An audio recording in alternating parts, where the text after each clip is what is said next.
Well, well, well. There we are again.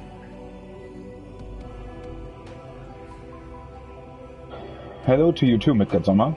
Ruining my shot. That's fine. Oh, there he goes. I didn't want to scare you off. What? But no.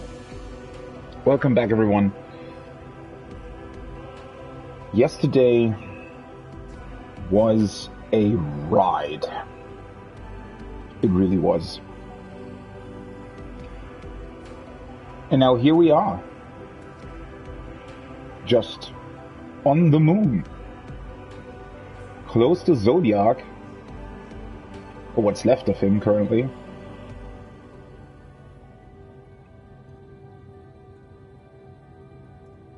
Yeah. Yesterday truly was a ride and an experience. Everything from getting yanked out of my own body to that disturbing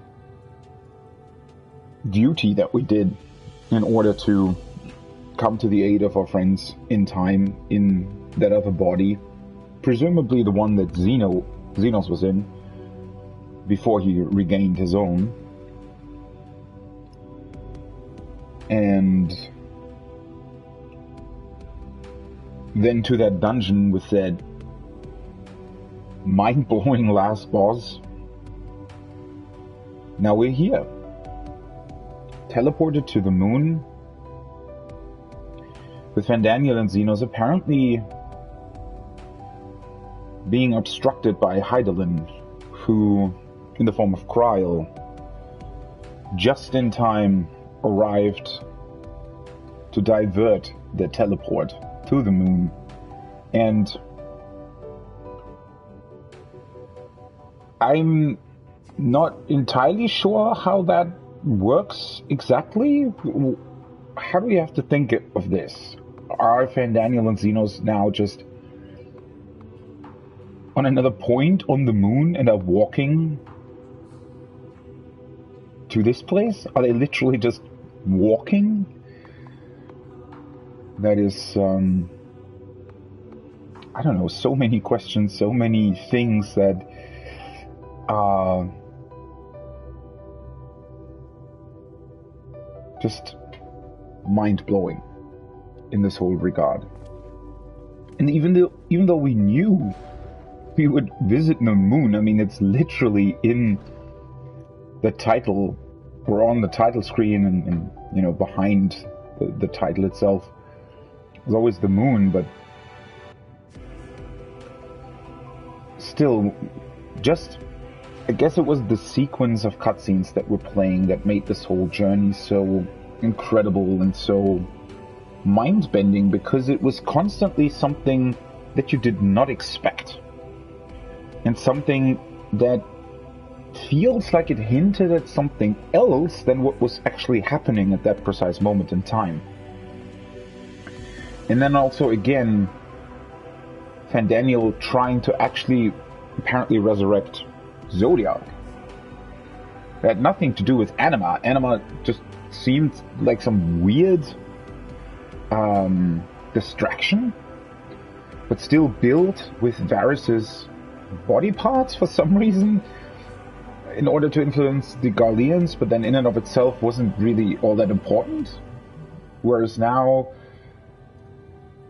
well, he actually channeled that ether towards Zodiac, but wasn't able to reach him because the seals held. 4 out of 6 seals are currently broken. Fandaniel actually broke 5 of them. And the Watcher, who seems to be an ancient being that has apparently been here on the moon at this exact location for the past, I don't know how many thousands of years it was, till Hydaelyn sundered Zodiac. But he or she managed to repair one of the seals. So now 4 out of 6 remain broken, and we're meant to help And apparently the souls that were that were used to summon Zodiac back in the day, back in ancient times, they still exist. And they're sort of spewing forth, I guess, through the barrier, and they're trying to actively hinder restoring the barriers as well. And that seems to be our task now, that Hydaelyn wishes us to do. And the moon itself, I mean, we were speculating about it. It was, you know, I guess fairly apparent that this was the case, especially after our visit in the first, but it's still, in several regards, interesting to hear. And that is that Hydaelyn wields stasis. Right? Hydaelyn apparently for some reason is able, which I guess that's because Zodiac wields the exact opposite, right? Zodiac wields the umbral-aspected ether and probably was designed that way in order to be able to manipulate the planet and bring back life, or manipulate life in general. So the ether that is in flux, the ether that is living and constantly shifting, right? Zodiac was designed to manipulate that kind of ether. So Hydaelyn must have then been created with the exact opposite idea in mind, which is stasis, to hold all progress and all life, essentially, in that ether. And that was how the moon even came to be. So technically, apparently, the moon didn't even exist before, or at least this particular moon didn't exist before. And all of what we see here, all of the white around us essentially, is ether in stasis. Presumably ether that was either used to summon Zodiac, or ether that is part of Zodiac himself. Something to that extent, right? And again, I'm really, really, really interested to see where this is going. But yeah, I actually needed to take a break yesterday when I got to this point, because there was so much. It was the combination of things that were happening, the combination of cutscenes and the duty and and the dungeon, because there was just so much happening, and all of it showed specific hints or details or answers towards certain aspects of our journey so far. But at the same time, it felt like everything also spewed forth 1,000 new questions that we hadn't even thought about before. And that was so mind-blowing to me, right? But now I'm rested. I actually did look at a stream yesterday, you know, how they... a Champa stream, actually, how she experienced like the first parts of the main story, which is obviously getting to Sharlayan, uncovering secrets in Labyrinthos. So parts that I've done, you know, on Friday. Was also it was just a nice experience, a bit calming, and being able to wind down after all that information that gets inserted into you with these cutscenes and with everything that happened. But now we're on the moon with this incredible music, with the Watcher being here, whoever it is. Again, new questions. Is the Watcher, is that an unsundered being? Because apparently they are, right? If they truly stood here since the creation of this moon, essentially, then apparently they are. And then there are other questions, right? Are the moons that the shards have shards of Zodiac? And if a rejoining happens, does that mean that the ether not only flows back to the planet, but also to the moon? But then, wouldn't that mean that a calamity would also have to involve the moon itself? How does Zodiac get that ether back if a rejoining happens, if he's actually on the moon? Right? How does that work? And if there's a seal made by Heidelin that is shielding Zodiac here on the moon, then how were the rejoinings able to get through that seal in order to put the ether somewhere? Or is that not how it works? Does the moon in fact have an unsundered Zodiac somehow in it?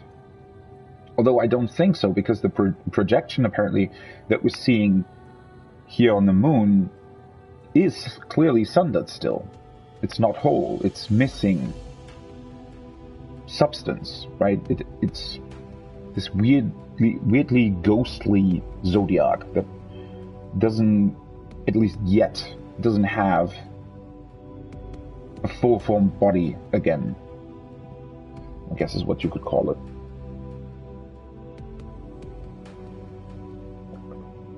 Sorry, I also have my coffee here, obviously. But, yes, we are going to find out. The quest is called the Sea of Sorrow. And the sorrow apparently referring to the ancients that was suffered, or that had to suffer in order to bring forth Zodiac. And we have to dispel these spirits here.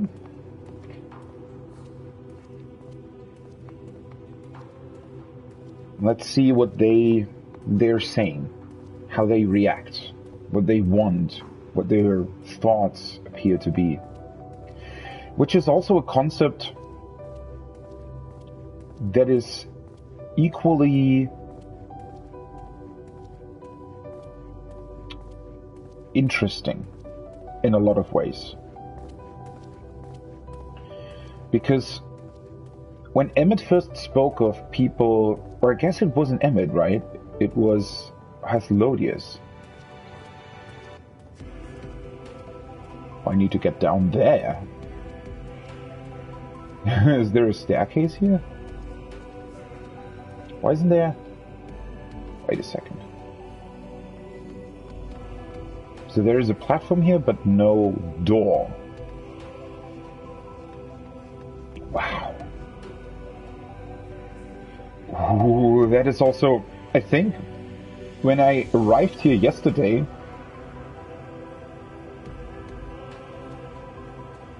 I think it was actually like the time of day was night, right?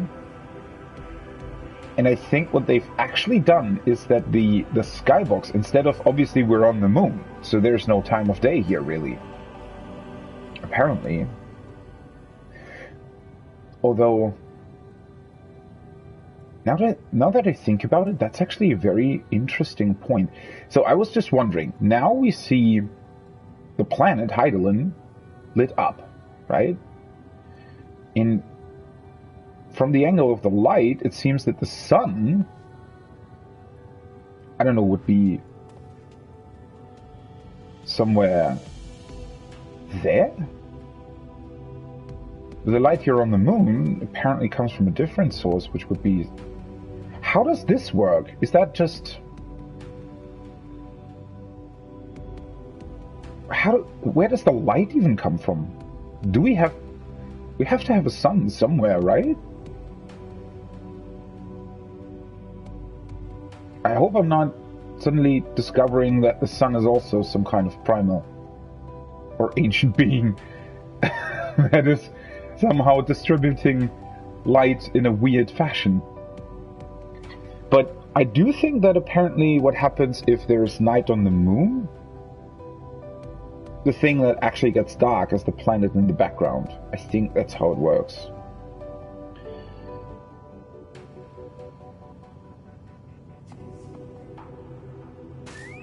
So that's one of the spirits that we have to dispel.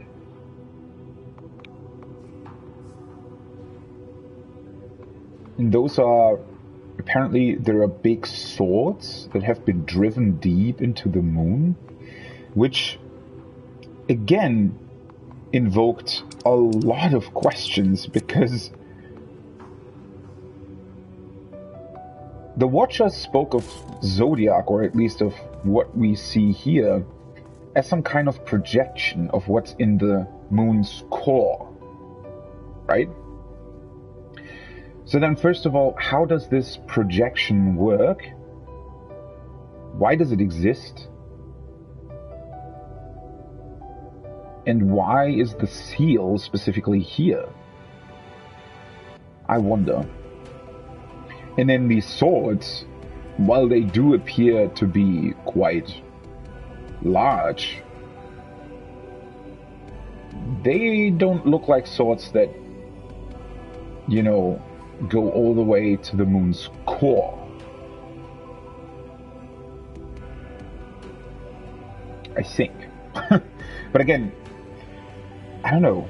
I just don't know anymore. And then, what is with this dark ether that's coming out of the moon? That's also something. The cracks, were they here before? Or did they only appear because of what Van Daniel did?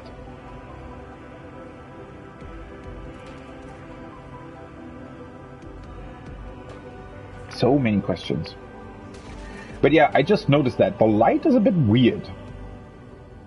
The light here on the moon and the light on the planet seem to come from two different directions. Maybe that's just an oversight. Or maybe it's something else entirely.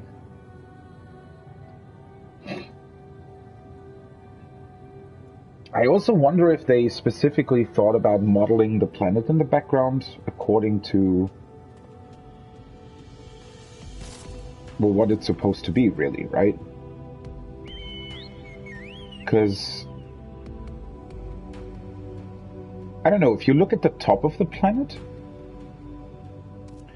I would say that that does seem to resemble the continent that we've been on this entire time, right? So I guess that sort of island thing to the right, to the top right of the planet, could be Thavnir, right? And then sort of stretching over the right side of the globe would then be Othard.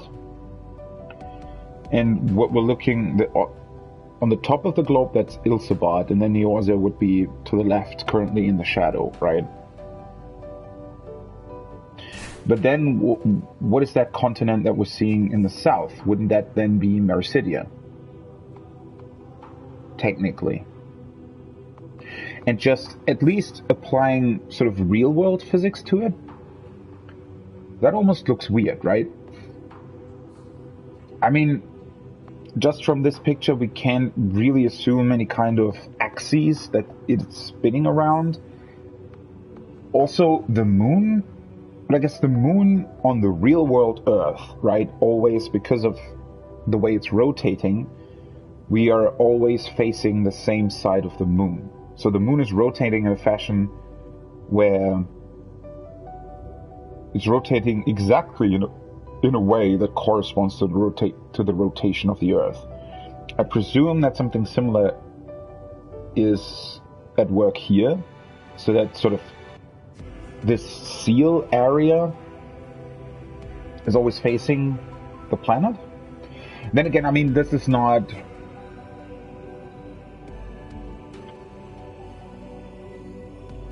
I don't know. I mean, obviously there have been some tiny creative liberties taken here in order to make it look cool, right?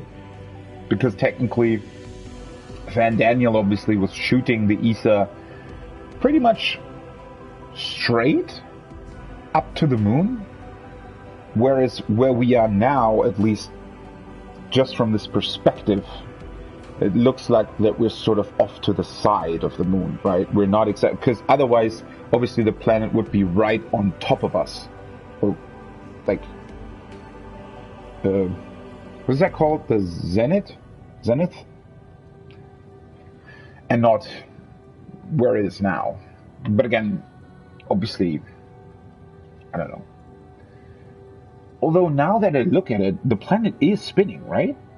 Or am I just imagining it? No, it is. Oh, is it? I think it is.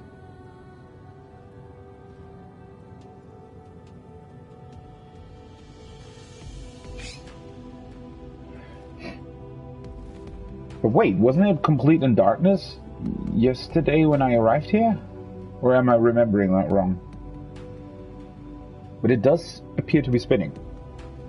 And now I think Eorzea is getting into view, right? But again, comparing this to planet Earth, the whole continent, Ilsabat and everything, it seems very far north, doesn't it?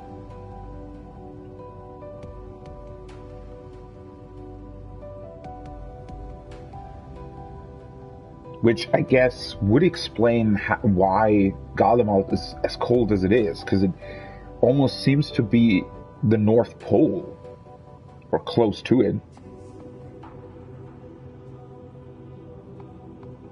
I could just stand here.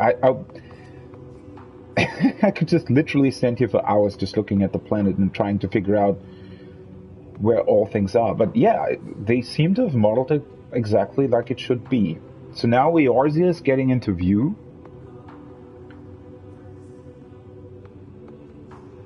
Obviously, this, again, some creative liberties have been taken here because we only know of Eorzean time, and, you know, they've always said, oh, conveniently, Othard has the exact time. There are no time zones in Final Fantasy XIV, obviously. I know, that's all creative liberty, right? Obviously, for an MMO, it wouldn't make sense to implement time zones. They're complicated enough as it is in the real world for a lot of people. So it would be hella confusing to try to manage, I don't know, gathering points while also keeping in mind the different time zones. Yeah, that wouldn't make any sense. And even Eorzea would have different time zones, right? I mean, for example, it looks like now Alamigo, the sun has already risen in Alamigo. It's currently rising in Uldar, has already risen in Gridania, but it's still sort of dark in both Ishgard and Limsa Luminsa, right? But this is really incredible. But yeah, I mean, again, judging by this, even Thanalan, which is a desert, right, is pretty far away from the equator of the planet. And then, again, what appears to be Mericidia is very, very far south, to the point where it's, you know, also not on the equator, and presumably has a lot of cold parts as well, because it's so close to the South Pole. And then I wonder, some of the calamities, I mean, I don't know if tectonic plates really are a thing on Hydaelyn, but I guess the calamities technically could have shifted the continents as well, right? Which is probably why, for example, Ishgard is now having colder climate. I guess maybe the whole continent that we're living on was shifted north a little bit.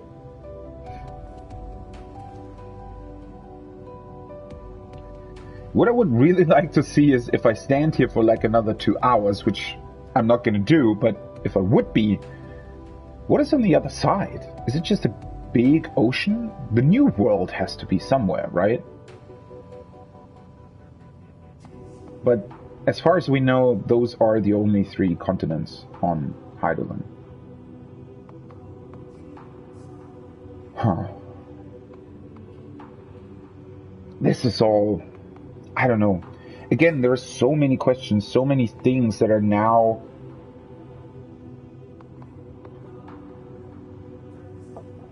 Again, all these ideas. How does this work? Where are the reflections, the shards? Are they floating about here somewhere? What is with these constellations, by the way? Why do they have different colors? Are they also ether aspected in some way? And if they are, why? Is this universe working similar to ours, where it just has like all of these distant stars? How does our, I guess, solar system work, right? I mean, first of all, where is our sun? Clearly there is a sun. We can see it when we're on Hydaelyn. Where is it now?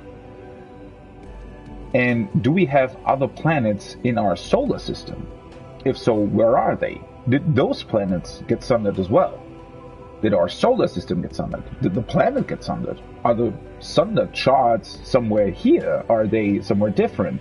Are they in an entirely different sort of dimension or layer of the same universe?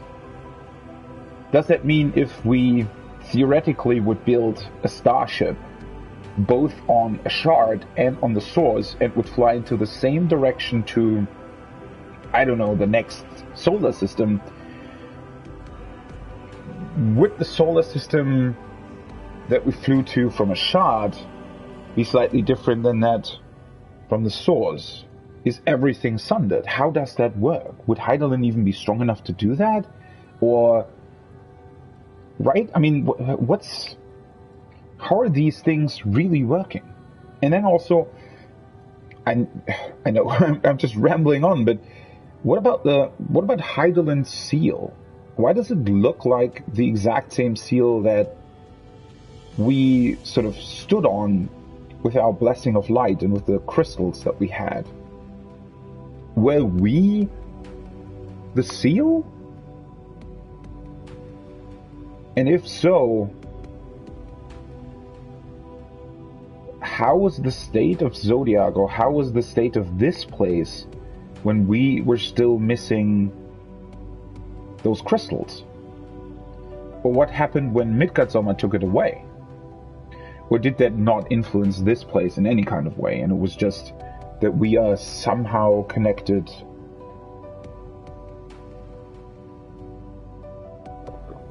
in a different fashion? Like, does it just happen to be sort of Hydaelyn's seal? Because it's, I mean, technically it's just the ethereal wheel in a way, right?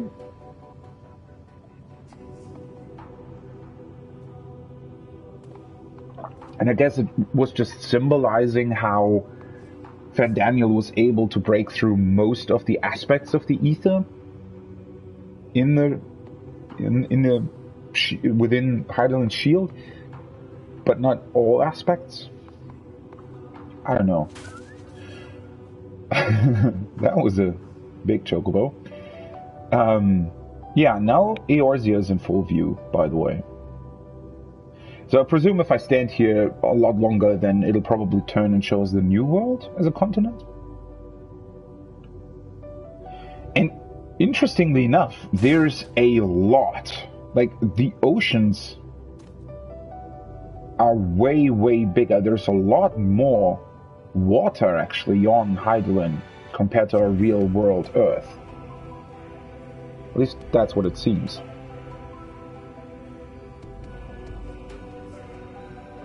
I also like how they paid attention to that, which is why I think that, I mean, there has to be more to all of this, right? It almost feels like they're preparing us, specifically preparing us. Oh, I got the anima card. I didn't even notice. I didn't look at these yesterday. Oh wait, what? Oh, that's a ring. Maybe then. I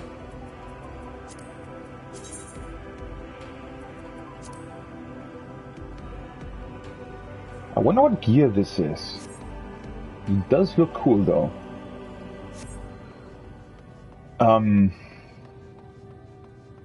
Yeah, the thing that I'm sort of wondering about, right? I mean, we've gotten hints. I'm just jumping down here.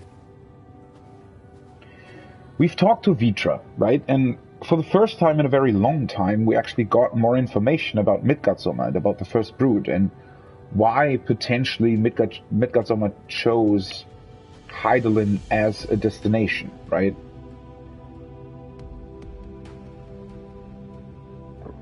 And, you know, somehow this all seems to simultaneously show us, you know, what's going on with Zodiac and all that stuff, but it also, at least to a degree, seems to prepare us for more, right? For these very questions that I was just asking, for the questions about, well, where are we in the universe? What is this universe even? Does it abide by the same laws that our universe does?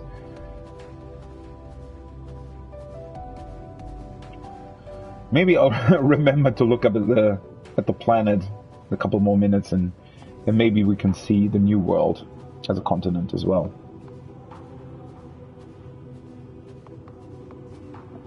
So this is one of the spirits. One of the people apparently sacrificed for Zodiac.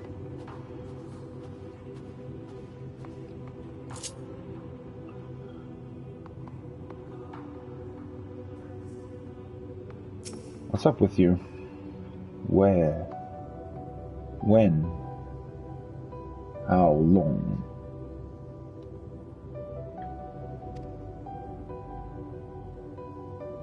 Huh. There's the next one.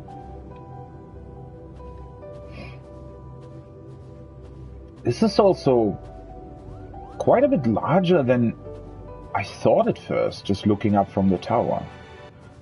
But I guess that's because the tower itself is pretty large as well, and you just don't really notice when you're in, right within it, and just going up the stairs.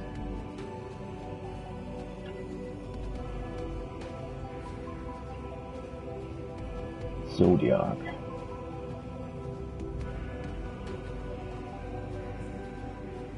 What's this? Was it truly so long ago? I wonder if they can... So the reason why they're even here is because the seal is partly broken right now, correct? So some of the spirits, I guess some of the ether within Zodiac is sort of getting out, and they're trying to do something about Zodiac.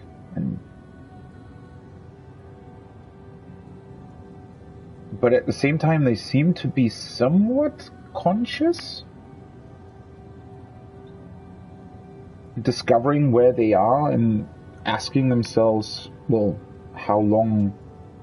Because these spirits, presumably, until Van Daniel shot the ether at the moon, I would presume that these spirits were practically sealed away, you know, with Zodiac in the seal for the past however many thousands of years it was.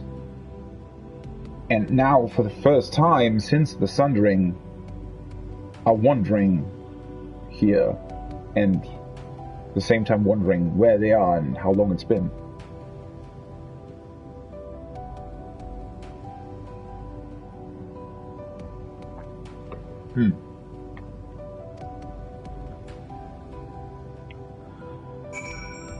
And then they just fade away.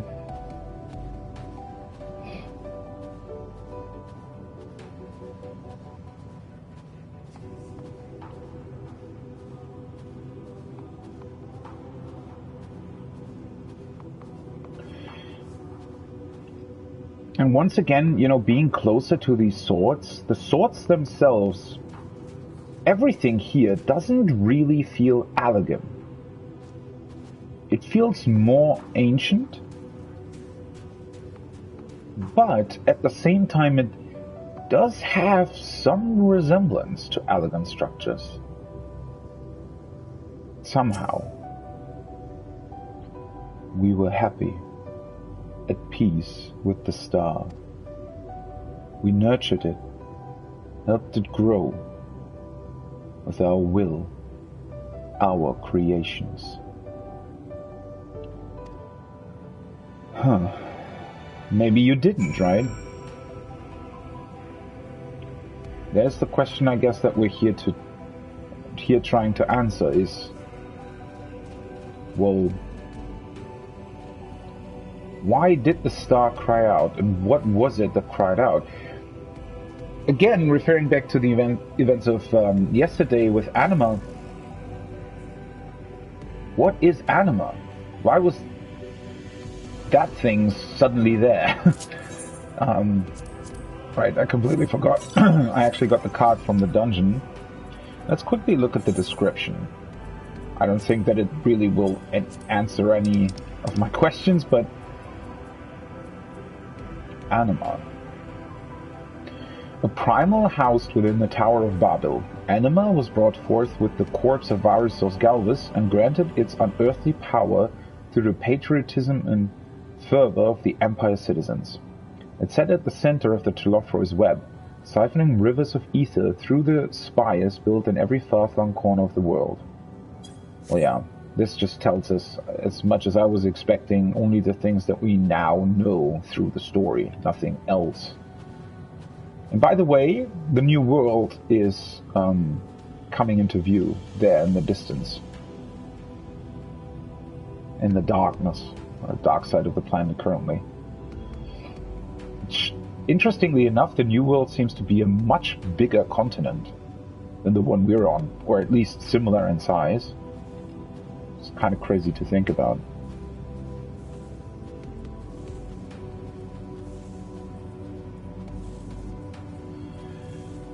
So we can actually get very close here. So the thing on the ground then would probably be similar to Heidelin Seal that we saw. This is one of the broken swords. I wonder how the Watcher was even able to mend one of them so quickly.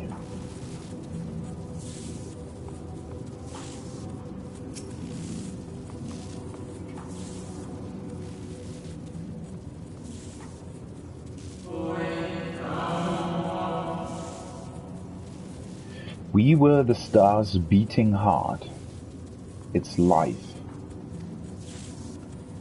Every soul a drop of blood flowing through its veins.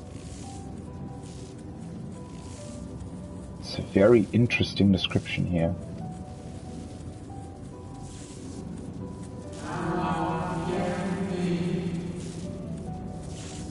To live, to learn, to create. To make better.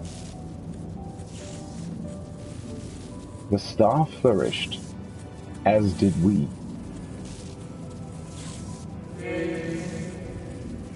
Do you remember?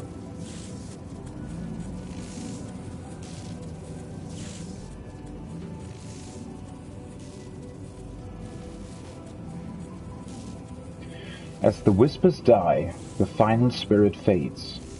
No shadows of times long lost remain around the drowning brand. The drowning brand.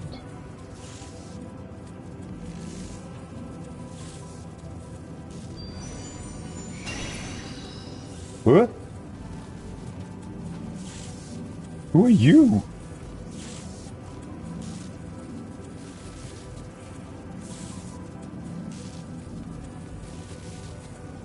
An unusually lustrous dog is gazing at you with what seems to be fond anticipation. What is happening?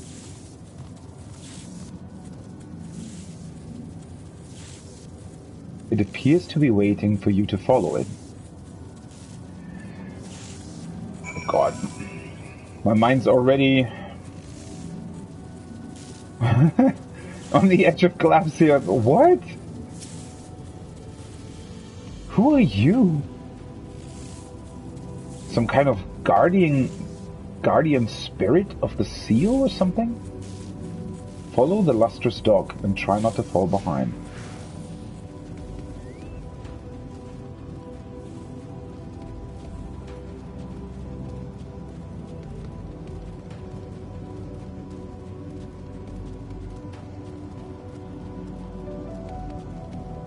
So now maybe we can see what happened with these large cracks here.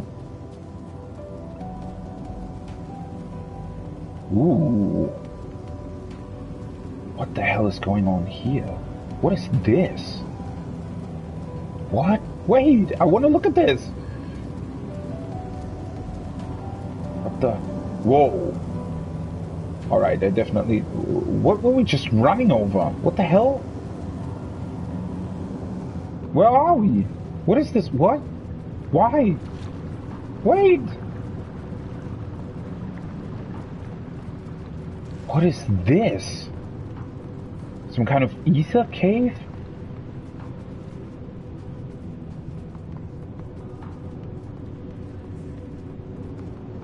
What are these structures that are running through the moon, apparently? Like, what are these?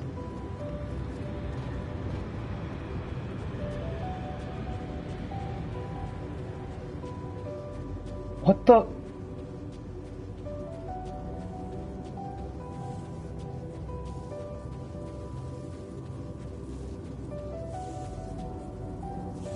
The dog silently regards the spirit that lurks near the brand. Temperamental spirit. Perhaps the dog will let you pet it once you have dealt with the lingering spirit. Koji. What just happened? Well, that thing in the background is clearly Allegan. You know, when we first saw it in, like, the promotional material, it almost looked like a cannon, but now that I look at it, it seems more like a crashed spaceship, almost. It's not as big as the other Allegan spaceships, though. I mean, again, the Allegans quite literally had spaceships, right? Which are these, like, the things that sort of stuck in Dalamud, right? In the artificial moon. These spikes that it had were all essentially sort of transport ships, like huge spaceships, and one of them crashed down, and that is the one that we're exploring in the Coils of Bahamut, right? And they are freaking huge. Whereas that thing there in the background, while it's certainly not small, is not the same size as the spaceships that, you know, were in Bahamut. Or not in Bahamut, in Dalamud. Huh. Whoa. You see that? That continent looks to be almost twice the size of our continent, doesn't it? Wow, that's the new world. Again, just seeing this, right? Our world, or the planet, for that matter, seems to be much larger, and there seems to be so many more things that we've never seen, that we don't really know of. And it just exists there. We can look at it, and we know almost nothing about it. But, you know, when we were close to Zodiac just now, it does appear that this projection is almost sitting on top of a pool of Zodiac's ether? I suppose it was. And then again, what's up with this, with these structures that are running through here? Are those additional sort of safekeeping measures that are trying to hold this place together? Some sort of underground, almost looked like, yeah, underground spines almost, right? Some kind of really, really big and heavy structures to hold everything together here. So I think this thing will spawn monsters, actually. Let's see. We at the star were fulfilled. Wanted for naught, mourned for naught. So why? Why did it have to end? And that's the very question we're trying to answer here, isn't it?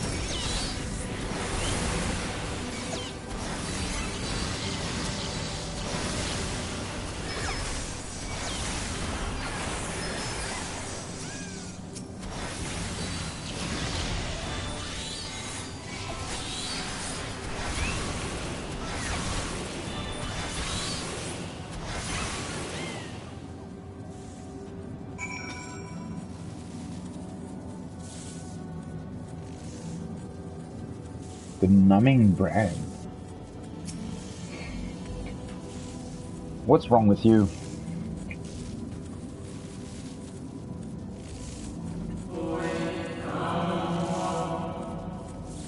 The final days taught us to fear a death forced upon us. The injustice of duties and dreams left unfulfilled. The grief of unexpected partings.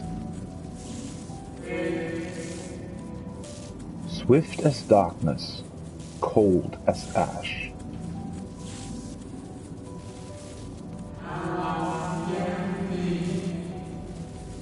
Such tragedy, yet no catharsis. Such truth, yet no consolation.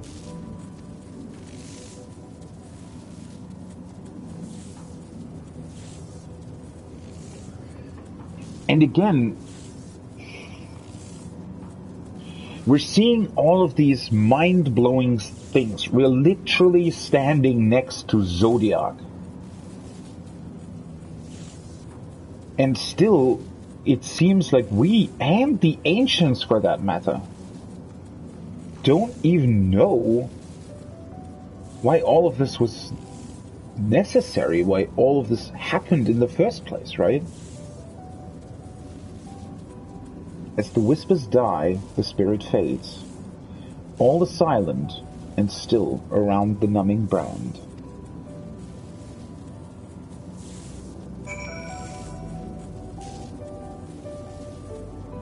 Huh.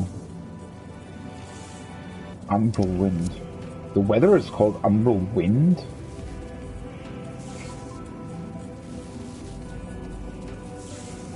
I guess because of the ether that is emanating from the ground. So I guess the spirits are probably... Yeah, I mean, once again, I'm sort of wondering about this structure here in and of itself. Again, the planet in the background showing you in the new world, what I assume is the new world. Which, interestingly enough, from its shape, you know, is a bit similar to North and South America, which obviously it's modeled after, right? We know that much. And obviously our continent is also modeled after, well, I mean, not really modeled after, but definitely a little bit close to Europe and Asia. Which, is Mericidia supposed to be Australia and is Africa just missing? Or how does that work exactly on Heidelin? Maybe we'll find out at some point. But yeah, what I was going to say is these spirits, right? So for some reason, what we're seeing here, the shape of Zodiac is just a projection of some kind. So I guess the spirits are really coming from the ground here, from these cracks, right? Whatever that is sort of Zodiac's ether that's being released because these cracks appeared, and the spirits then manifest because of that, I guess. I mean, there's quite a lot of ether that's coming out of those cracks. Just saying. The lustrous dog is once again staring at you expectantly, and who are you to deny it? Follow and try not to fall behind.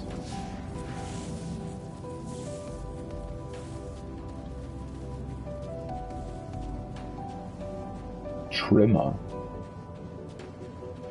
I wonder what these weird creatures are supposed to be.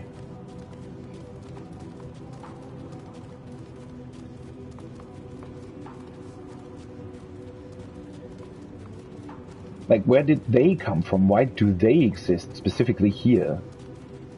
Are they also sort of manifestations of Zodiac's ether in some way? These look weird. Are they called regolith? Oh, and there are these weird cactor thingies? What are they called? Lunatender. Oh, the thing on their head.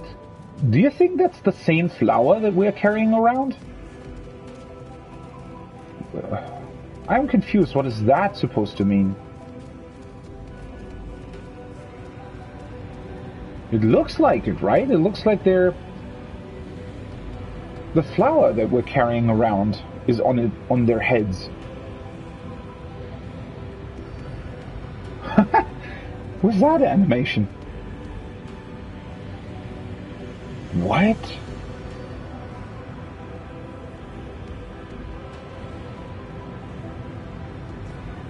So what does that mean? Are the flowers that we see down on the planet, and the one that we have, the one that we saw, or the couple of flowers that we saw in Labyrinthos, are they living beings that are related to these things? Ugh, I'm even more confused now. The dog silently regards the shadow that lurks near the brand. By the way, I actually did not expect us to be able to go that far. But we can quite literally just go around Zodiac. Apparently. One thing that I was also wondering about before is, what is Zodiac modeled after? What is this shape? Why does he look like the way he looks? I wonder if we'll know that at some point. Anguished spirit.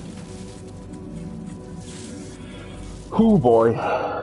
So many mind-blowing and confusing things here.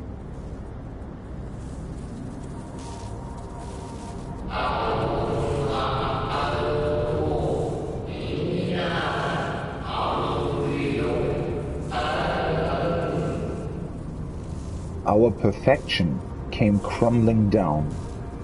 Such overwhelming despair. In that moment we knew the end was nigh.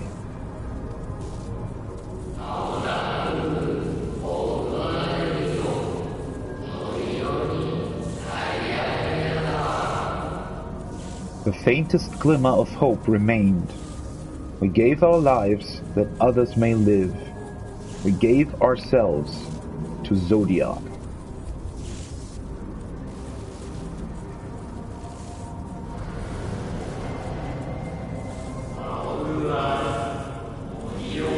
Zodiac, our Lord and Savior, to forge our world anew.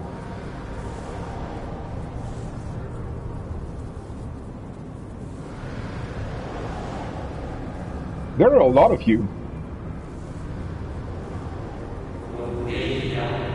To live and love again.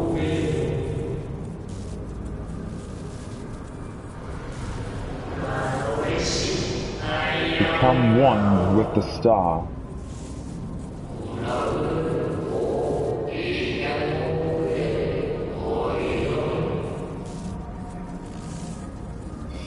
Fill earth and heaven with life.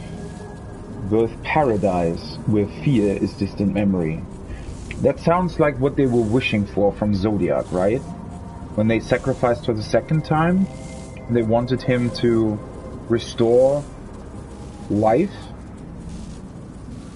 Birth paradise where fear is distant memory. So Zodiac was supposed to bring paradise back and let the fear that they had during the final days be a thing of the past.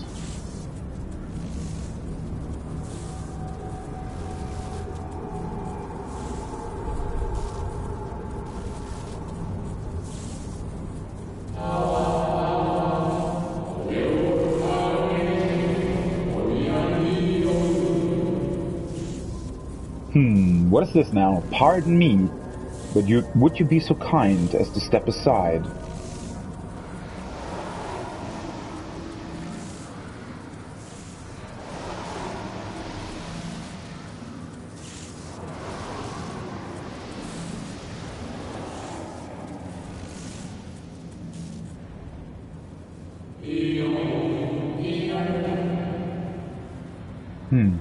Ah, that unmistakable color, the soul of a Zem.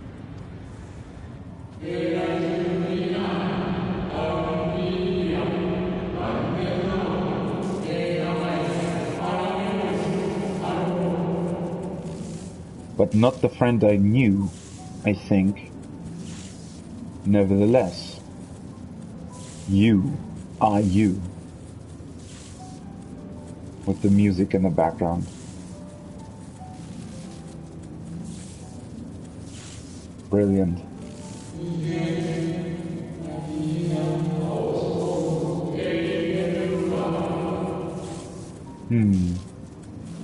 So, Emet-Selch meant for you to have it. Is this Hythlodius, I suppose? This spirit wouldn't know about what Emet-Selch did in the Tempest, right? Or maybe he... I don't know.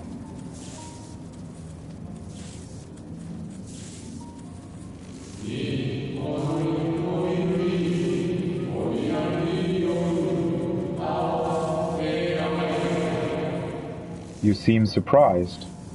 Why might that be?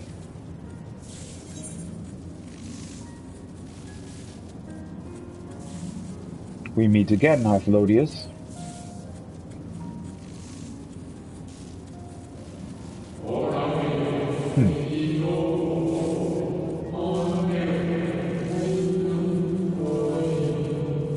Again, I do not believe I have yet had the pleasure.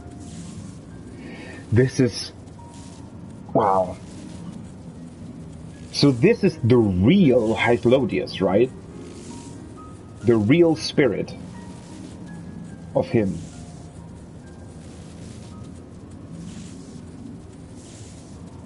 The friend of both us and Emet-Selch that was sacrificed.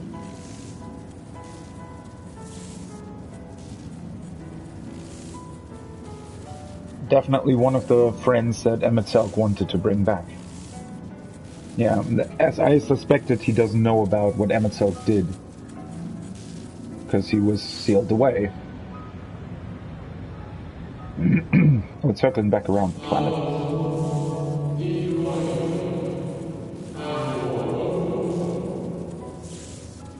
Emet-Selch created a shade in my likeness. And not only me, but all of Amarot.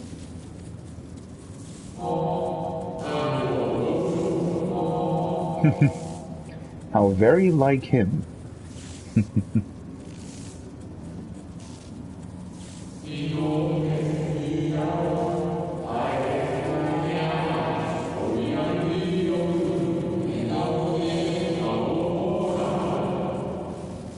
A slave to sentiment, even after an eternity.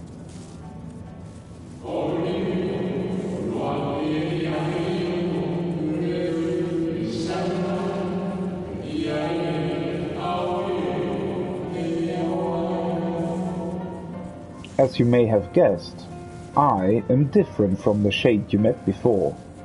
No mere approximation, but the original.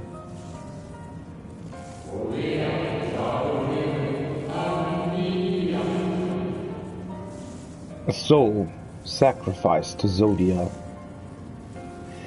Again, the mind-blowing thing about this is that, you know, Emet-Selch probably really would have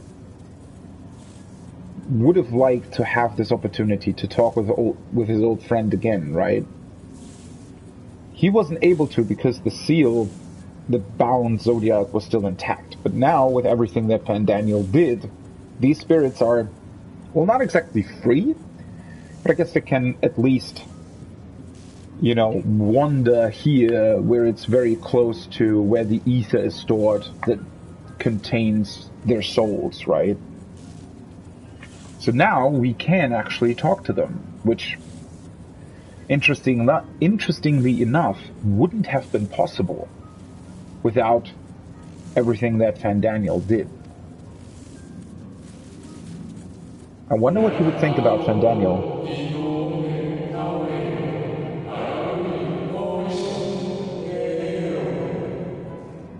We remember in vivid detail the events leading to our purgatory.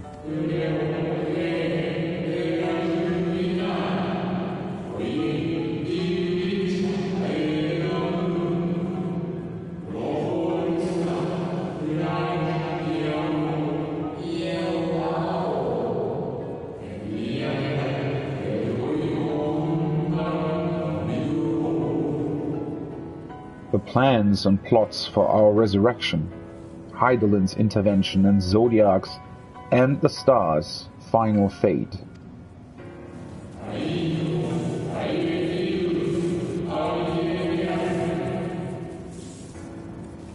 And then we drifted in a waking dream, our minds steeped in fog, until you came. Again, I'm wondering, so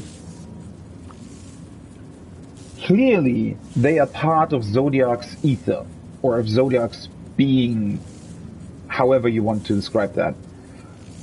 So even though they were sacrificed in order to summon Zodiac, until Heidelin came to be and summoned and sealed Zodiac, they still existed. Their souls still existed in a state where they knew everything that was happening. They were just bound in this form of Zodiac. They were not themselves anymore, but one big being, I guess, that contained all of their souls at once.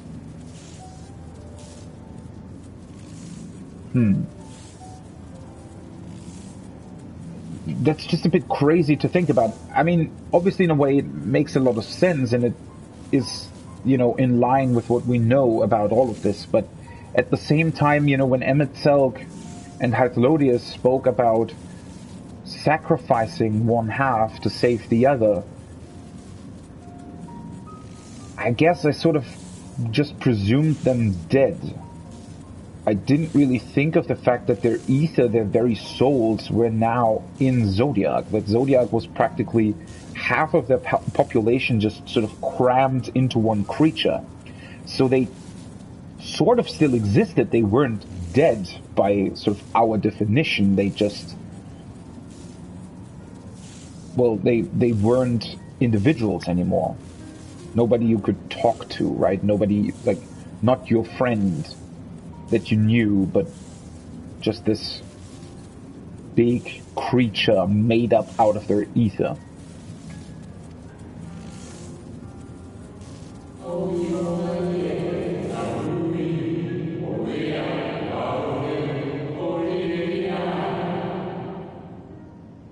I know not what you and your friends intend for Zodiac or the future of the star.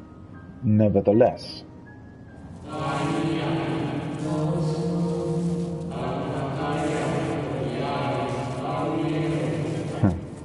in you, I place my trust and faith.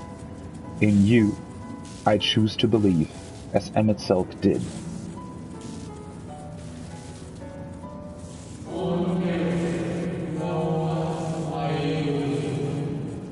Believe in yourself, and all will be well.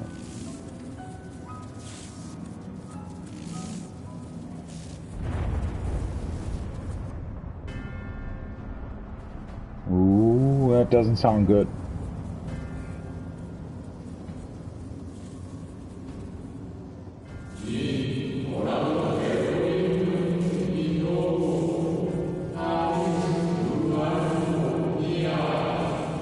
They're already here? More new arrivals. Though, Ah, Van Daniel. That color, I know.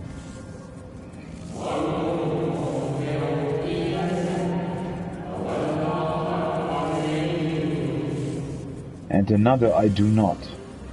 An unfamiliar but fearsome being. Xenos.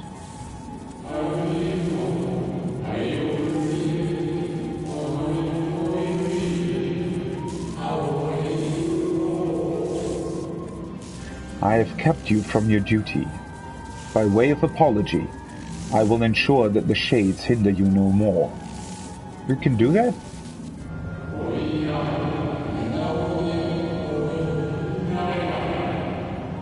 Protect the final brand.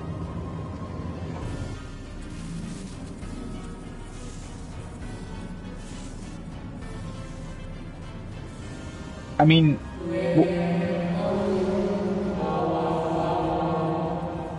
fare you well, my new old friend. I think Emmett Selk's recreation of him was pretty accurate. So wait, but yeah, I mean, I guess that makes sense because if the seals are broken now, these spirits will fade, right? They would essentially die in a way. So obviously they wouldn't want the seal to be broken. So at least for now, we're sort of on the same side, aren't we?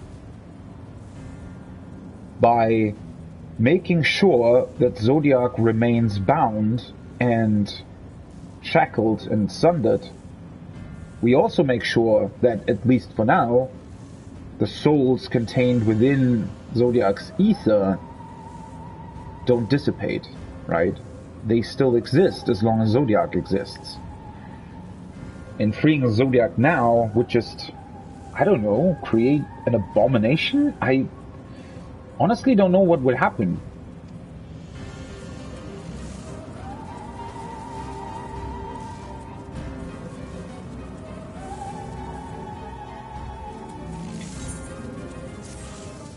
How are we supposed to fight against Xenos and Van Daniel all by ourselves now, though? I mean, technically maybe we are not all by ourselves? In a weird way, wouldn't Zodiac, or at least the spirits, wouldn't they want to fight with us against them? The Martyr.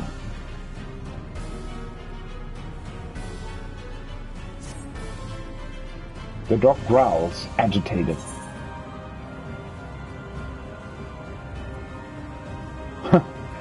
You must protect the brand. Come on, boy. The dog nudges you with its nose. You get the feeling it wants you to hop on. What? What's going on? Oh. With a powerful lead, the dog takes flight.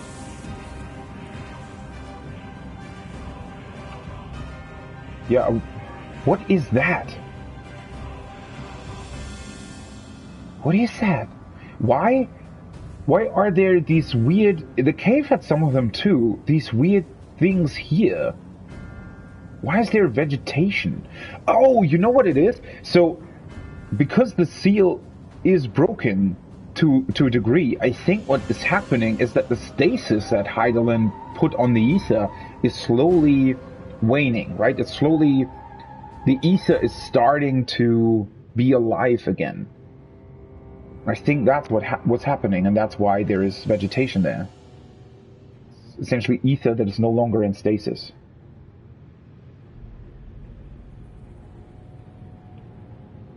Hello there.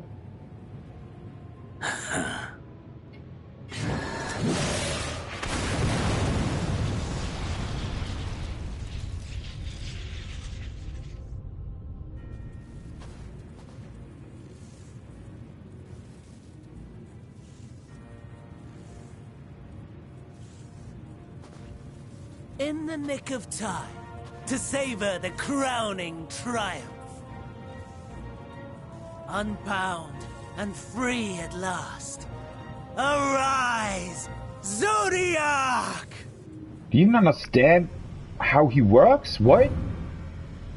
What is happening?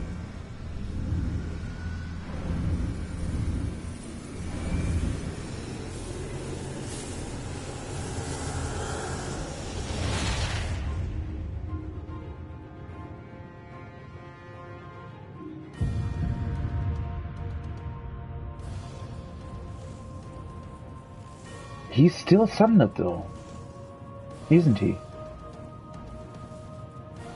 Deprived of heart and will by the loss of dearest Elidibus. A creature of pure instinct, wanting for guidance. Oh, does he want to become the new Heart of Zodiac? I didn't even think about that. Oh, so powerful.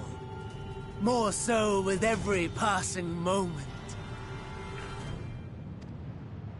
Such potential, even in this incomplete state.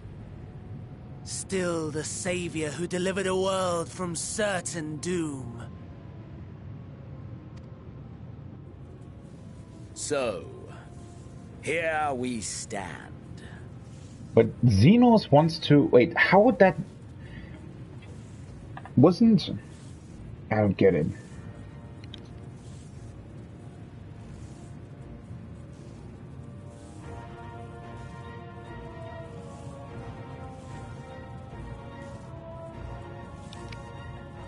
Sorry.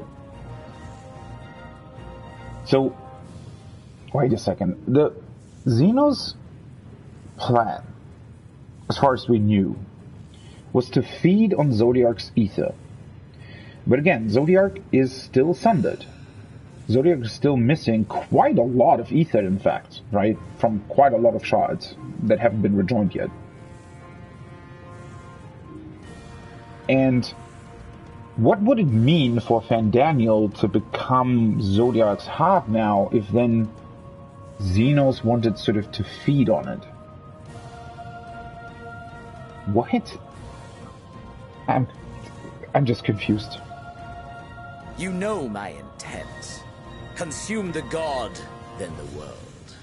Stoke your fury to a raging inferno, and dance among the ashes. Yeah, I don't know, Xenos. I have a feeling this whole plot of him to incite our anger,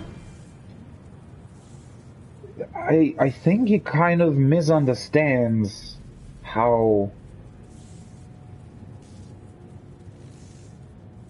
I don't know. So... Alright, now I'm thinking, so maybe the reason why he wants to create the final days again is because he thinks that by doing that he'll also be able... So I think his plan is to bring about the final days, to essentially actually destroy the planet, which again the final days would have done if Zodiac wouldn't have been there, and to destroy the planet in order to be able to access Hydalin's ether as well. I think that's his plan here, right? He wants to consume Zodiac's ether now, and then destroy the planet to consume Hydalin's ether as well.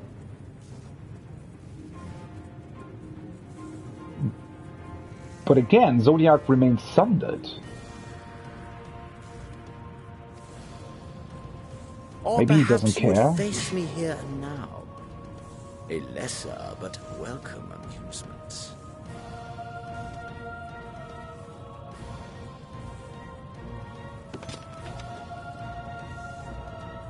Yes, a taste to whet the appetite. What?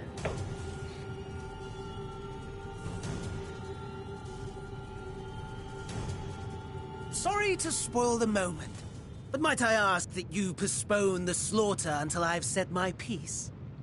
I promise I will be brief. These two are such a weird duo.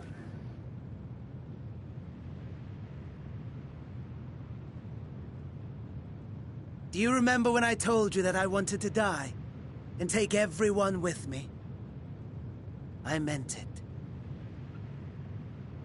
I mean, yeah, that would be a line. If he plans to die, I guess to become Zodiac's heart and then be consumed by Xenos? And the part about taking everyone with him is because he wants to bring about the final days once again. Maybe they want to use Zodiac to bring back the final days?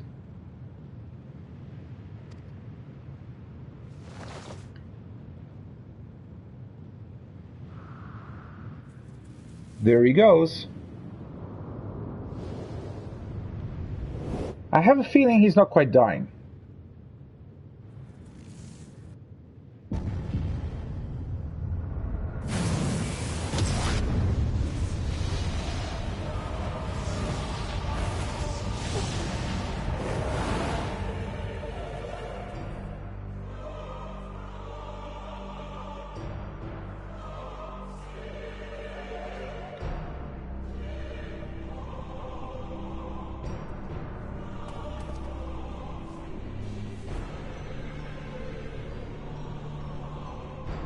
What is happening?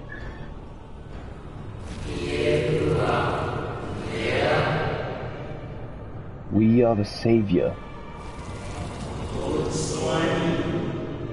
We are the guardian, the keeper of natural order.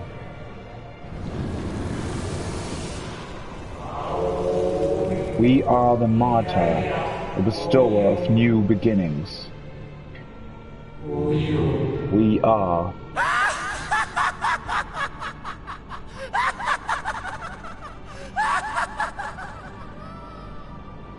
Such lofty aspirations! And what sweet irony that the world's saviors will become the agents of its destruction!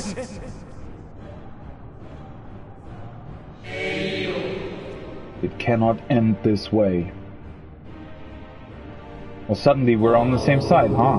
We must return and be made whole.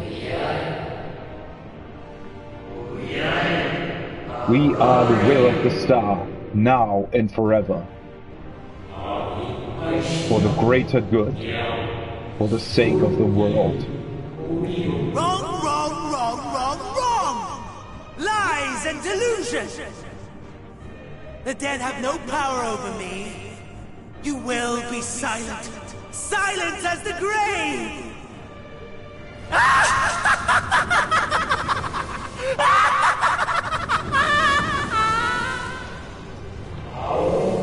No more, we beg of you. The star must endure. Well, and suddenly we're all on the same side. Sort of, at least.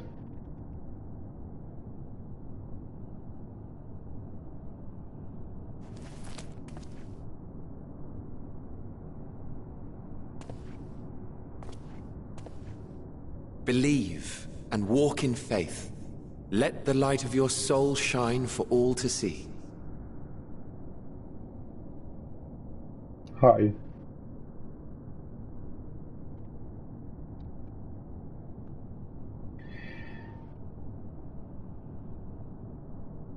I wonder if this goes where I think that it's going. Not quite the outcome you'd imagined, but a fitting one nonetheless. Wait.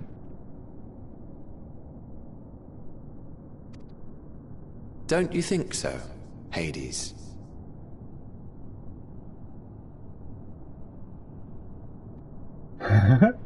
Is this... Alright, what?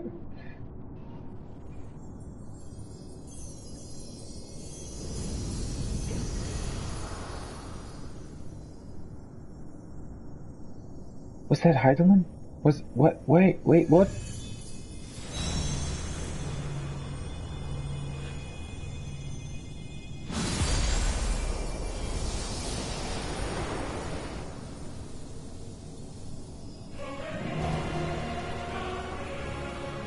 All I crave ascended to command. So Fandaniel is now the heart of Zodiac. And I guess we're trying to fight him with the power of everyone behind us, of all the souls that are trying to remain I had intended to pit my fractured divinity against Xenos, but a more tempting option presents itself. Against Xenos? The greatest obstacle to my ambition. You will trouble me no longer.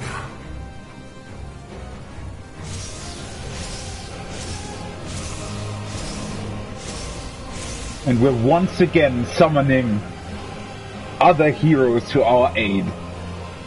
The fucking level 83 trial is Zodiac? What? The dark inside. The level 83 trial is Zodiac. What the ever-loving fuck is happening?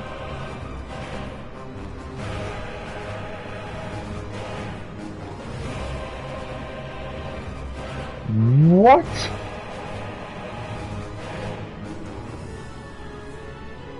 Zodiac with Fandaniel as its heart. And everyone wants, like, all the souls that were sacrificed to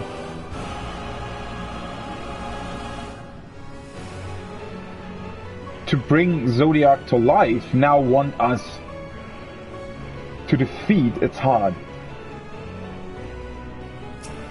This is... what? Zodiac's shackles have finally been broken, bringing his millennial-long imprisonment to an end. This premature awakening is the work of Fandaniel, who has cast aside his duty as an Ascian to turn the god of darkness against the very star he was created to protect. With Zodiac's unfathomable power at his disposal, Fandaniel has selected his first victim, the Warrior of Light, who has ever been a thorn in the Ascian side. And what was that thing about fighting Xenos? What?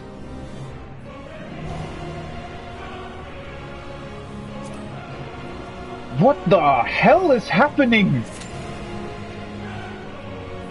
Let's see if let's see if people are even here at this time of day. I hope they are, but what? What?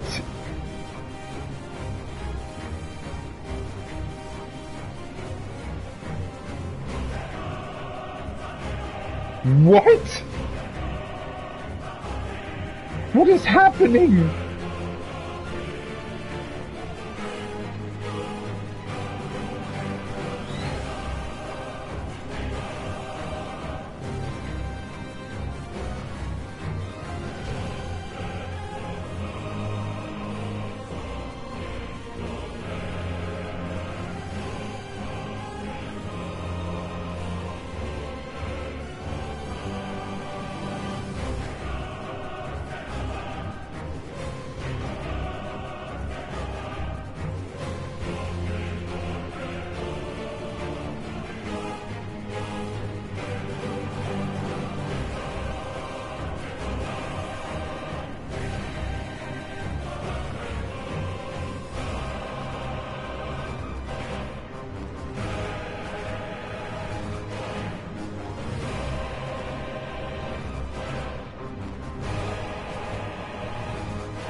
What the hell?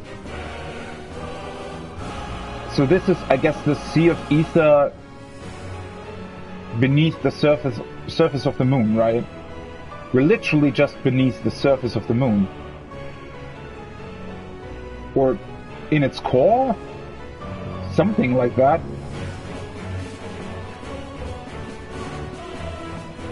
What the hell?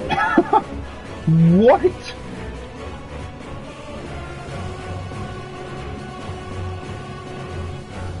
I don't know. Once again,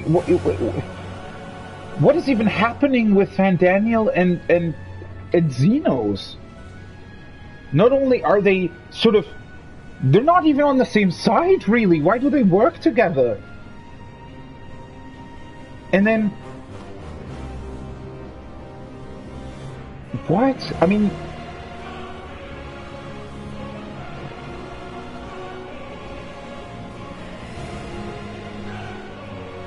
What? What is Fandaniel trying to achieve her anyway? I mean, yes, it's Zodiac, but it is still a son of Zodiac. There is a very real potential that this just doesn't work the same way his towers only almost worked. I mean, I guess he did reach his goal in the end, obviously, because with Xenos' help, they were still able to destroy the last two seals, but... What? It really seems like Fandaniel is truly just a crazy dude trying to play with the most powerful forces in the universe. Right? That's... I don't even know anymore. Let's do this then.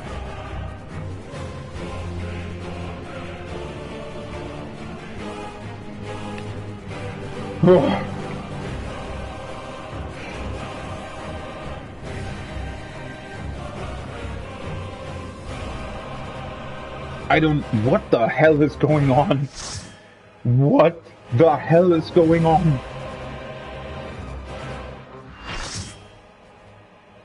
I need to remember my party buff, by the way. The dark inside. Eternal darkness, Zodiac. The first, I just want to underline that first trial of this expansion. The literal god of darkness. Establishing connection. All creation shall bend to my will. I don't think so, Fandaniel.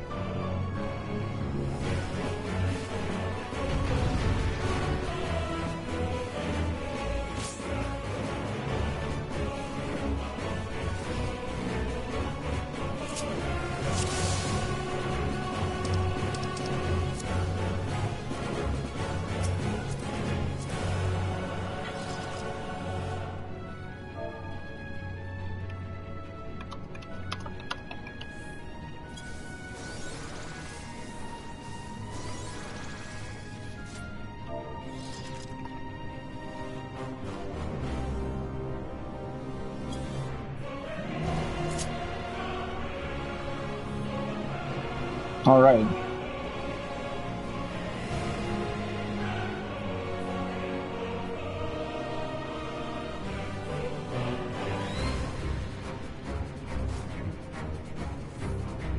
No, Totono is the other summoner called. I need to remember that. The end has come, and it will be beautiful. Oh shit, I probably should have... Yeah, I should have done my party buff first. Corky toss. Alright. The marvels of Must be healed. were the playthings. What? Esoteric sect? What is happening? Oh, okay. That's the tank buster. Alright. So far so good. Now he's doing the same thing from the other side, or probably a different thing with a different alignment. That's a square, alright? Oh, alright. So it shows you the... It shows you whatever he will be doing, I guess. Alright. Malice become flesh. Paradigma. Alright. These are interestingly similar to... They're similar to the behemoths that were summoned in Bosja, I think. Alright, these are sea creatures. This is interesting.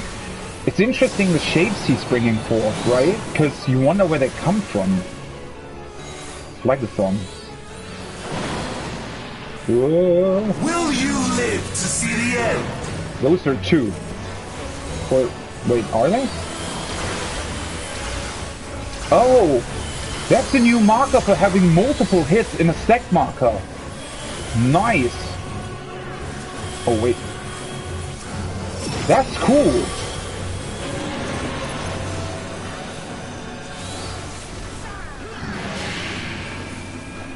Alright, and then now he does...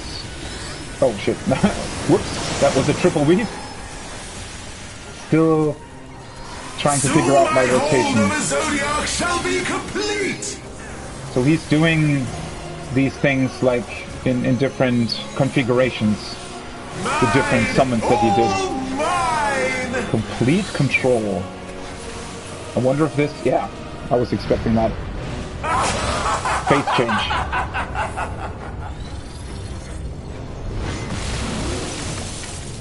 What? Whoa! So he's bringing... Wait. At last, I am become Zodiac. So he's slowly breaking the remaining seals? Or what is he doing?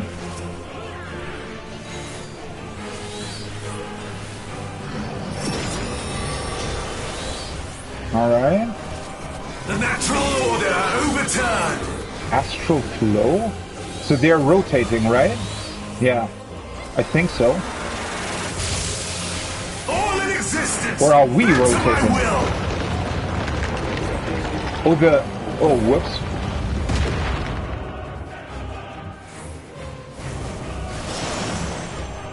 Alright. The whole platform is My rotating. life's work. My masterpiece.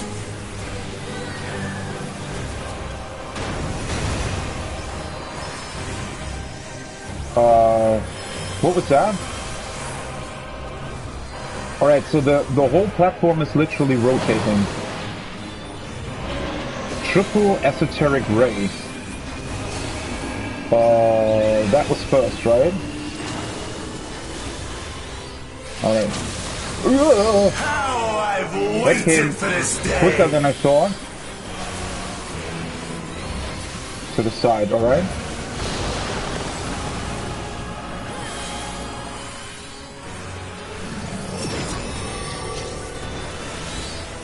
So far, so good. Oh, alright, so it's turning the platform again. So we want to... Wait, the platform turns... Shit, so I want to be here, right? All in The existence. platform turns around. bend to my will. Oh, no, it does it without the cutscene. Cool. Alright, yeah, that was correct. Let's get the healer back up. The great Nope, shit. cataclysm, faithfully recreated. Great cataclysm. From broken skies fall tears of flame. You see, what? The hell? What? All shall burn. Is that a knockback? So it's knocking us back from multiple directions, I guess? Oh no, those are... I see, alright. They, Will you live to see the the stars end? showed, the stars showed what was going to happen.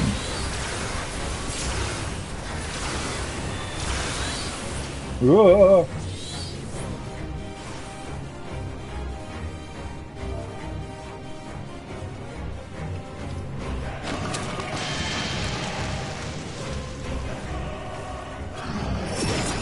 Well, that's a wipe. I think the healers were a little bit... what's the word? They were a little bit... bend to my will. Was a little bit too much for the healers. Yeah, unfortunately, I don't know if my shield was too late. It probably was. I shouldn't have... Will you live to see the end? I maybe shouldn't have summoned Garuda so that I could have used my shield.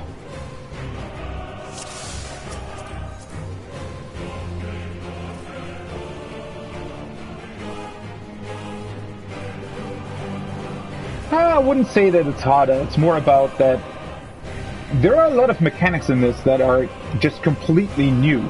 The platform turning around is completely new. The stars in the distant sky showing you where the AoEs will land is new.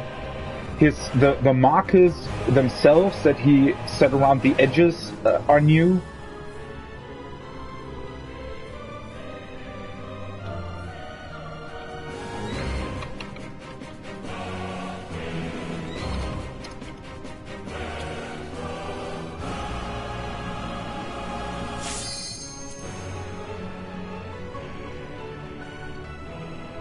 It's just, you know, you have to learn.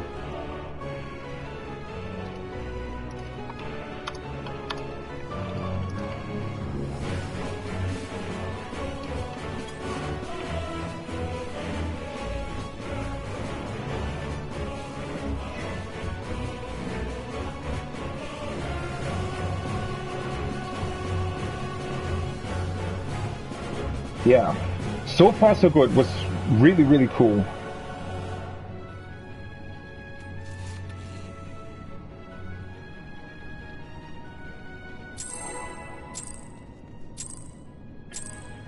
Alright, I still need to figure out my new opener. And it will be beautiful. Oh shit, I forgot my car bumper, no!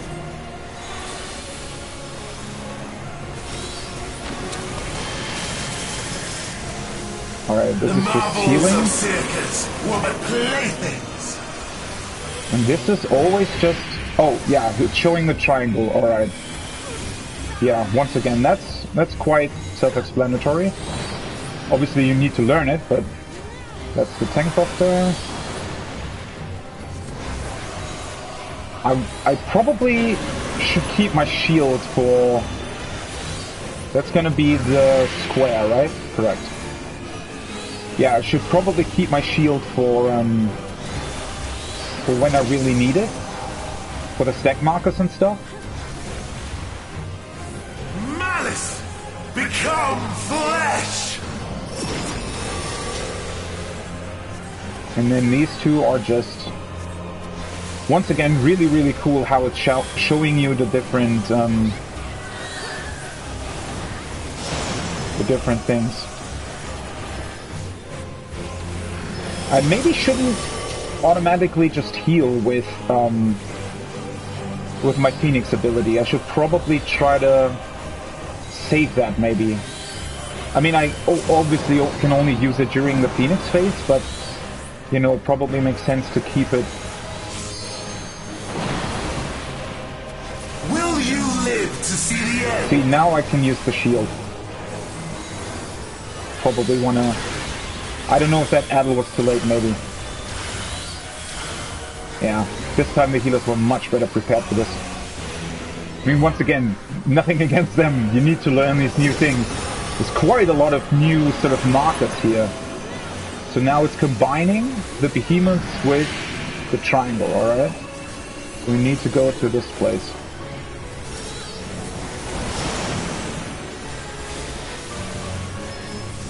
For some reason... For some reason, it wants me to... or not it wants me to... For some reason, I sometimes... now it's the phase change again, right? I sometimes want to triple weave after I summon Bahamut, because it's bringing back Energy Drain, Fester, and Death Flare at the same time.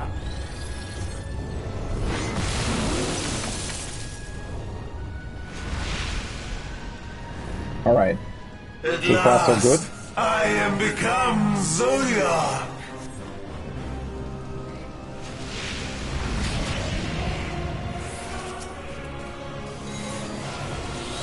Alright.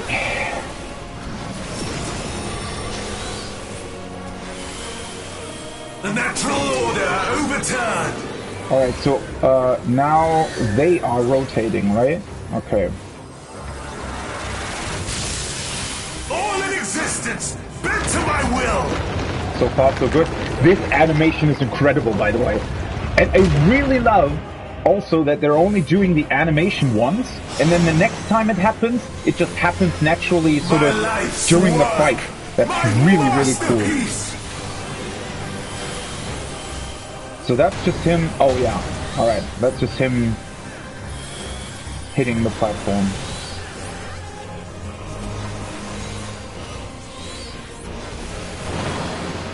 Alright.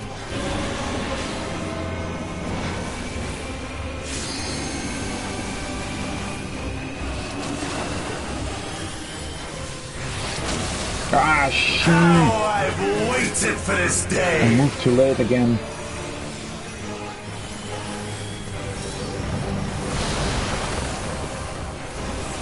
Alright. What's he doing now?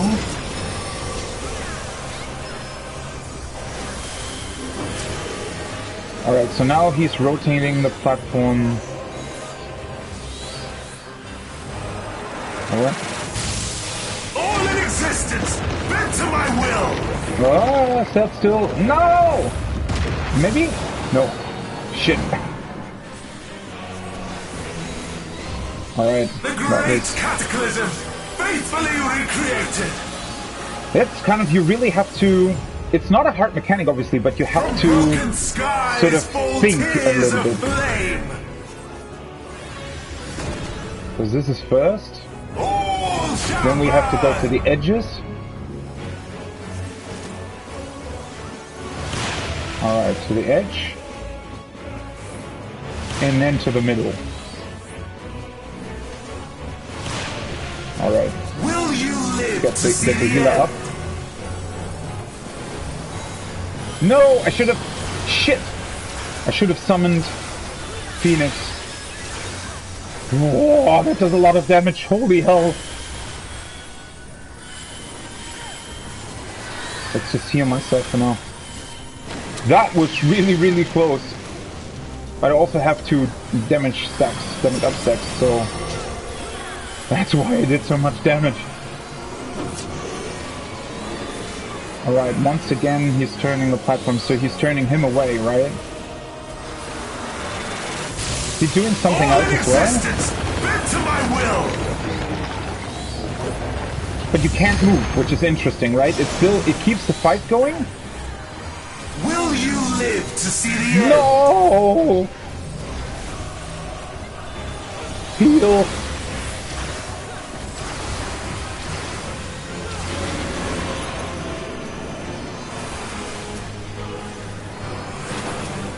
Alright, away from that. Oh, he's doing that at the same time, alright? Whoa, that was way too close. I have no need for restraint. Alright, now he's doing the triangle. And then another triangle. And then the square. Alright, I'm safe for that.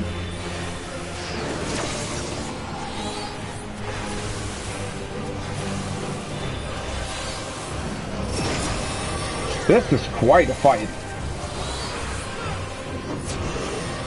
Alright, he's rotating those, so I want to stand in the front. All in existence, bent to my will. I thought that I was standing wrong, but it was still just there. Alright. Let's get the other summon up. To see the end.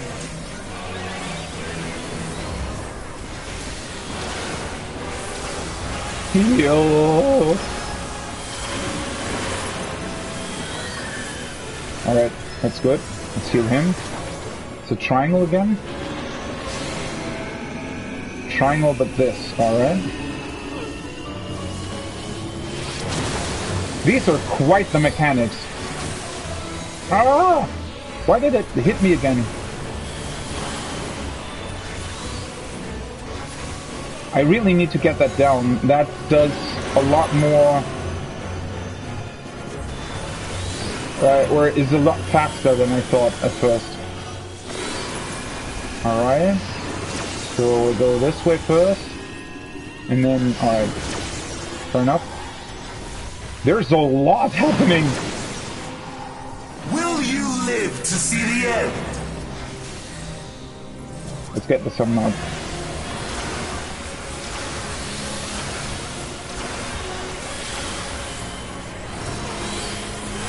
And to the side.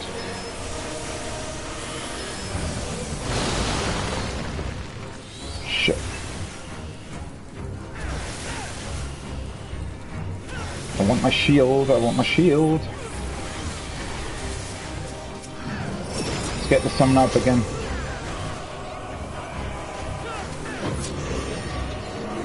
Alright. I should be fine here.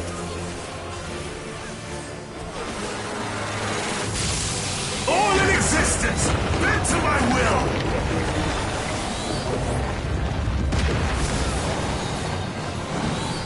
I mean, we still have LB3, Will which you is... live to see the end?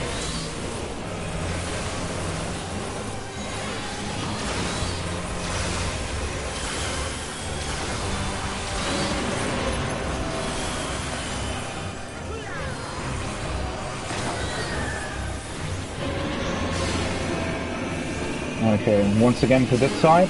And this time I need to keep an eye out for... and move immediately.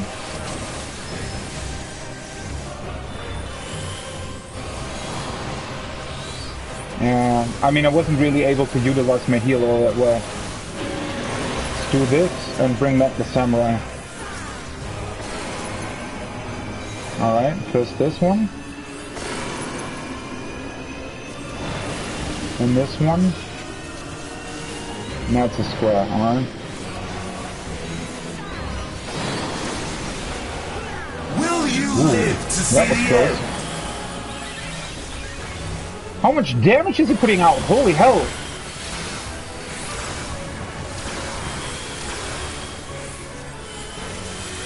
Oh.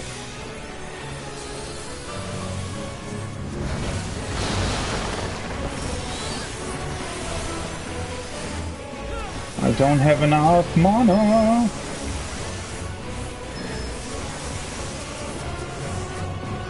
Alright. Other healer's up. I'll get the summoner. Oh no, I don't get him. Wait, I am this way. All in existence, bent to my will!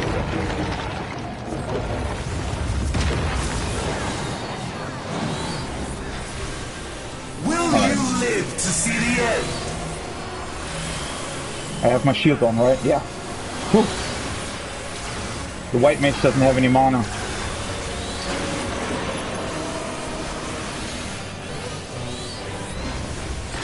Alright, triangle first. With the ray.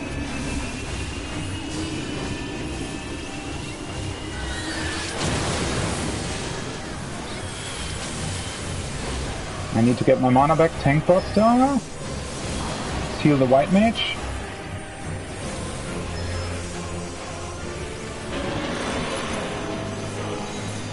Alright, now he does this 3 times again, right? Alright, it's a square first. Then it's a triangle. And another square, alright. Fair enough. Straightforward.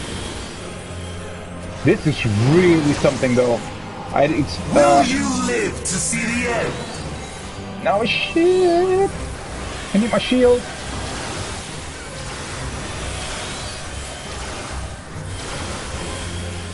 Alright. Think I'm safe here. Yeah.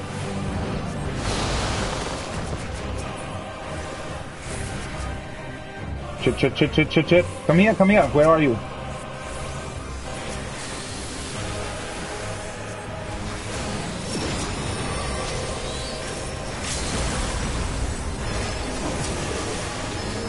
Right, it's turning again. This should be safe. Good that they kept the healer LB3. All in existence, bent to my will!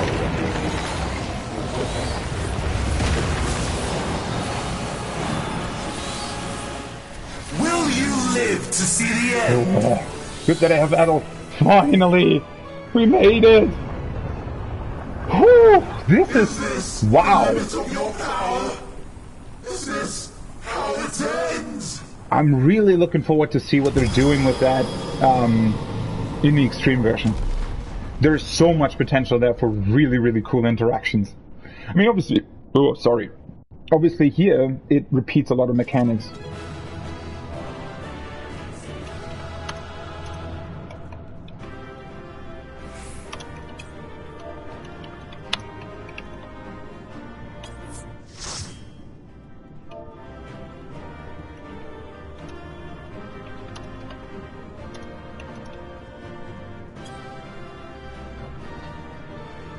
Wow.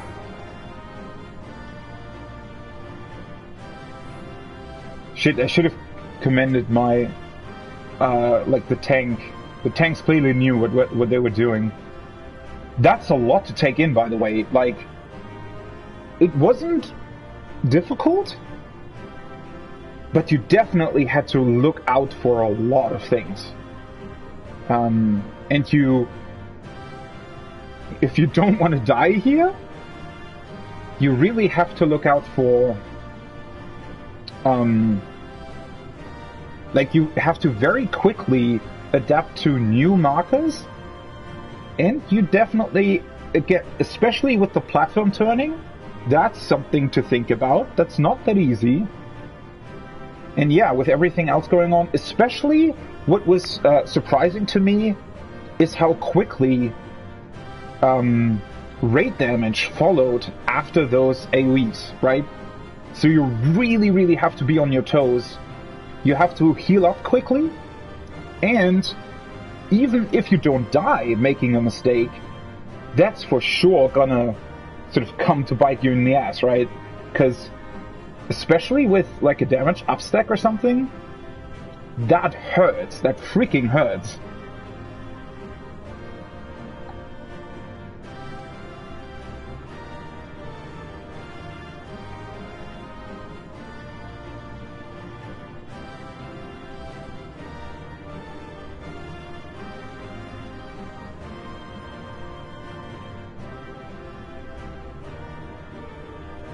Right. A friend of mine just said they can finally share screenshots of this place with me.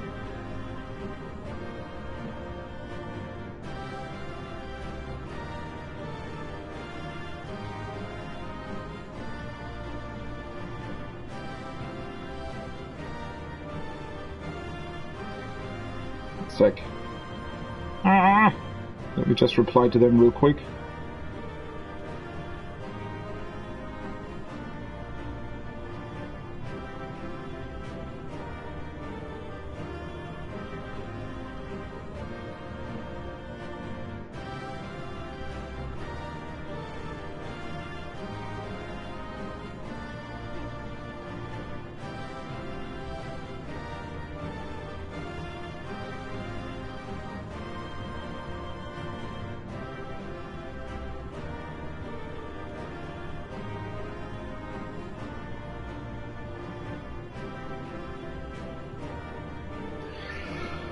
Wow.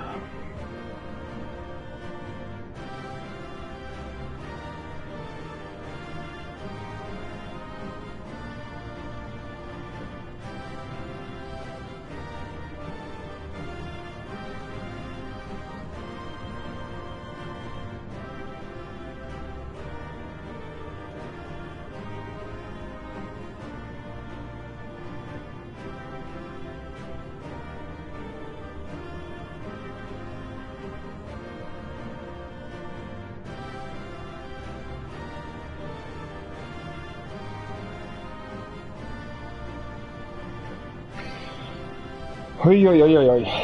Yeah, I'm like, holy hell, this is great. This is everything that I wanted to morph on with this expansion so far. Mind-bending, crazy, incredible the visuals, much like with the dungeon and Anima, the visuals of this trial are incredible. And the mechanics, you know, technically sort of shifting AoEs around. I mean, for example, in Ivalice, in the last 24-man Ivalice raid, they also have these shifting mechanics, right, where they, like, eastward march or something like that it's called. But the visuals of having the platform literally turn beneath you is incredible. Like, really, really is incredible. And then, for example, the stars in the distance as well. I mean, technically that's just an AoE marker, but it just looks so much cooler than a normal AoE marker, right? So they've gone all out with the visuals while still keeping them in a way where you can pretty easily understand what they're trying to tell you. Again, also with the seals on the edge of the arena, right? With the triangle, the square, Was there another one? I think there wasn't, right? There probably is in EX. But yeah, I mean, those indicators, you know, indicate very simple AoEs, but in such a cool way. And they're still, you know, fairly easy to understand and obvious to understand, right? And that's really, really fun going through this and when you're experiencing it for the first time and stuff.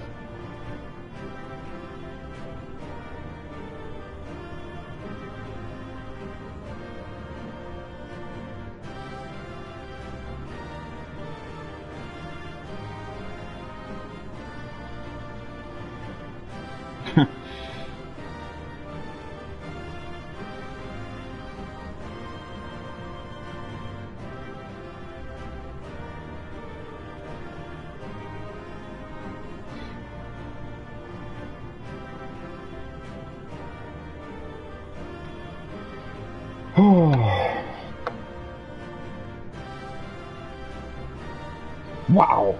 This is, I need to bask in this elation of this trial. I don't know if that's like a bit too much almost, but wow. Just wow. And again, this is the freaking first trial of the expansion, is literally Zodiac. What else is there? Where's this leading? What is happening? Wow.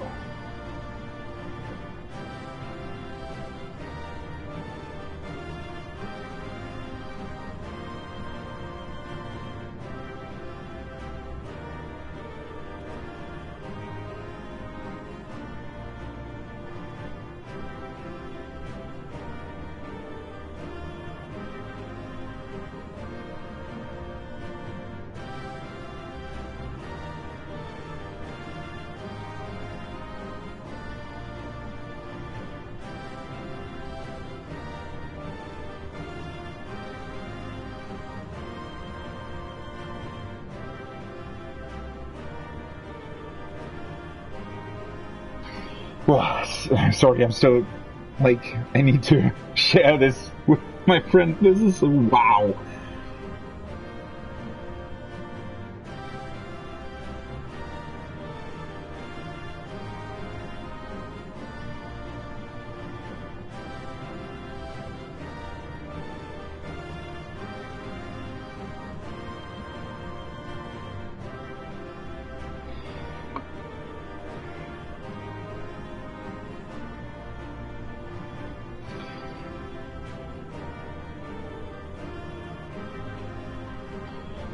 Wow. I don't even, like,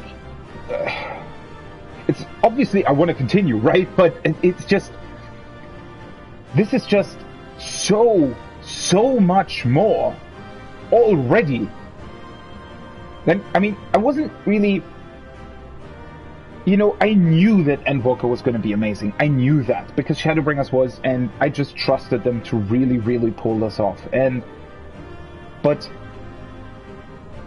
you know, now having seen this and having gone through just the first, this isn't even the first third of the story, or I guess now it's sort of the first third of the story.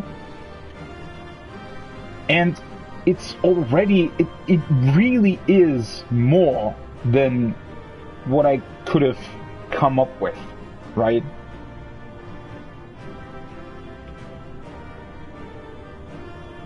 And by the way, Summoner seems really, really, really interesting.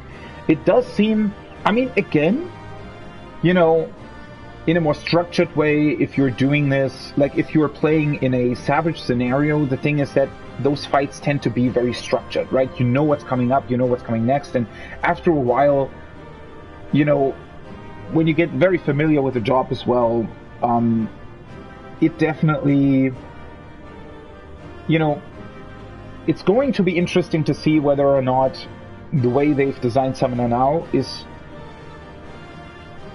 you know, leans itself to optimizing and to coming up with different ways of approaching certain mechanics, right? because that's most of the time where the fun really lies. If you realize, oh, wait a second, if I shift my rotation slightly, then I can do mechanic X a lot better, right? Those moments are always the most fun. So it's going to be interesting to see whether or not you can actually do that, but already just being able to decide which summon you choose at any given moment, depending on whether or not I can summon Ifrit if I know, oh, this is a mechanic where I can stand still, right? And then obviously use the other stuff for movement, but then you still need to you definitely need to pre-think about when to use the shield, because you can't use your own shield obviously while either Bahamut or Phoenix are summoned, or right after you summoned either Ifrit, Titan, or Garuda, right? So you definitely need to keep that in mind, but you also don't want to waste it. And then obviously it has a cooldown as well, so all of these things. And then I haven't even unlocked the level 86 skills, right? Which, for example, especially in the case of Ifrit, would have made this a lot more interesting as well, because the charge-in you want to do, obviously, right? You need the potency, I'd imagine, to play optimally, but then you definitely need to keep in mind when to use it, right? So already, I think the new Summoner is very, very fun. I really, really like it. Again, considering that how they've transformed it, and how they've, for example, taken away the dots and stuff like that. And yes, you have a lot of movement, but at the same time, you are pretty busy, right? You need to consider when to use the shield. You definitely need to use your mana restoration abilities, and when to use Adel and that stuff. And then again, there's still more stuff coming. During the Titan phase, there are more off-globals to use. And with Ifrit charging in, and the Garuda dot, it's also something that I don't have right now. And you need to keep those things in mind, right? You can't just willy-nilly do whatever you want in order to play optimally. So, yeah. Whew.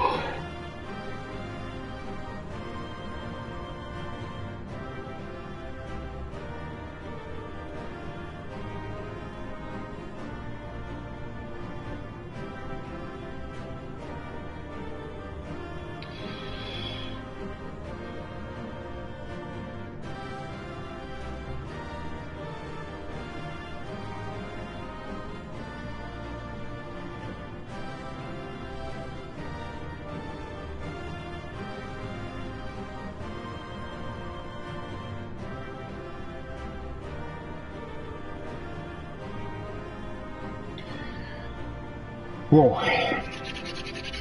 Alright. I think I've stalled long enough. Let's do this. Let's see where this is going.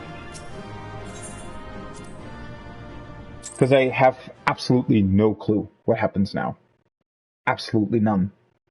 I guess maybe Xenos consumes Daniel because he lost? I don't know.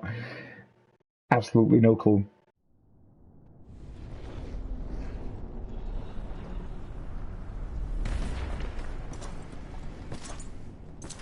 There he is.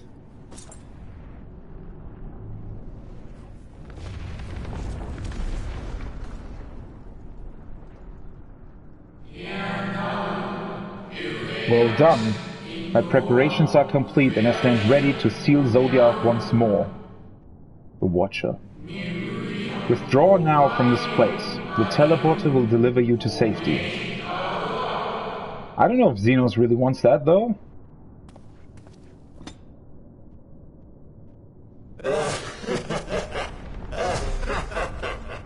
Incomplete and insufficient. Of course he was no match. Once again, you have left my best laid plans in ruins. Those are your best plans? Like, seriously? And played your role to perfection. Thus, sealing my victory. Okay, yeah, so he... That's what I suspected. That's exactly what he wanted.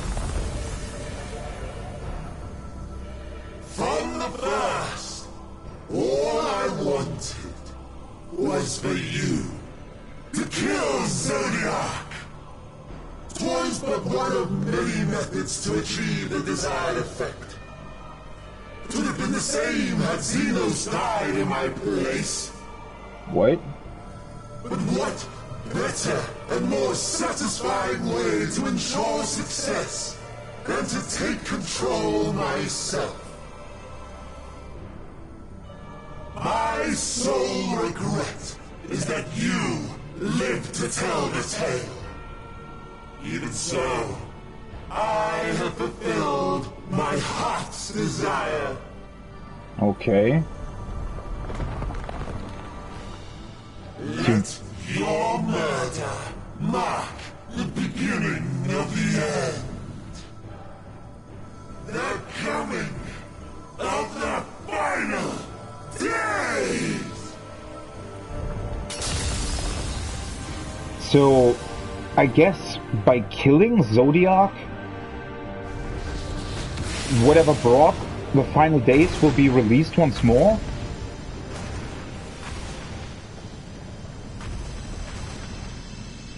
By the way, I now just realized his limbs are missing.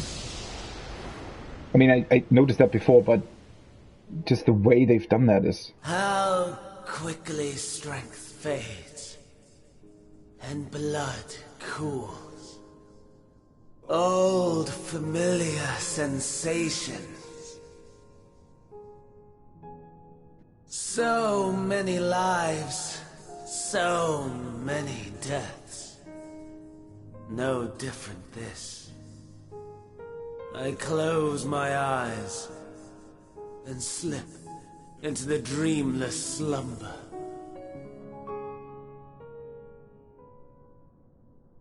A tired song and dance. Routine. Always I wake.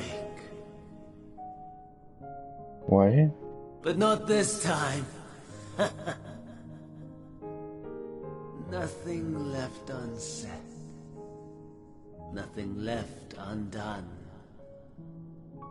Inherit my hell. I intone with glee. The head. The man I was would weep for what I have become. The all-consuming contempt.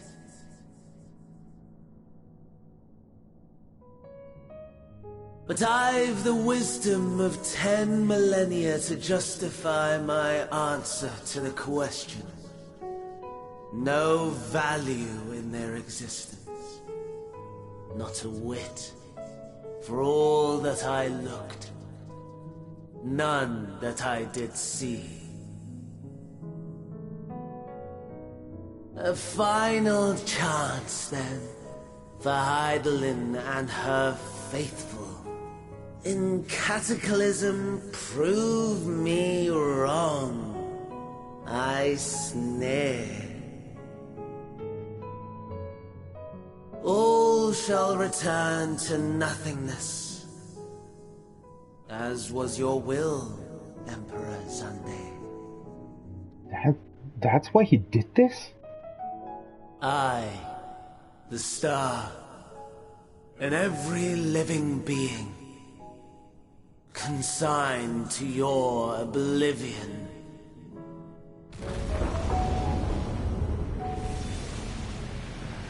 He was fulfilling Xanday's dream?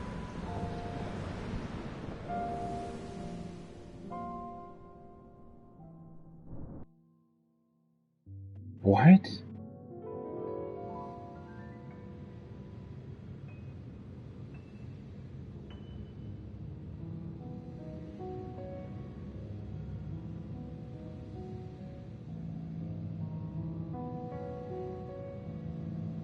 So Zodiac truly is no more?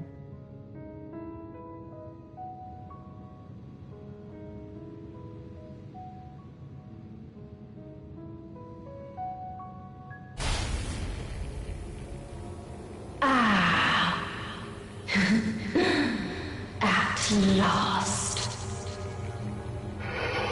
Uh-oh.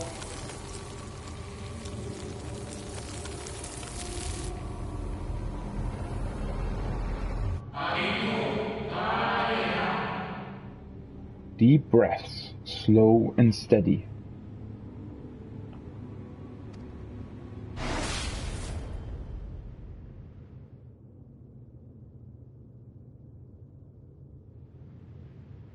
What the... What?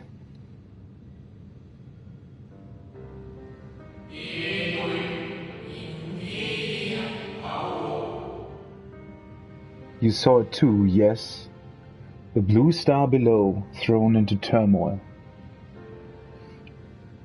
I really hope that wasn't Heidelin there.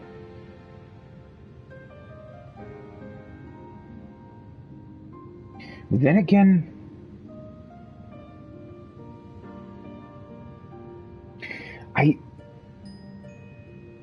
No, I think they want us to think that that's Heidelin, that Heidelin is evil. I think they wanted to think, they wanted us to think that for a very long time, and I don't think that that's actually happening. I mean, at least from what we know, Heidelin was created by some of the ancient beings, so they wouldn't want... I mean, they maybe would want Zodiac to disappear, but then... I don't know anymore. This is...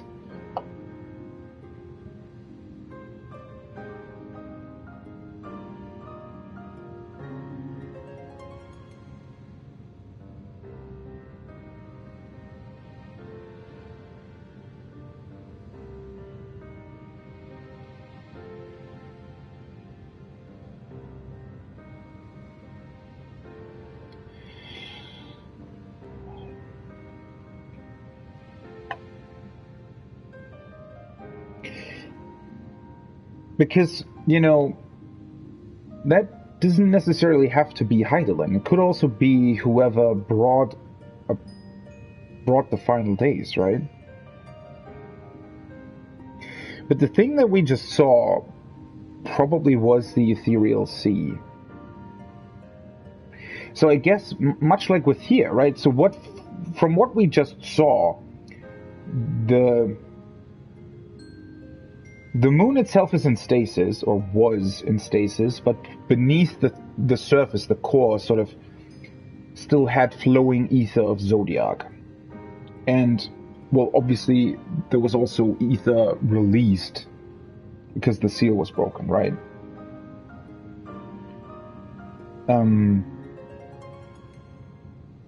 But I'm just wondering, does the planet work the same way?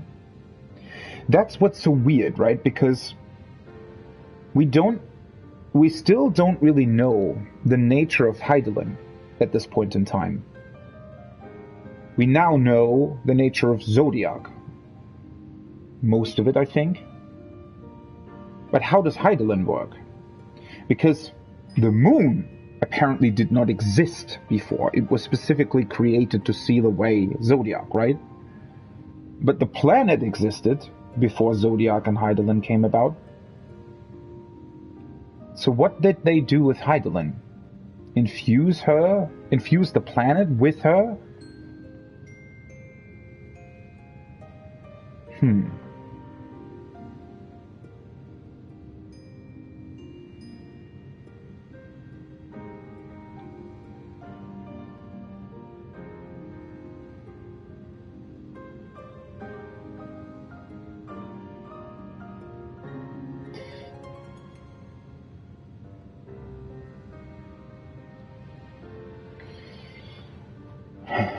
Alright, let's see where this goes, because I certainly have not a fucking clue.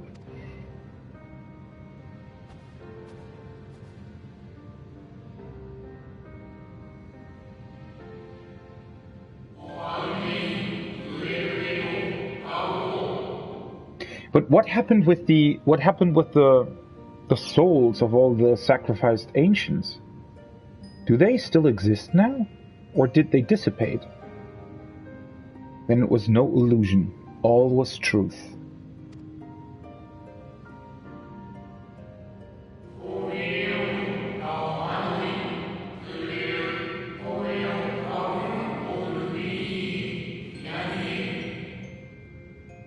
With the death of Zodiac, the laws of nature over which he presided have begun to unravel.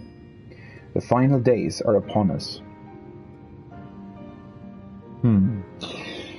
So that is also very, very interesting, because before I was speculating a lot about, well, obviously, where did the final days come from? That's a question that's still not answered, but also, you know, I talked quite a bit yesterday about maybe Charlian sort of being a vault created by the Ascians, or an ark rather, created by the Ascians as a backup should the final days happen again. But apparently the final days, as long as Zodiac was sealed, could never happen again, because he governs over that. So does that mean that whatever brought about the final days was literally sealed within Zodiac? No, not necessarily, because what this could mean is just that, you know, the source of that distress that brought about the final days, the noise from the planet, or whatever it was, right, that we don't know about yet, that created anguish and fear in the ancients, which then prompted them to summon these beasts everywhere, right? So what happens now might just be that those beasts are coming back. So while it's sort of the same final days, the reason why they happen is now different. It's not the cry of the planet, or again, whatever it was that brought about the first final days. Now it's literally sort of the same final days that was sealed away because all the souls that, or not all of them, but most of the souls that created the final days, at least the unsundered ones that still had memory of the final days and still had that fear and anguish inside them, they now they're now free, essentially. Or their ether, their creation magic, whatever you want to call it, that's now free flowing because Zodiac is no more. Zodiac doesn't bind it anymore. What I'm still wondering though now is, do these souls still exist? Where are they now? Their ether must still exist somewhere, right?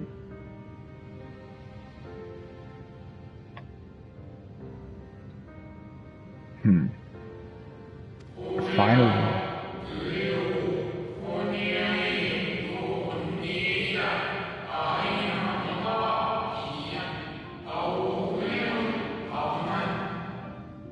What you witnessed was an omen granted by the echo, a vision of the horrors to come. Okay. Again, I know this is a random tidbit at this time, but who is the Watcher exactly?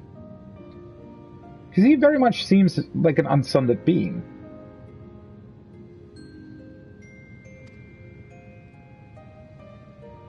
So much to think about still. Holy hell. Time grows short.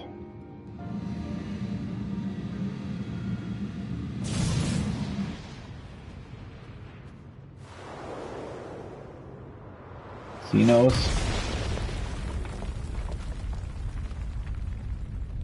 What was that entrance? Hello there. Wait, are you Xenos? Think so. Did he infuse himself with the ether?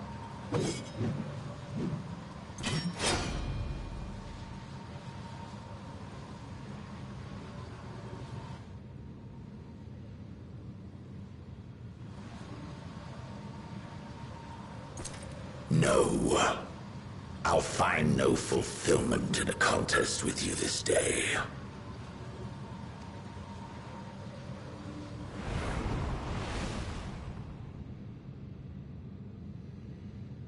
Slavering beasts gather at your gates, ravenous and eager. Already you turn to them and away from me. Oh. Yeah, he wants our focus to be solely on him, alright? What did he just do? Or was that just... Did he do anything? He wanted to feed on Zodiark's ether, I guess.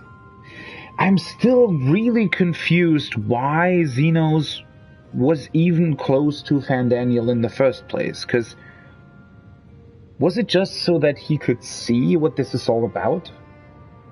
Because he didn't really know about the nature of Zodiark and...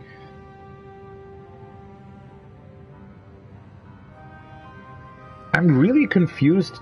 Couldn't he have, for example, just killed Fandaniel? Why did he let this happen if he's now sort of angry that our focus is elsewhere?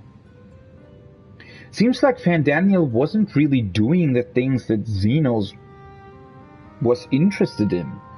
So why was he sort of hanging around with him? That's the thing that I don't get about this. I mean, Fandaniel, up to this point, apparently was really just a crazy lunatic, right? Literally the Amon that we knew about from Ancient Alec, fulfilling Zande's crazy dream of, well, nothingness, right? So what was Xenos doing with him? Was Fandaniel just a pawn for him? Someone to follow so he could find out how Zodiark and Heidelin work? I'm really confused about that. I must go forth once more in search of power far beyond the might of Shinryu. Power to make your heart run over with rage. Yeah, because Zodiark is no more? For the eldest of primals was a betrayal of promise. A pathetic creature incapable of inspiring true despair. That's what I crave. Pure, unadulterated despair. But why?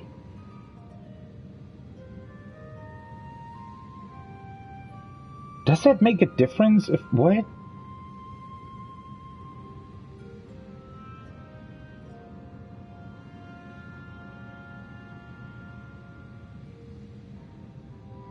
So he only, again, yeah, it's sort of, I think, how it just said that it is, that the sole reason why Xenos even helped Fandaniel is just so that he could see whether or not Zodiark actually fulfilled the promise of being this eldest and most powerful of primals.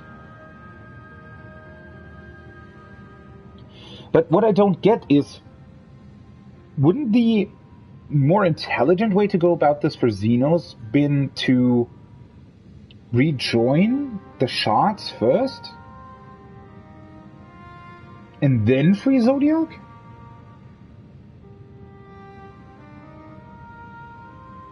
Because then he would have been a lot stronger, and now he will never know whether or not that would have been the case, right? I'm really confused about that.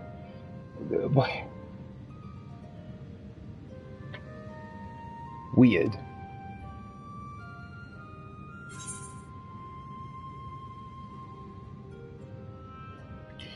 I will not fight for your amusement.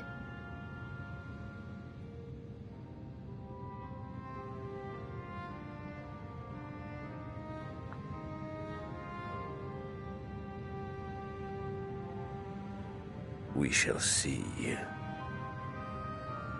Yeah. Guess we shall.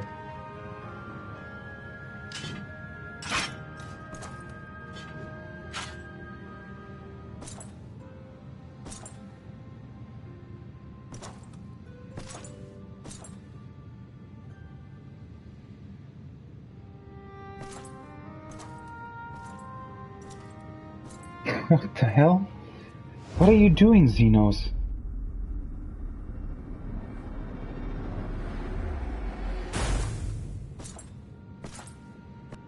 What?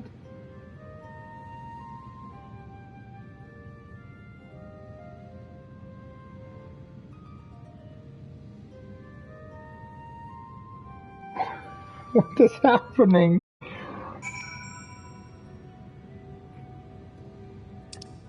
Wait, I need to change my tabs. What?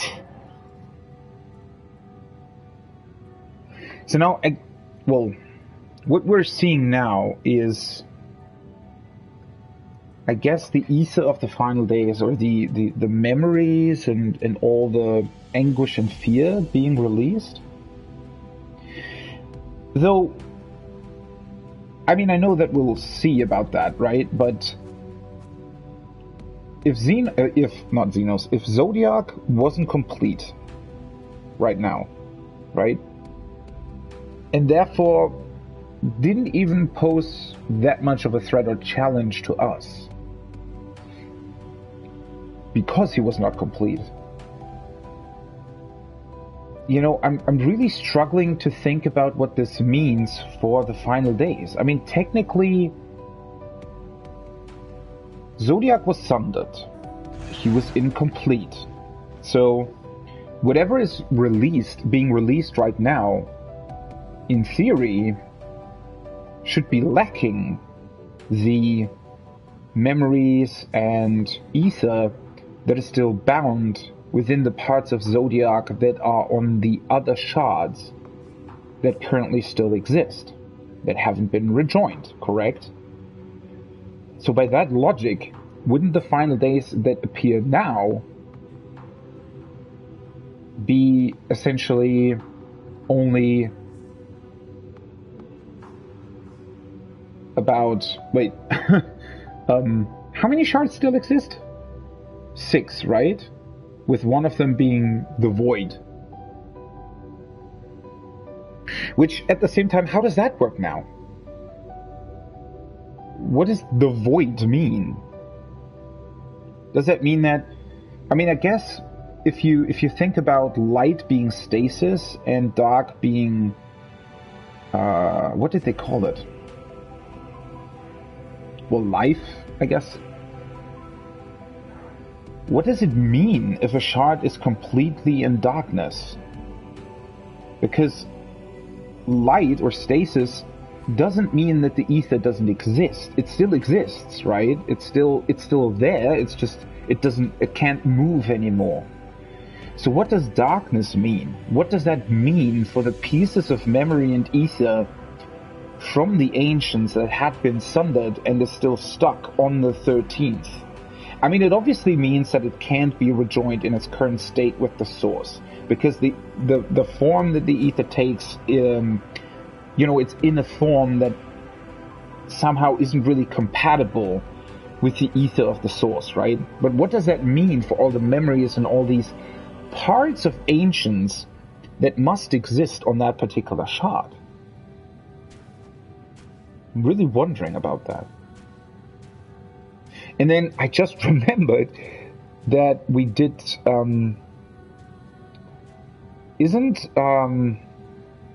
what's his name? Uno Kauhai? Isn't he currently working on sort of getting the 13th back from its brink?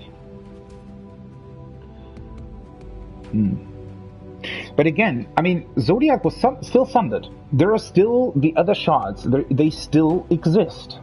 Clearly, I mean, I could just teleport to the first right now, right?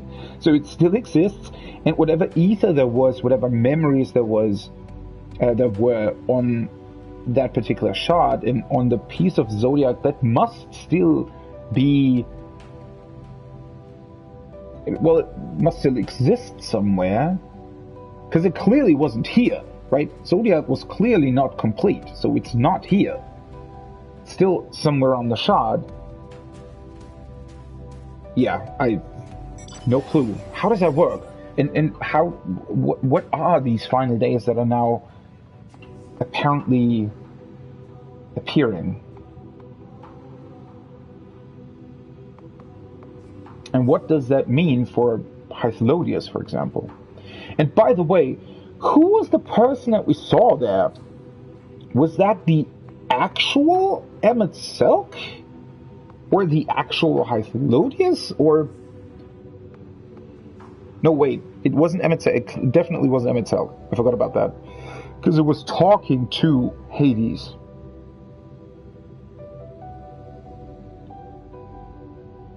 Was it Renat, though? No, it couldn't have been. It must have been Hythlodius, right? The actual Hythlodius. The actual person. Right? Because Hydaelyn isn't here. Renat isn't here. She's still the heart of Hydaelyn. So her ether and her memories are not here. They weren't bound by Zodiac with. And Emet-Selch weren't as well. So it must have been the real Hythlodius talking to Emet-Selch, right? I need to watch that back. Oh, this is... But at least this is more answers than questions, I think. Maybe. No clue. And then who are you? I sense his presence on the moon no longer. If you need not follow, then I beg you stay, and listen what I have to tell you. Oh, I guess he was talking about Zeno's presence? Of Zodiac, and the end of all things. Please, I beg of you, give us answers.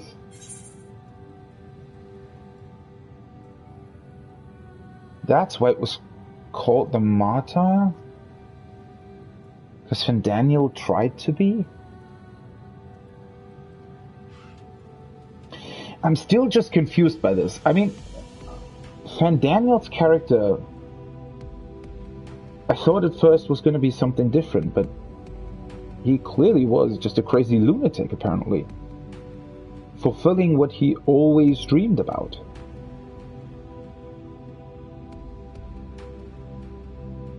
It's just... in all of this sort of world-ending, in these world-ending proportions, us being on the moon, fighting Zodiac, talking to Hydaelyn, right? These cosmic forces, these incredibly ancient beings and all that. It feels so strange having these callbacks to Xande.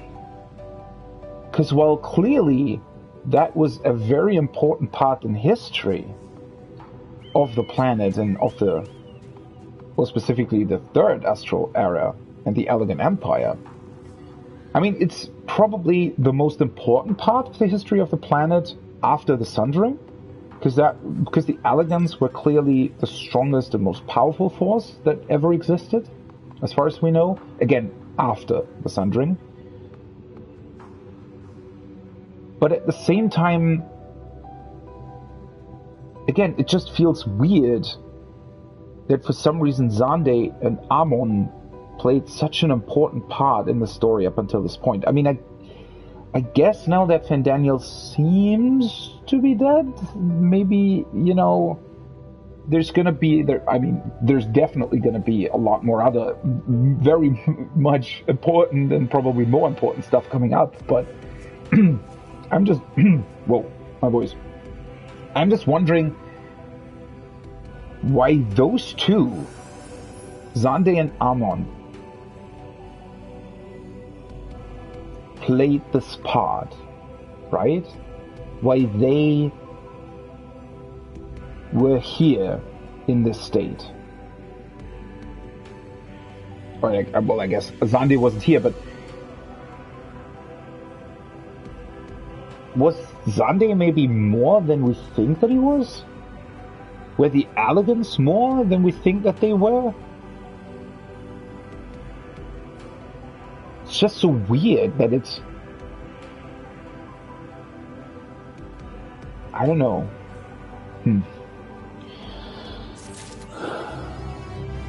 Rise up through the night.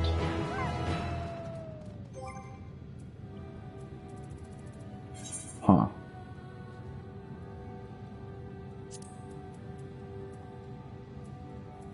Oh, right. Win 300 triple triad roulette matches. Huh. Vaughn card. Cool.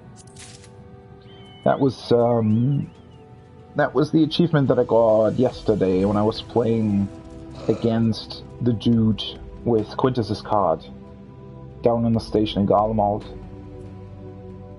Tower of Babel, Flight, and now the main scenario quest of Martyr. Moonwalker.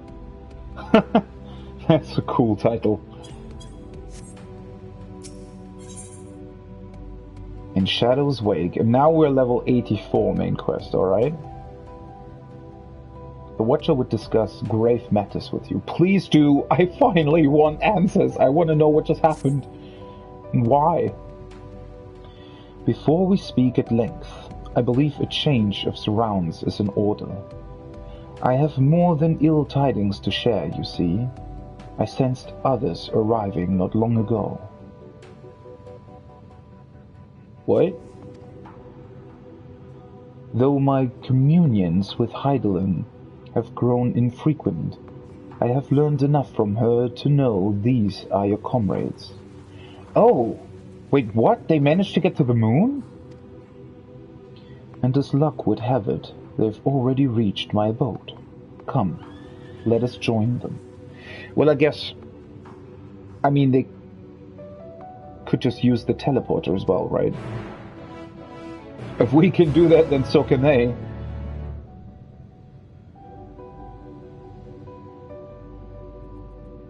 What the hell is going on?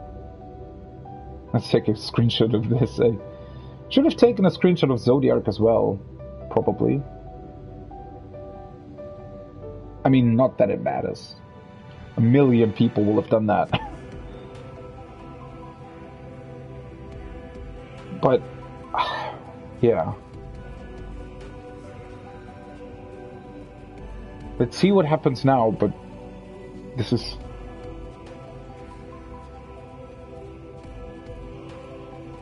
Again, the part that was confusing me, and I think that's also where my confusion sort of came from yesterday, because I still can't wrap my head around what all of this is. I mean, even after now knowing sort of Daniel's objective, or apparent objective, and reasoning behind his actions, I'm just wondering about Xenos.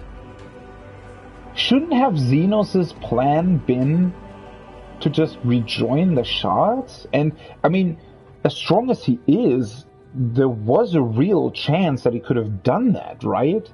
I mean, maybe that would have been too boring or time-consuming for him? He clearly wants sort of the easy way out, it seems.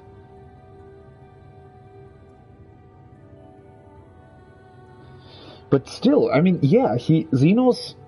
By helping Daniel and freeing Zodiac at this point in time, Xenos sort of robbed himself of the opportunity to see Zodiac at his full strength. And that's really confusing to me. Why?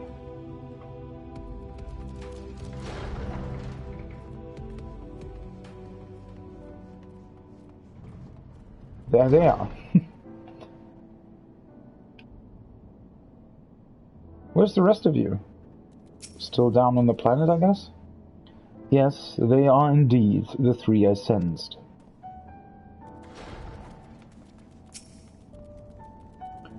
Dare I ask what happened before we arrived? Yeah, Thancred, sorry, but I still don't really understand it either. May we presume this being is a native of the moon? Not really. I think he's in fact an Unsundered that was just sent here to watch over Zodiac. I think.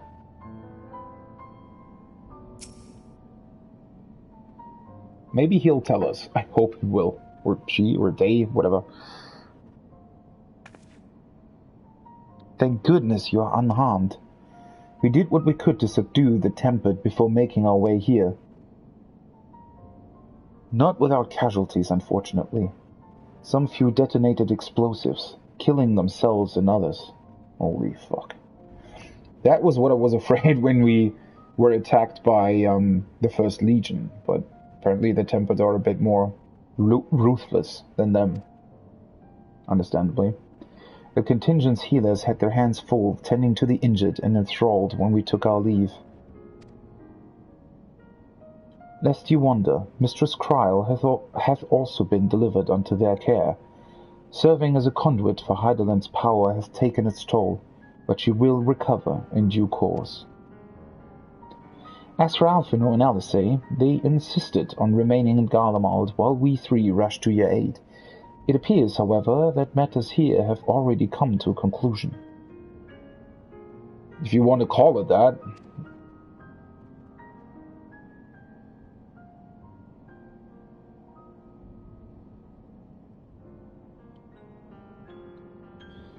But what manner of conclusion, if I might ask? And is this the ally whom Heideland bade you seek out? He is not unlike the shades of Amarant. Not unlike, perhaps, but not the same. Oh. I was created by Heideland, together with this place. It has ever been my duty to keep vigil over Zodiac, or rather, it was my duty. So the Watcher was created by Heideland. So technically not an Unsundered. Because I was, in my mind I was speculating about him or they maybe being one of the people that was talking with Bernard. That we saw during that cutscene in 5.2. Where they were talking about how to stop Zodiac. I was sort of thinking that maybe this person here was an Unsundered that agreed with Bernard and offered to her to keep watch over the seal that she sort of created. But okay, so this is different. This is a being that was specifically created by Heideland. Which I guess makes sense to some degree, but I do wonder what the nature of the Watcher is.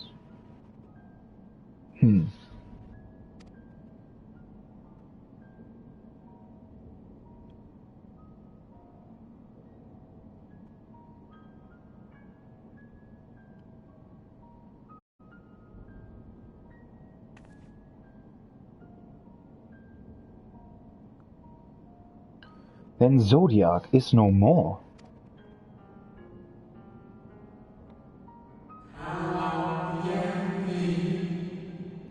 And not without consequence, I am afraid. For now, the delicate weave of the star, preserved by his presence, will begin to unravel. The delicate weave of the star. That is also very interesting to think about, right? So, if you will, the only reason why our planet still looked the way that it did was only because of Zodiac. Which, in a twisted way, that's just really ironic, sort of, right? That the only reason, apparently, why our star still, existed, bloomed, and flourished was because, well, Zodiac made it so, and even though he was sundered and captured and sealed away, that was still preserved. But it was only preserved because Zodiac created it that way in the first place.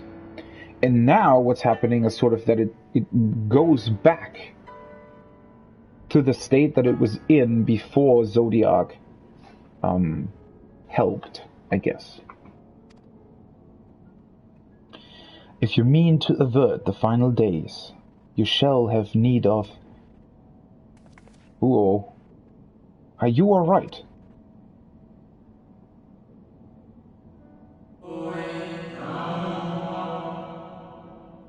My attempts to forestall Zodiac's release have all but exhausted my strength. Oh, not again. Tell us first. If you might allow me to rest a short while, I will share with you all I can. Please do. You need not exert yourself on our account. These crystals contain records of your time here, yes. May we peruse them while we wait? Oh. Oh, alright, so that's what those... I was wondering. That was also some speculation that a lot of people came up with while we saw screenshots of this in the promotional material. You know, a lot of people were wondering that maybe these are, you know, very important or specific memories or creations that the ancients decided were so important that they sort of stored them away on the moon. But they're not that. They're just essentially the diary of the Watcher, is what I get from this. Huh. By all means, if you would review them chronologically, might I suggest beginning with those on the upper floor? I shall leave that to you, while I see what can be gleaned from the crystals on these lower levels.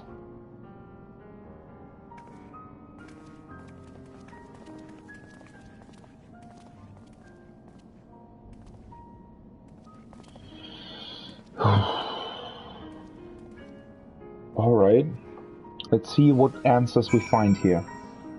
1 second though.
Alright, just wanted to eat a little snack real quick.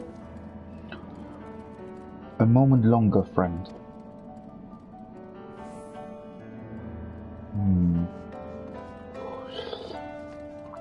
This is... Pray, review the records on the upper floor, and I will see if there is aught to be learned down here.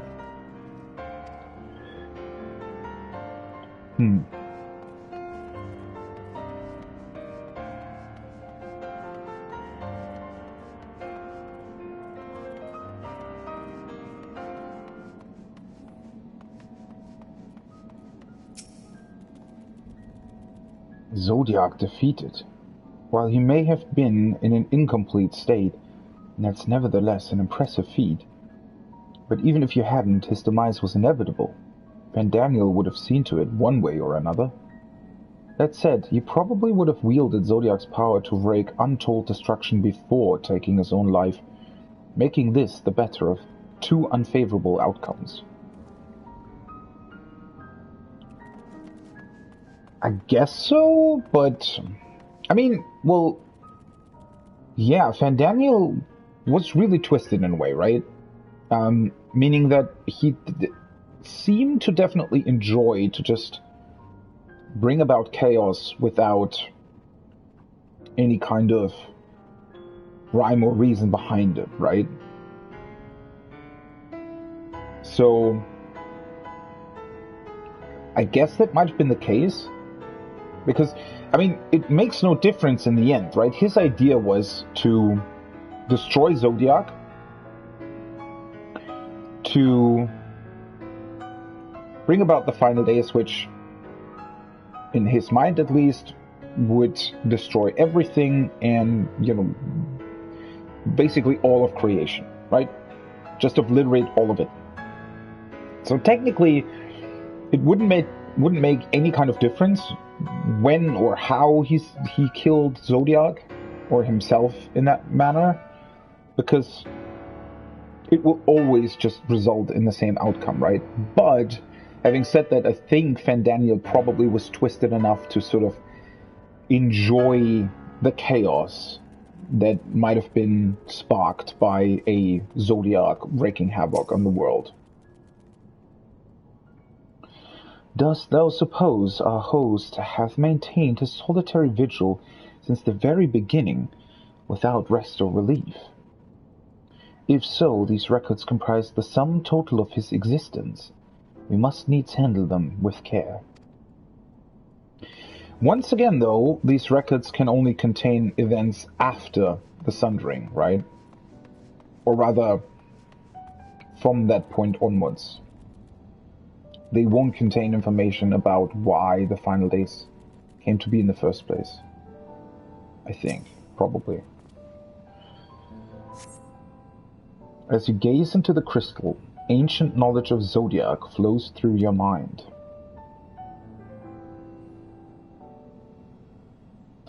Daily summary, no abnormalities detected. 3 times. So he kept records of if there was anything wrong with the seal, I guess, or with Zodiac himself. These appear to be records of a long, lonely vigil on the moon, dating back to the beginning of Zodiac's imprisonment. So I guess during most days, probably nothing happened, but I'd imagine that through the calamities, there probably would have been quite a lot happening, right? Every time Ether got rejoined with Zodiac? Let's see if this refers to the calamities. Knowledge of past calamities flows through your mind, yeah. The records describe how, with each rejoining, Zodiac's thirst for freedom grew, as did the strain on the brands. Maintaining Zodiac's imprisonment appears to tax Heidelin greatly.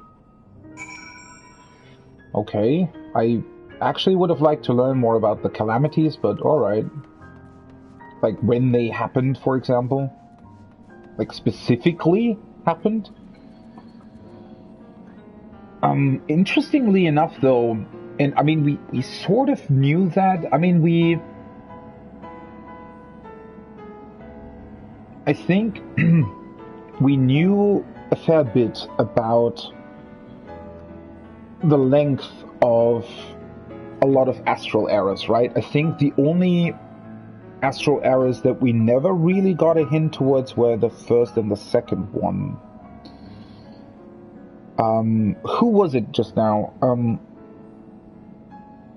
I can't remember who said it during all those cutscenes with Zodiac, but somebody mentioned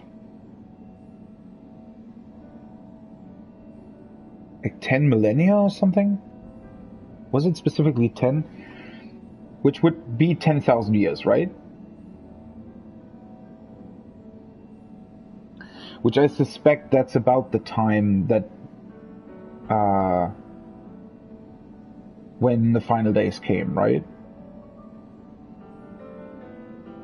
I think, before this, I always, I thought it was, I don't know, if I read it on Reddit or if I just counted them myself or something, but I thought that the days of the ancients probably were about 12 to 14,000 years ago, right? I guess it's just 10,000. Again, depends obviously on the length of the astral eras.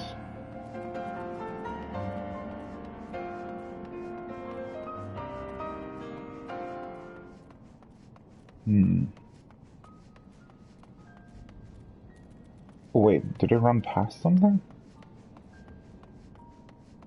Wait, what? Oh. Warmly glowing crystal. As you gaze into the crystal, knowledge of past rejoinings flows through your mind. The records describe the Watcher's efforts to prepare in the event Zodiac broke free from his prison. The records go on to describe maintenance carried out regularly with the Loporids. Those are the bunnies, right? Though it is not clear who or what they are. The moon bunnies?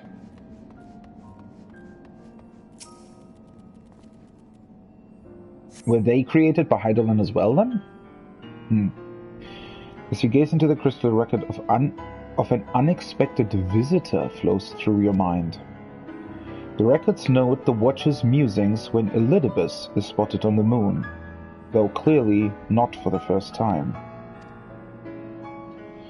Oh. It is clear he and his brethren have a keen interest in freeing Zodiac from his prison, and yet they have made no attempt to destroy the brands. Perhaps they prefer he remain hidden from mortal eyes until the final rejoining. Yeah, I mean, they obviously wanted him to be complete before being released once again, right? Perhaps they realize we would never dare bring harm to Zodiac so long as he remains imprisoned.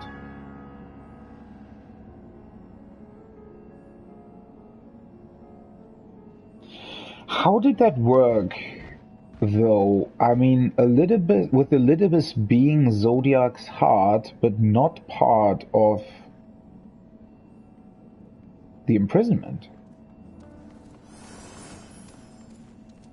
So as long as Elidibus was Zodiac's heart, he would have been able to control Zodiac, right?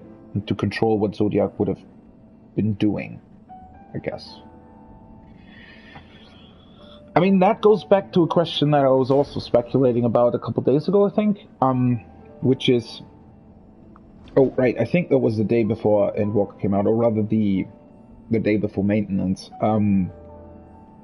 When I was re-watching the 5.2 cutscene, I was wondering, we still don't know why the three unsundered Asians even existed still, right?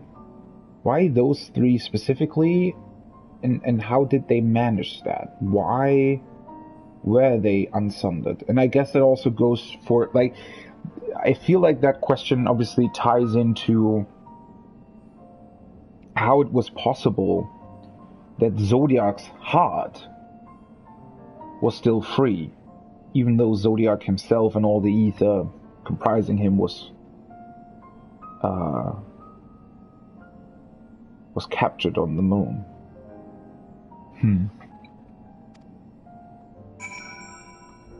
Yeah, and I think Emetzelk and the others wouldn't have dared to break Zodiac's seal because they probably well, not only, I think, they just didn't want to really bring harm to the souls that comprise Zodiac's ether, right? Because as we've seen,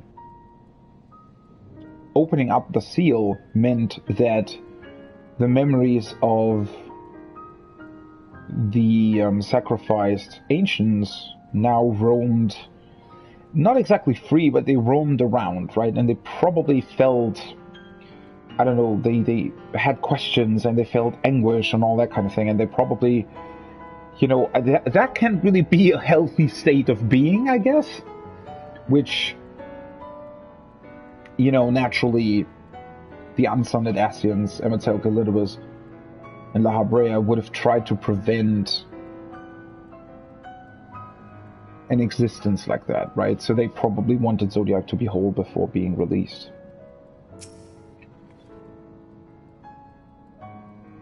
Did you learn anything of import? Oh, yeah, and then, well...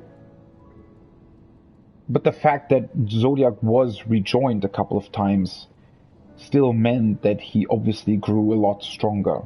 So, I guess, had there been one more rejoining, specifically the first in this case, right? I think that the last rejoinings that still needed to take place in order to make him whole again probably would have been a lot easier, since Hydaelyn would have been very, very weak and probably not really been able to hold that seal anymore anyway, right?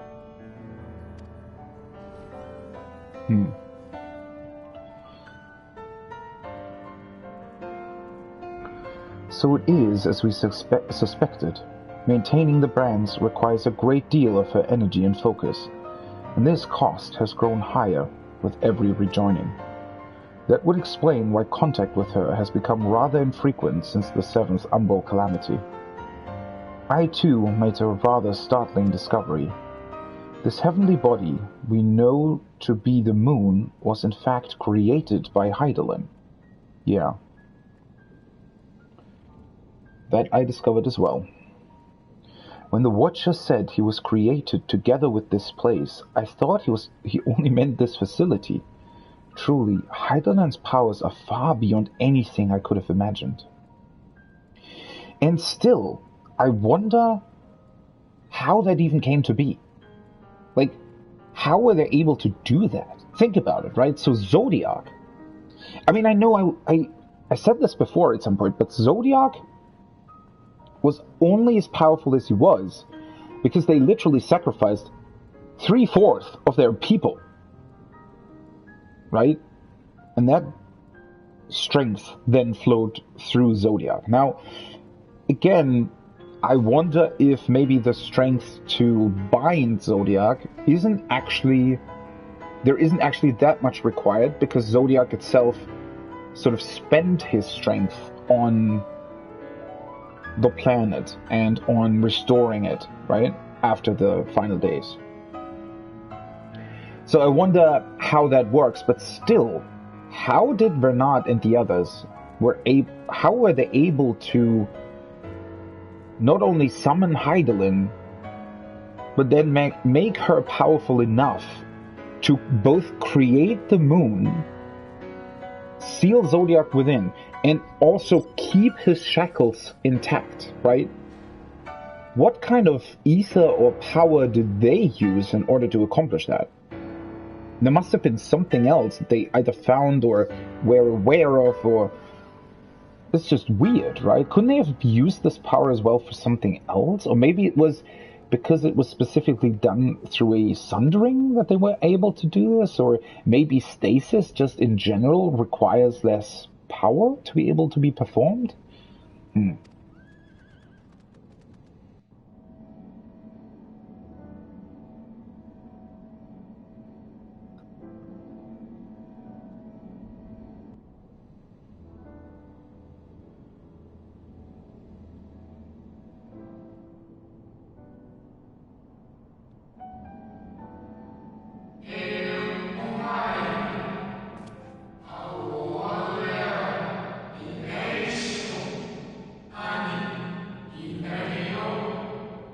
I thank you for affording me this short reprieve.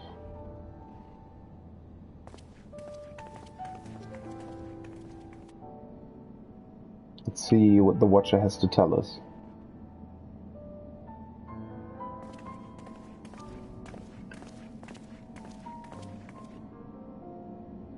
It is we who should thank you.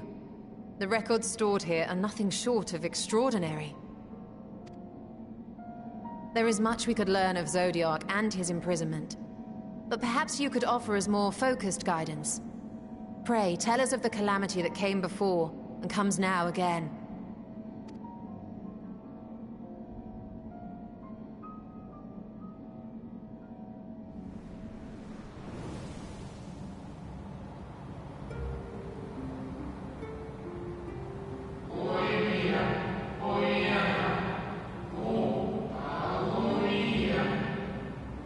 Oh. It even has a name? Long ago, before the Great Sundering, there was but a single world. Aetheris.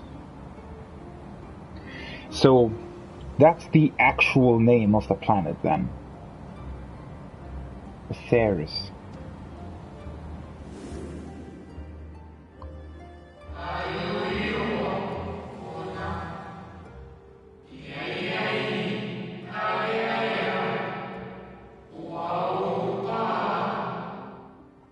This much we already know.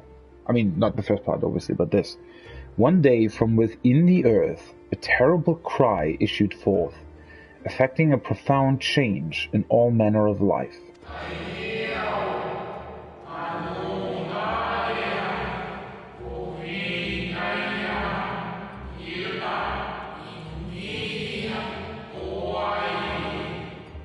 We were not exempt. Our creation magics ran rampant, giving shape and form to thoughts of hopelessness and despair.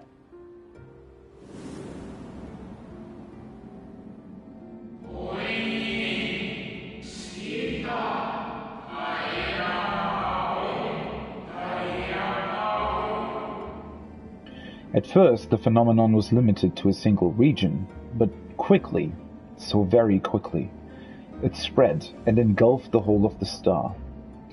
Very interesting tidbit of information though, right?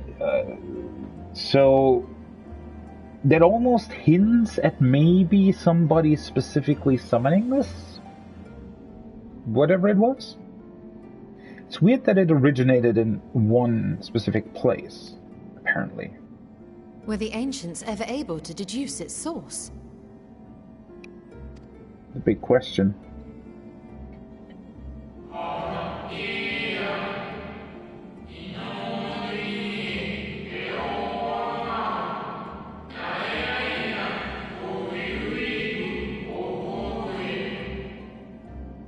Okay, they were not. However, the convocation struck upon a method to predict where next the corruption would manifest. Okay, so it didn't really appear in one region. It appeared somewhere first, and then it appeared somewhere else, and somehow they were able to predict where that would be. Huh.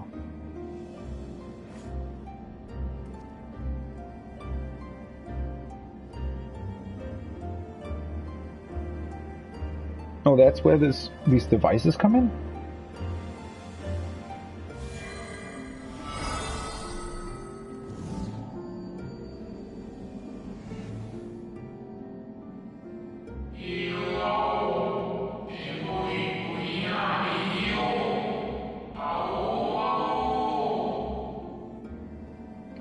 The etheric energies which flow through all of creation in the form of various currents.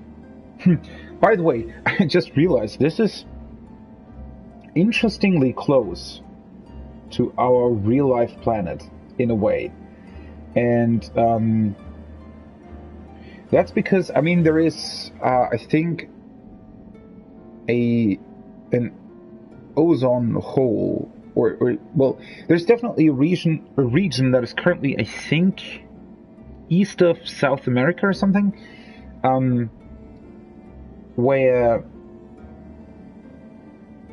the outer layer of our atmosphere is weaker, and for example satellites that are passing through that region need to be more careful and sometimes get shut down while they're flying through that particular zone. And what is currently speculated, or what I think the research points towards, is that essentially the our Earth beneath the crust, like the outer layer of it, not the outer layer, but the layer that's directly beneath the crust is essentially liquid metal, right? Magma, you know, liquid fire. It's metal, right? And because it's liquid, like the core of the planet is solid because of the pressure, right? But the more outer parts around the core are liquid. And they, because they're metal and they're liquid, they flow, right? So essentially there are actual sort of storms and violent movements between our Earth's planet surface. And because it's metal, it creates magnetic fields that then have an influence outside of the actual planet and an influence on the atmosphere and all that kind of stuff. And I was just, that's a very great analogy for this, I think, where apparently the planet is sort of, can be thought of as having liquid ether, or at least not necessarily liquid, but flowing ether beneath its surface. And because it's flowing, it can create sort of, you know, what's the word for it? Well, parts of it will flow quicker than others, right? So, I guess if such a specific quick flow of ether would try to break through to the surface, you would be able to predict that?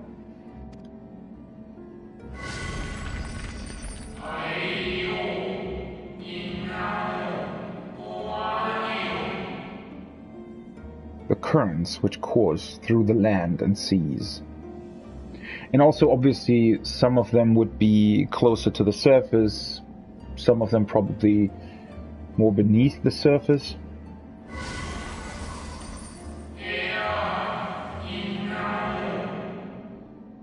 Those which flow through the very air. Oh, right, and then different to our real world, these have aspects, right? So they, I guess the orange ones in this case are Earth aspected ether that's flowing beneath the surface, and then the wind is wind aspected ether, obviously in the atmosphere. The water.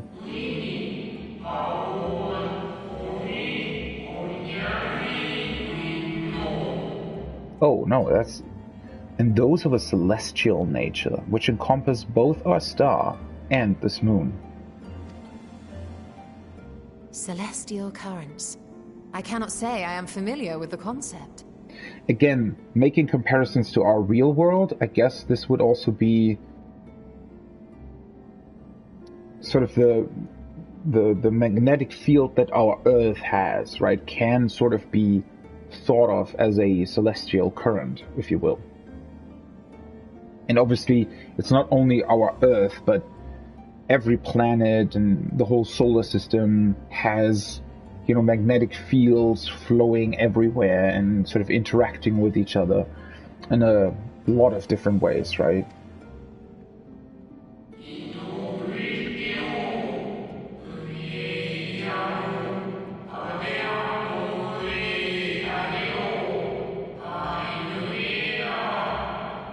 Nor would I expect you to be. Few scholars of our time knew of their existence. Okay, so even during their time, with all of their knowledge, the ancients didn't actually know that much about, I guess, the universe and the outside world of their own star? But then, again, coming back to the Allegans, it's interesting because they had space travel. Well, we don't know how far, though, obviously. You know, maybe it actually was only sort of to the moon. But doesn't this mean that the Allegans would have had to know, at least to some degree, about these celestial currents? Because it might have influenced their spaceships?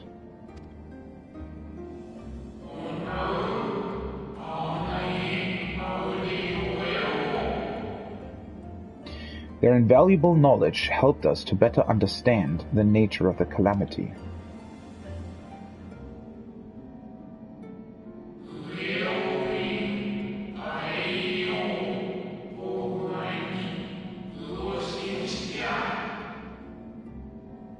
Like the terrestrial ones of earth and air, the celestial currents form a vast network, but the ethereal distribution is not consistent.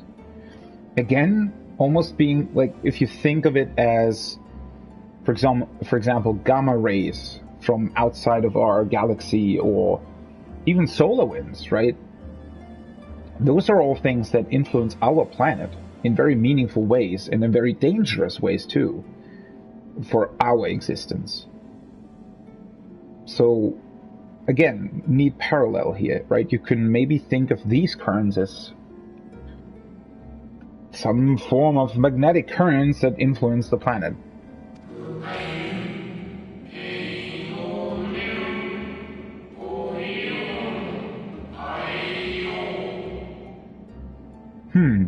The convocation soon realized that the inciting incidents occurred in regions where the flow was weakest.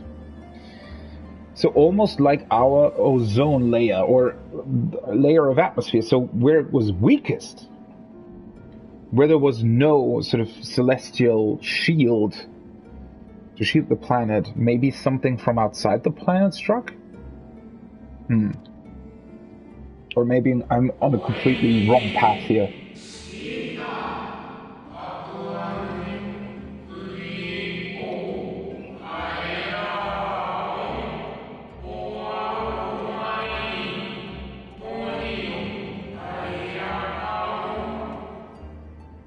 Correlation without clear cause, ultimately. Nevertheless, on closer study, a stagnancy of ether was observed in nearby currents. Ether became stagnant.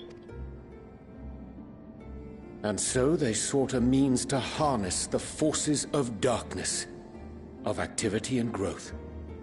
Thus was Zodiac conceived.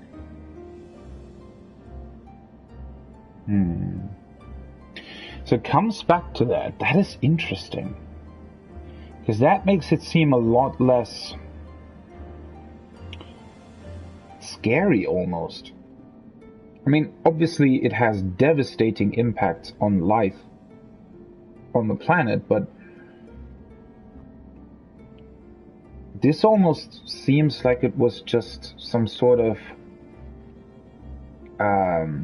celestial anomaly that just happened to sort of let the ether flow in a very unfavorable way for those specific points on the planet, where it would then essentially create stasis, and therefore 1 second.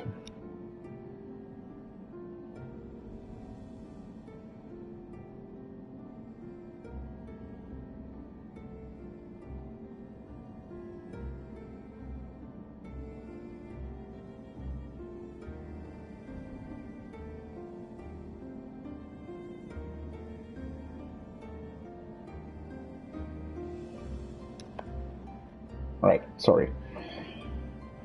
And so they thought a means to harness the forces of darkness, of activity and growth. So yeah, they realized that it was stasis. But again, it just seems that, well, that halted existence. It threatened to halt life, right? Just turn the planet essentially into a lifeless shell. No less a power than a god's could set right the laws of nature and quicken the flow of ether within the star.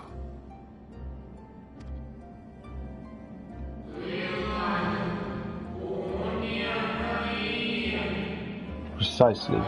With the advent of Zodiac, our end was averted.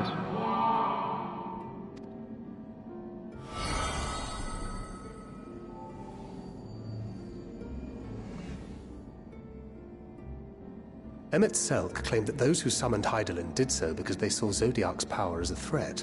Is that true?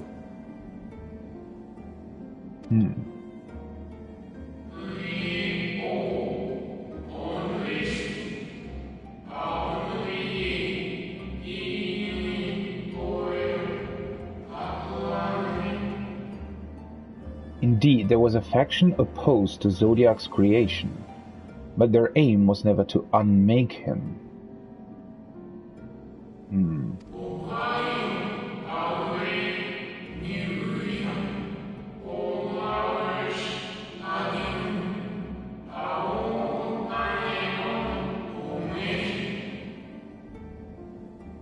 Very interesting.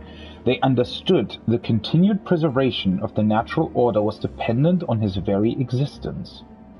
Until we could identify and address the underlying cause of the final days, he would need remain, for his departure would set in motion those apocalyptic forces once more. But so that almost seems like they weren't really against summoning Zodiac. Like they weren't against that at all. They just realized that it wouldn't be enough. That just having Zodiac there probably wouldn't really contain these apocalyptic events, and therefore they needed a way to seal him in order to make sure that what Zodiac did actually remained.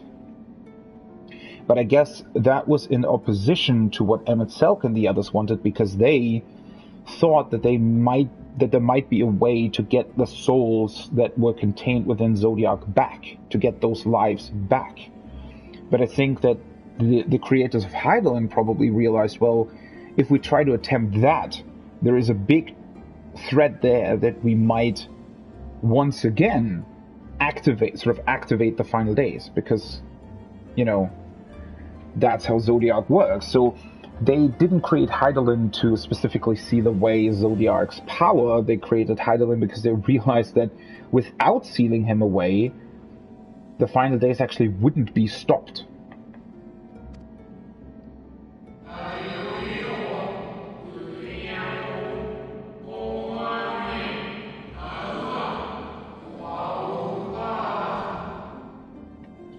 Hydaelyn recognized this as well, and so rather than destroy, she sundered Zodiac, herself and the star, into lesser reflections, that she might confine him in this place. Again, though, why sunder the star? Was it just not possible in any other way?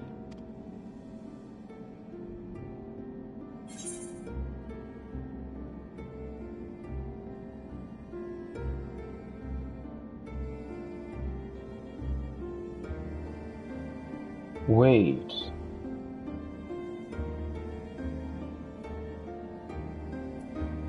And what she told me in the Ethereal Sea was false?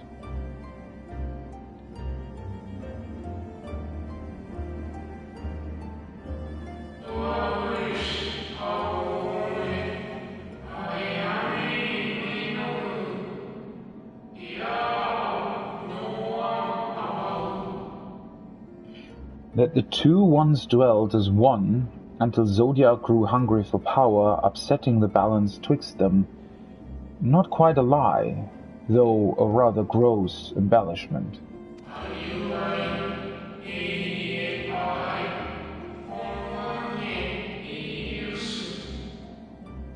But knowing what you know now, you must surely realize why she might opt to obfuscate and mislead. I guess so, but I don't know if that really helped her cause in the long run.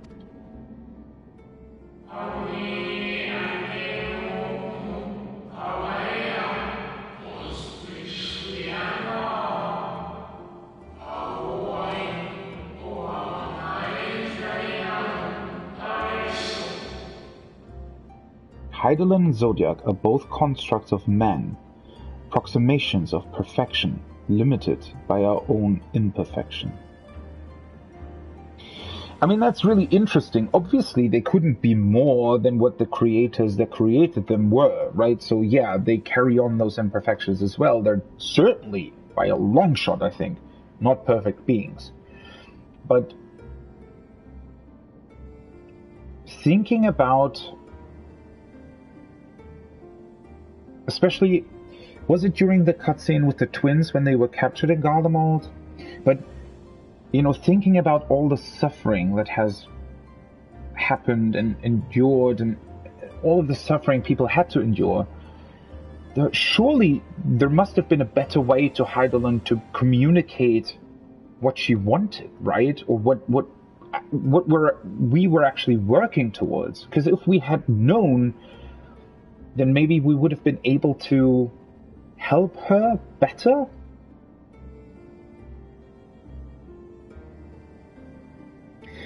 I'm really sorry. I need to take a break. I'll be back in, I don't know, probably 20 minutes. I hope it doesn't kick me during the cutscene. I mean, technically, I pressed the button like a minute ago. I'll take a break. Anyway, see you in a couple minutes.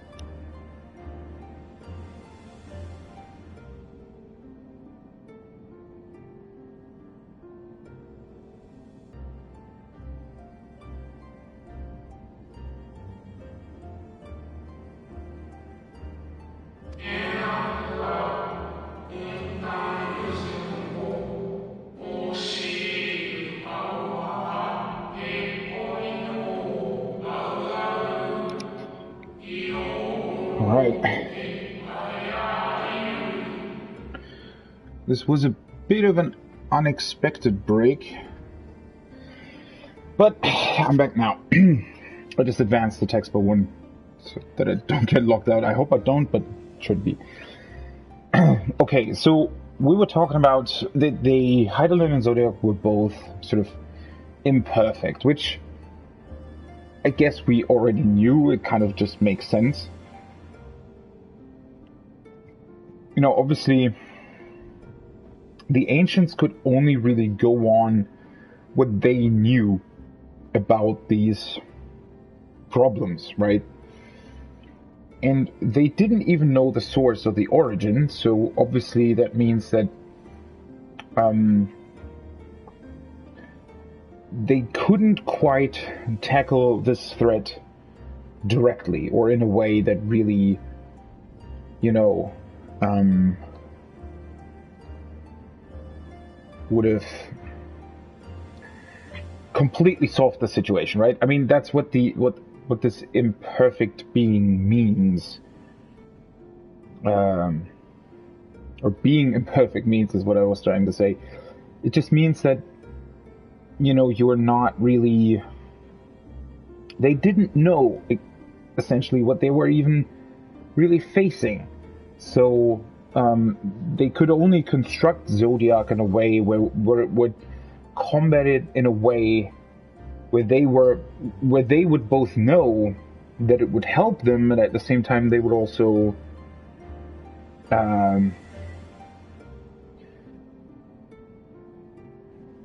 you know,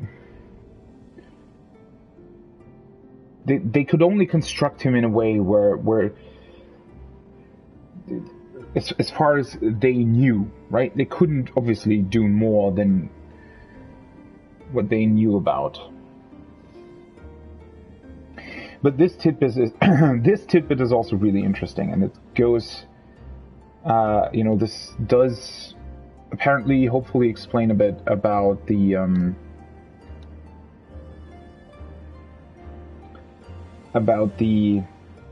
things that I was wondering about before.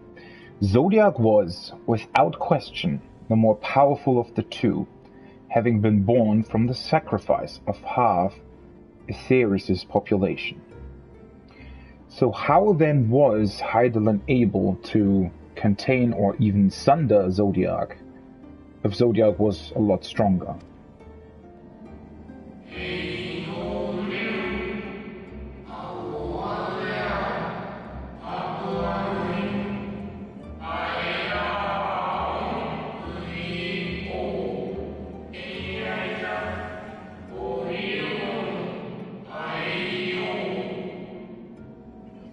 Thus was it necessary for Hydaelyn to commit herself wholly to his defeat. Still more effort was needed to confine him. So this is, in a way, I think this is what I was speculating about before, right? So what he's saying here is that while Zodiac clearly is way more powerful than Hydaelyn, in terms of, if you want to think about, I guess, the amount of ether that they both had at their disposal, I guess, if you look at it that way. But the difference here is that Zodiac wasn't created to combat Hydaelyn. Zodiac was created to combat the final days, or the source where that calamity originated from. So Zodiac, essentially isn't even there to fight Hydaelyn. And I guess that's why Hydaelyn was able to confine and shackle Zodiac and sunder him, because that was her only purpose. Right? Hydaelyn didn't have to do anything about the final days. Her only purpose was to seal away Zodiac. And that's why it worked.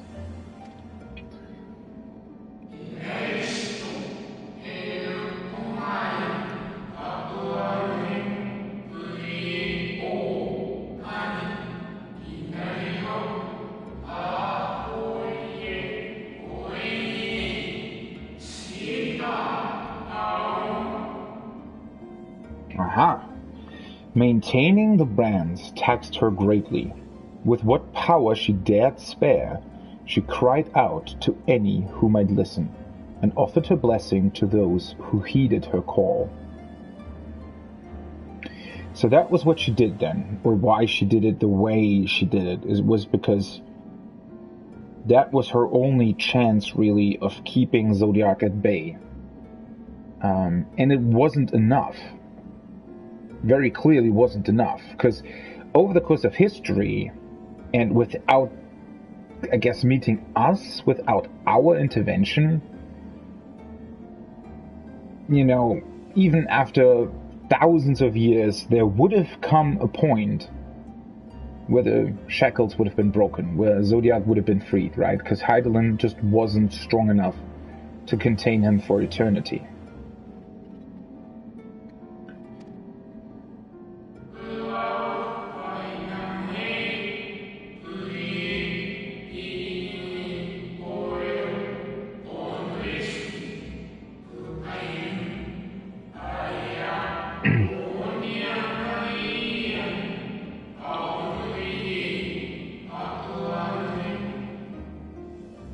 Though it was likely within her power to do so, I believe she did not wish to speak of Aetheris and her history. Which, that part's still confusing me a little bit. Because again, if she would have been, and if she would have talked about this, then maybe there would have been a bigger chance of actually finding people, or not only finding people who could help her, but also just the people that were willing to help her maybe would have been able to do a lot more, right? At the same time, obviously, giving away too much knowledge does bear a certain risk. Because I think that Hydaelyn as well wasn't entirely, like, she must have known that, people, even her people, like her warriors of light, could still be manipulated as well. And they could still also fall for other ploys, and if she gave away too much, then maybe that would have enticed some of them to fight against her. I mean, in a way, at least as far as we know, currently, she doesn't enthrall us, right? She wants us to be free. At least she literally said so. So, because of that, obviously, we as the Warrior of Light would have been free to work against her, right? If we would have, I guess, more, let's say, ambitions of our own, we could have been somebody who just wanted power for themselves, right? So by concealing a lot about her history, she also made sure that maybe, you know, her power wasn't used against what she wanted. Though again, it also meant that we maybe weren't able to help her as much as we maybe would have been able to had she told us.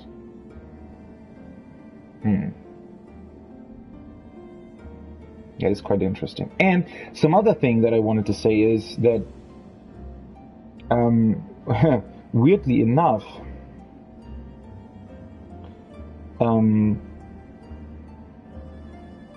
in a way, I think because of the rejoinings that have happened, weirdly enough, the souls on the swords have become stronger, right?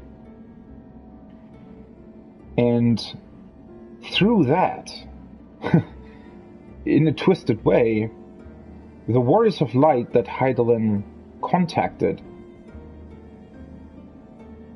because of those rejoinings, were also stronger.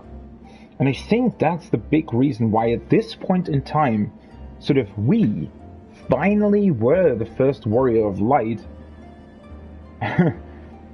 Again, ironically, because of the rejoinings that happened, the rejoinings that happened made Hydaelyn weaker and forced her to put more of her energy towards keeping Zodiac at bay, right? But at the same time, it also meant that anybody who she contacted, who then became a Warrior of Light for her, would be stronger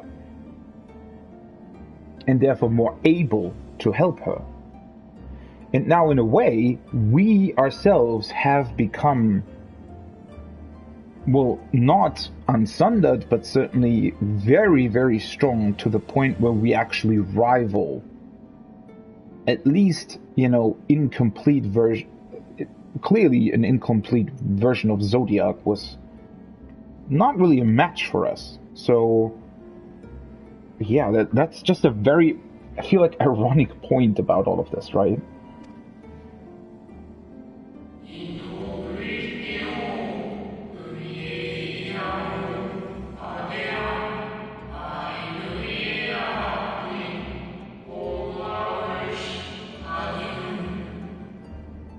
Like Zodiac, Hydaelyn's purpose is a reflection of her creators. They wish to look to the future and not linger in the prison of the past. Right. So, I guess it was really more, it wasn't, Hydaelyn can't even really, she is not free compared to us. She's a primal, right? So she can't really make these decisions on her own. She just acts the way the people who summoned her wanted her to act. And yeah, if they, and it's not even really a conscious decision, probably. It's that they wanted to look to the future. They wanted to strive for a better tomorrow and not, you know, recreate what once was. And therefore, I think, again, yeah, that sort of plays into the same idea, right? Is that had Hydaelyn told us a lot more about, for example, the Ancients, or about how she came to be and who summoned her, maybe that could have prompted us to sort of dream of recreating this world of theirs, recreating the world of the Ancients. Much like Emet-Selch dreamed about bringing that back.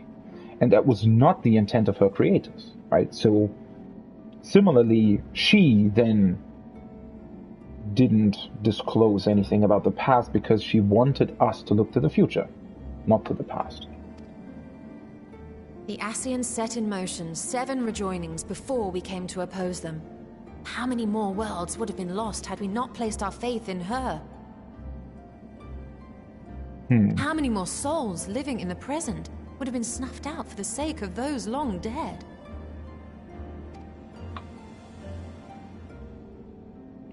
Well, in light of recent events, I see no reason to doubt your words. Yeah. And even if Hydaelyn is not a god in truth, If Minfilia believed that we should trust in her plans, then I choose to do just that.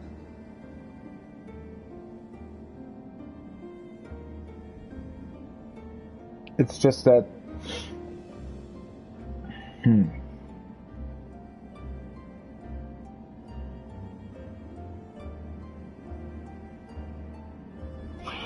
I mean, much like Zodiac was now sort of twisted and forced by Fandaniel to be used in a different way and against its own creators, even though it, well, the same can be said for Hydaelyn, right? Hydaelyn isn't shielded against that. If somebody or something or whatever would manipulate Hydaelyn herself into doing something that she originally wasn't created for, then that still poses a threat. Which brings me to a rather important question. Let's suppose we try but fail to stop this second coming of the final days. Should the Source fall, what will become of the other worlds?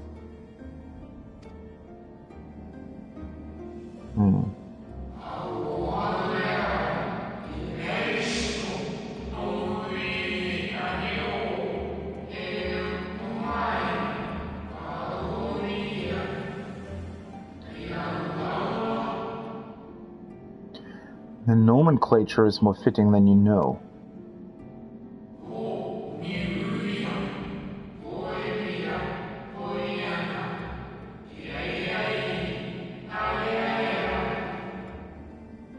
Bring ruin to the source, and its reflections will share in its fate.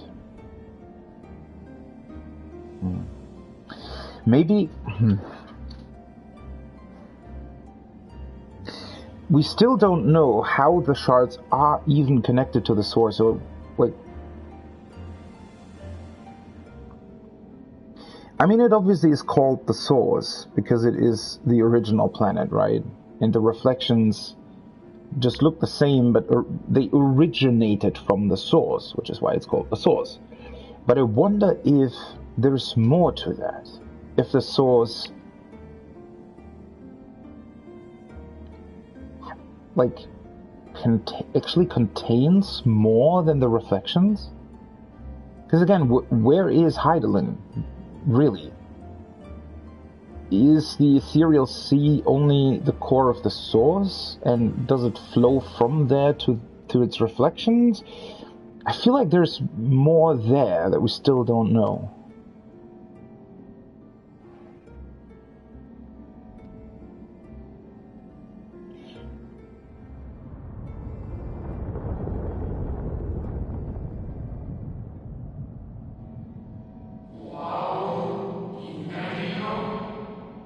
Ah, it is ready.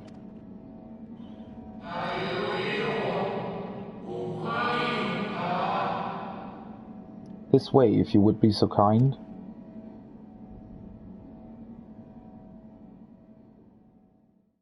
What now?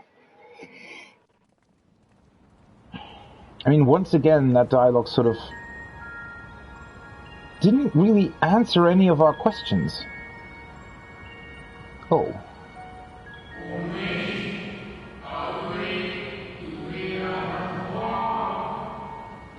A beautiful sight, is it not? Yes, but what is it?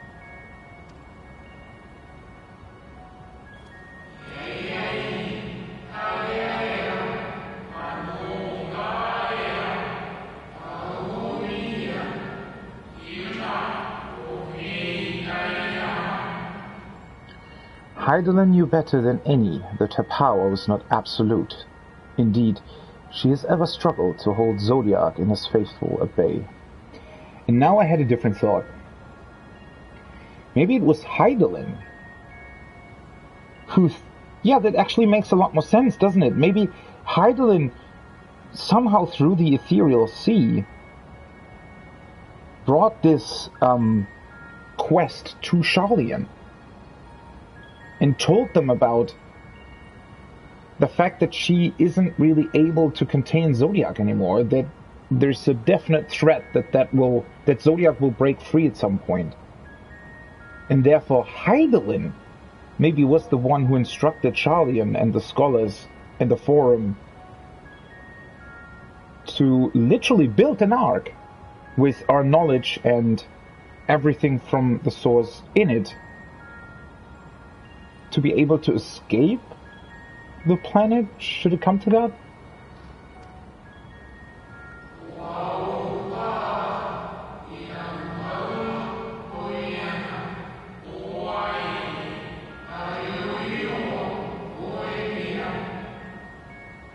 She feared the worst, and so made preparations.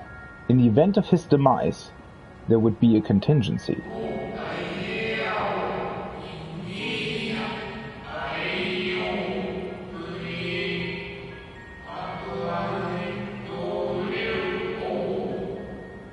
Yes. It is a vessel. The moon literally is a spaceship. What the fuck? The moon literally is a spaceship. An ark that is able to transport us away from the planet. What the fuck? You need not go far to find its pilots. In fact, I should be happy to take you to them. Wait, and the moon bunnies are the pilots?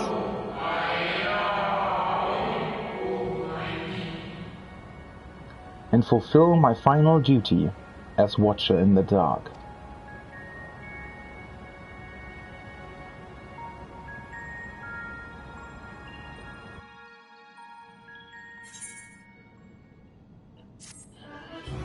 Still so many questions, but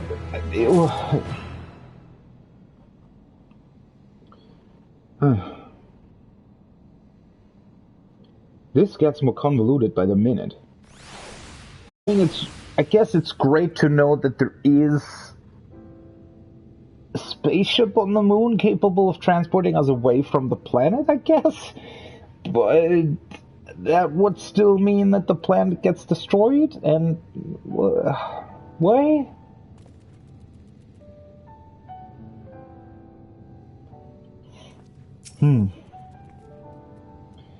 It may be true, but others will struggle to believe it. I can scarcely believe it myself. I should very much like to hear more of this extraordinary story. Not foe. The moon is a ship? Oh, now I've heard everything.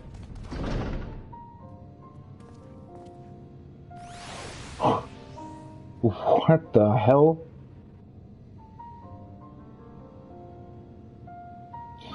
But if the creators of Hydaelyn basically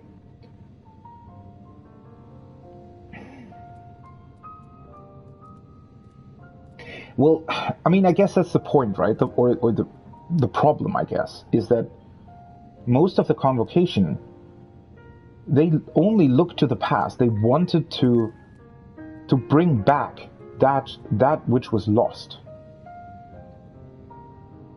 Whereas the creators of Hydaelyn thought, well, you know, there may be a time when our planet gets destroyed anyway.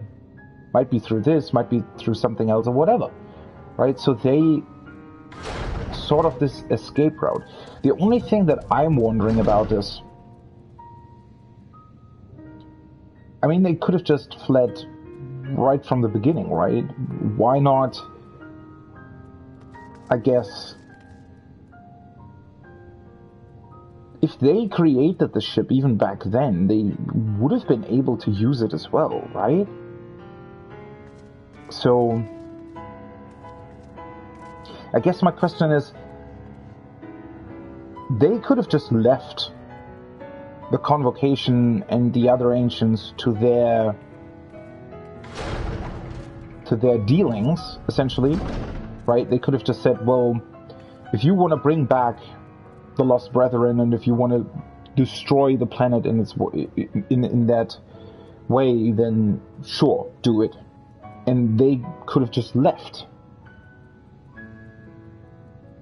I guess they still wanted to try. They still wanted to try to save the planet as well.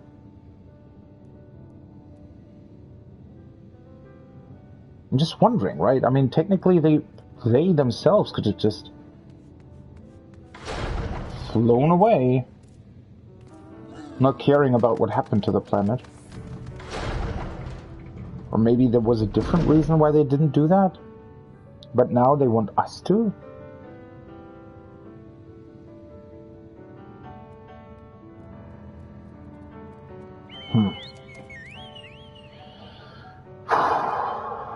This is... And again, the problem is, nothing has really been answered. I'm still wondering about so many things that might have happened, or could still happen, or have to do with the past and what happened there, and how exactly they're able to do certain things, and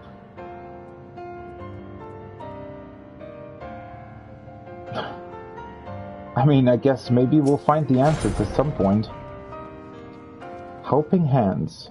At long last, the Watcher is ready to fulfill his final duty.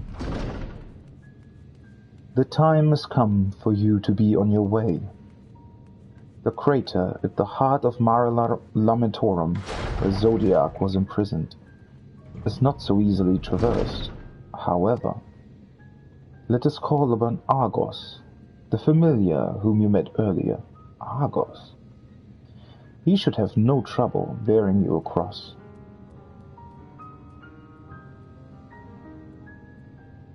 A familiar. As Hydaelyn created me as the jailer, so too did she create Argos as the guard. It is his nature to appear when needed, and yet he is nowhere to be found. Strange. Mayhap the imbalancing of ether has affected him. Let us make for the crushing brand and attempt to call upon him there. You need but recall the path you walked with Argos before, and you will find your way. If he labors in service to Hydaelyn's plan, I see no reason not to do as he suggests. Shall we make for this crushing brand, then?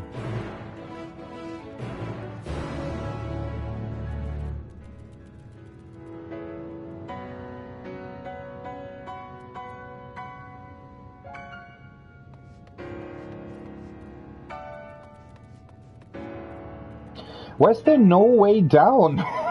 Such a weird way to build this. I mean, I guess the Watcher didn't need a way to go down, but we do.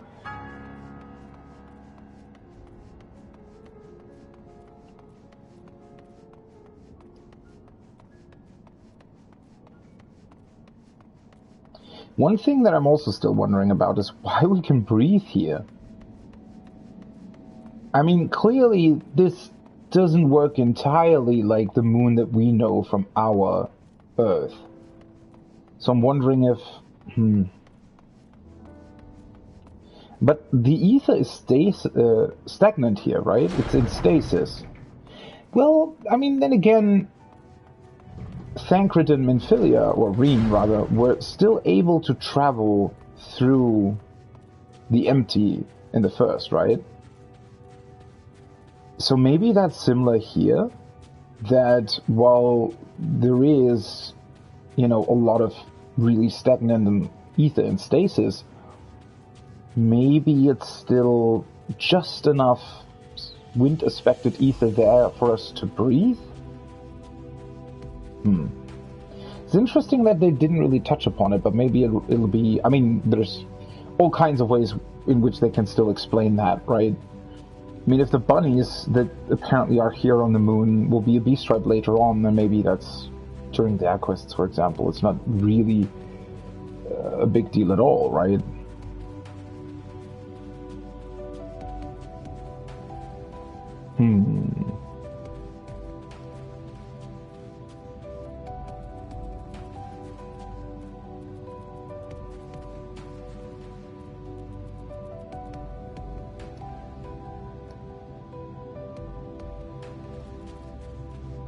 So...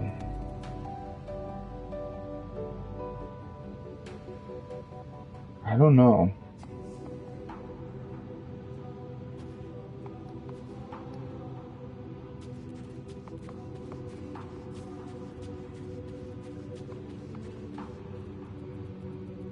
So I guess we need to go back through that cave. Definitely an opportunity to try and see the these weird things once more. Where was it? I think it's here, right? The path?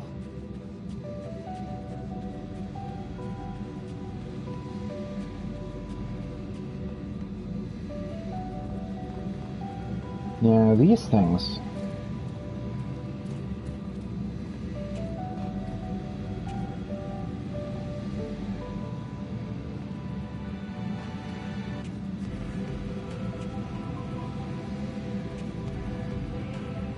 What are they? Why are they running through here? I guess they could also be literal pipes or something to transport stuff? Not so sure.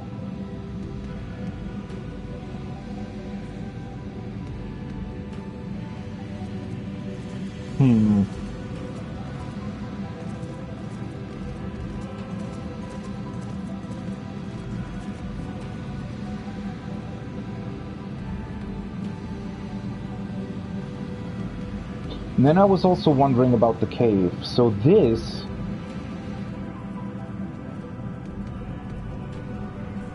This looks like the ether isn't fully stagnant, right?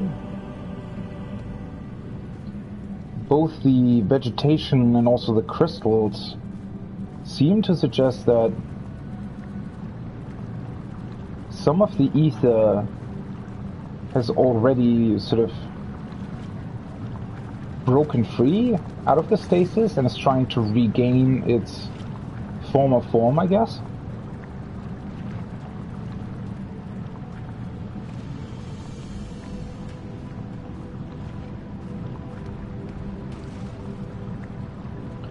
So then, I don't know, is this liquid ether?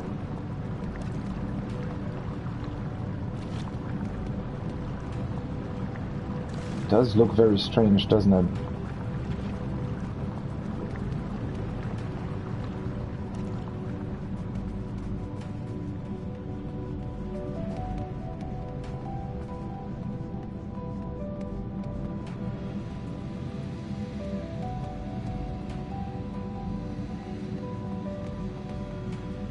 And yet more of these weird things in the ground. I mean, they could also just be sort of part of the seal, obviously, right? A part of those swords. Because they have the same color as the swords are within, right? So maybe that's some sort of energy for the seal. So maybe the swords were connected through these, or are still connected through these, I guess. They're not entirely destroyed, right?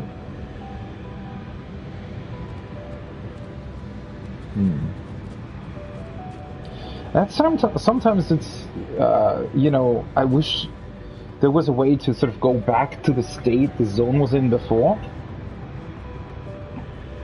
I mean, I know, you know, if I would look on Google, for example, there's probably going to be a couple of pictures of the swords and how they looked before, or, you know, I could just look at my own stream or whatever. So it's not like they're lost to time or anything, but I think, you know, it would just be really interesting to be able to look at them. What are those? One giant weep? A group of curious lunar life forms have begun their migration. Loath though you are to put down such pitiful creatures, their spread must be stopped? Is this a reference to what I think it is?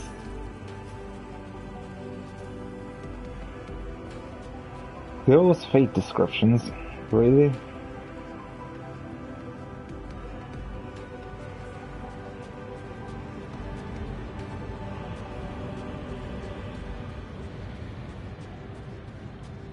Oh.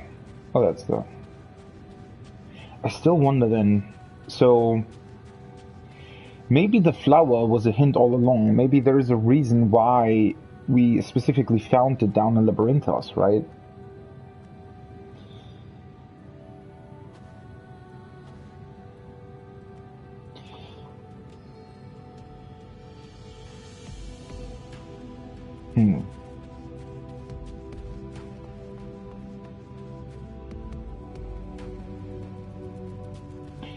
Alright. Let's see where this is going. So close and yet so far. Does not the harsh terrain remind you of somewhere we've been before? The Dravanian Forelands. Aye. Wait.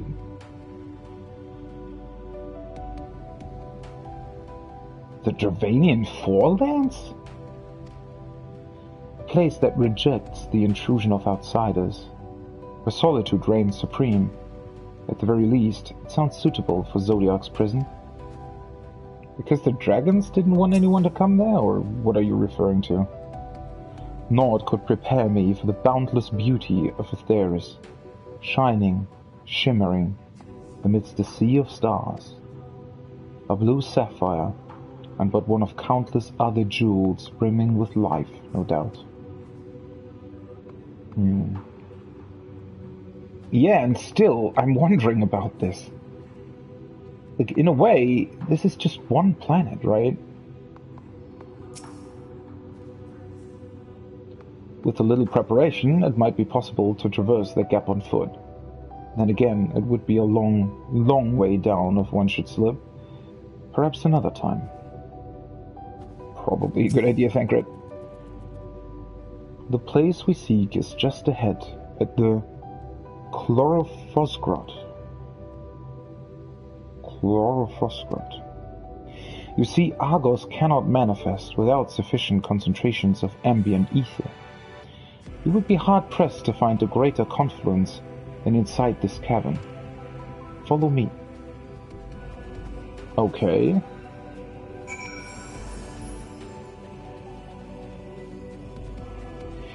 Still, again, a hint towards almost a weird thing, so... There is... Like, the moon isn't entirely stasis ether of Zodiac, right? It is also other stuff, I guess. Maybe part of what Heidelin's creators used to create the place and create this in the first place, right?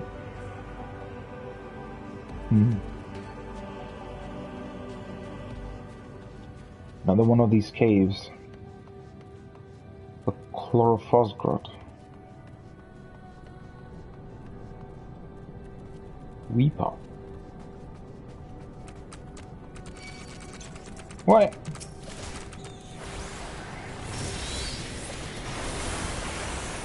Also very cool, by the way, that once again, like in the Tempest, there is no battle music here. Wow.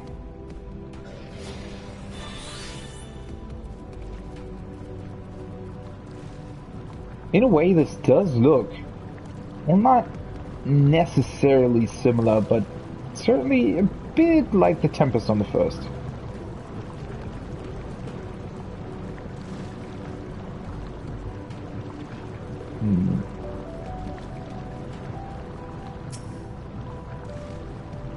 The guard of Zodiac's prison, eh? Blood-red eyes, slavering maw, built like a behemoth, I'd imagine. Let's hope he's friendly. Is he talking about Argos? This entire cave is thrumming with ambient ether. Alas, any further analysis will have to wait. Curious. This place doth call to mind Plaini, home of the Numo. Oh, it does? That's... I mean... Well, I guess the weird plans? Other than that, I wouldn't have really compared it to that specifically. Huh. Weird. Yes, here will do nicely. The lunar spongoi draw ether from the ground, which is then dispersed in the air. At present, however, the ambient energies are not quite sufficient for Argos to manifest. Might you be willing to spare some of your own to help the spongoi along? Okay. So these are fungi in a way?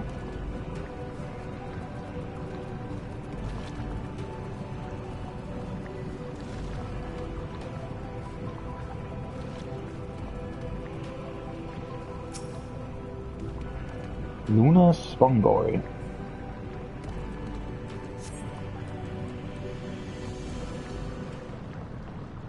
What a weird place.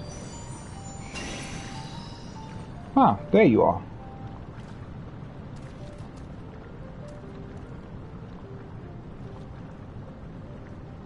Argos manifests in a flash. Seems glad to see you again. Why the form of a dog, though? What is that in reference to? Argos? Most fascinating creation of Heidelens, would you not agree? Should the need arise, he is even able to create reflections of himself on a whim. Though I assure you it was no reflection which accompanied you earlier to the brand. No, Argos was quite eager to be at your side then, as he is now, it seems. I cannot recall when last he showed such an affinity for anyone. Indeed, I thought him more likely to shy away from you and your companions. Curious. Perhaps it was more than a sense of duty that compelled him to aid you before.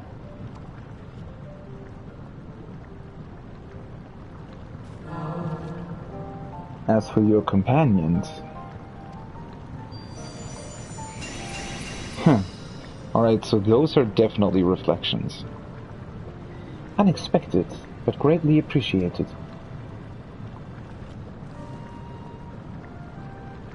I believe we are all ready. Then let us return outside, that you may cross the chasm.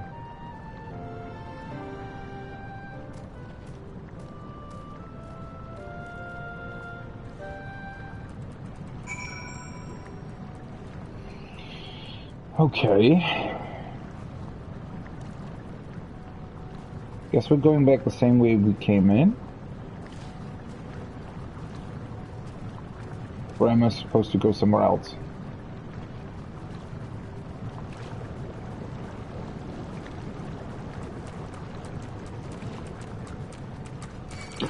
These creatures.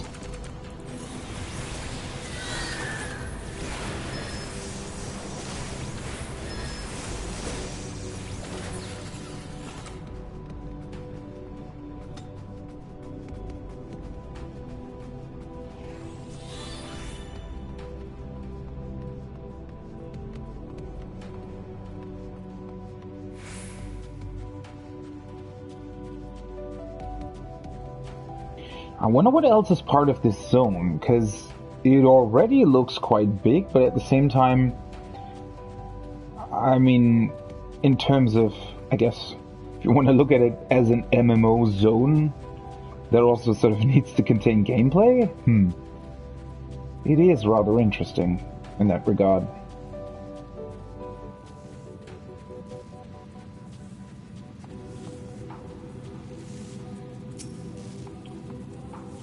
I was expecting something a little more intimidating and less man's best friend. To whom would Heidelin entrust the command of so grand a vessel, I wonder? Well, I guess... Oh, I mean, he's talking about the bunnies. Dalamut has long been described as the loyal hound of Menfina due to its relation to the greater moon. Wait? It seems highly improbable, if not impossible, for ancient peoples to have known of Argos, but now I wonder whether there is some connection. There probably is, and I have a feeling we'll find out during the Alliance questline, Alliance Raid questline, what kind of connection there is or was between the 12 and the Ancients. Your destination is the structure there across the Cradle of Darkness. But climb onto Argos's back, and he will take care of the rest. Once you arrive, it should not take long to find the ship's crew. The facility is designed to rouse them from their slumber in the event of Zodiac's destruction. Heed their counsel. Together, you may guide the star and its people to a kinder fate. So, I mean, I'm pretty confident that those are gonna be like the bee stripes, right? The moon bunnies. So they were apparently created together with this place, together with the moon, but have essentially slept since then. And just waiting for Zodiac's destruction, essentially. This is where we part ways, but know that I shall ever be watching and praying for your success.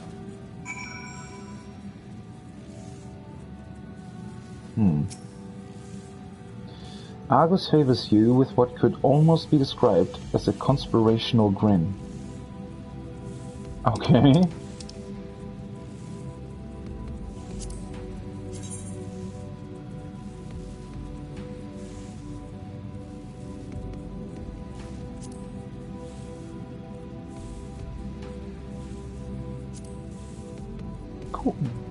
Cool sage weapon.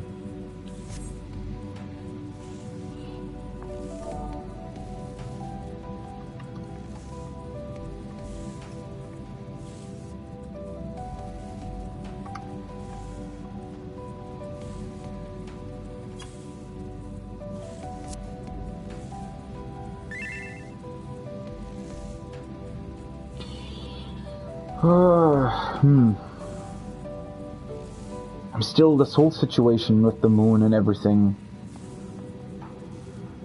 But, I mean, I'm fairly confident that we won't just take a ship and leave the planet. Though maybe it will help us in... Wait a second, you know what? Do you think we're gonna leave the planet? Like, go somewhere else and ask for help? Or something like that?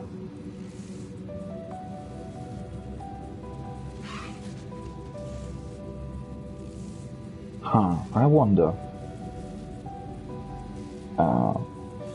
1 second, I'll be right back.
Alright.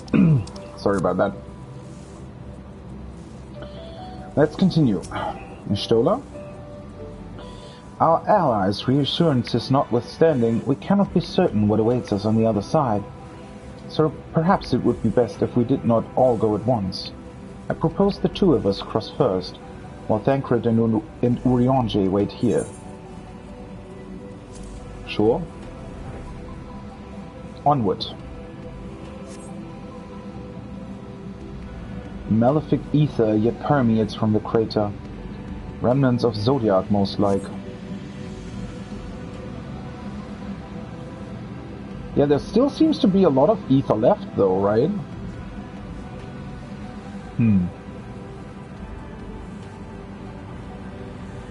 Whoa, what's down there? Just a little further. Oh, that's the entrance to this whole structure. It's underground? So I guess the cracks were here before?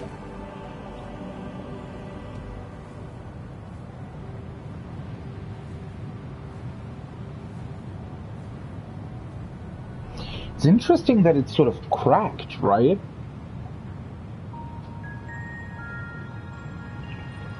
And again, this, like, in a way, this looks way more elegant than ancient.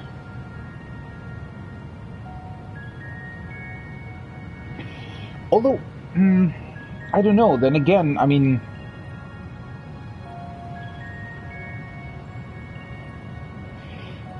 either Emmett Selk maybe recreated Amarot with some embellishments of his own, or maybe for some reason there's another reason why sort of space technology would look more elegant.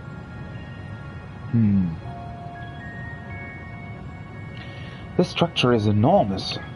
Now that is hardly surprising given the size of the average Amaritine. Apologies for the wait. Right then, let us head inside and... Oh!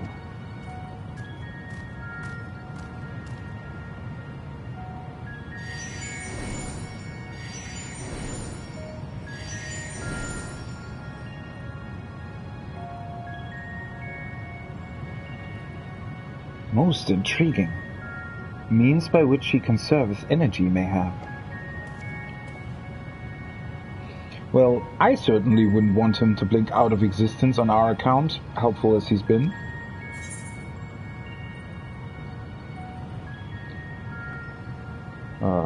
Thank you, Argos. We'll take things from here. I don't think that it's necessarily not safe beyond the door. If Argos is to remain without, let us not keep him waiting over long.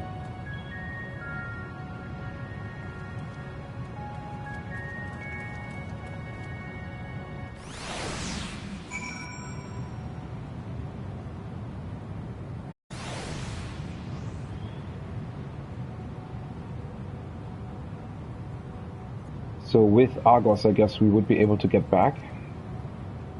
Once again, these weird structures. Conveniently placed for us to get back up. But this, again, why? I mean, well, to be completely honest, now that I think about it, wouldn't this have been... I mean, the whole... Whoa. Wow.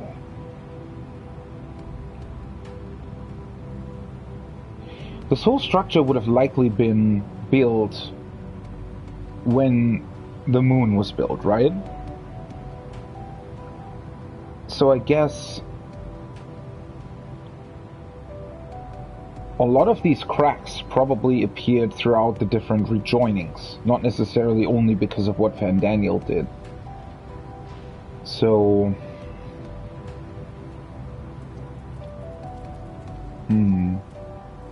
Still wondering what it looked like before and where it led to. Considering now it's sort of bleeding into nothingness. Whoa. Even the Crystal Tower is nothing against this.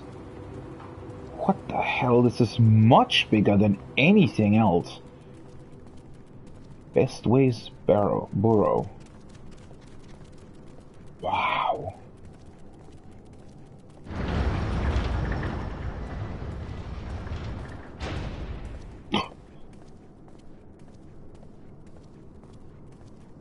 Wow.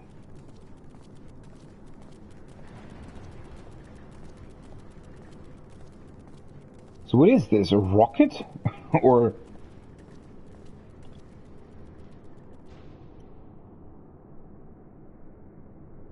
Are those the different reflections, or are those other things? Maybe they're like engine cores or something?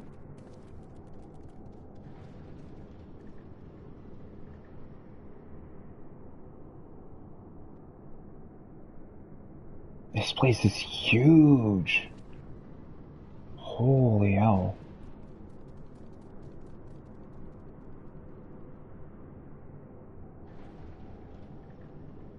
Huh. This is just incredible, isn't it? Truly a marvel beyond description. Indeed it is.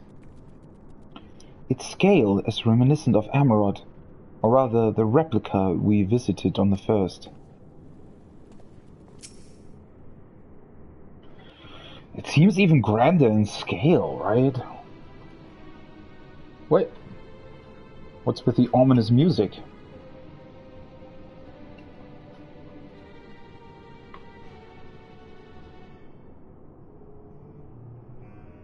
Our moonship pilot should be around here somewhere.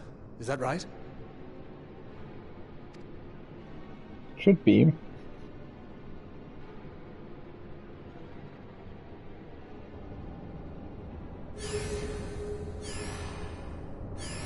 Oh, is that where they're sleeping? Yeah, it is. Hello there.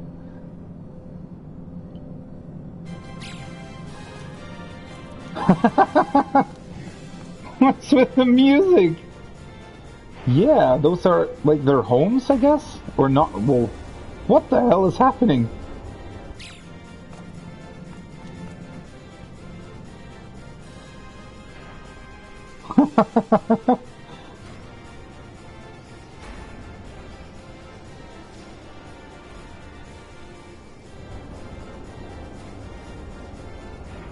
Why are they so small? How many of them are there?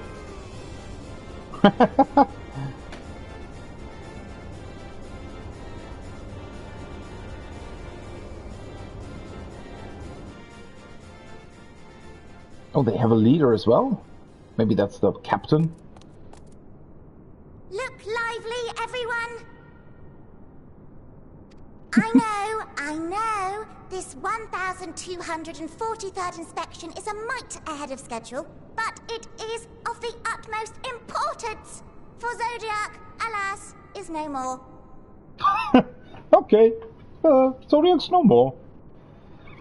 Wait, this 1243rd inspection.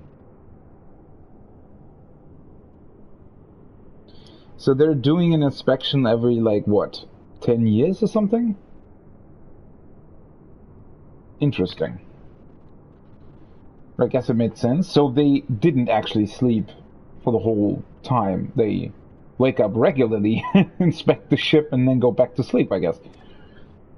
As of now, our mighty moon has a new purpose. To bear the people of Etheirys to safety. Great. Our time has come, my friends! What's with the Final Fantasy music? Like, I mean, I know I'm playing Final Fantasy, but... Where? We must be swifter than swift. There is much to do before our guests arrive. I expect your workstations to be immaculate. And don't forget to relay our signal to Etheirys. Questions? Yes? No? Maybe so? No? Then hop to it!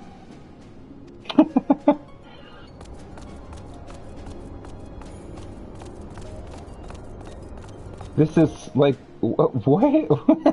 What's happening? 'Tis a rather curious crew she hath chosen. Their endearing forms intended to ease the passengers' hearts, perhaps. Oh. Yeah, that might actually be true. That's a pretty good observation. Perhaps. Thancred remains unconvinced.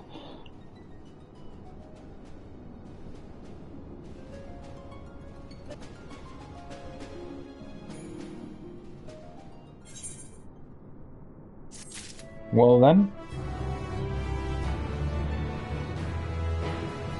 Whoa! They're really fast! Wait for me, I beg you! What the hell? The music!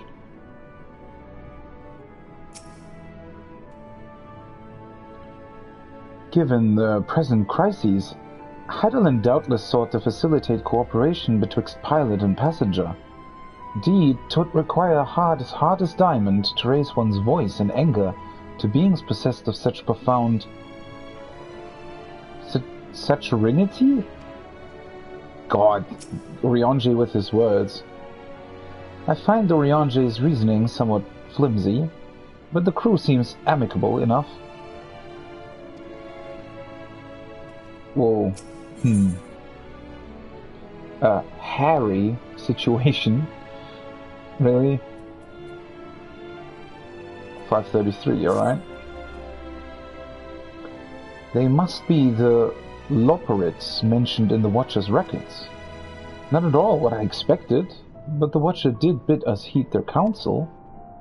I assume the one who gave that rousing speech was their leader, though we might have to ask about in order to track them down.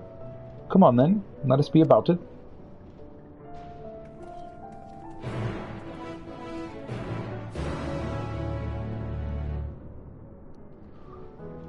I'm still very much, like, questioning what we're even doing here. Like, oh, by the way, this is... You would never be able to walk this in real life. Never ever. That's a slope.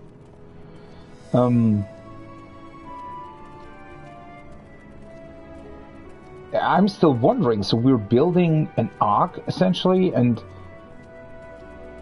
Well... What does that mean, exactly? This does bear a little bit of a resemblance to the Crystal Tower, in a way, at least.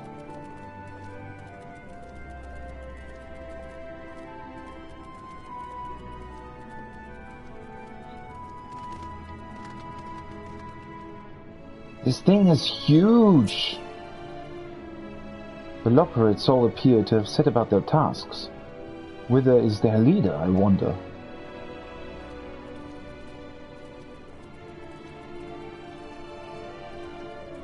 What is that exclamation mark over there? Is that a chocobo porter?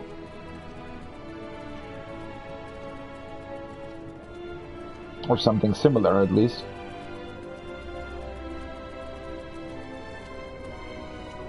Again with a huge aetheroid.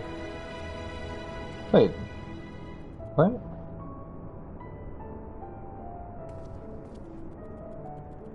Oh, there it is. Oh, that's a gemstone trader. Alright, yeah, that makes sense.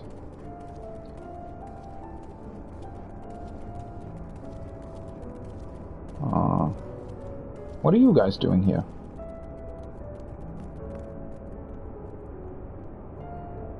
Is he inspecting the crystal thingies here? Or memory vessels? I mean, did we ever find out what exactly they're called? Camping way. Nothing for it, only one thing to be done, scrap it all and start over. I'm thinking of spending a night outside Bestway's burrow, but I'm not sure what I'll need to take with me. Aside from a tent, I suppose. What? Why? To experience the moon before we depart? What? Wow.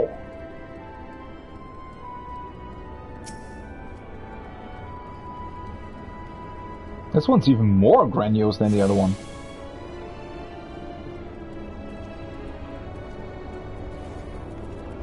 And this? I mean, for a vessel that you potentially spend years on, as sort of an actual spaceship, it does look a bit barren. But then again, maybe that's by design. Maybe it's supposed to be like this so that you're able to, you know, bring stuff over from your world, I guess. Because they couldn't know at which point in time Zodiac might be freed, so they left it sort of empty for the people of that particular time to fill it up with their, you know, needs and belongings. Saw all the fun in the traders of Aetherius. Oh, saw all the fun of... What? Saw all the fun the traders of Aetherius were getting up to. I thought to myself, hey, I could do that. So here I am, eagerly awaiting your patronage and bicolor gemstones. Alright. Dynamite ash. Lunar tender blossom. A flower that blooms atop lunar tenders' heads. Moose flesh. Apparently edible. Okay. Huh.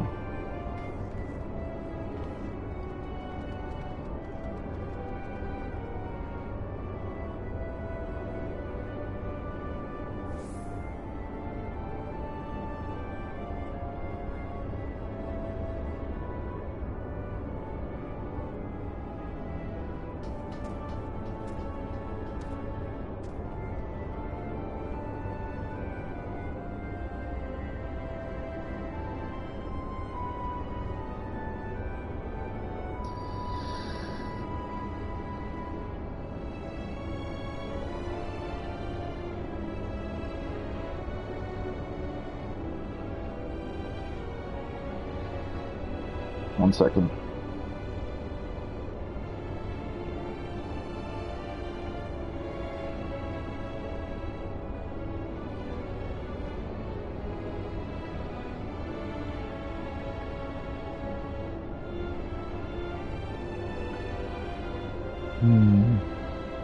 Let's speak to Stola first. I wonder about these. They do look like houses in a way, right? But they're not really houses, they're just a way to store? Look, what are they called? Loperates? Lolo? Loperates? Oh shit, I got something in my eye. Got a hair in my eye. Such a fascinating apparatus, though it's hard to believe it could house so many crew members. Even so, there's nothing else here to suggest other types of accommodation.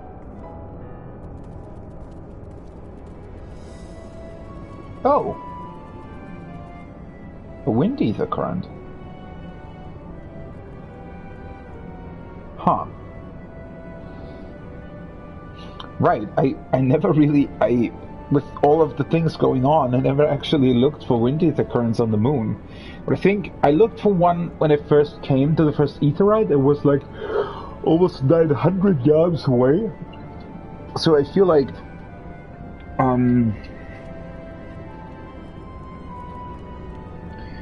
they might actually all be here. Wait a second, can we...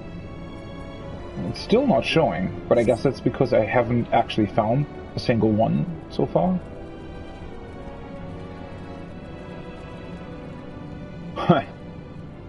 It is fairly weird seeing them like this. Loporate.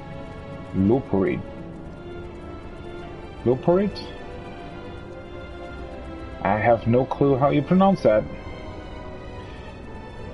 Oh wait, there are windows there though. I wonder if... Wonder if those are meant to be, like, facilities of some kind? Let's get this ether current.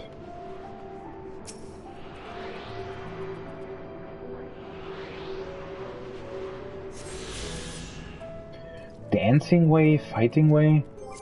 Alright, does it show now? Yes.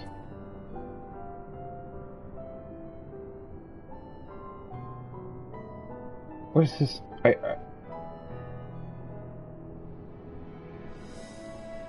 What is that weird sound? Mara Lamentorum. Does this zone just continue on for that long? That we only just now found our first wind ether current? Or how does this work? To the north. It's over there somewhere. Definitely within the same structure.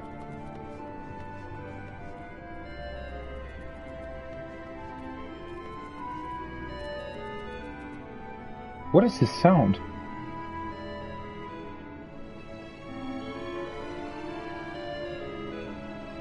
What?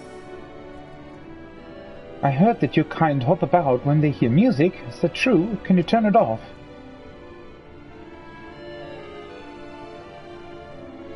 What?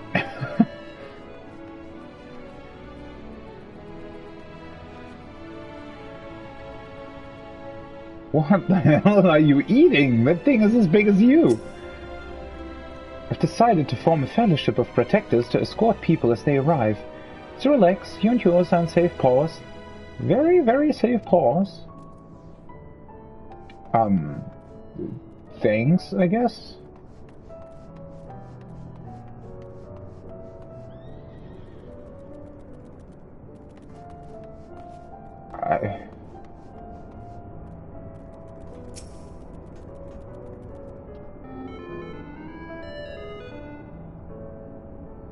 Are they making these sounds? Or what is making these sounds? Is that what? The leader of the crew, not me, I'm afraid. Singingway's the name. I'm in charge of the construction and maintenance of the atmospheric circulation system. Only the crispiest, cleanest air for the people of Aetheris, and that's a promise.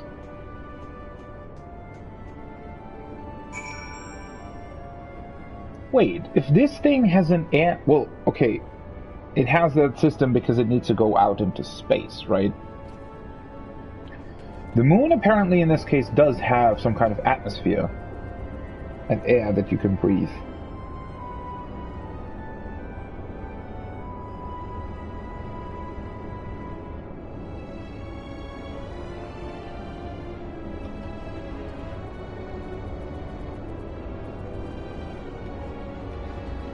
That door opens as well.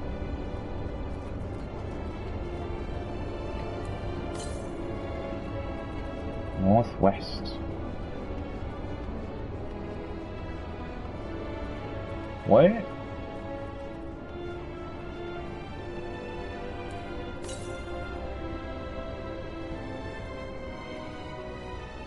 What?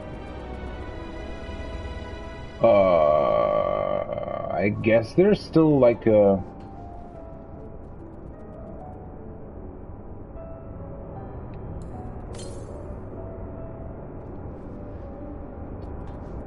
What? Oh, it's probably on the platform?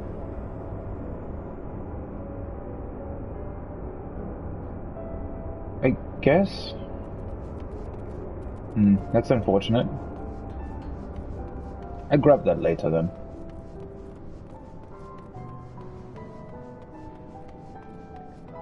Why do they make such weird sounds then?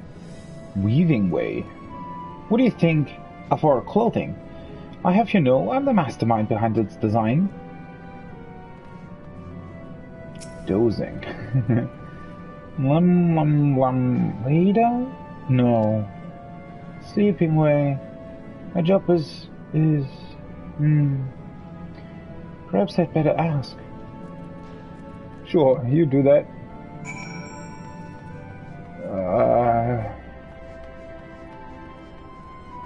Now I'm confused in a completely different way. I mean, once again, I knew that these bunnies were part of Endwalker. We saw them. They showed them to us. And still the way in which they're introduced and what their purpose is so completely and utterly different and really on a... Like, it's a 180 from what I've like, even in my wildest dreams, at least me, I wouldn't have thought that the bunnies were the pilots of a spaceship. Like, what? Sure. Yeah, it's still the same one. Boosting wave. It's a pleasure to finally meet one of you, sir. I'm just preparing this and that for when more of your kind arrive, so you can all feel at home. Yeah, I wonder if there's also some kind of, I don't know, ethereal manipulation system, maybe, that would change the whole appearance of everything? And what does that mean? That circle there? Is it just an ornament, or is that something else?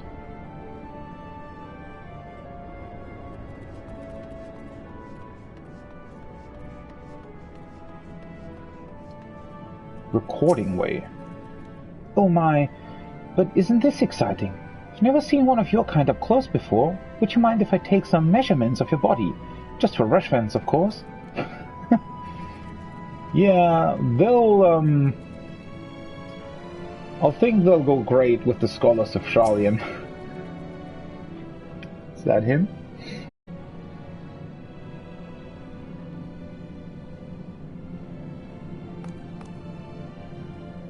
What? How in the... When did you get here? Who let you in? Why wasn't I told?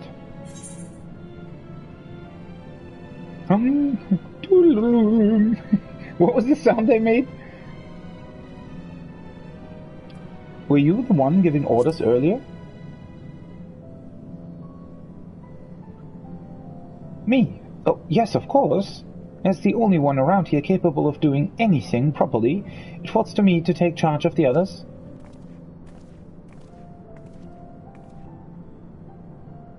Well, well, looks like you beat us here. Your friends, I take it? Is this all of them?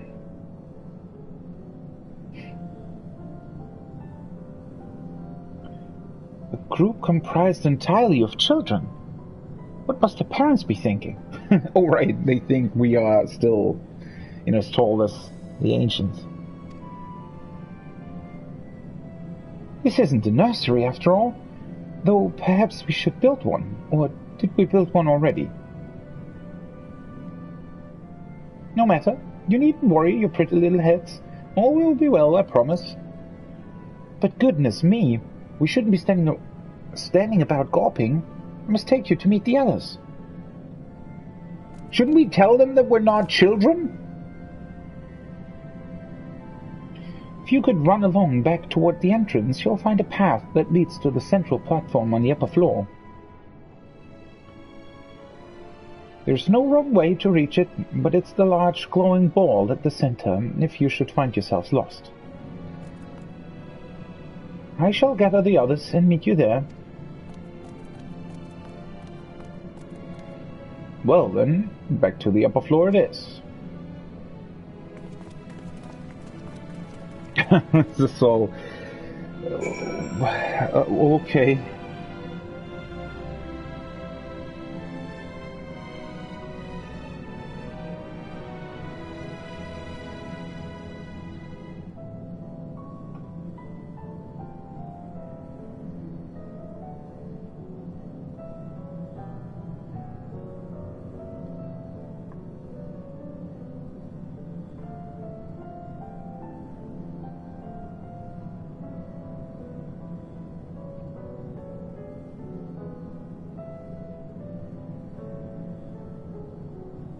One second.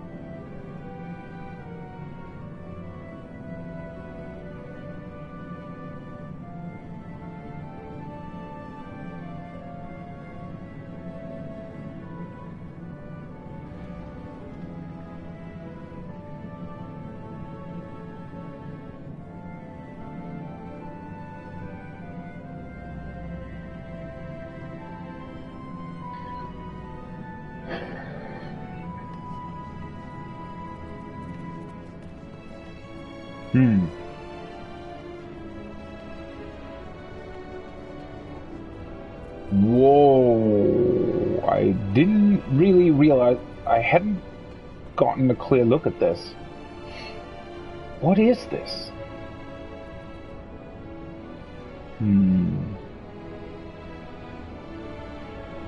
It's interesting that it's below the aetherite.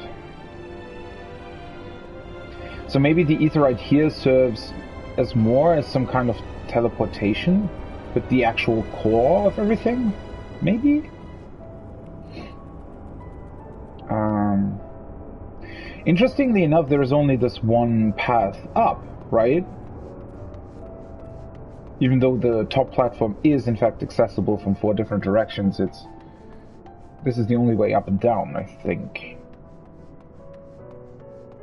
Other ways lead somewhere different, I'd imagine.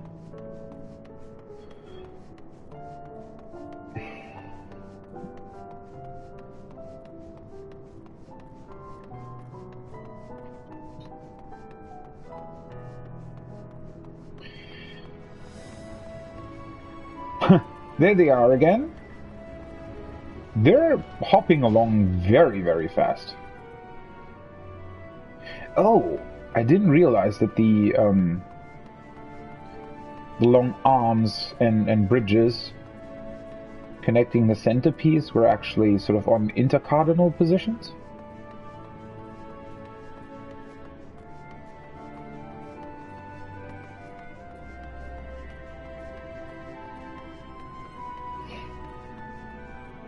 Wow. This is quite the interesting floor design.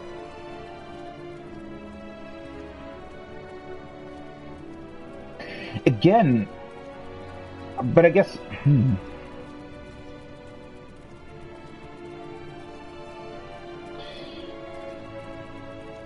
One thing that I just realized is that this design, like everything here on the moon, was designed by the supporters of Hydaelyn, right?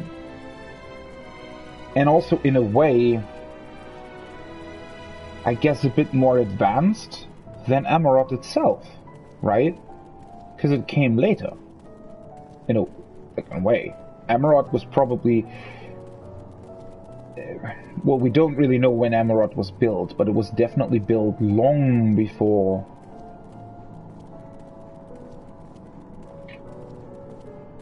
the final days, right? So,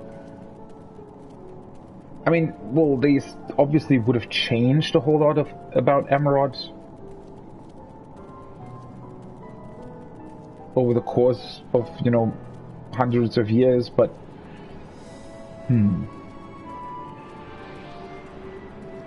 this architecture is definitely a bit different. Maybe it's, again, some kind of difference because of who created it? Because of Hydaelyn? To the east. I wonder what that is. I think it's down there?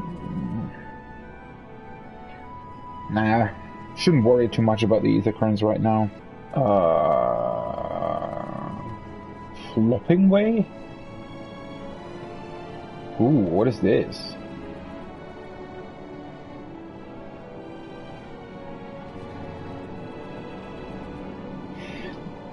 This does look like ether, doesn't it?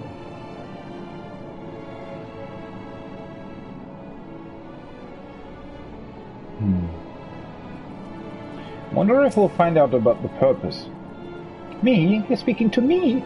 Oh, but of course, I'll answer any questions you may have. Who are you? I'm the manager and operator of the central control sphere. It regulates every single facility here in Bestway's Barrow.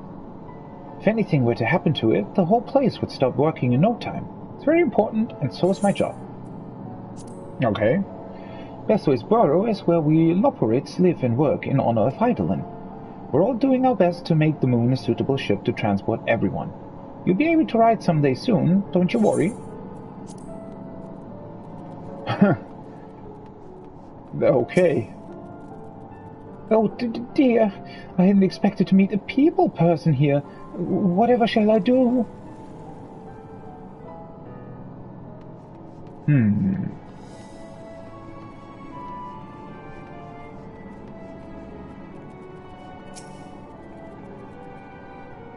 The etheric composition and density of the sphere is quite similar to the crystalline concepts we've seen before. It likely shares their capacity for storing memories and knowledge. Oh. Yeah, well, I guess that makes sense. Like a big computer in a way. Given their size, getting from one end of this place to the other must be exhausting. I honestly don't know how they do it. I mean, they seem quite fit. 'Tis astounding how the Lockerites, despite their diminutive stature, are able to maintain such gargantuan facilities. I mean, it must have been designed this way, right? There's probably a reason why they're so small. Visitors at last, welcome.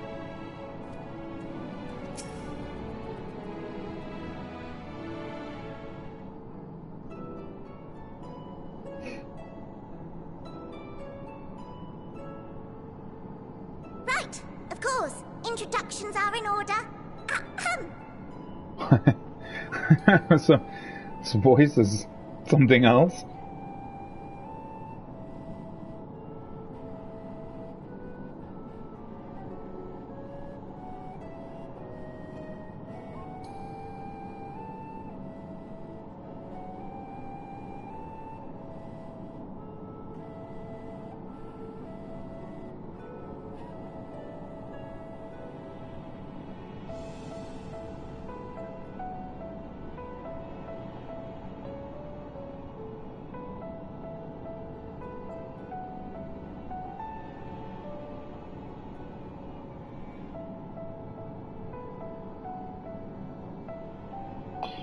Mm-hmm.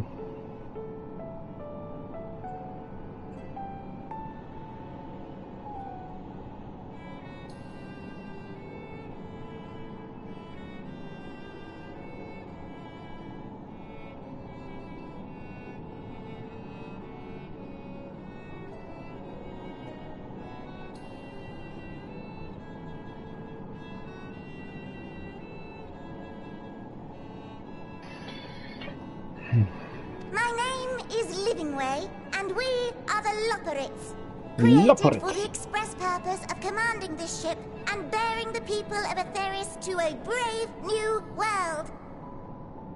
Lockerites. A living way. Why are they called something way?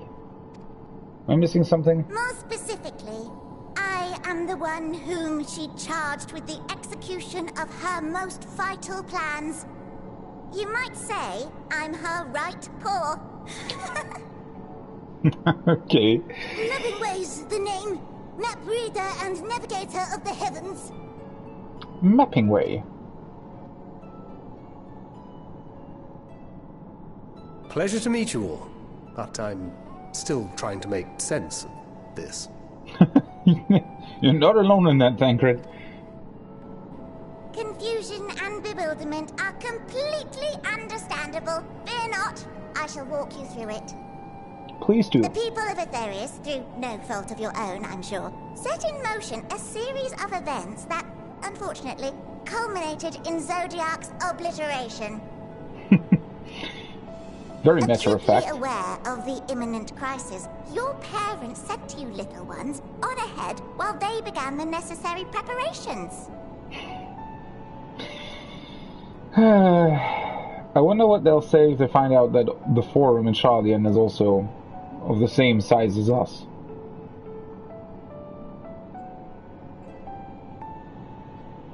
Still not following? No? Very well, I shall elaborate further. Shouldn't we tell them that we're not children? That would certainly help to not make the situation any more complicated than it needs to be.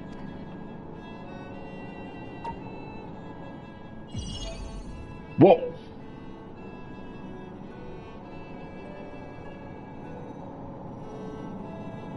Here, we have Aetheris, your home, And the moon, where we are now. By the way, this map...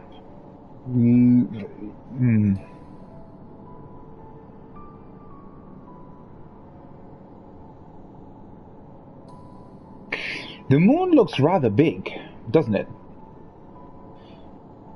I wonder if it's exaggerated a little bit here, but then again,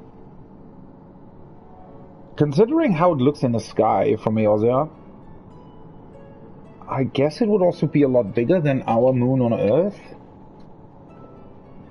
In a way it would make sense, because obviously it apparently was built to be capable of transporting everyone from Etheris to another place, I'd assume. But at the same time, I do wonder, well, how were they able to build this?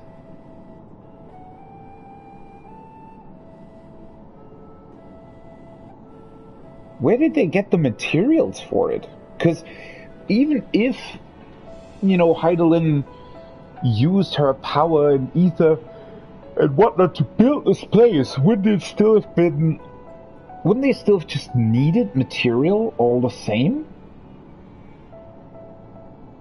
I mean, creation magics, as far as I understand, are manipulation of ether, not creating ether out of thin air. Right? Without Zodiac around to keep things lively, so to speak, the celestial currents of the star have doubtless begun to degrade. A calamity of apocalyptic proportions will be visited upon Etheris, bringing an end to all life. Very sad, that. Were those hexadecimals, or what? Very sad, that. Okay. So too hath the Watcher claimed. By thine unperturbed countenance, I gather this eventuality was anticipated. The doom and gloom. Oh yes, quite expected. Okay. Imagine, if you will, that Etheris is a delicious carrot that I've forgotten to eat and left out in the midday sun. The most earnest wishes or prayers will not stop it from rotting to the core. So sadly, there's nothing to be done but to abandon said carrot, Etheris, in case the metaphor is lost on you, to its grisly fate.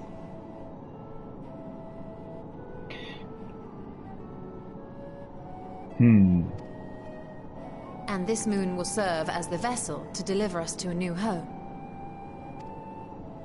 Just so! We will gather up as many people, supplies, and resources as our stores will hold.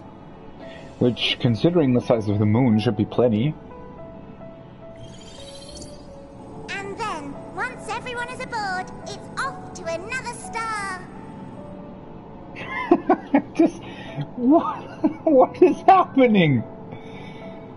The matter-of-fact tone that they have is just what's throwing me off. Much the same way that Fandaniel's craziness was throwing me off. This is just, oh yeah, by the way, we have this big spaceship that was here all along, and we knew that Zodiac at some point or another would perish anyway, so, well, I guess now we're flying away. Bye-bye. Easier said than done, admittedly, for one does not simply hop from star to star on a whim. Which is precisely why we've spent countless years constructing the most propulsive of propulsion systems. I mean, considering the size of this, does it even matter? Wouldn't this spaceship in and of itself would almost be a new home entirely? Sort of like a good version of the Death Star? A literal sort of constructed planet to live on? We ought to make it to our destination in 2 shakes of a rabbit's tail. But they're talking like they already have a destination in mind.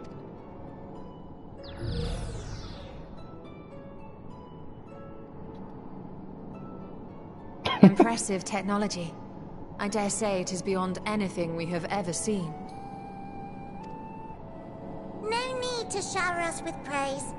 All we've done is faithfully carry out the instructions left to us by Hydaelyn.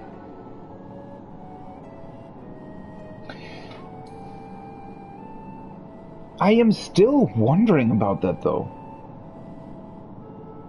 But yeah, the only explanation that I can really think of is that because the ancients were so powerful and, you know,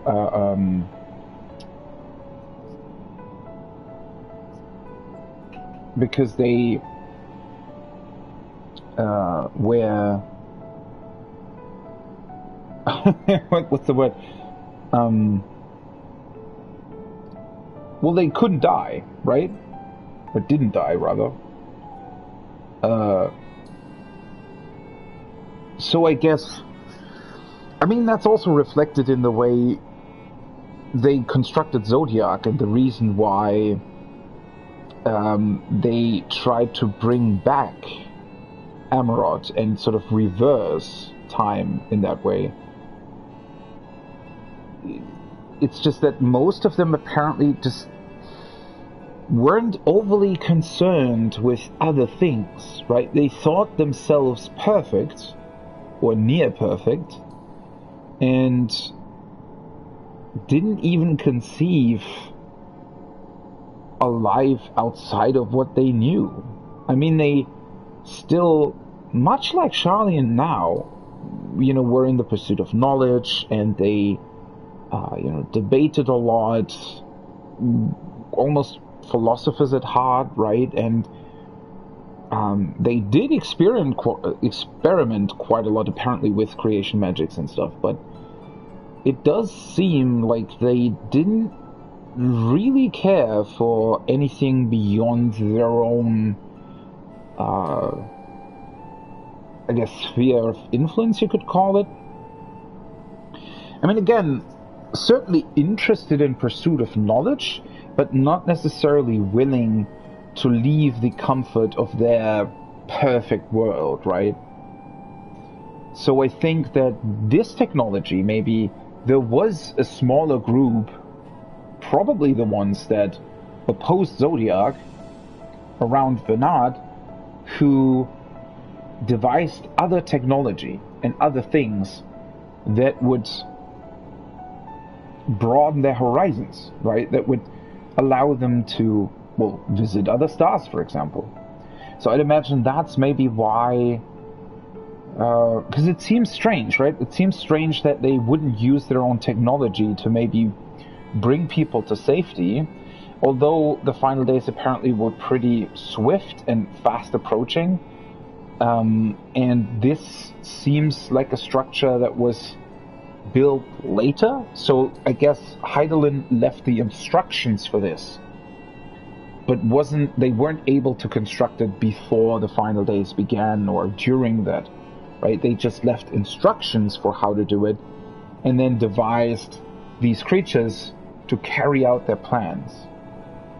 So I guess in that way they wouldn't have been able, even with that knowledge, to just sort of immediately create a spaceship and fly away. But the fact that they hadn't done so before, because this clearly shows, I mean, the instructions were certainly, that's not just a test, right? Whatever they left behind in order to be built here is clearly something that is very well thought out. It's not just something that they came up with just at that moment. So I'd imagine that at least some of the ancients were quite interested in visiting other stars and were interested in a lot more than most of their colleagues, or not colleagues necessarily, but also peers, I guess, most of the other people.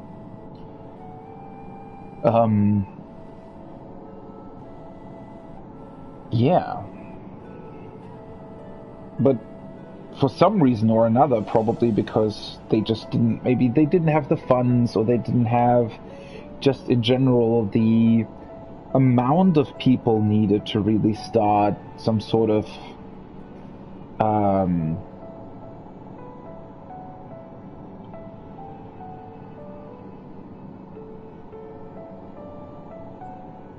some journey through the stars or something.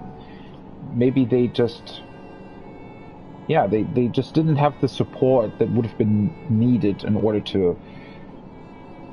for them to do it. Or, here's a different thought, maybe they did do it. Maybe some of them actually did fly away to some other star and just stayed there. Right? I mean, as far as we know, that could have been the case.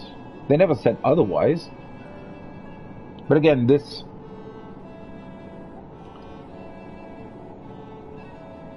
Yeah. It's just so interesting. Back in the old days, when she was still just Venar, she was dedicated to the study of the world and its inner workings. Yeah. And the Watcher, the real one, not the simulacrum you met, was one of her fellow researchers. Oh, thank you for answering that question finally. Alright, so that was in fact a real person. It's just that a reflection of that person, or, you know, a clone, whatever you want to call it, was used in order to watch over Zodiac. We and this wondrous vessel masquerading as a moon are products of their knowledge and know-how. There's certainly more to you all than meets the eye. Might I ask where exactly you intend to take us? Fair question. We identified a few promising candidates for resettlement some time ago, but we cannot guarantee that they are fit for habitation. Okay, I really like your voice. Okay, so they in fact don't really have... They have a few places in mind, but... Alright, that's interesting. Moreover, the ship can only travel in short bursts. We intend to go down our list, hopping from star to star, until we find one suitable for resettlement. The ship can travel only in short bursts. Why is that? No need to worry, though. The vessel is being refurbished with accommodation for an extended stay as we speak. While we did have to rely upon outside help to determine what amenities were essential, I dare say we have risen to the challenge. I certainly hope so. This thing with the bursts, though, does that mean that we have to refuel or something? Help? From who? Uh-oh. From you and yours! Who else? Each Charlie time we woke to perform regularly scheduled maintenance, we were greeted by the resources you sent us. What better way to learn about preferences and proclivities of our present-day charges? So yeah, I pretty much expect that to be Charlian, which will be a pretty big revelation to our characters here. But they only started that 270 years ago. Why? Wouldn't it have made sense to have like a sort of constant connection? But then again, at the same time, I mean, it has to have something to do with the Ethereal Sea, and I suspect that Hydaelyn somehow established that connection and told somebody in Charlian about all this. But I wonder why not earlier. Maybe it was just not possible earlier, but then again, or maybe it was because Hydaelyn feared at that point that the Ascians were in fact able to free Zodiac.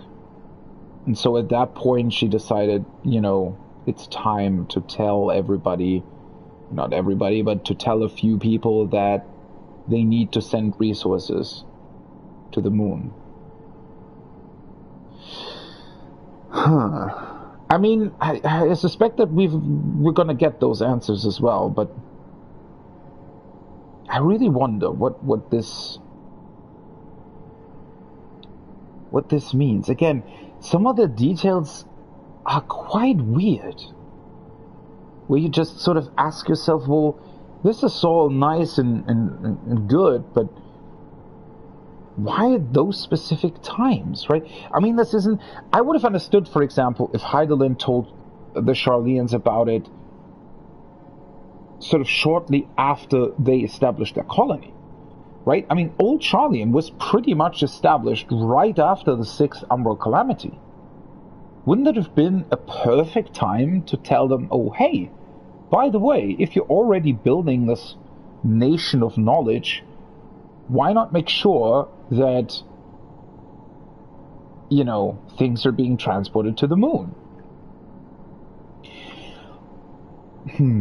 Although now that I think about it, and maybe this is going to get answered in a few minutes here, but maybe I'm thinking about this the wrong way. Maybe there were, in fact, several nations throughout the history of our star that sent things up here. That might actually also be true. Because when Sharlaean was only established after the 6th Umbral Calamity, there were other nations, prospering nations and knowledgeable nations, even outside Alag, who might have very well been capable of, you know, providing these resources and knowledge. Ah, but you're still adorable little children. Perhaps your elders were responsible for the deliveries. I'm not sure what led you to conclude otherwise, but I can assure you that we are all grown men and women. And I very much doubt my elders know this place exists, much less how to send you so much as a starlight missive. What? Then who in blazes let you on my moon?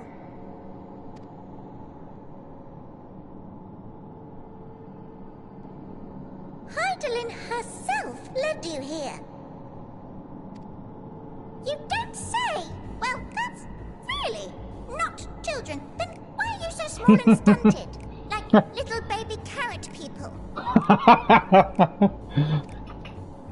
Well, Amarotines were a great deal taller. In the present day, persons of such prodigious size are exceedingly rare.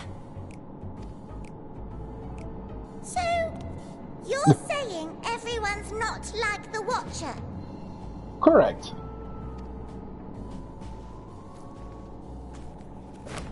Oh, confound it all! Someone could have at least scribbled a note about your profound miniaturization. I have a feeling that they might have prepared a lot of things specifically for Amarotine-sized people. That tome in thy possession. Oh, this? One of the first books sent to us. A compendium of the people of Aetheris, with a few blank pages at the back for minor corrections and updates as needed. First the sum sent to you. total of our knowledge of your kind is contained in these pages. I thought it was abridged and made small for our benefit, but this isn't a regular-sized book, is it? It is.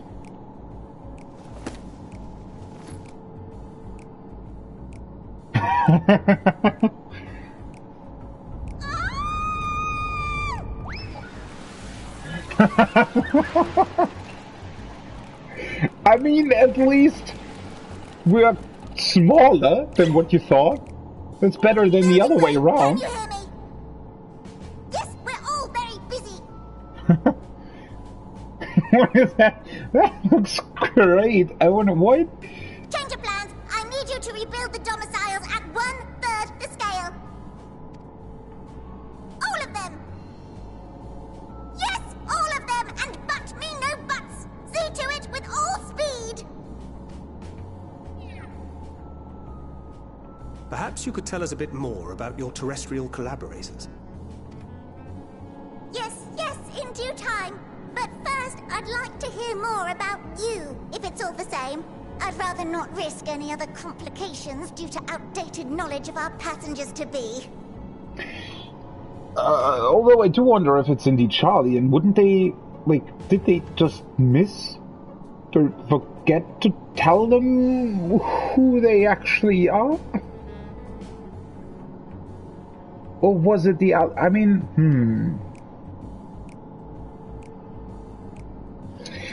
I never really thought about that. Were the Elegants, in fact, also taller than we are? I don't think they were, right? I mean, the Zande certainly is taller, but that's more like... I always thought of it because it was like a boss. And then again, the clones during the Crystal Tower raid are the same size as us, right? So... were the Elegants smaller? Why are we even smaller? I mean, I know that we're sundered, but apparently, if you look back, the size of people since the sundering hasn't really changed. Why are the Ancient Ones bigger than us? And who the heck... I mean, if it is Charlian, then I'm severely disappointed at their way of, I guess, what's the word? Sending proper knowledge up to the moon to describe us properly as well.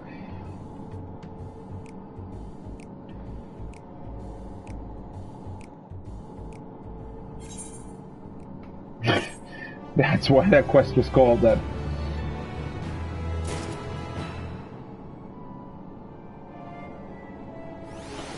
Yeah, this is a conundrum.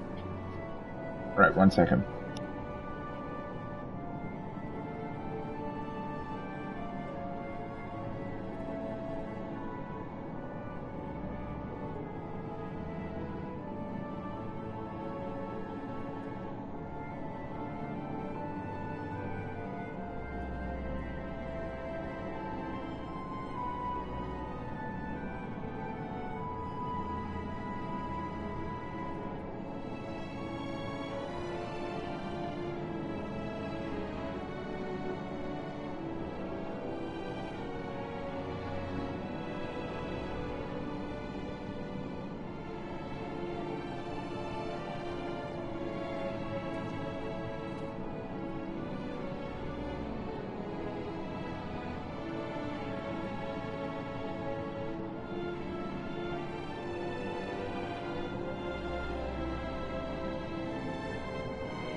Alright.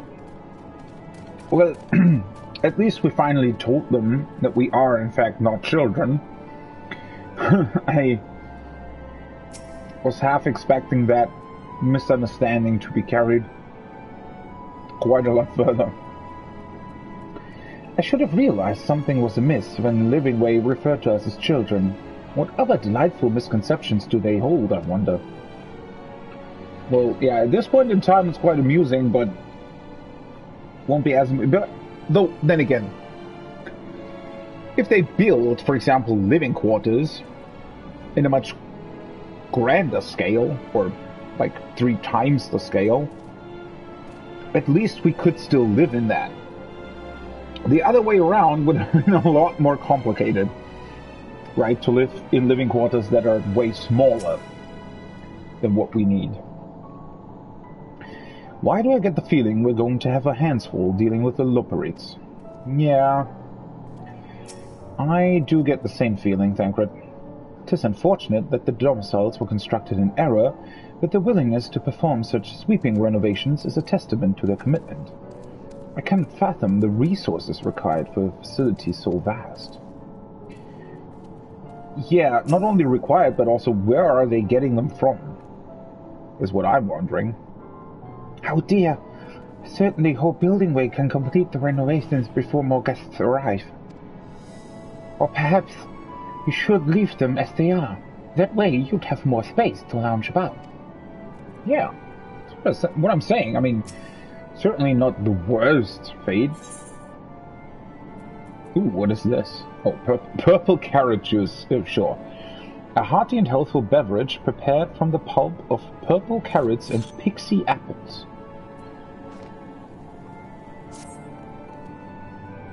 Right then, now that you're here, we need you to teach us all about you people, and quickly. Won't be long before the final days are upon us in all their terrible grandeur, so it is imperative that we be prepared to receive our passengers to be. If there is anything at all, that may displease them, it must be addressed post-haste. And to address it we shall. Here at Bestwaysboro, we have assembled everything required to offer our guests the best way forward. We have produced myriad amenities we understand to be essential for day-to-day living, and I wish to hear your opinions on them. I'm sure you've all worked up an appetite, so why don't we start with foodstuffs? Meet me at the Caratorium. Seriously? And we'll see about filling your bellies. You know what they're gonna serve us? Archon loaf. Because those idiots from Sharlayan probably thought that everybody would want a very nutritional lunch, but didn't think about it actually tasting like anything.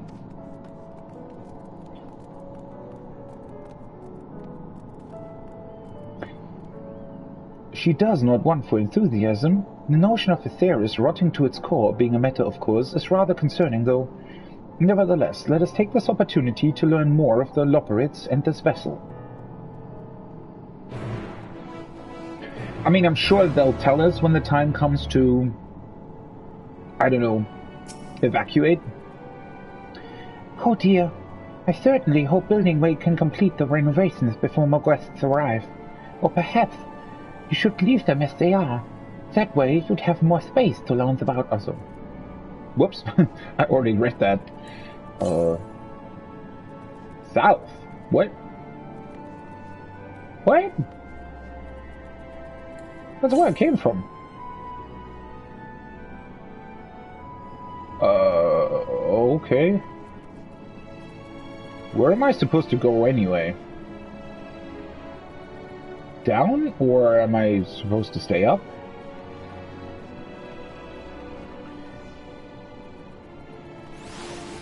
Probably running in the completely wrong direction now.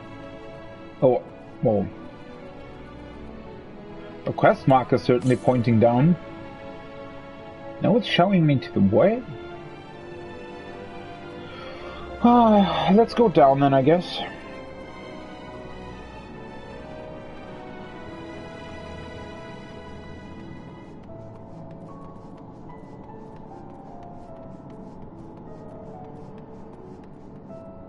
Oh, wait, I could have Not that it really matters, but alright.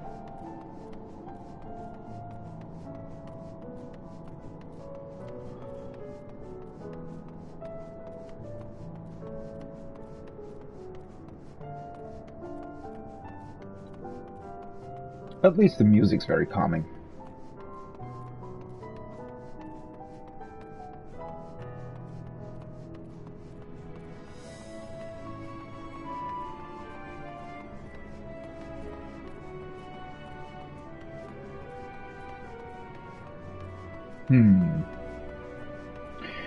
Yeah, at this point I'm already again sort of at a loss for words.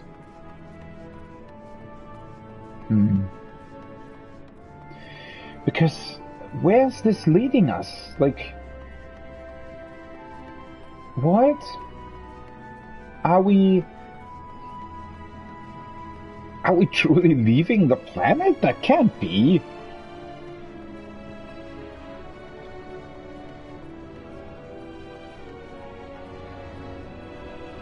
Right? Right? What do you have? I already saw these, right? Yeah.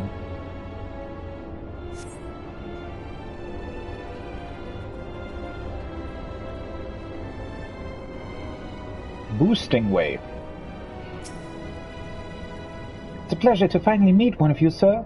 I'm just preparing this and that for when more of your kind arrive, so you can all feel at home.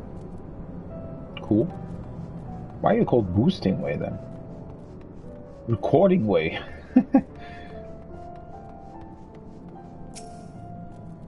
Oh my, but isn't this exciting? I've never seen one of your kind up close before. Would you mind if I take some measurements of your body? Oh, wait, what? Oh, I thought it was on the other... Wow. I thought it was on the other side. Well, I am, but... I talked to you already. When did I run in? What? No, whatever. Oh, now we're going through the... Alright. West.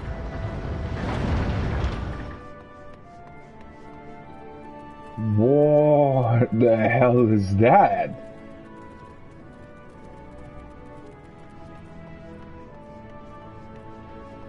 This is what? This is even bigger. Whoa. How big is this place? Caratorium.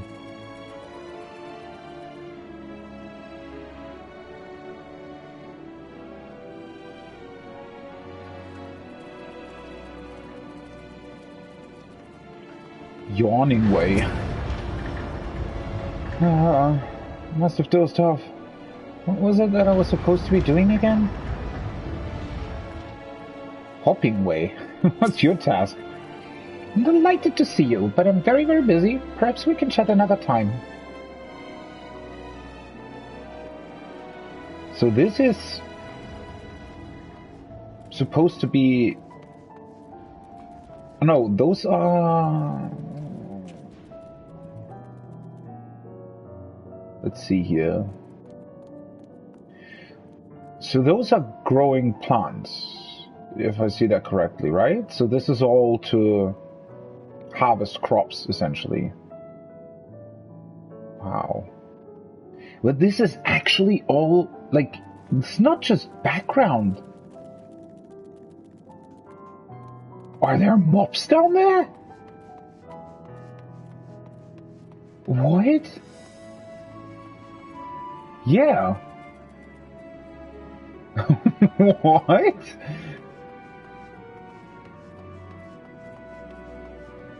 That's a weird staircase.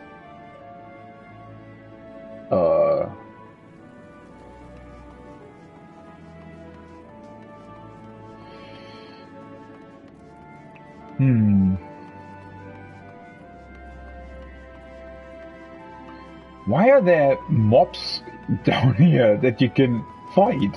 What?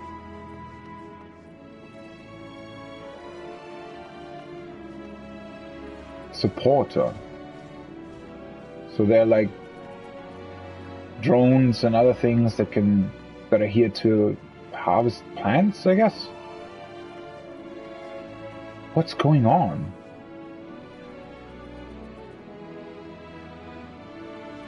These structures are huge.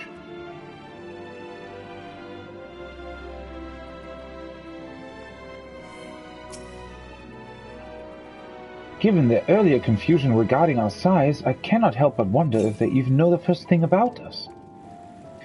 Yeah, I have a feeling they might not. Or at least not to the point where it would be, like... Hast thou spied the peculiar sentinels patrolling the vicinity? Approach them with caution, or better yet not at all, for they make no distinction between friend or foe. Yeah, but why? Am I the only one who suspects we're not going to find anything edible whatsoever? Cooking way. You're a lot smaller than we expected, but I trust you still have large appetites, yes? Large maybe, but...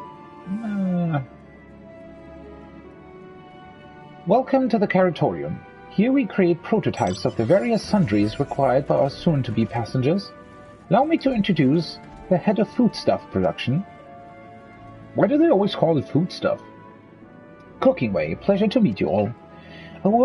Our work has involved no small amount of trial and error, but after many cycles of painstaking labor, I dare say we have created the finest cuisine our guests could ask for. I've learned all about the essential nutrients for a healthy and balanced diet from the reference materials we received. Why, I've practically worn the words from those invaluable pages. I mean, that can't be information from Charlian, though.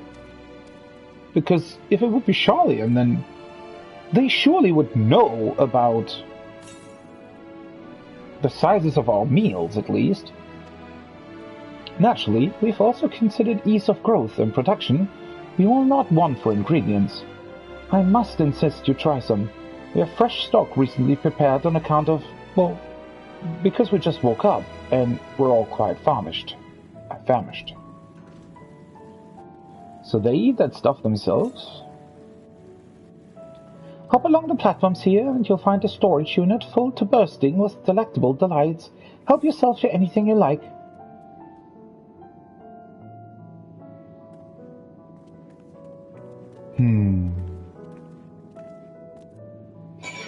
I mean, yeah, I thought about Charlian at first, but now that I think about it, they would...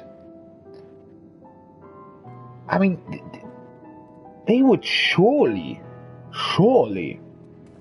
have sent up knowledge, I don't know, regarding our size, our bone structure, things like that, right? So maybe this is from, like, a lot older times, maybe? You can barely jump up these things.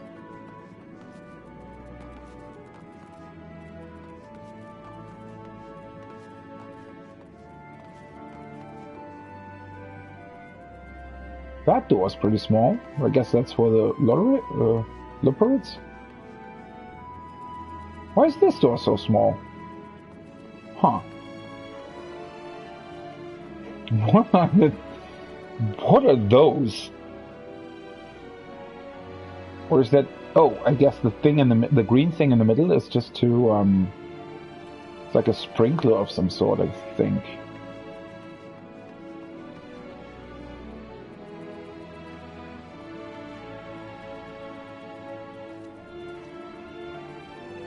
Well, here's a conundrum. Which carrots? They only have carrots?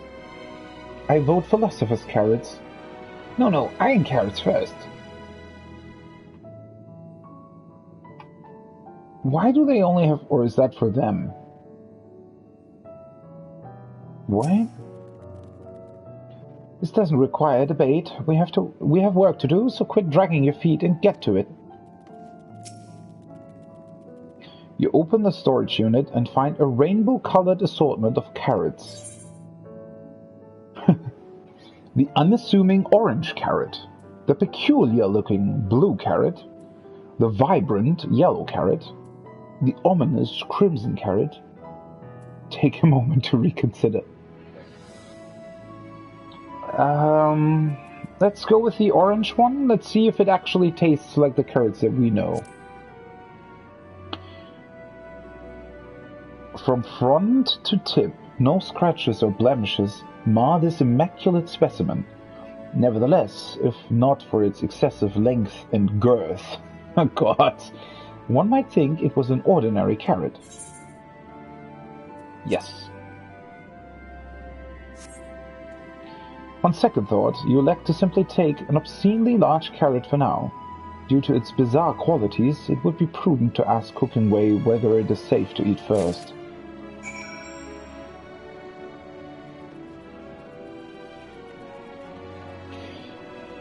How does this make sense, though?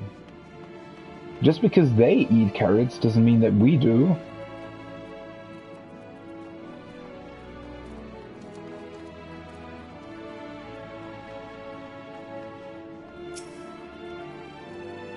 So, did any other selections set your mouth to watering?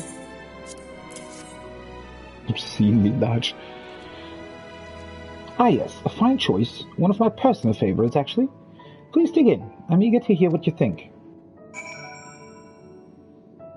Eat the obscenely large carrot. Alright. With great trepidation, you take a bite out of the carrot. There is a satisfying crunch as you sink your teeth into the orange skin, and a warm tingling sensation runs down your spine. With the second bite, a wave of euphoria washes over you, and you drown in bliss. Alas, as you finish, the elation fades, leaving you with a desperate craving for another carrot. Oh God, what did they put into these carrots? Carrot of happiness? What? You find yourself in an unusually good mood, with a sudden craving to eat more carrots. What did they put in these things?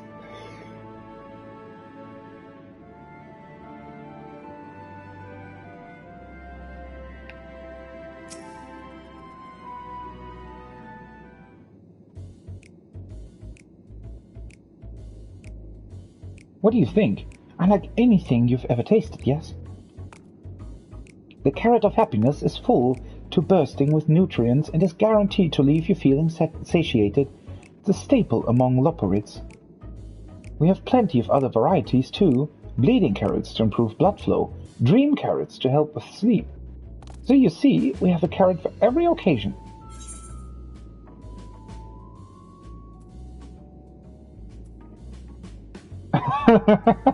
I can certainly see the demand for this in Charlian.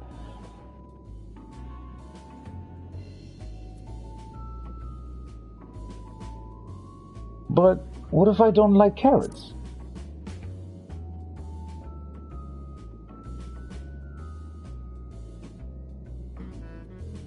You don't like carrots? Oh, you must mean you don't like them served in this fashion. Worry not. We have purried versions on hand if you haven't the time to chew. Oh, yeah, of course, because in Charlian, they want to eat as fast as possible, probably. I take it you too had a wide assortment of carrots to choose from and naught else.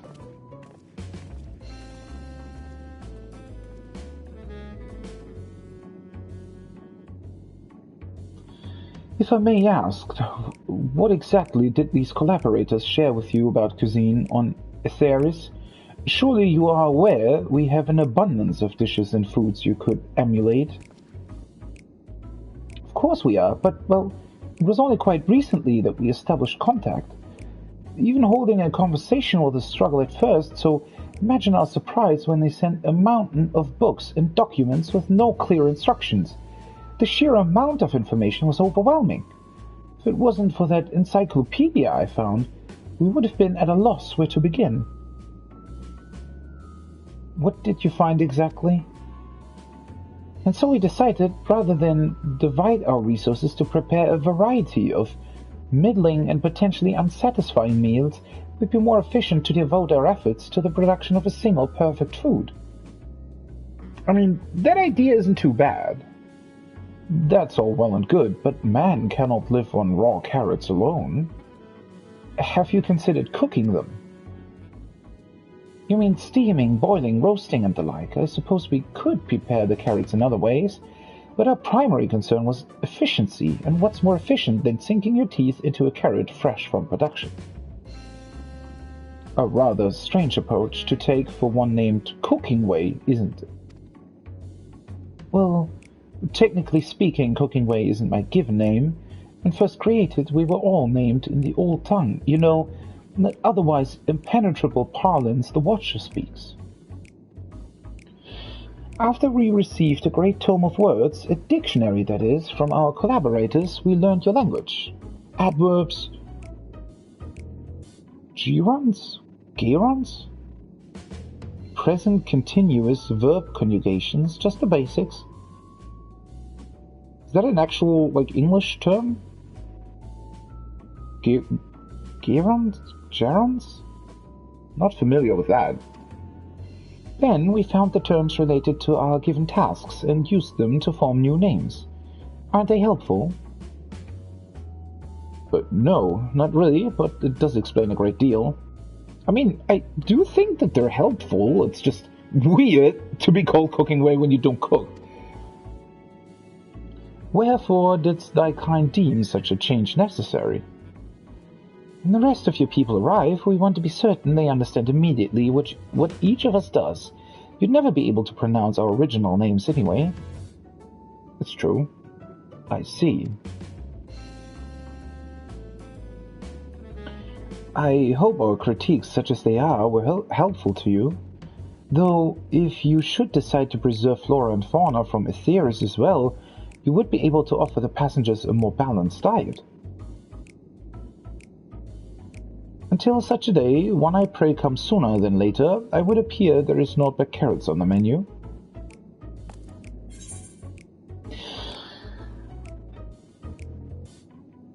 Yeah, I mean...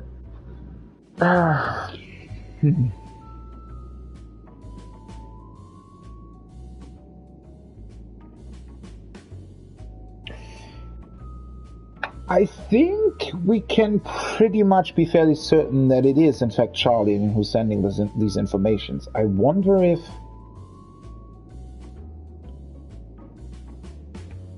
Why would they have thought that...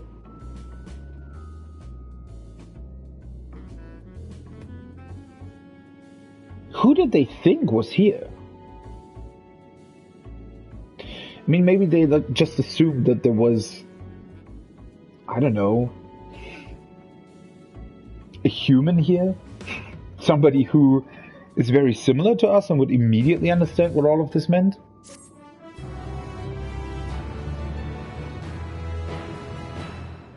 But wouldn't they have tried to find out as much as they can about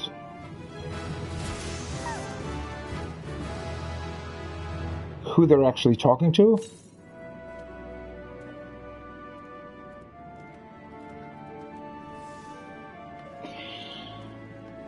Well, this is in fact a pretty big conundrum, isn't it?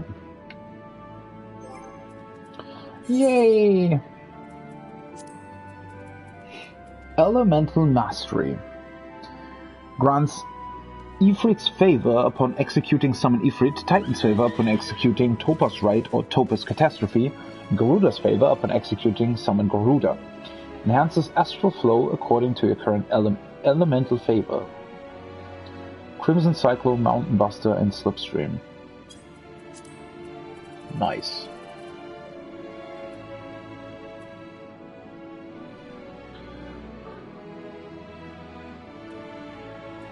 So that's the charge. The strike after it. Mountain Buster, and you have to weave, and Slipstream. So this has a 2.94 second cast, and Ruby Catastrophe has 2.74 seconds. But this is on the normal GCD, and this has a longer GCD. That's weird, right? It's rather strange. Hungry for more carrots? Fear not, you can eat to your heart's content after you've seen the rest of Bestway's Burrow.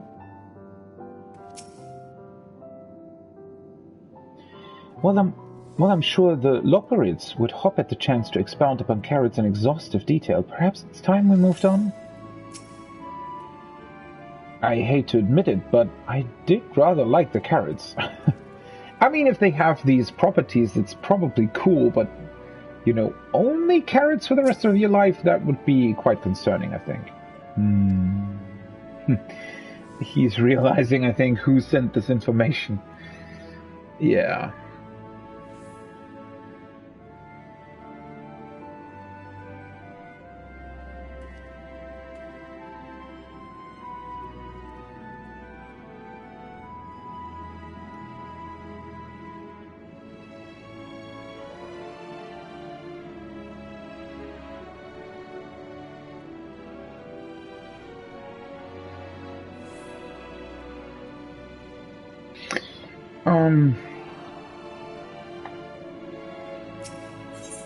This is certainly going to be interesting. Style the hero. Alright, so now we're getting to the clothes, yeah?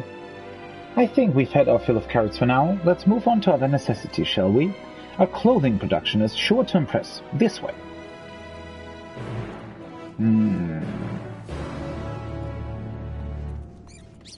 Let's see what that is then.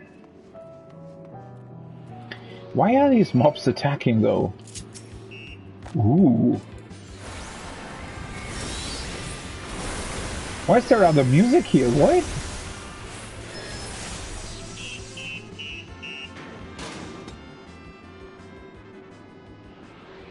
What is that? What? What is that combat music? Huh. There sure seems to be a lot different about this place.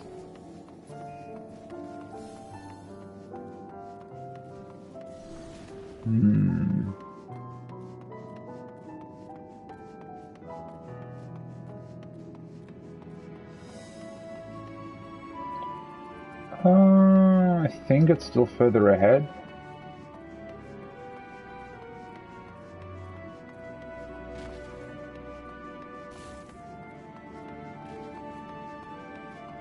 Oh, I should have probably looked for currents. Well, I have a feeling that there's going to be quite a lot of side quests here as well, much like with the Mughals.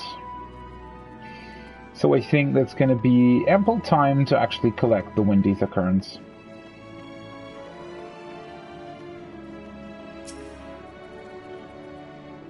It's hardly sun silk tapestries, but perhaps we'll be pleasantly surprised.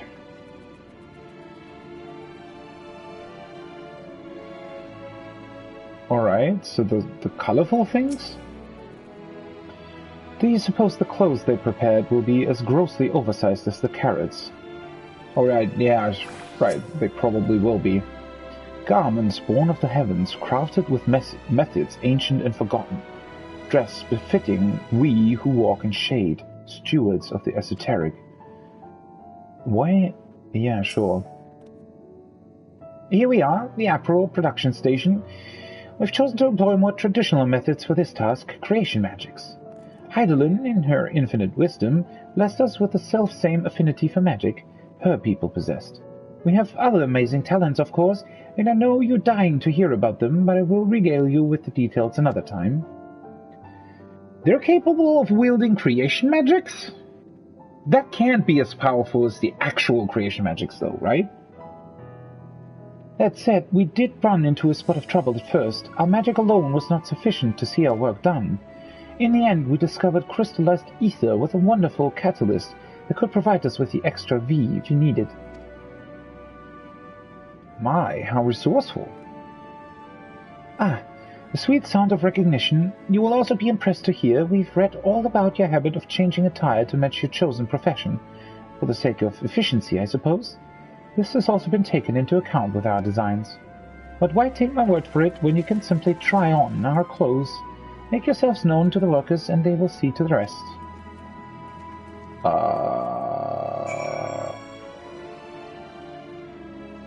We still wouldn't fit in them, right? I mean, I guess they could give us children's clothes? They would need to have them as well, right? I'm still wondering why the doors to these are so small.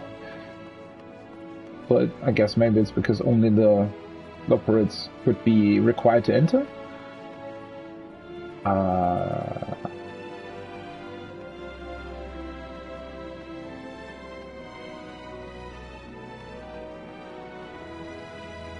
Oh, there it is.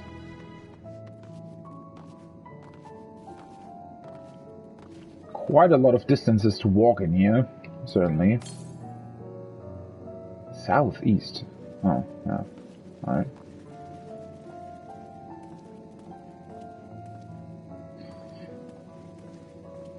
What is this stuff, though? That looks like crystals. Ah, it's you, one of the visitors from the Theris. goodness me, Mapping Way wasn't kidding. You really are smaller than the Watcher. All right, you're here to try on a set of clothes, yes?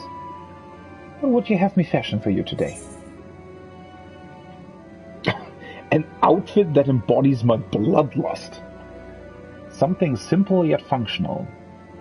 Fashionable and with something simple yet functional. Let's see.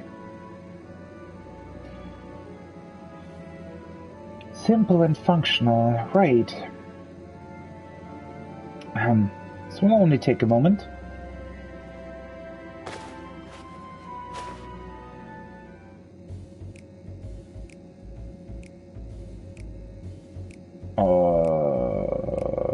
I guess it doesn't look too bad. There we are, all finished. Perfect fit, if I do say so myself. Nothing too billowy or frilly, as you can see, also light and durable, sure to serve you well wherever your travels might take you. Would you look at that? Speechless. There, I thought you may not like it. If you've a mind to try something else, why not speak with my fellow artisans? I'm sure they'd be happy to oblige. Must continue wearing these garments in order to progress. Okay. You will change back to your normal garments if you move too far away. Oh. Look to a map for the garments. Changes area of effect. Huh.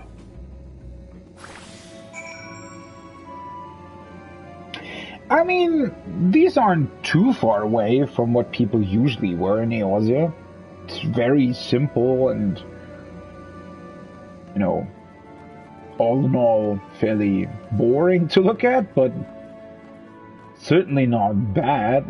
At least not as bad as the carrots. I mean, the carrots themselves are alright. It's just that it's only carrots. Though I guess if everyone would run around with these clothes, wouldn't be that much better now, would it?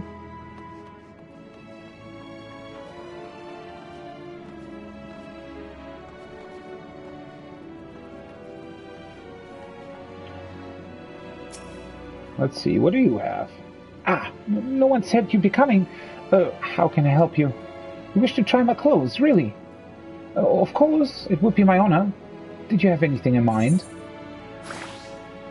Got anything with a little more flair? Looking for clothes with an altogether different design.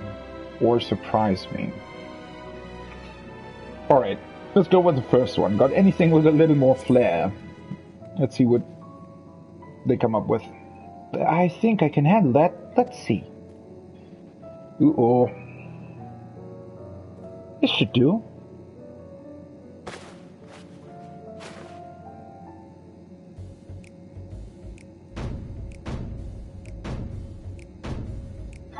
What the hell is this? Some of my best work yet. Times and tastes truly have changed. It used to be so rare for anyone to request clothing with a focus on form over function. But thankfully I had a spare concept for robes made using a different fabric. I think it looks rather fetching. I was worried how the concept would turn out when put to the proof, but it looks stunning on you. Won't you go and show Livingway? I'm sure she's eager to see what we've come up with.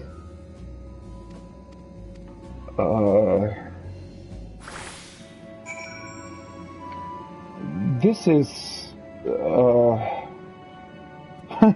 They don't look too bad. It's just that they sort of mixed a lot of different stuff together, didn't they?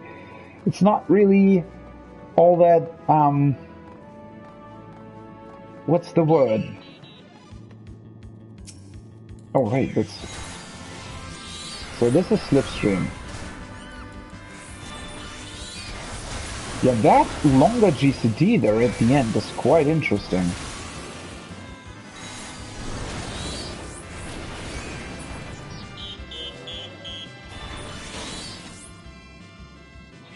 Huh, I hadn't realized, so it doesn't matter at which point you actually use the charge in, right? So you have a bit of leeway there. You probably also have either a stack of further ruin for being able to use Ruin 4, Or you can just ruin 3 in between, and then charge in. You have a lot of freedom in how you use that. That's really cool.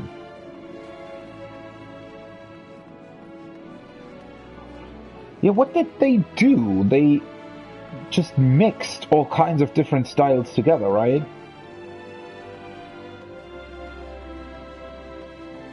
Didn't they read anything that Charlian sent up, though? Or is that just... How did this happen?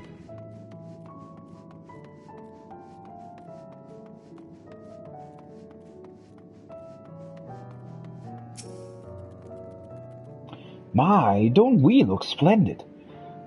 Result of much trial and error, but I know quality work when I see it. You needn't speak. I can see your adoration for the moon, and we eluporates in your eyes. No doubt your friends feel the same, having sampled our creations. Let's see how they look. Alright.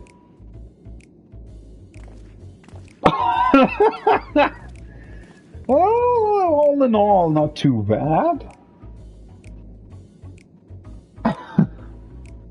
Sorry to have kept you waiting. It's not the worst thing that I've ever seen. They insisted we sample all of their concepts ere we returned. Verily, it is an ensemble most becoming. Well, Uriange likes it. This looks like clothes that you would wear, like, below level, 15, I guess.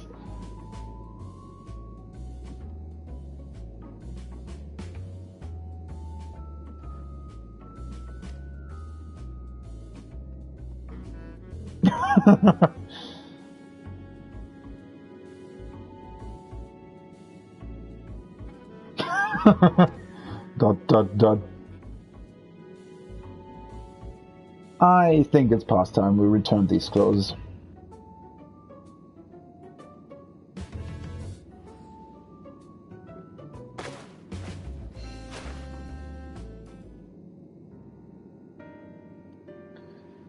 I was so confident our garments would meet with your approval.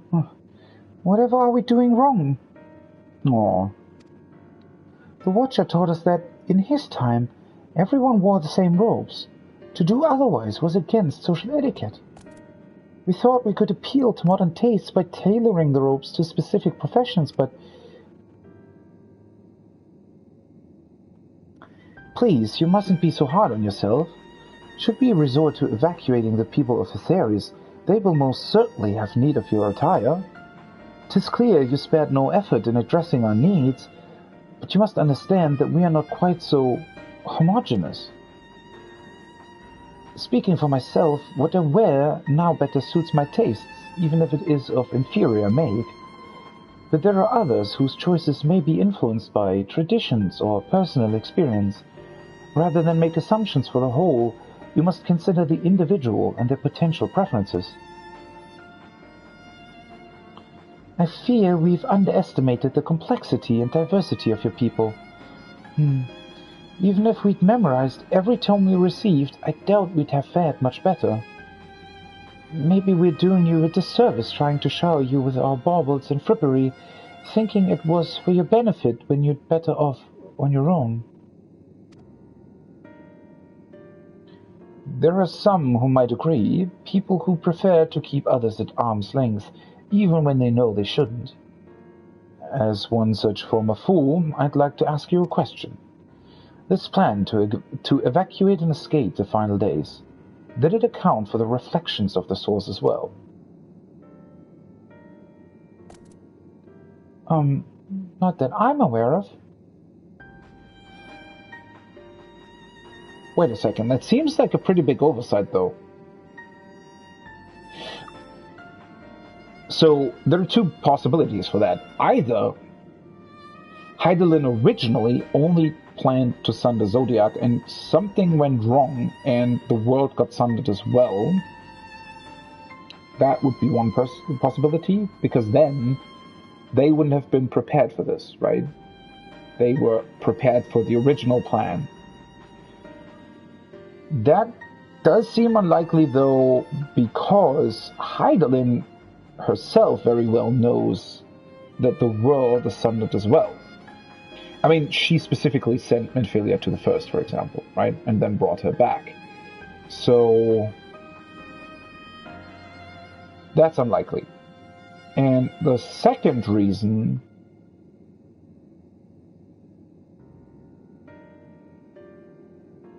could be that maybe they didn't expect Zodiac's seal to break, or Zodiac to be, I guess, destroyed before he was complete. Although that would be a weird plan, right? Oh, sorry.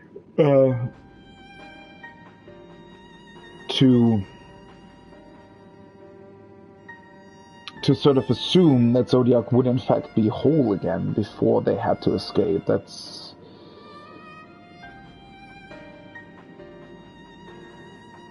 would have been a pretty huge oversight.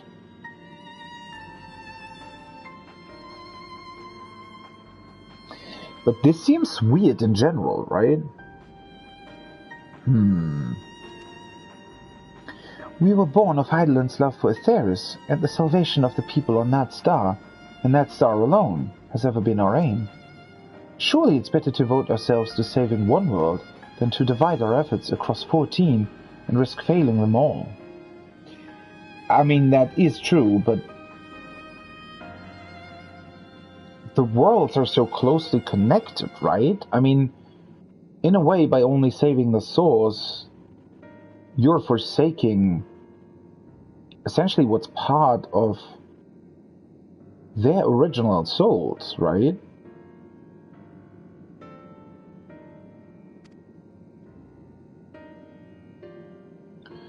I suppose you're right. Livingway, might we have leave to explore Bestway's burrow unattended? You have given us much to think about. Why, certainly. Until later, then.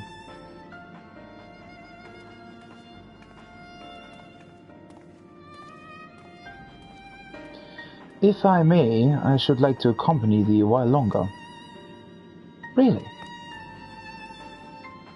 I mean, you're more than welcome to. There was actually something I wished to speak with you about. Let's be off then, shall we?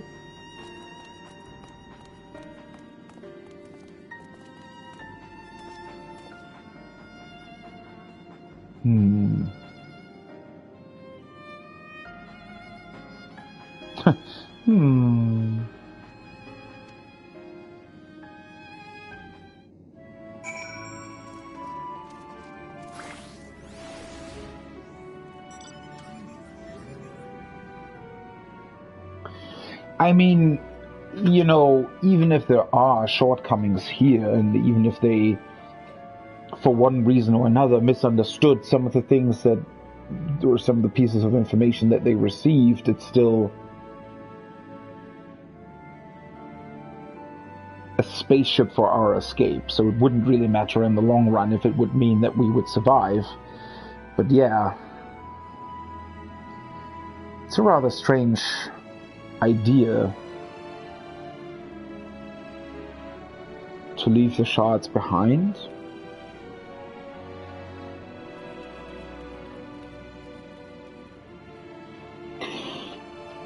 I can't get behind why they would do that, though.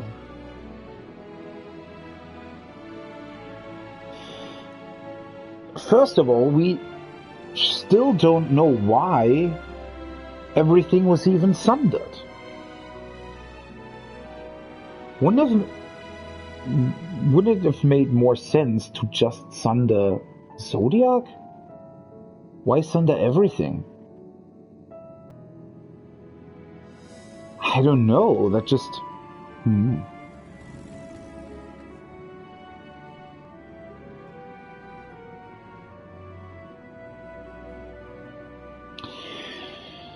I can't quite make sense of this.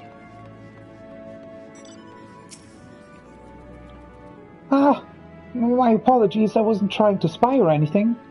Everyone's been talking about the visitors come from Aetheris. And I wanted to see what all the fuss was about.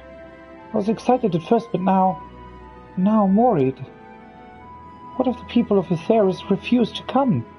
What if we can't save them? It's clear we've made a mess of things. But wait, you still haven't visited the domiciles. Once you see them, you'll understand how wonderful the moon truly is, I'm sure of it. I'll be waiting for you by the teleporter near the entrance. Oh, and the name's Growing Way, by the way. See you soon. Growing Way.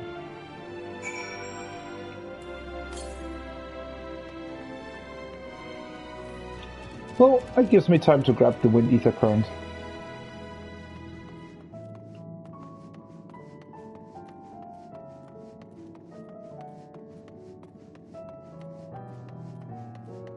Yeah, I don't know. I mean,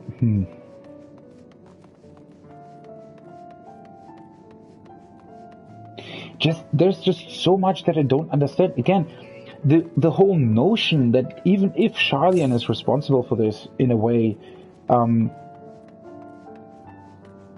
wouldn't it have been more intelligent to sort of come up with a solution for storing all of the concepts and ideas and things really from the very beginning? Yeah, I mean, maybe whatever facility was used for that was destroyed at some point. I don't know.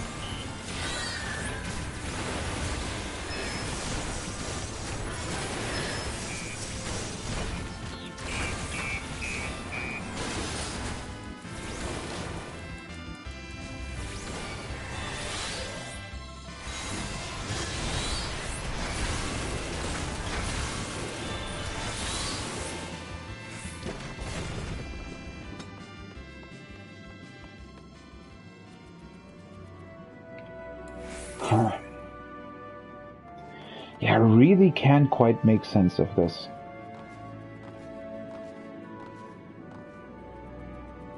Oh, there it is. Wait. This platform.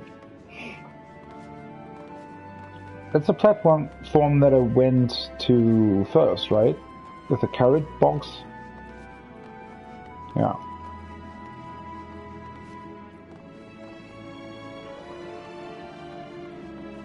It's just... once again, I'm almost speechless with this. There's just so much to consider, right? So many details that are sort of missing. Northwest. I guess let's get it. Although I'd imagine we'll be going there anyway at some point.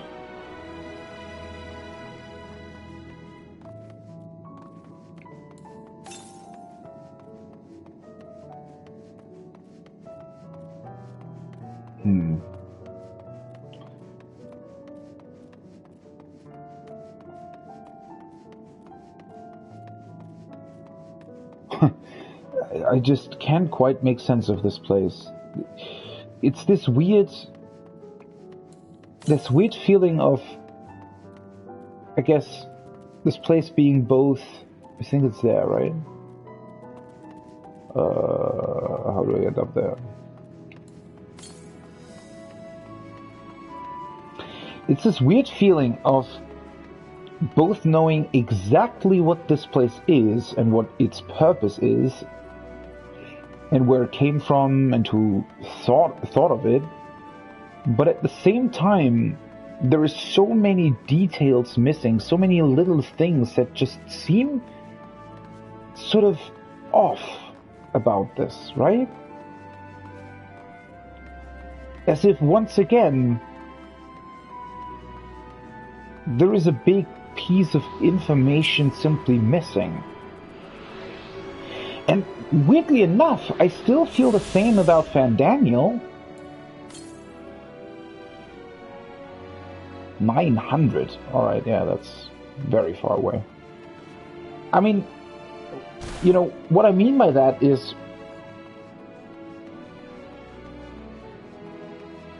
it seems like we're when we know everything about Fandaniel, but at the same time, there are just details that, again, really seem off in a way. Where you sort of think, oh, well, why would Xenos collaborate with him? Why would Fandaniel, I guess, try to free Zodiac now?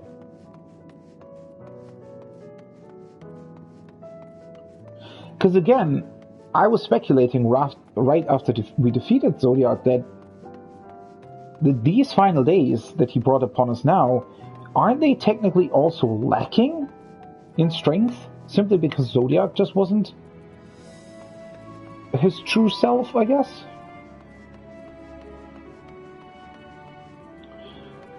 Again, this feeling of both knowing and literally having been in those events now, but at the same time feeling that there's just a piece of, at least one piece of information missing, probably even a lot more.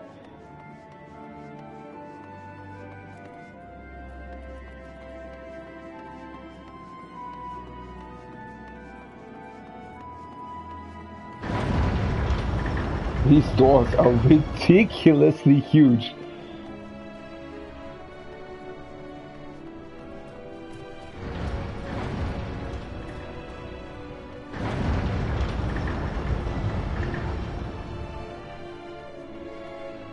All right.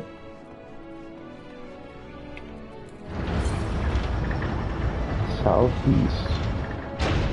I wonder where that is. It almost seems like that's outside of the structure.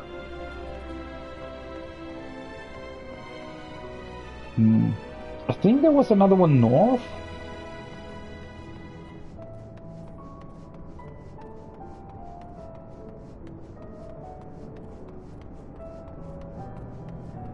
What's your name? Splitting Way. I can hardly believe that we'll finally have people here. I just hope we'll be ready for the influx of guests.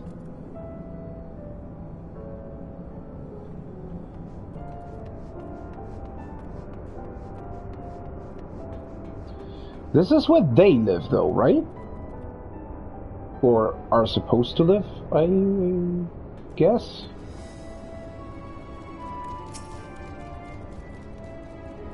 You're here, you're really here. Thank you so much. Sorry, what should I call you? Crikey, even your names are amazing. Well, we'll be using this teleporter to enter the residential area. Whenever you're ready. Okay. Sure. I wonder where this takes me. Ready in the teleporter. Oh, I didn't expect that voice.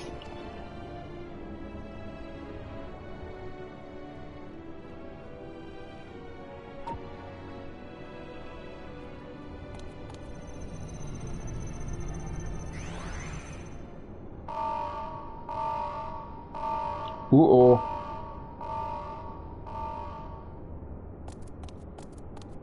Huh? Access to living quarters restricted due to reconstruction. Then where is it? Oh no! Where is it sending me? By the way, that display of his looked weirdly elegant. Oh, it's just sending me a talk. Audience, as thou didst request, for reasons I know not. What?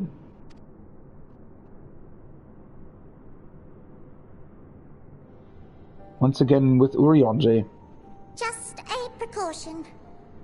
I'd rather I didn't have to ask the question at all, but I take my responsibilities very, very seriously. Do you and your friends, by any chance, find our accommodation wanting? Be honest, brutally even. Well, I mean, you know, it kind of does depend on how you look at it. I mean, obviously, if it's supposed to emulate our current world, then yeah, it's lacking in a lot of ways. But if it's, you know, our only way to continue living and escape death, you know, then I'll take carrots every day. It would be ungracious of me to belittle the efforts of thee and thine. Lovely sentiment, really. But the disappointment is writ plain on your comrades' faces. It's all the more frustrating since no one will come out and say what they find wanting.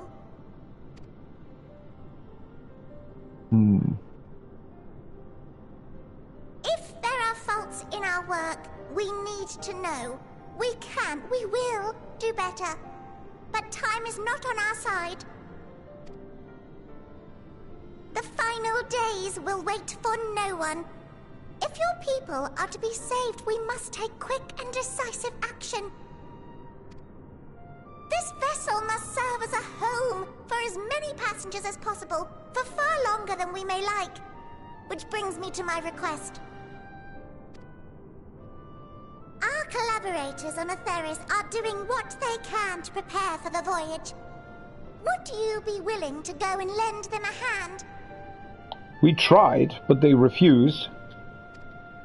Having seen the moon for yourself, you could speak to its many splendors, learn what else they might require, and assuage whatever concerns they have. Wherefore wouldst thou entrust me with such a task? How to put it? You're the only one who appears not to be wholly unsatisfied with our work. Okay. Really? Oh, quite good at pretending that's the case, at least. Calm, collected, tactful to a fault. Very particular with your words, too. Isn't that the problem, though? You understand that, in the face of great danger, one cannot pursue perfection at the expense of practicality. The difficult choices must often be made for the greater good. Why is everyone always singling out Orionje for these things? The poor lad. And so fate doth conspire to set my feet upon this path once more. Yeah. Come again?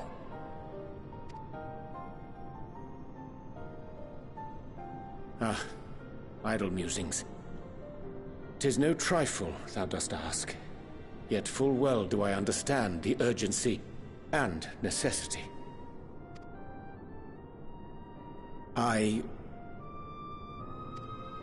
Oh, dear me! Dear me! I'm terribly sorry for the mix-up. It's a bit of a malfunction. I hadn't realized the residential quarters were inaccessible, you see. But you're still in one piece. So, all's well that ends well, yes? Won't happen again. I promise.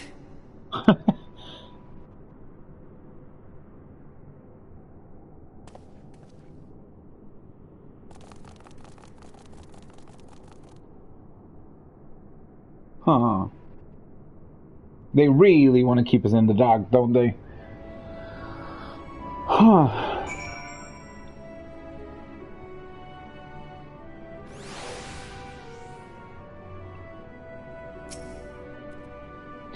Gosh, that was embarrassing. I presume to be more careful from now on. Since the residential quarters are closed for now, I've rerouted the teleporter to allow travel between floors instead. Hopefully it proves useful in the meantime. Shame you couldn't see it, though. You really would have liked it. Well, at least now we have a useful teleporter, don't we? Can now travel between the upper and lower floors of Bestway's Burrow via the teleporter. Cool. To the east. Yeah, alright. All's veil that ends veil. What? It may not seem like it, but we've been planning for this far longer than I'd care to admit. Each time we woke up, we'd have long discussions about how to save as many of you as we can. Felt like everyone had an opinion on this for that or that. But the one thing we all agreed upon was that the people of Aetherius wouldn't take action to save themselves until it was far too late. That's why we're striving to make the moon a vibrant, magical place they'd hop at the chance to visit, rather than waiting for the flames of oblivion to get them off of their tails and force them to accept our invitation. The residential quarters may not be up to the necessary standards just yet, but there are plenty of other places worth seeing. You've already had a look around the Caratorium, but wait until you see what's waiting for you at the east end of the borough. Follow me. Well, I guess we're going there anyway. Or not anyway, but, you know. That's the direction I wanted to take for the Wind Ether current anyway, so... Oh! Side quests already. I'll definitely turn all of them in on Paladin. All fun and games. Greetings! I'm the operator in charge of the children's romping grounds. I expect it will be quite the challenge keeping the children of Aetherius entertained with limited space and supplies, but I dare say I'm up to it. In fact, I but recently came up with a new game that requires no props nor preparation. I call it The Loporit's Never Stopperit. Name pending Living Ways approval. Care to give it a go? I knew you would. Now, the game is very simple. You need only count the Loporits hopping this way and that way, or possibly no way before time is up. I have the perfect place picked out to play. Follow me to the Caratorium. Yeah, that's where I just came from. We can do those later. I wonder if there's going to be more side quests here. Seems to be the only one so far. Or maybe they're just spread very far apart because this place is so huge.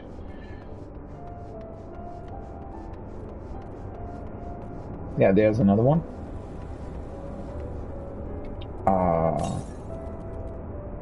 Yes.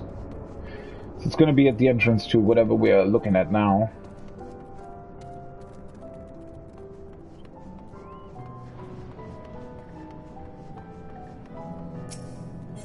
Vacillating Loporit. Oh, it's you. It's not too much trouble. I could really use your help. I've been making clothes for you people, but after speaking with Livingway, I realized we've made a grave mistake. Considerable alterations must be made to our plans, and I was hoping you might join me to speak with the Loporit in charge of garment adjustments. Thank you. They're not going to be happy about this. That's also on the other side, right? Or maybe it's not? Weird. I want to see this place first, though.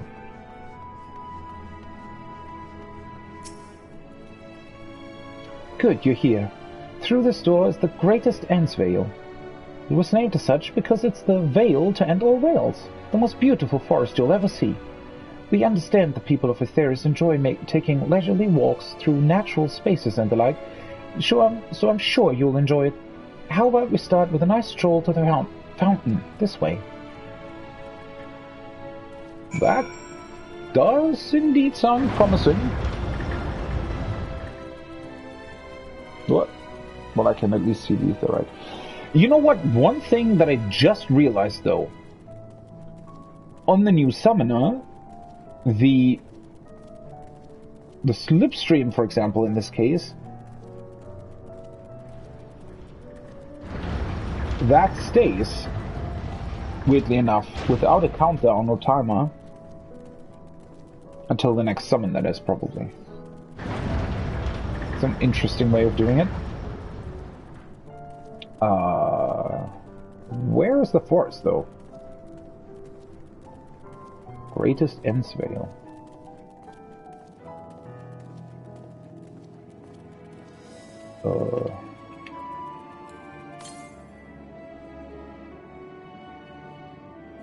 Over there. Reading Way. Suppose this needs an overhaul now they've changed specifications on us. Don't you just love books? I absolutely adore them. They've taught me so much. Don't tell anyone, but they also taste delicious. What? You're eating books?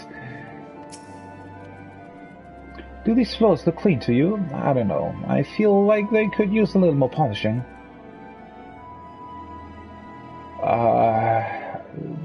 These don't quite look like nature, do they?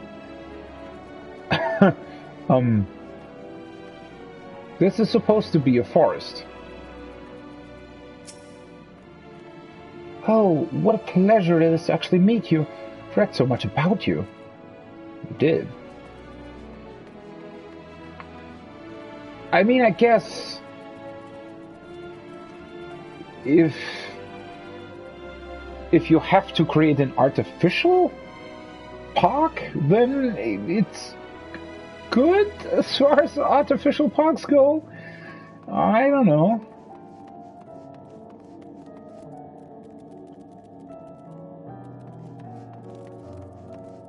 Moping way. Are there truly more of your kind coming? I'd rather not be doing all this work for nothing, you know? Well, that's the literal reason for your existence, though, so...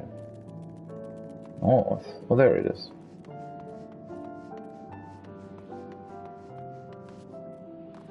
What? Do I have to jump down from the top, seriously?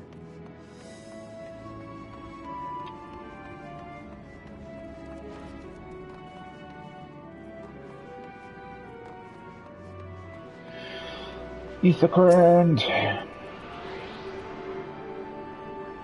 The floor's just a different color, though. It's not actually grass. Southeast. Okay. Just a green floor.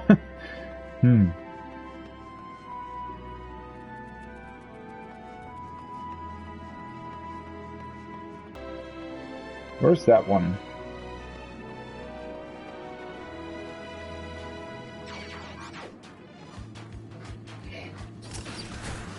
Oh.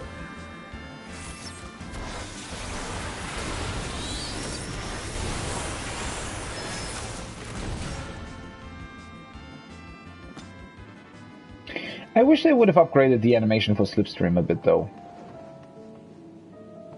It does look a bit underwhelming, in my opinion. Ooh.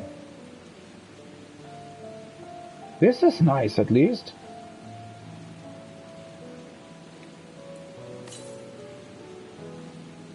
Wait, what? Oh. Ah, there it is.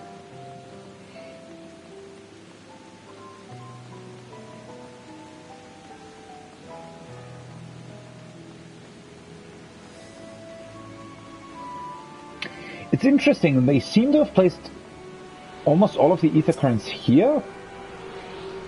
Not on the actual moon surface of the area, but maybe I just missed a couple of them there.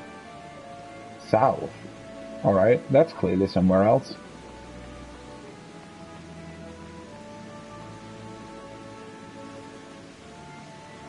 Cleaner.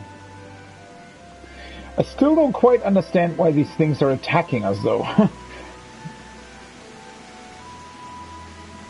Surely that's not intended. So, what did you think of the forest? Isn't it positively pleasant? Simply sublime.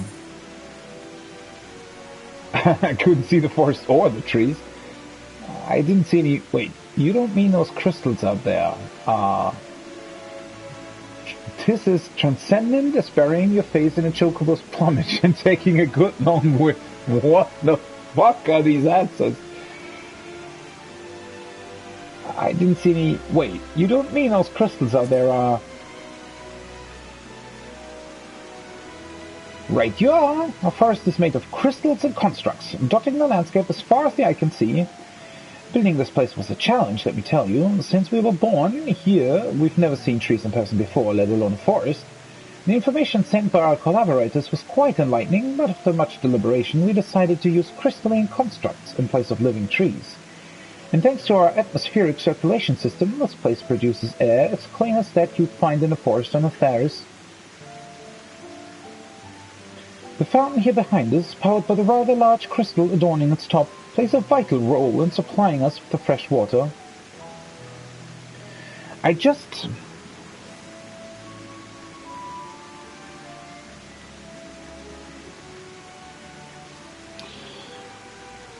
You know, I just thought of something.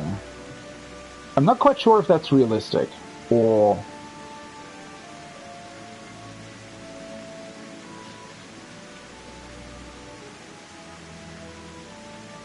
I guess what I'm trying to say is, what if Labyrinthos is in fact more than just a storage facility? Let me put it that way.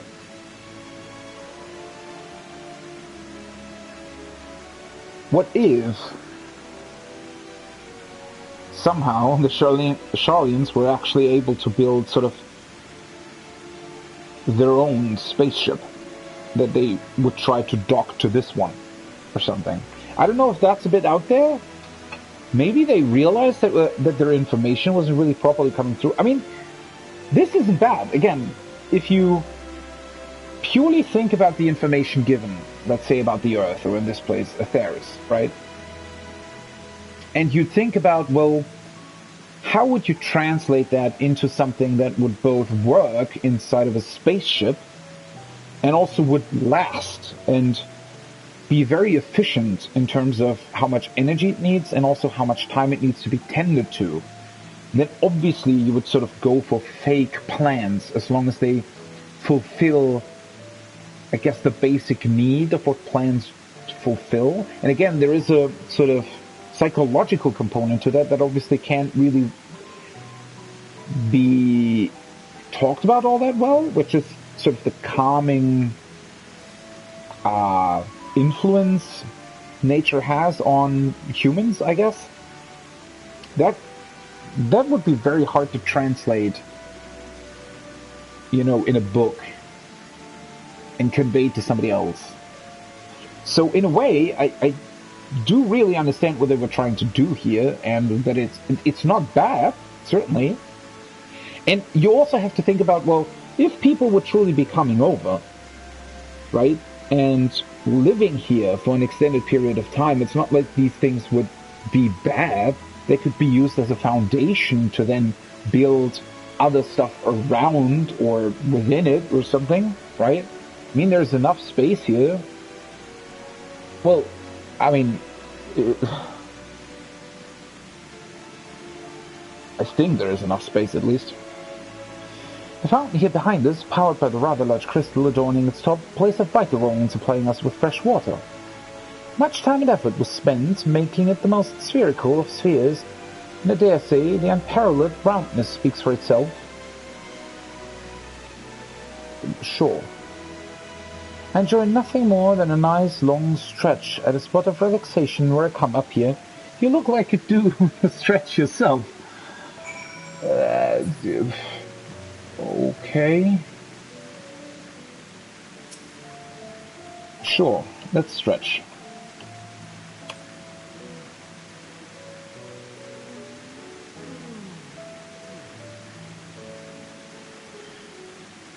That's the spirit. I feel more relaxed simply watching you. A sight worth the many years spent building this place. It's not too much to ask. It's always been a dream of mine to take a walk through this forest with someone from Atheris. It could be, maybe. Sure. But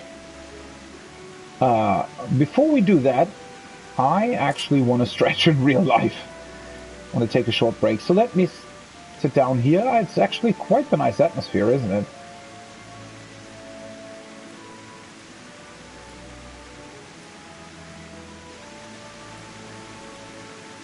Wait, this one. Even though there's a mob close by, I hope that it won't be coming over. I don't think it does. So I'll take a short break, stretch, and, you know, I think drink a bit of water or something, and then I'll be back. And we'll continue this rather strange tour of this rather strange place and spaceship. See you in a bit.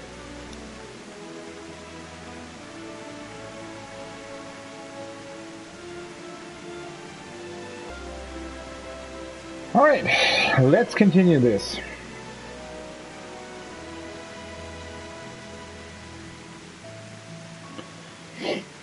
Alright. Yeah, let's see what other strange and curious things we'll see in this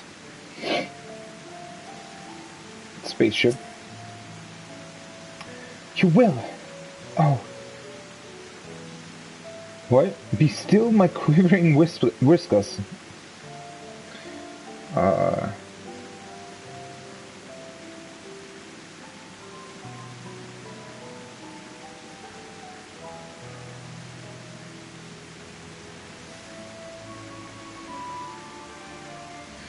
Growingway is now accompanying you. Keeping at your side. Oh yeah, right. He wanted to take a stroll with us through the park, right?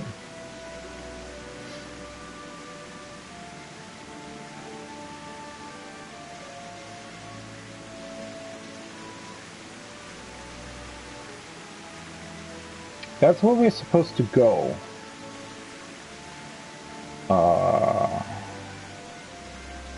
Is there any way down from here? It doesn't seem like they actually thought of, you know, building stairs.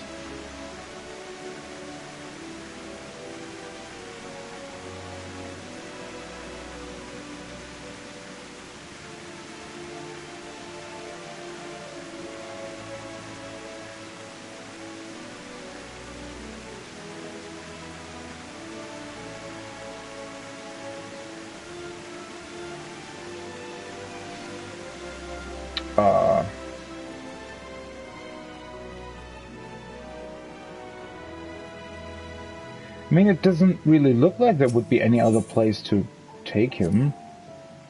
Nothing like a relaxing stroll to forget one's worries, eh? I guess so. Or is this already the goal of the quest? Or maybe it's not. I was thinking that I could be more helpful to you by teaching you a little bit about the moon and what it is we do. When we were first created, the moon's sole purpose was to hold Zodiac, and there was absolutely nothing to be found here. Eventually, Heidelin gave us our first task: furnish the moon with propulsion systems capable of facilitating travel to other stars. Wait, okay? So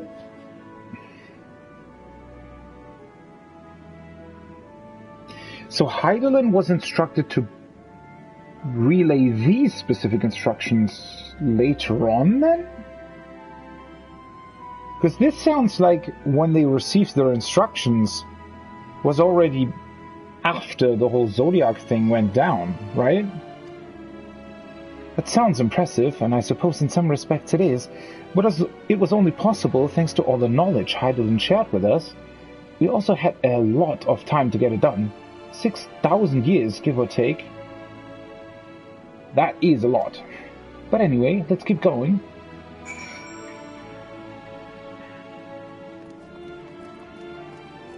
Ah, there's an optional one. 6,000 years, so that would be the time it took them to get the propulsion down is about half the time they had, I suspect. Which, I mean, guess it makes sense to a degree. Ask if you can taste the rainbow crystal. What? No.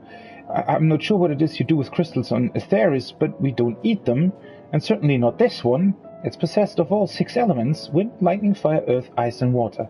We use crystals like these to maintain the moon's elemental equilibrium. It's worth mentioning, though, that because of Heidelin's influence, being the embodiment of tranquility and stasis and all, manipulating the elements here is different than it might be on Aetheris. A conjuring of fire would sooner dry your clothes than singe them, for example. Put simply, the ethereal conditions are ill-suited to growth, which is why the surface is mostly barren. Of course, this was all necessary to keep the raging energies of Zodiac in check. Yeah, that makes sense. And then they have these special crystals that contain an abundance of all the aspects to be able to, well, really do anything at all, I suppose.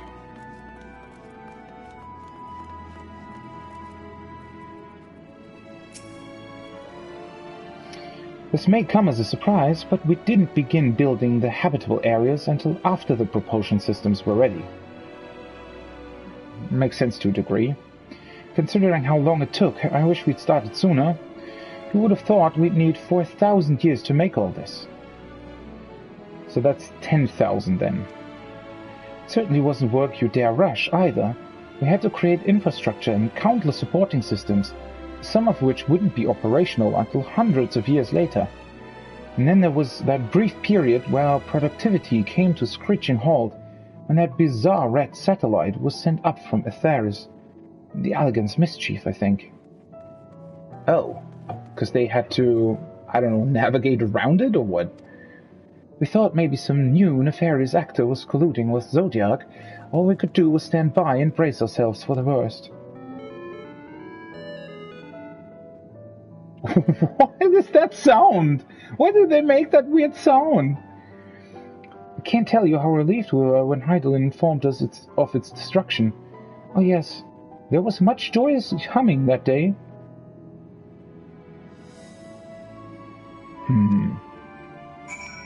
That's interesting. I guess they truly didn't really know what all that was about, I guess. Ah, it's cool, so it doesn't really matter when you walk into those circles.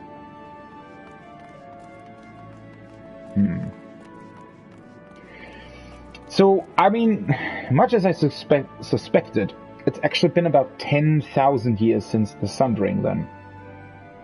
Which is a bit less than I thought, actually. And I think the reason for that is because I thought that there was a longer time between, I guess, the Sundering and when the Unsundered Ascians first sort of... Because you have to think about, well, they tried first with the 13th shard, correct? So that must have taken some time, and then it was, yet another couple, 100 years until they actually managed to pull off a rejoining, right? So because of that, I thought that the timeline was a bit longer, I guess. But 10,000 years is still a lot of time. I mean, it's always nice sort of to get a feel for it, to compare it to our world, right? And 10,000 years ago was, I think, it's about the first time that the current humans did anything on Earth.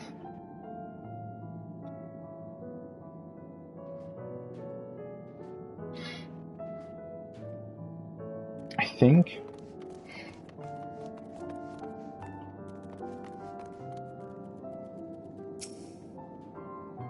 Say, do you notice anything peculiar about the treetops? I mean, apart from the fact they're massive crystals and not trees.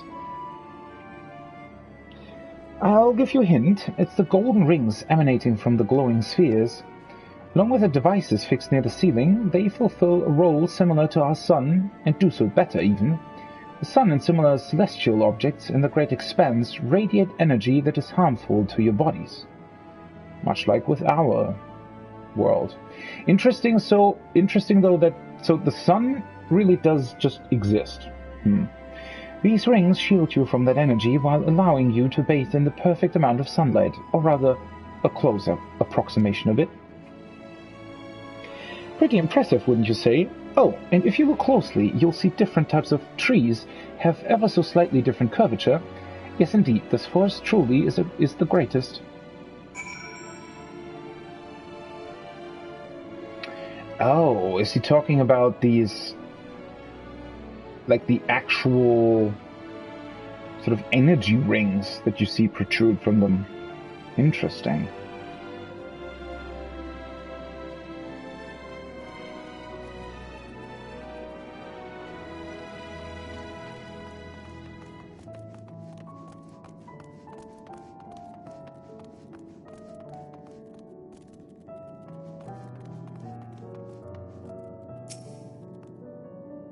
There was something else I wanted to tell you about. Oh, right.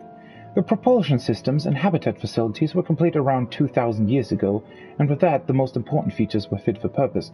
So it's been 12,000 years! So I was right. Well, I thought 14, but for some reason. So it's been 12,000 years, exactly. Well, not exactly, but about 12,000 years. I think. Which was all well and good, except we still knew absolutely nothing about the present-day people of Aetheris. Why not go and visit Aetheris yourself, you might ask? Strictly forbidden. Were our technology or knowledge of the moon's true purpose exploited for evil ends, the results could be disastrous, which is why I was thinking about Hydaelyn not really wanting to tell the purpose or more information behind why she needs help. I guess that makes sense. Then there were a few more rejoinings, and it became increasingly difficult to converse with Hydaelyn. Fearful we might lose the ability to communicate with her altogether, we beseeched her to find people on Aetheris we could trust to help. We were quite fortunate everything worked out as it did. So, in a way, yeah, it was like I thought. So, Hydaelyn was, sort of thought, well, yeah, if we don't do this now, then maybe we'll never be able to do it.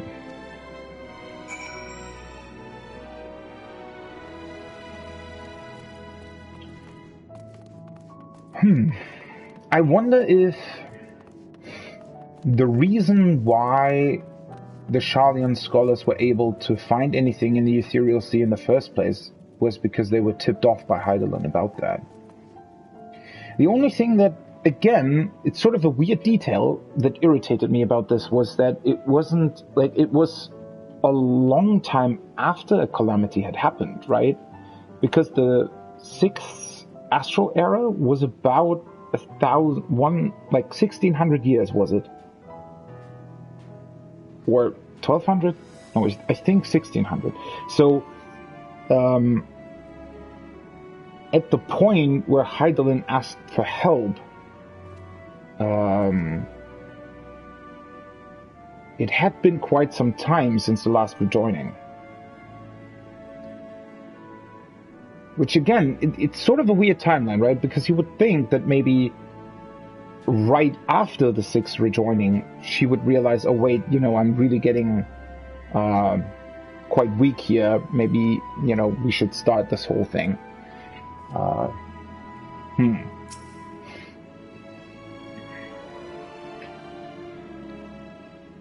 But maybe it is just truly a coincidence.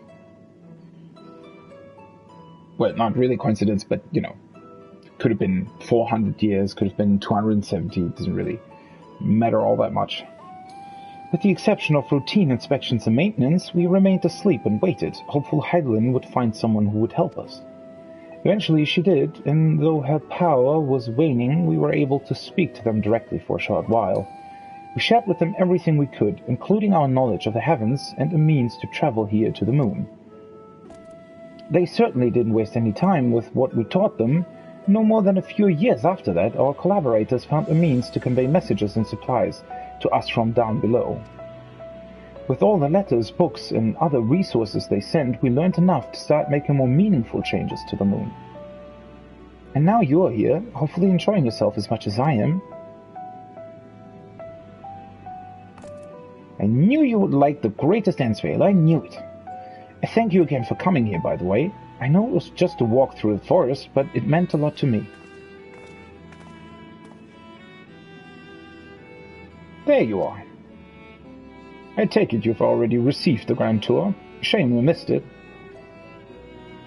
Growing Way, I've been looking all over for you.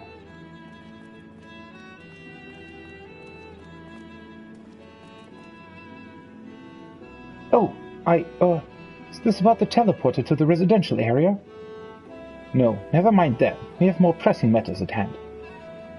I will be calling an emergency meeting shortly, and your attendance is required. Really? I can't imagine why you'd need me there, but if you insist. We won't be away long, so you all are more than welcome to continue looking about the burrow. Now, come along, Groggenway.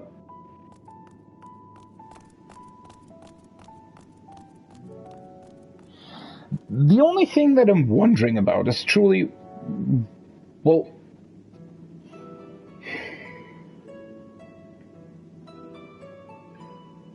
why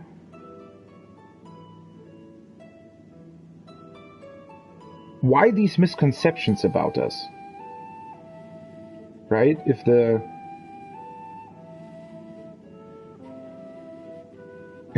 Charlayans were or are as smart as they think they are, then it is a bit weird, isn't it? Before we arrived, you seemed to be in the midst of a rousing conversation with your guide. Did you learn anything of import?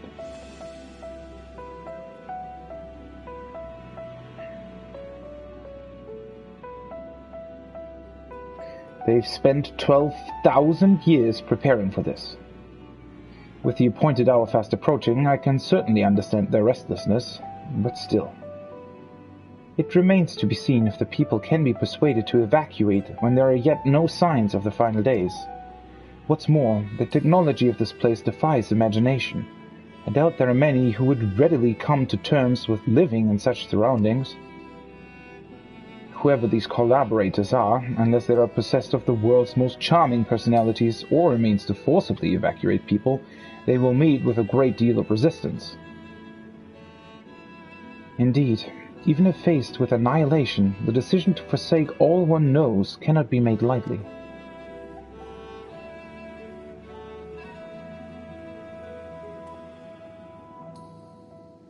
Forgive me, friends, but I must beg your leave. There is another matter which yet begs for mine attention. Of course. I can accompany you if you like. Nay, that will not be necessary, if you will excuse me.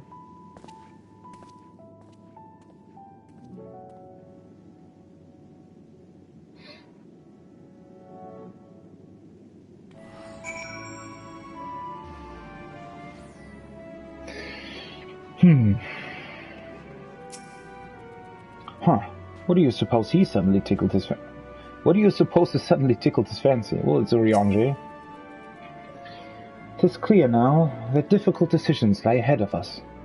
Preparation for the evacuation of the Theris is indeed crucial, but I am not yet willing to forsake our world and its reflections. I trust I am not alone in my reticence? Yeah, I mean, we could still try to, fight against that. Back to old tricks. What an ominous picture. Did Urianger seem strange to you? More so than usual, I mean? I know he has a penchant for keeping his own counsel, but I'd be lying if I said I wasn't worried. Would you go and see if he's alright?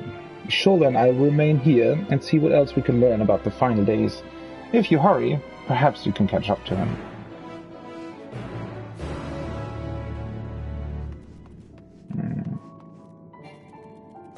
Let's actually mount, because this place is truly huge, and, I feel like I will be missing a lot of side quests here if they're truly a bit more, spaced out in terms of location. Oh, then again, wait. Ah, right, that was further away. I don't know if there are even any... Probably aren't side quests, like, off to the side or something. How many wind ether currents were that? Alright, I'm still missing 4 that I can find like this. I'd imagine that we, before the story proceeds, probably do everything here, right? And then probably comes the point when we'll go back to Thavnair and Labyrinthos. Probably Labyrinthos first, considering that, well, guess we'll have quite the talk with the Charlayans, won't we?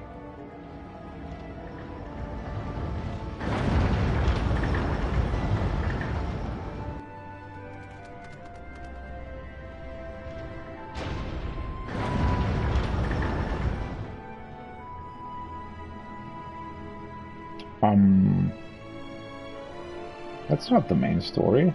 Wait, what? Oh, that's up top right? Probably?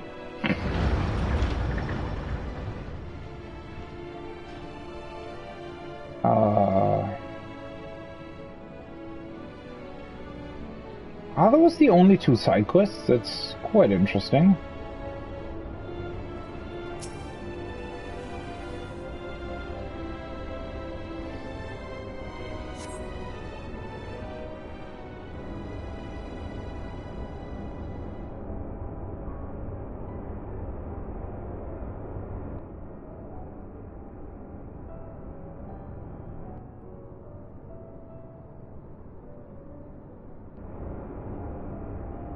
Oriange appears to be heading towards the entrance to Bestway's Burrow.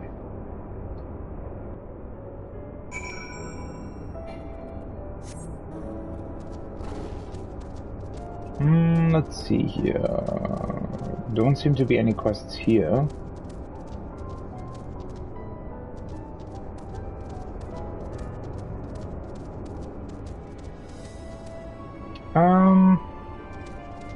Let's actually do that quest first.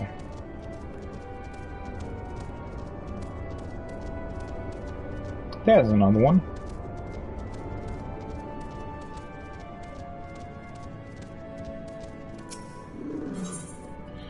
Strange new moon. Curses. Insufficient data even after everything I've done. Hugh, Livingway told me about you. Would you mind lending me a hand?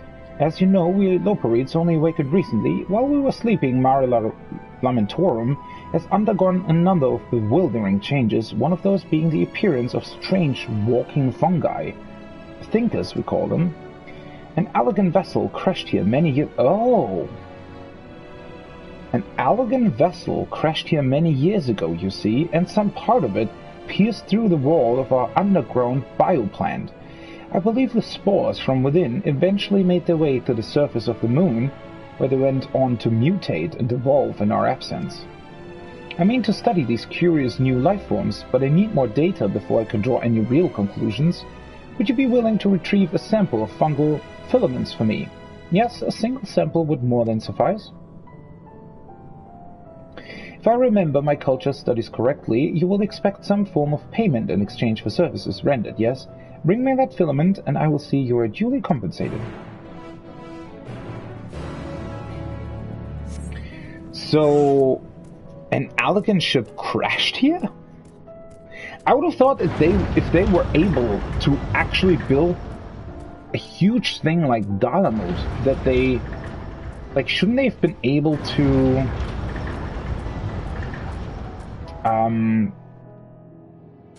Shouldn't they have been able to fly here? Aha! I knew I'd find one of you eventually. Can you talk? I have so many things I wish to ask you. We have learned much about you thanks to our collaborators on Etheris, but it has become clear there is a great deal they neglected to mention. Your stunted growth, for example. Rather than speculate on other crucial details we may have overlooked, we're hoping you can clarify a few things, if that's all right. Thank you so much. A few of my fellow Loperites are sure to have burning questions of their own. If you could wait here a moment, I'll go and fetch them. Okay. The following event can... Oh, so that's one of those quests where you have to answer dialogue options. Let's see. The door's quite loud, isn't it? This music.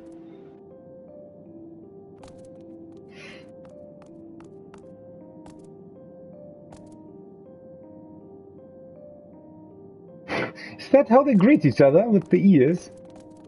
Where are you going? Sorry to keep you waiting.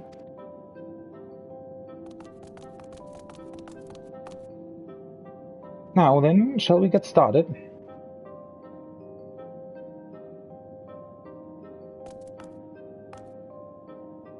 First, we'd like to ask about typical methods of stress relief. We have read that when thrust into a new and otherwise unfamiliar environment, the people of Etheris can become quite stressed. Should the worst come to the worst, and they're forced to relocate here to the moon, well, we're considering a number of contingencies based on what we've read, but being a native of Etheris yourself, we're quite curious to know how you prefer to relieve stress. Breaking the bones of my enemies is quite therapeutic. I usually sleep my troubles away. Interesting. Perhaps we should consider creating sleep-inducing carrots to help people relax. I thought you already did that. That was certainly enlightening, thank you. We'll make a paradise out of the moon yet. Just wait and see.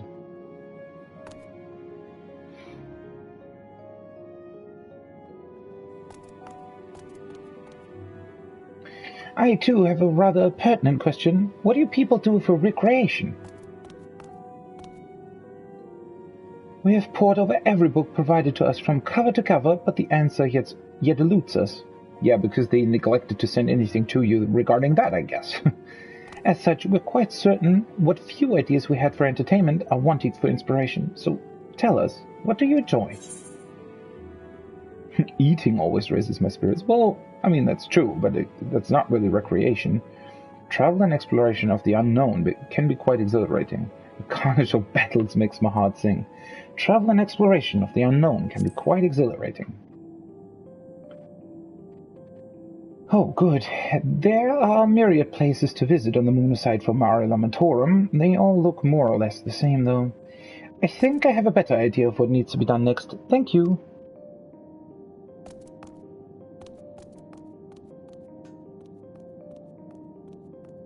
One last question, if I may, and perhaps the most important we can ask of you. Do you like carrots?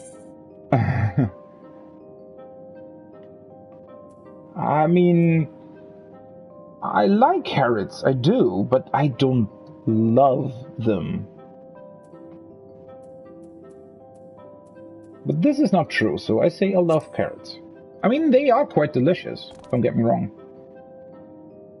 I'm glad to hear it. We need to eat too, though, so try to leave some for us. I think that covers everything. Thank you for your time. I love their little ear wiggle that they're doing. It's cute.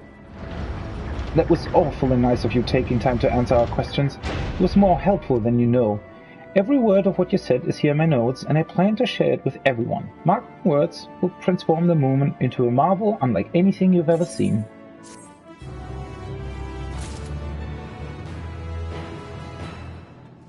Cool.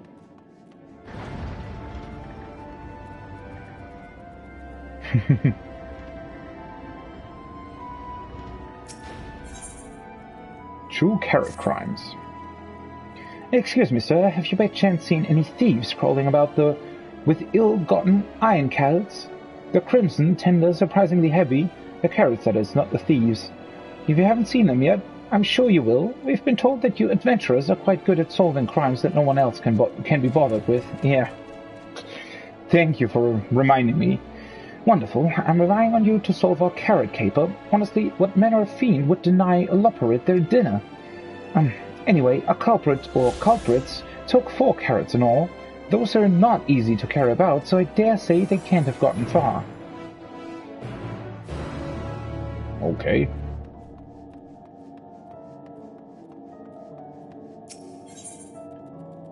Carrots, it's what's for dinner. Oh, bother. There's no sign of any of them. It's almost time to eat. You there, if you happen to be heading to the Carrotorium, could you let my fellows know it's mealtime? If we don't eat, I can't take my nap. Many thanks. We should come running at the mention of carrots of happiness, so just say those 3 magic words and they'll be on their way.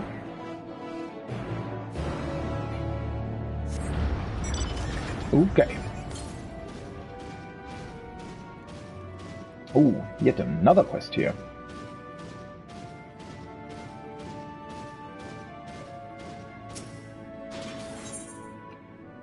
Over the rainbow crystal. Goodness, my apologies. I was rather preoccupied thinking about the rainbow crystals. Beautiful, aren't they? Their elemental energies are what make it possible for people to survive here on the moon.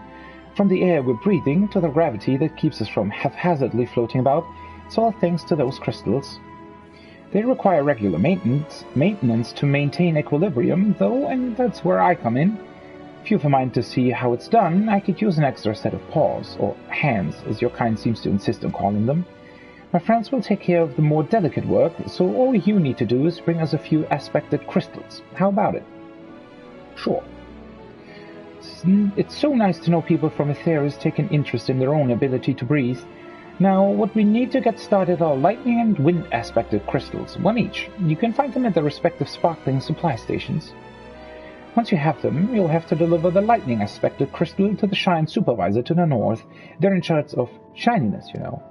The wind aspected crystal should go to Hopping Way near the entrance. I'll handle the fire and water aspected crystals, so you need simply report to me once your crystals are distributed. Cool. Once again, let's do this. Guess there's a couple of quests we can do here in the Caratorium before having to venture someplace else.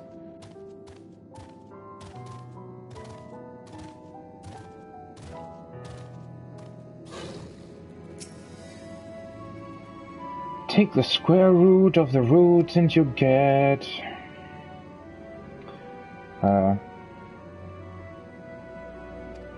Carrot of Heaven, alright. So, let's say... you have been requested for the Carrot of Happiness. Carrot of Happiness, you say? My! Is it that time already? Thus working our projections for optimal carrot production based on the total population of Aetheris to ensure that... Oh, never mind. I must make haste or I'll miss out on seconds.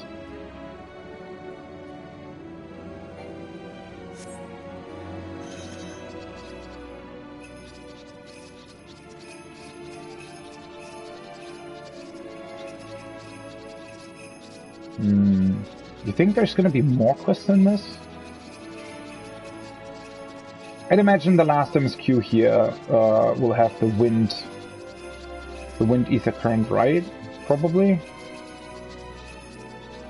Or do you think that there's going to be... I mean, technically, I don't think that there is a dungeon here. Or is there? Can't quite imagine there would be.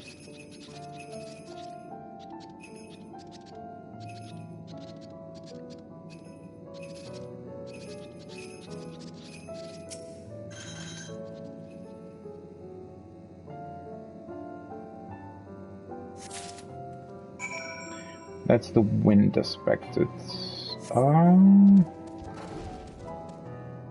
don't know which one would be the closest. Let's just go over there. Seems to be quite far out of the way.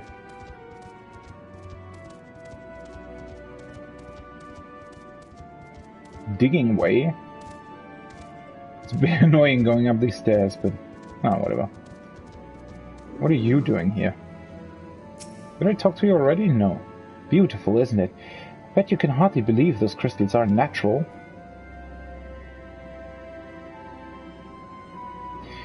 So they're growing crystals? Somehow?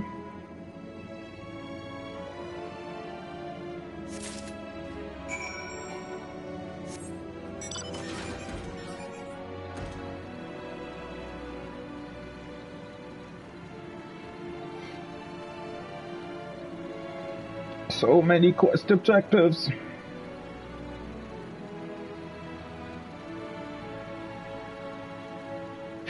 Yeah, Garlemald seems already really far away, even though that was the last zone that I have been to, and it's actually not that far away.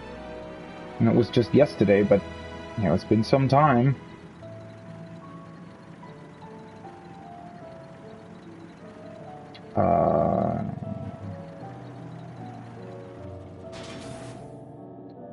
Shine Supervisor. Oh, hello there. I don't suppose you've come to deliver lightning aspected crystal? Indeed I have. You have? Well then, stand back. I have those rainbow crystals sparkling like new in no time at all. Okay.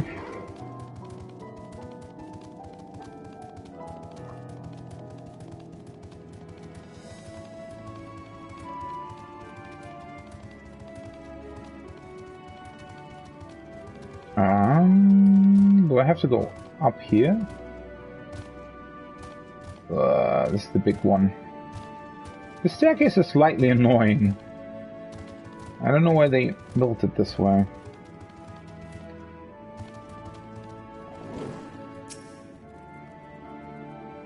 Do you see the carrot creation station here? When you're ready, see if you can count how many Loporrits are sneaking about it. Inspect the designated location to begin counting Loporrits. You'll have 30 seconds to complete the task, after which you may give your answer to the playful Loporrit. Need to count the amount of Loporrits there are.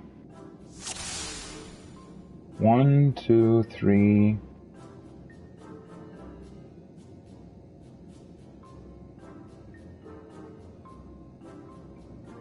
I see 3.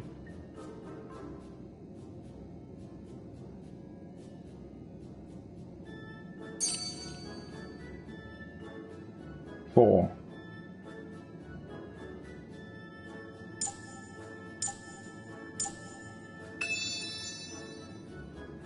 Four, correct?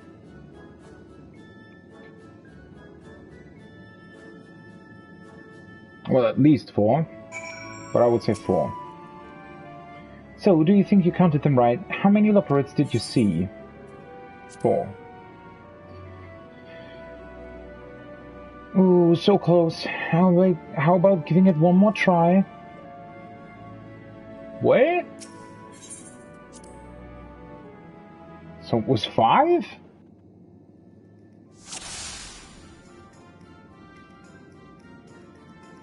I guess you also have to pay attention to where they disappear to.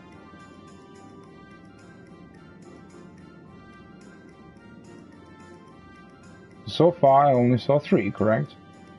And that one reappears. Still 3. There's the 4th one. What?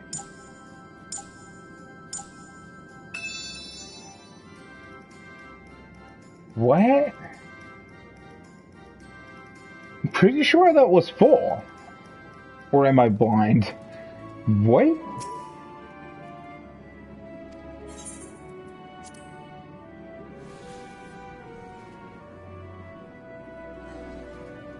We have a winner. Too easy, you say? Well, it's no fun if it's too hard. And you did have fun, didn't you? Wait, hold that thought. Our time here is nearly up, and structure is important for productive play. You can tell me all about the fun you've had after we've returned to Bestways Burrow instead.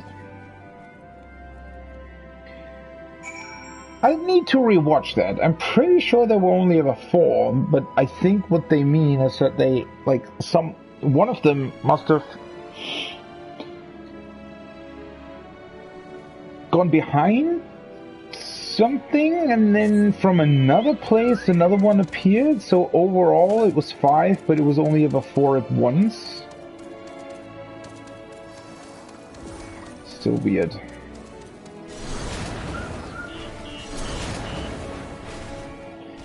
Oh my whiskers, a visitor from Atheris. What do I do? What do I say? And have you brought any snacks? Oh yeah, Carrot of Happiness. You can have a Carrot of Happiness. Could that mean, yes, it must be time to eat at last? Oh, how I've waited for this moment. There's nothing like a Carrot of Happiness to fill the void in one's belly and soul. Okay. Oh right, I finished one of them. Let's deactivate that so that I can see all the quests. Though I think the other quests aren't here in the Carrotorium.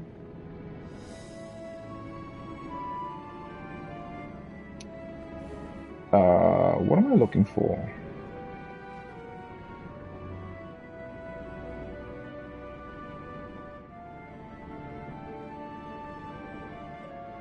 Oh right, the thief. Nibbled iron carrot. The scrumptious-looking iron carrot has been tragically abandoned in its prime. Sure.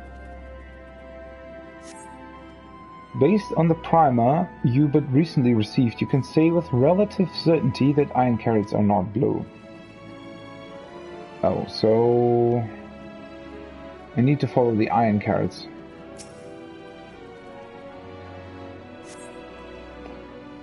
Yeah, okay. So I have to go up to this place then.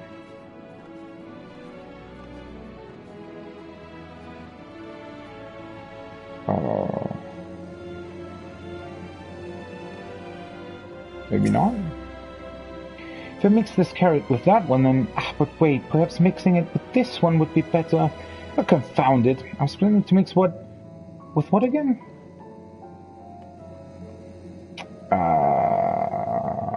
Do I have to click on the carrot? Or what? Yes.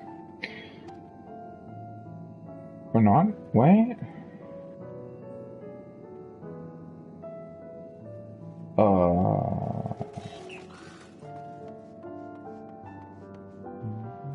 Maybe this is the other way around? Maybe this is where the thief got them from?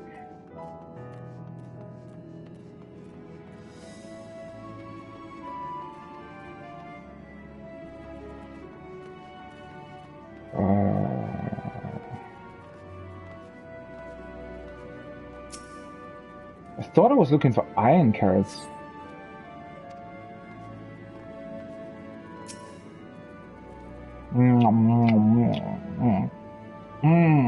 These philosopher's carrots really hit the spot. Just a few more. What? What? No, of course I'm not stealing. These are mine. Is it so wrong to enjoy an early dinner? The muttering Loporrit storms off in search of a place to eat in peace. You suspect this is not your carrot culprit. Yeah, well, I knew that. So, what?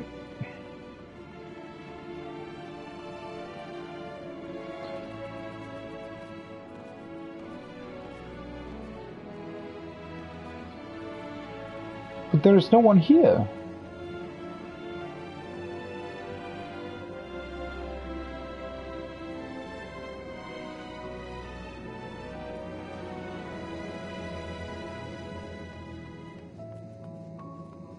The path of carrots doesn't really continue on either. I think. Am I missing something? Maybe I need to go this way?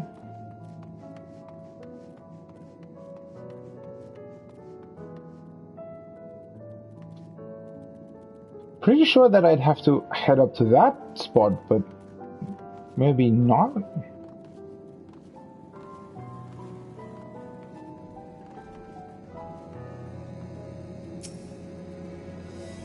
Oh, carrot, my carrot, the price we sought is one.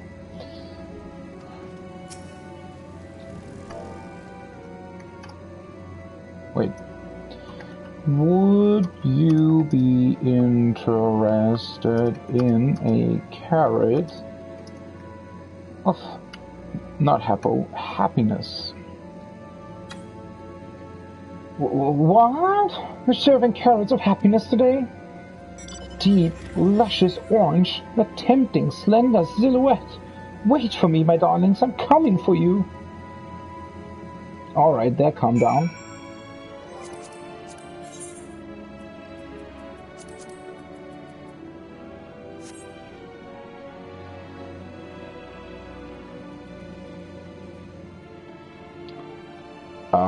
We can't go up there, though. Oh, no, we can. Wait, what? A bit confused about this quest.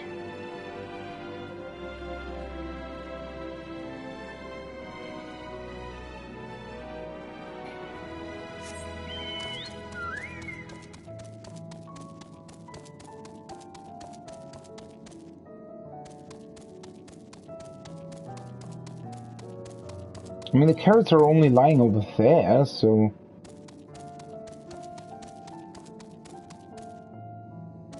That's definitely where I'm supposed to be going.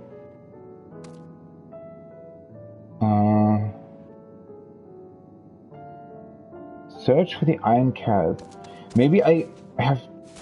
Did I not click on this one? I think I didn't, right?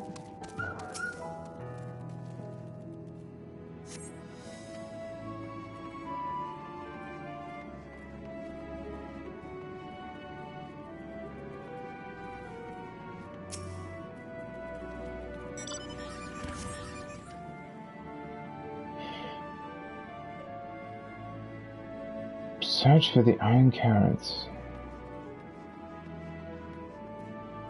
I mean, it was supposed to be 4, correct? But then the culprit probably has the 4th.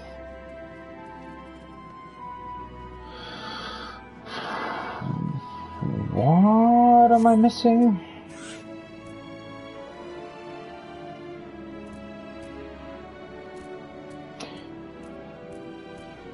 Maybe the carrot is lying up top? Or is this where the thief got it from?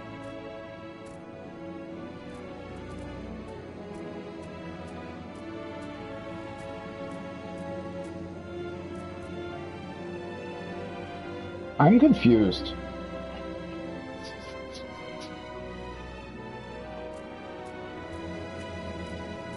Maybe it is the other way, but where would it be? Oh, over there. Well, that's quite a way away.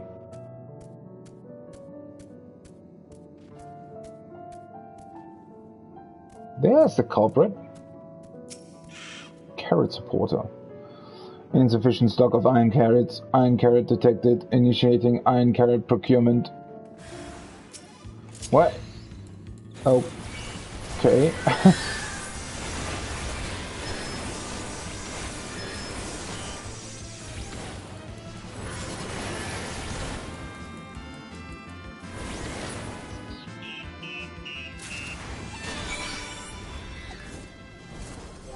Alright. Perfect. I think I can turn the main quest back on.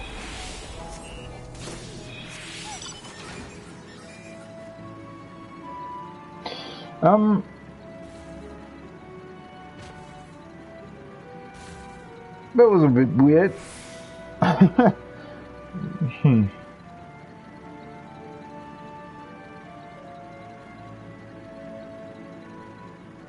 Wait, no, that's not the main quest. It's not in here either, though.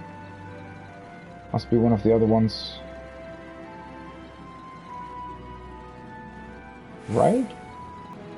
I wonder how many side quests are going to be here. Because it's interesting to me that we already found 2 Wind Ether currents. It was far more quickly than in Garlemald. You're back! Please tell me you found the carrots. Oh, shit! I want to turn these in on Paladin. I completely forgot. The supporter. I never would have suspected it's supposed to help us farm carrots, not eat them. I recall the technician said something about enhancing its code with a love for carrots to increase work efficiency, but to go so far as to steal carrots for itself, I fear it may now love them a little too much. Alas, those poor carrots. But at least we know what became of them and how to prevent this happening again. Thank you for your assistance. Wait, I can just... Right, I can just decline and... Good that I thought about this. Completely forgot that I wanted to do side quests on Paladin.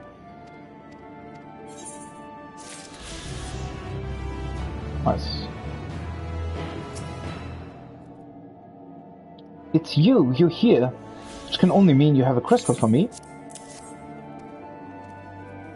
Yes, that's the one I need, thank you.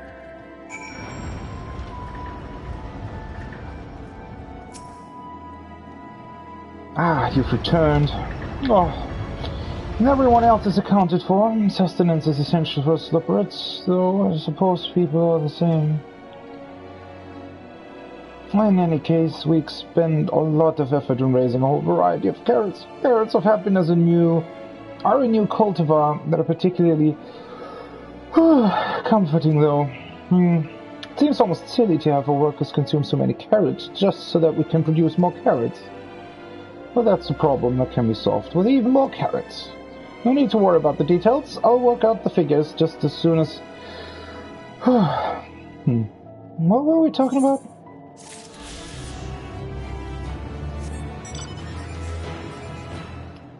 These do seem to be the only quests in the Carrotorium, as it seems.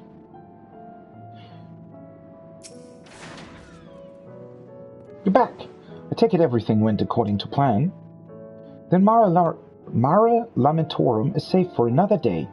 This part of it, anyway. Though there is one thing I still wish the crystals could provide for us. Rain. Oh, how long to see the shimmering raindrops that fall so freely on Atheris. It's my dream to one day expand the capabilities of the rainbow crystals so we can do just that. Who knows, perhaps you'll need a parasol the next time you visit. But until then, I promise we'll keep the moon in tip-top condition. We do live here, after all.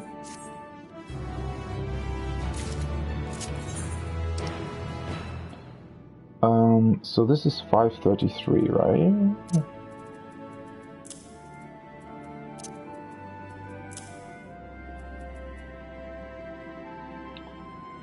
533 earring and 533 body piece. Alright, and then I can use this triple tricard actually.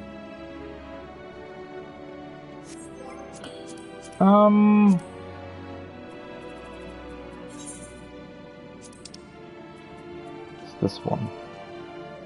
Juan, who said anything about strong? You'll make it, you got good friends. I need to do the tournaments at some point.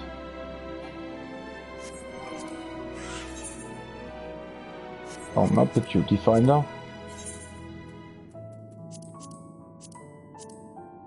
And then this one back on. I suspect there's going to be a couple more quests in the park, but they weren't there.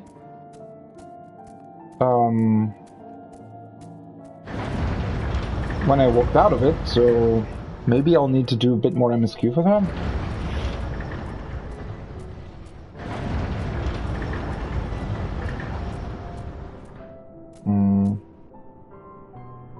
I think that was up top. And the, oh, right. I don't have the ether compass bound on my paladin.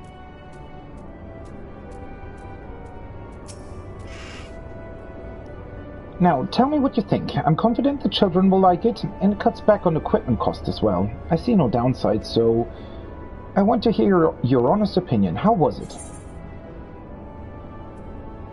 I've actually played this before. What? In theory, I thought I had come up with a new and exciting idea. I'll have to improve on it to make it something truly unique. Thank you for taking the time to play with me. If I come up with a new game, I'll be sure to seek your expert opinion. Cool. I can't wait. Alright, back to Summoner. At least for the time being. Yeah, so that's to the south.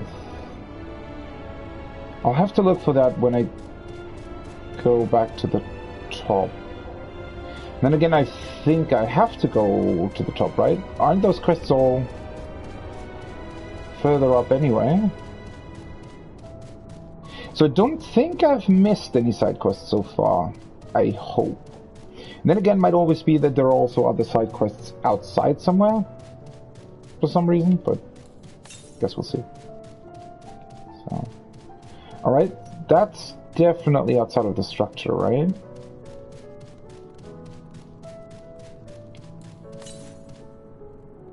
Yeah, somewhere there. That's the main quest, so let's do this first. Riange is already far away. Then again, maybe standing in some sort of corner thinking.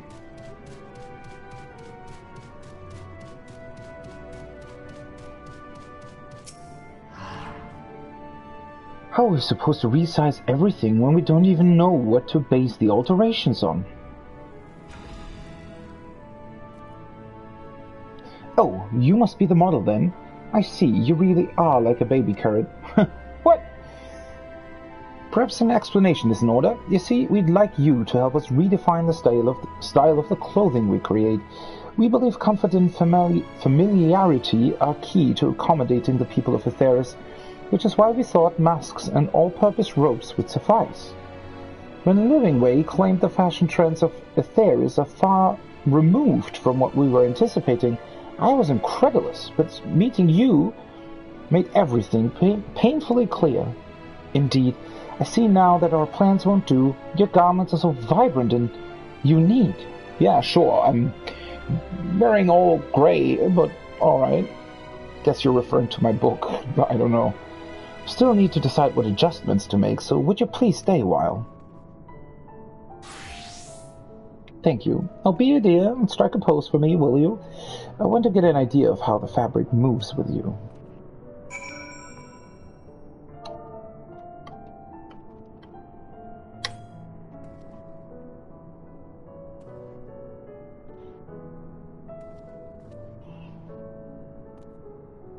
Yes, just like that. I see. May I ask why you chose to wear this outfit?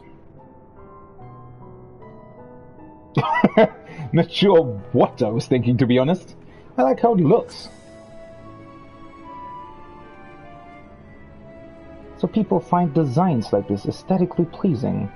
I have to bear that in mind when I redesign our concepts. Might I see your battle stance next? If people of Aetheris have need to fight, I'd like to be certain their clothes strike fear in the hearts of their enemies. Sure. Battle stance.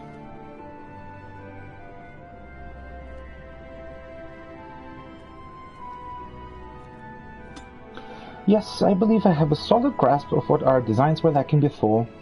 Truly, I never realized that one's choice of attire could make such an impression. And that ensemble quite befits your personality, I must say. Which means we can't just throw the same garb on everyone. What is that saying you have? Ah yes, variety is the spice of life. You have given me so many new ideas, I can hardly wait to get started. In fact, I cannot wait at all. Right then, would you care to follow me back to my station? Was that downstairs?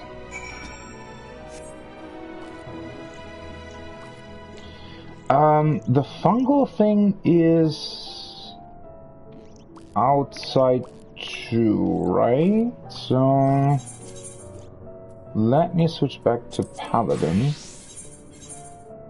Oh, oops. What is this? Oh, alright. I think I've never actually used that screen before. Can I?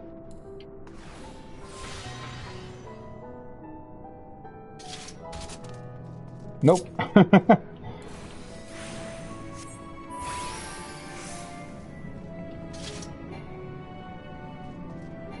It's interesting that Hallowed Ground actually does not prevent fall damage, apparently. Wouldn't have thought of that.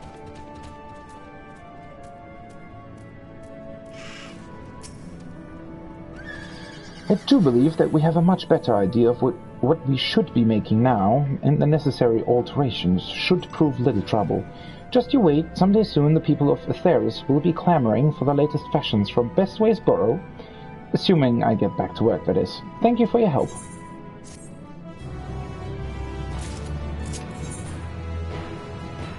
And there's the necklace. Switch back. Let's continue with the main story and also do that other thing. I guess there's going to be more quests in the park area, right?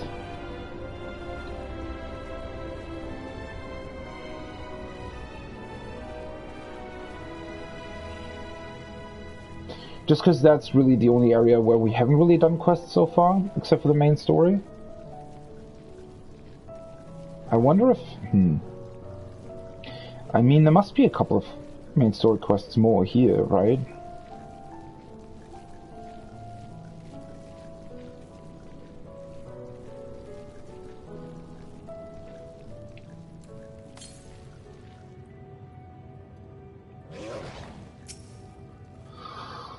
Let's see where Urianger has gone to.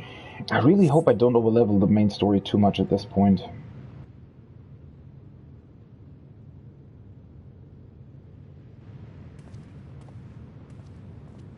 He took his time.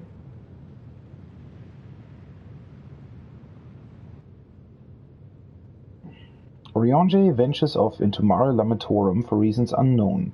You must tread carefully, else he might sense your presence.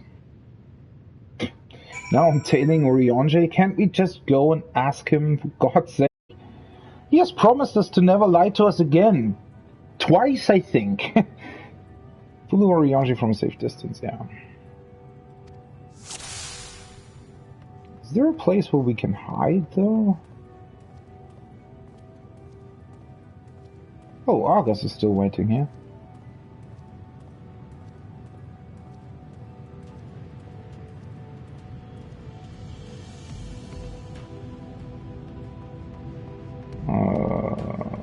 I guess this should suffice? Must have been the wind.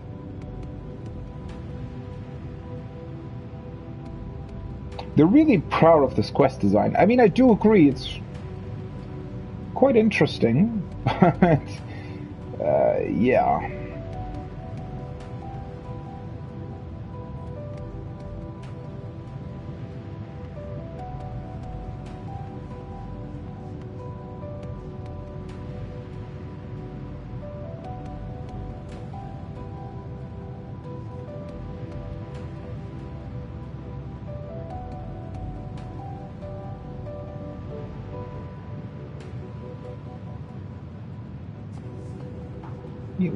Urianger is running away? Seriously?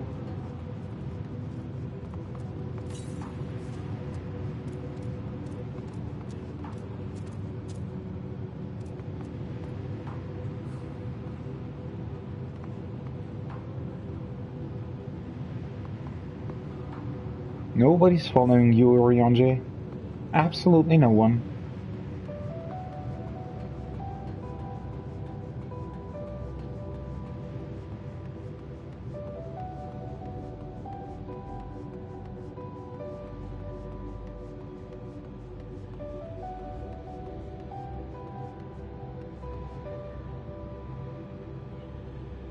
I mean, he literally went the only way there was to go. I think. Well, maybe there was a path to the right, I don't know.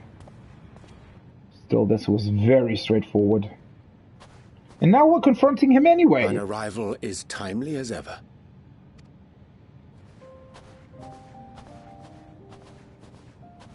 Thou didst chance to overhear my conversation with Livingway, I presume? I did.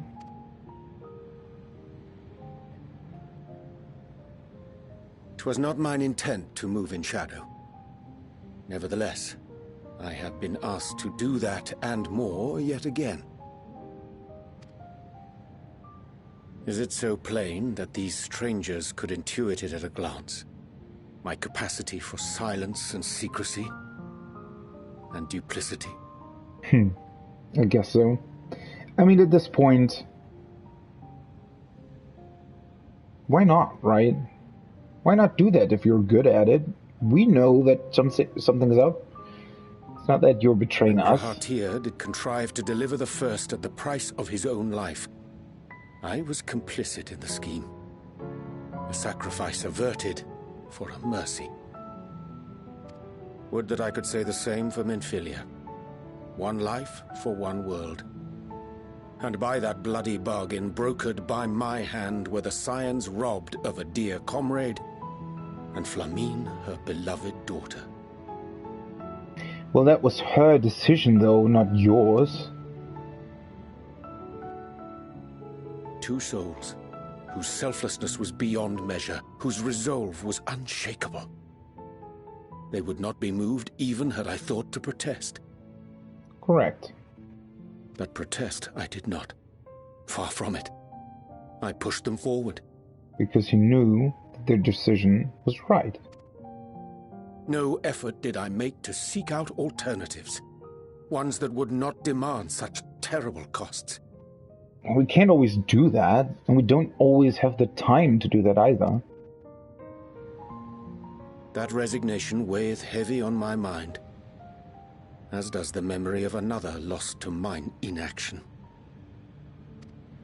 Dearest Moonbringer, who did face death unflinching, that we might secure a means to bring low the Ascians.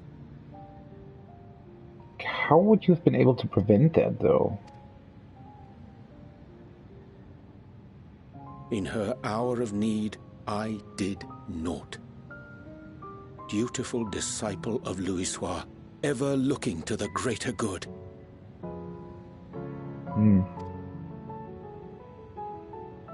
Had I shut mine eyes and bid her live instead, mayhap she would be with us today.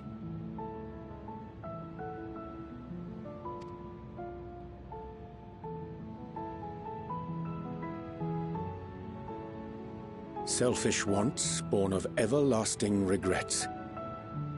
Most days I put them from my mind, but could think of naught else when asked to swallow the same bitter draught.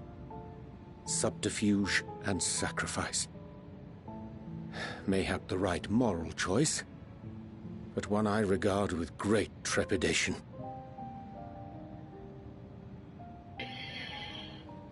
Yeah, well, that's the problem with morals, right? They're never easy decisions to make, and a lot of the time they demand a sacrifice one way or another.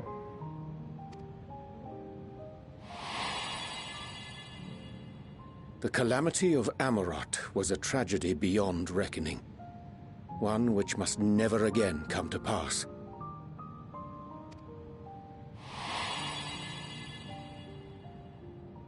Thus must we struggle, haunted by ghosts of those we have lost, clinging to those we pray we can yet save.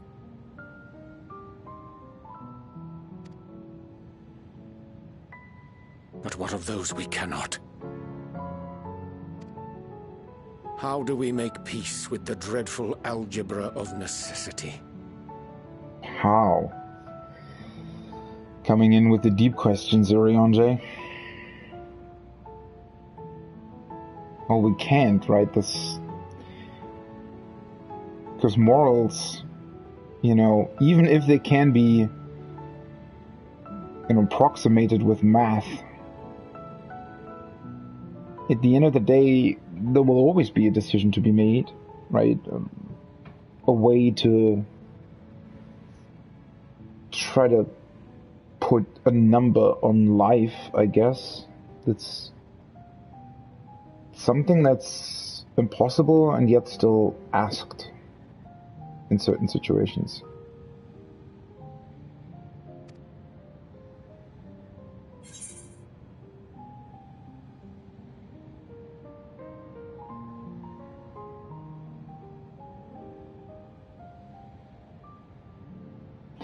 Well, the first is certainly true. Sometimes there is no right answer, right? Not necessarily because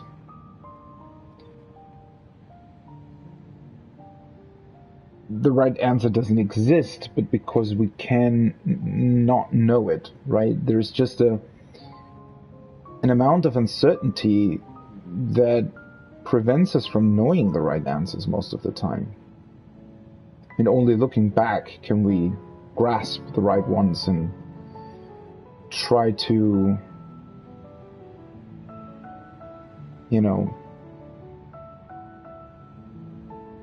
grasp that experience and knowledge and put it into decisions in the future, right? But I do want to go with the second answer. Have faith in yourself and your decisions. Take heart and protect well those you can.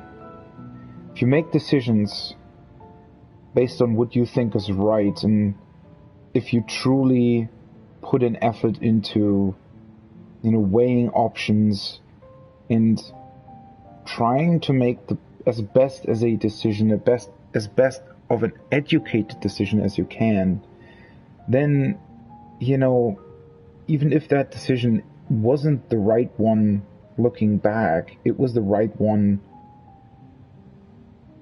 at the time where you were presented with the choice and with the information given at that time, right? There's just no way around that. Sage counsel indeed.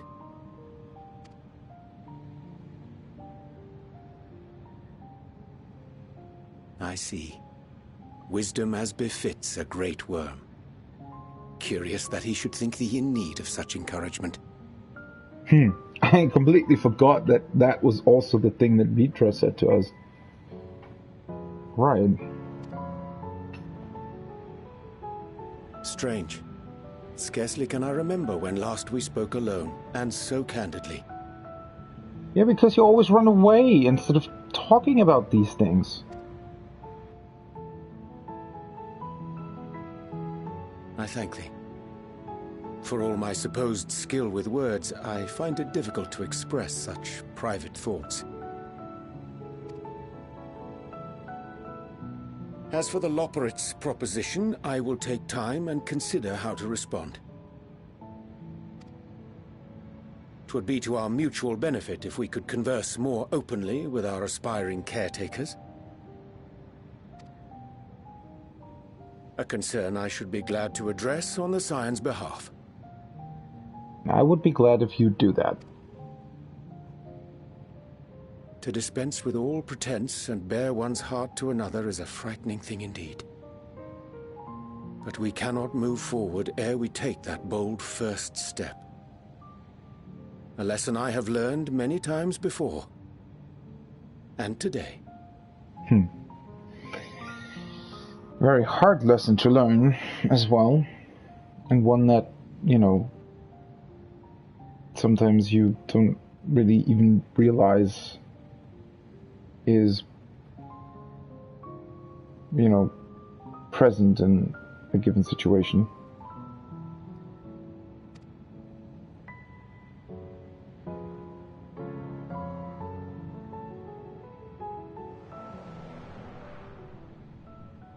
What are they saying? Curse these ears! I've heard bugger all!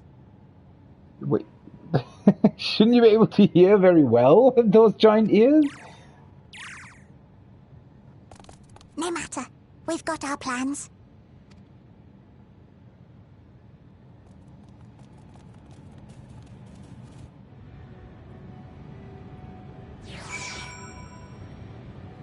What was that then? What? That was weird. In truth, my reason for traveling hither was to effect a plan of mine own. A plan which may pave a way forward for us all. May, I say, for there is no guarantee of success. 'Tis the reason I set out alone, that failure, should it come, would be mine to bear alone. Yet thou standest before me, with proffered hand and open heart. 'Twould be remiss of me to refuse thy amity, and so I asked, wouldst thou join in mine endeavor? I would indeed.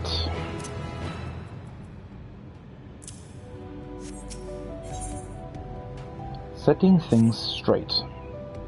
I thank thee for accompanying me. 'Tis a simple plan in truth. We shall not be long away from Bestway's Burrow. Difficult decisions must needs be made in the coming days, but I nevertheless believe we are all of one mind in our desire to save the people of Atheris. To make clear our resolve to the Loporrits, I would offer them a gift, but its making doth require a most singular ingredient. And we're going to find that ingredient here on the moon?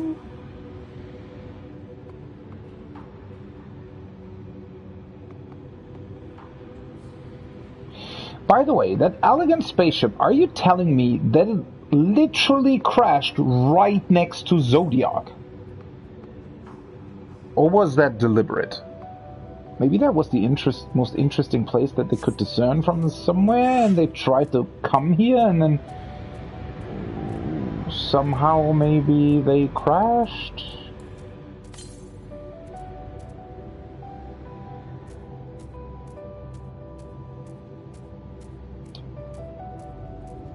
Wait, where is it supposed to be? Did I run past it during the quest?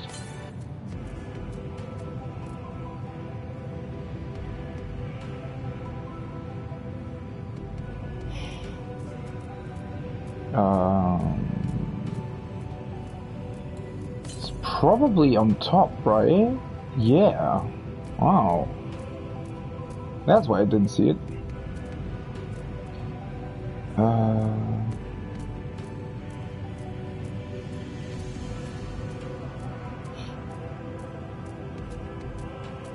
Do you think we're gonna return to the spaceship? Probably, right?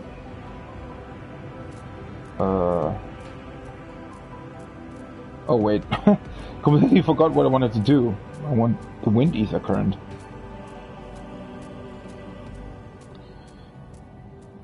Even more strange creatures.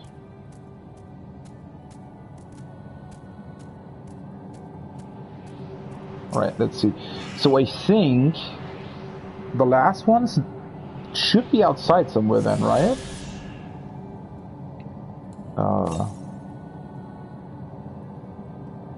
Southwest.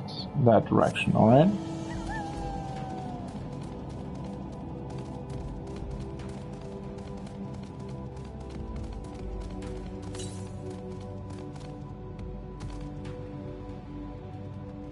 Over there somewhere.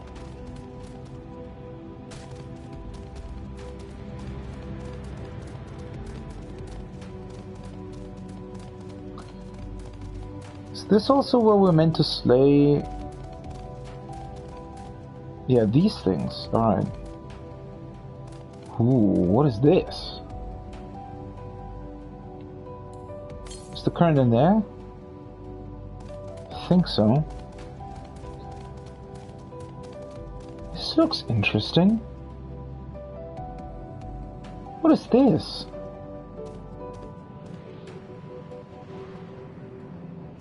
What?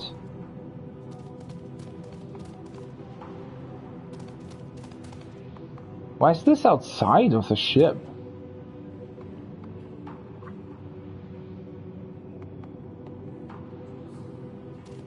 Weird.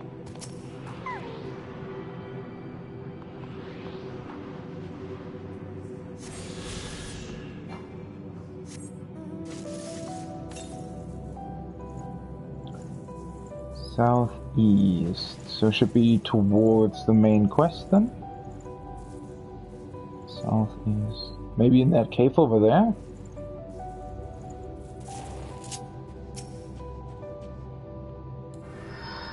I was wondering when I did, when I put away my carbuncle, but obviously I switched ops.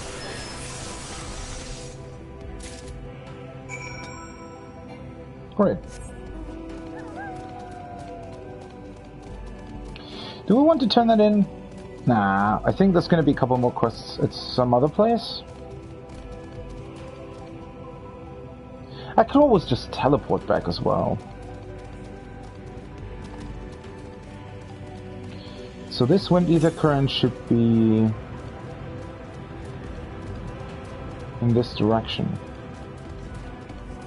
I guess let's do the quest first though.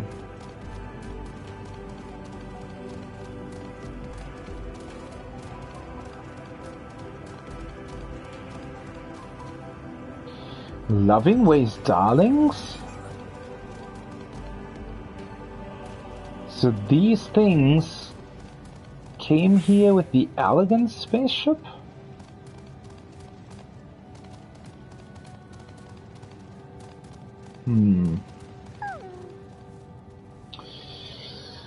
That's interesting.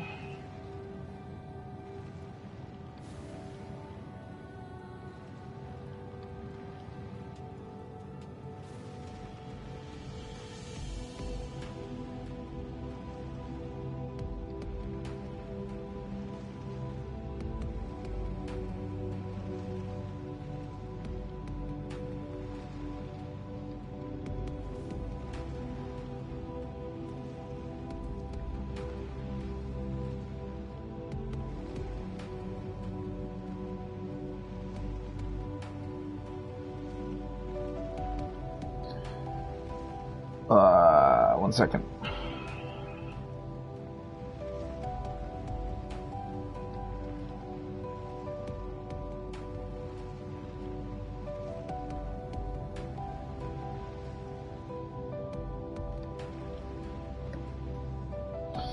Let's see what he's doing here. Ah, an abundance of spongoi. Excellent. A chance to spy this aggregation when crossing Zodiac's erstwhile prison. Using a spell taught to me by the new Mo, I believe this shall suffice for the gift I would fashion. The magic requireth considerable concentration, however. Might I prevail upon thee to stand watch whilst I perform the incantation? Okay.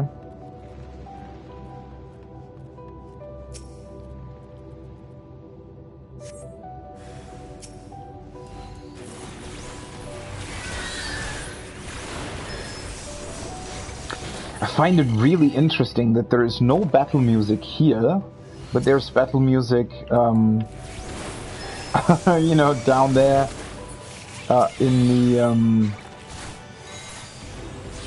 the spaceship.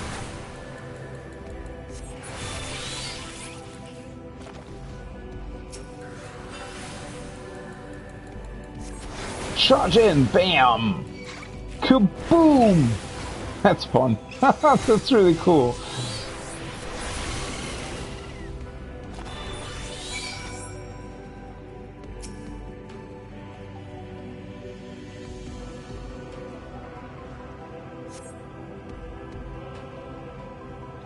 Surveying the nearby area, you see no sign of potential threats.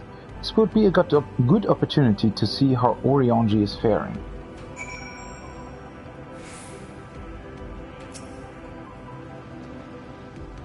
Orianji remains fixated on his work.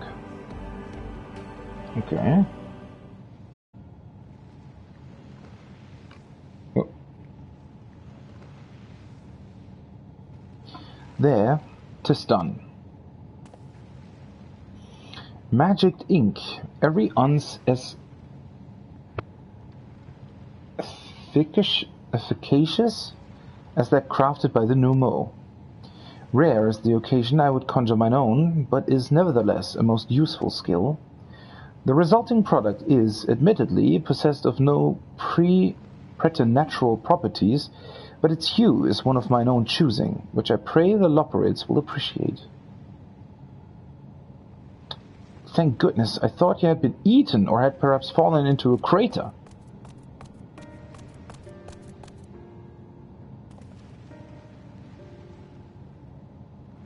Ishtolda has been looking all over for you. She says she needs to speak with you about something most urgent, dire even. She was also quite clear that she wishes to speak with you alone, which means I'm afraid you must stay behind, Orianji. But worry not, it just so happens we need your help with an errand, delivering a package from the Watcher's Palace to Bestway's Burrow. It's quite large and heavy, perhaps even too heavy for we poor Loperids, and we would be ever so grateful if you could lend us a hand. Not convenient.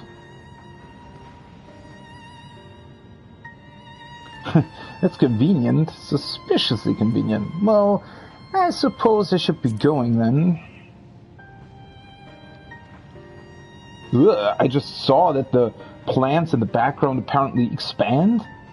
Phew, good. I mean, yes, very good. Let us not keep you then. She said she would be waiting for you in Greatest Entsvale, or somewhere thereabouts. I'm sure you'll find her soon enough. Oh, I hope that's when they unlock the next side quest there. That would be really cool. Worry not. I shan't be long. And I hope it's only like 3 or something.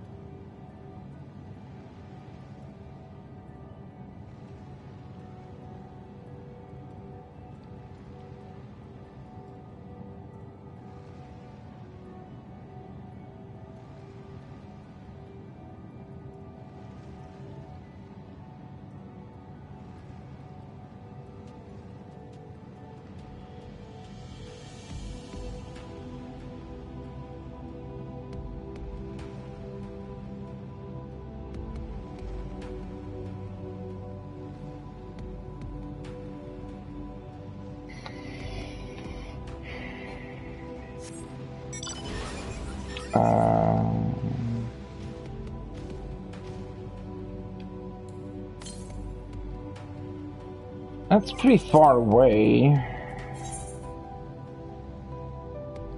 There's 2 more. Do you want to try to get them first, or... Because I have a feeling that I should already have them.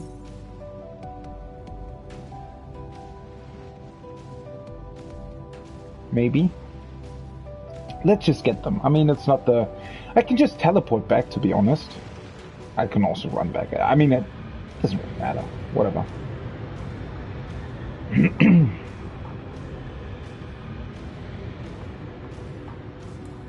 Xenos Tormenti.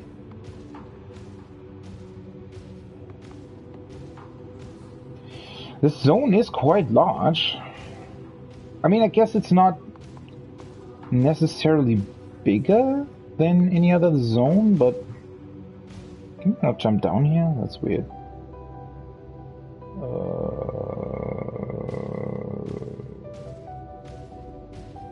What?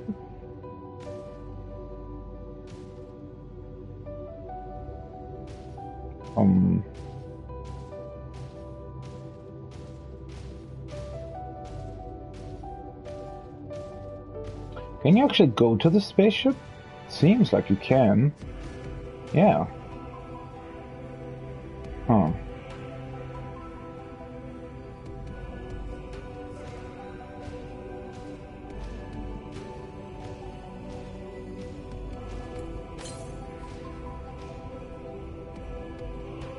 Ooh, nice, there's one here. Oh.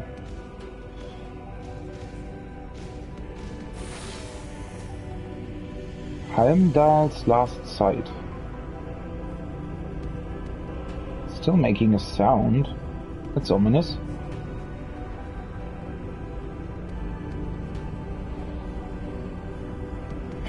This, you know, with this elegant design, it almost reminds you of No Man's Sky, right?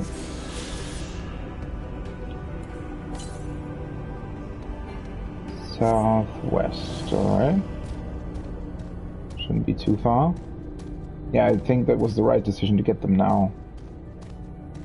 And then there's probably gonna be a couple more side quests in Ensvale, I'd assume, probably with 2 more Wind Ether Currents as well, and then I guess at some point we'll move, we'll go on, right, to the next zone or whatever.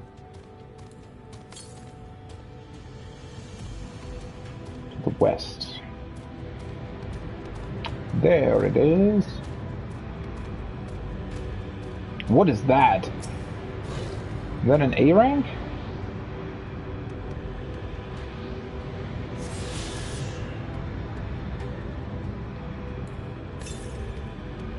Alright. Suspect that's either a B or an A rank. It's weird that you have to go all the way around in this location.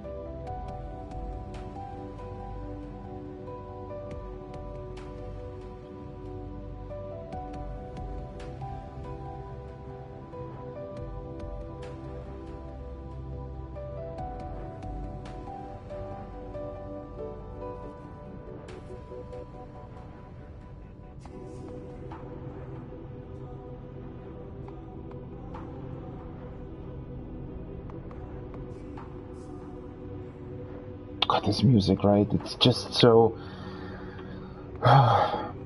With most zone music, and I've said this before, they've struck such a unique balance of making it very calming, but at the same time still,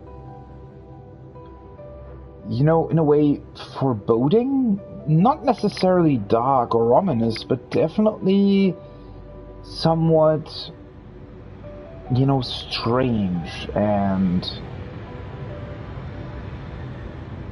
making you feel sort of in awe almost. Like just like both calm and at the same time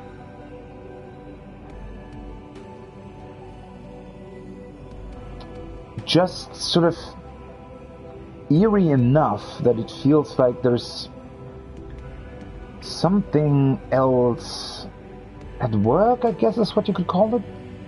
It's really, really hard to describe. But yeah, just sort of not only calming, I guess is what I'm trying to say, right? It's calm, but at the same time makes you feel like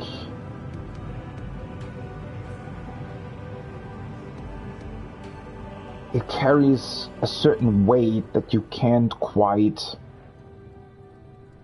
ascertain, that you can't quite understand. Well, this music obviously doesn't, but that's on purpose. Alright, let's, oh.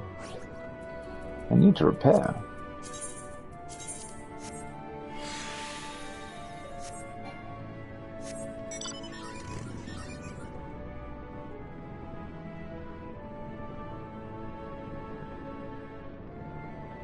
I completely forgot. I can repair level 90 gear too, right? It only requires your crafters to be 10 levels below it. Alright, let's go back to Paladin.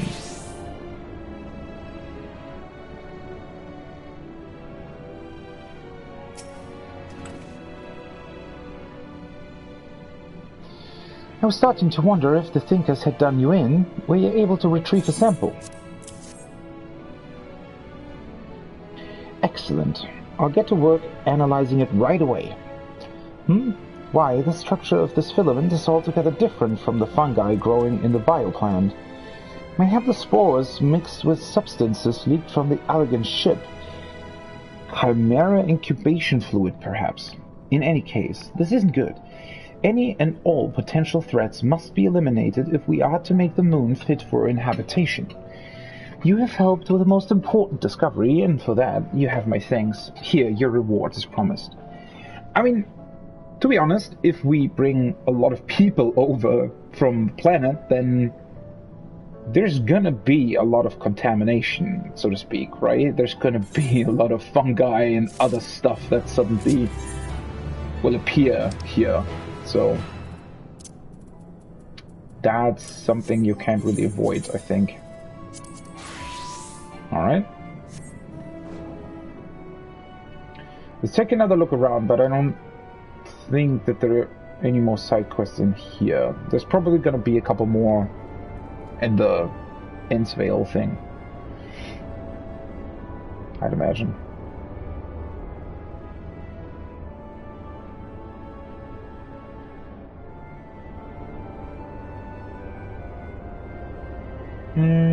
Maybe there's one here? Doesn't look like it.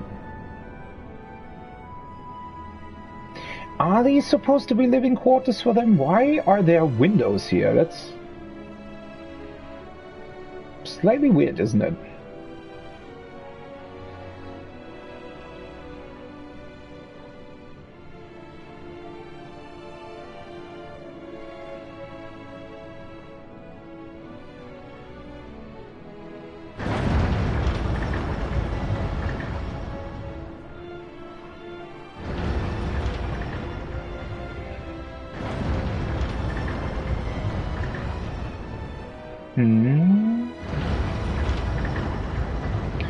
No side quests so far. Maybe I have to finish this main part of the main quest first.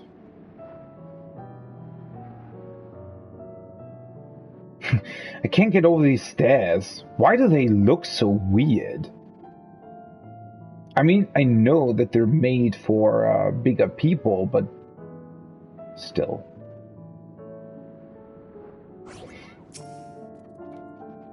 Oh, back so soon. Everything is alright with Oriange then.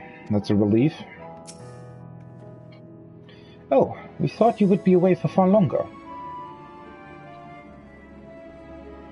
A dire emergency? I said no such thing. But as you are here, I could use your assistance with one small matter.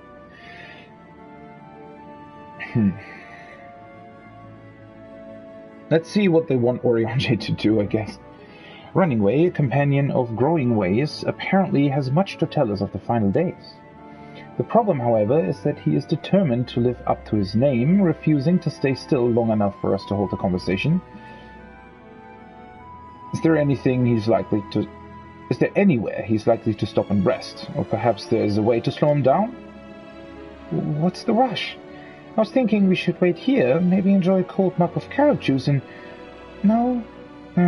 Well, if it's really that important, you can try using these balls of moose flesh. Not to be confused with the other thing.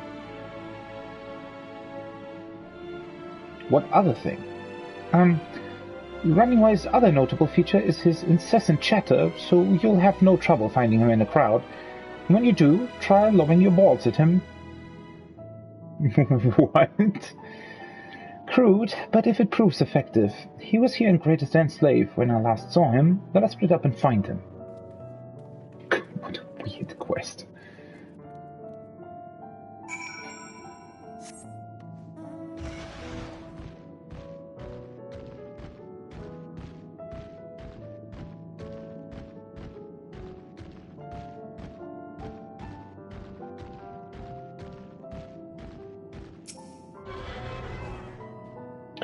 Search your surroundings, maybe with the camera, yeah, alright.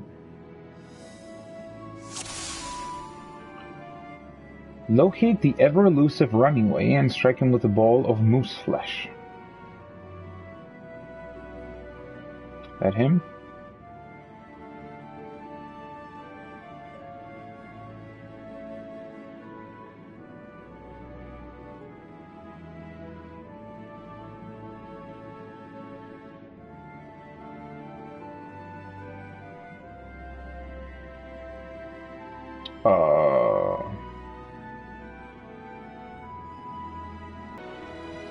I thought he was chatting all the time. Nobody's chatting here all the time. Right?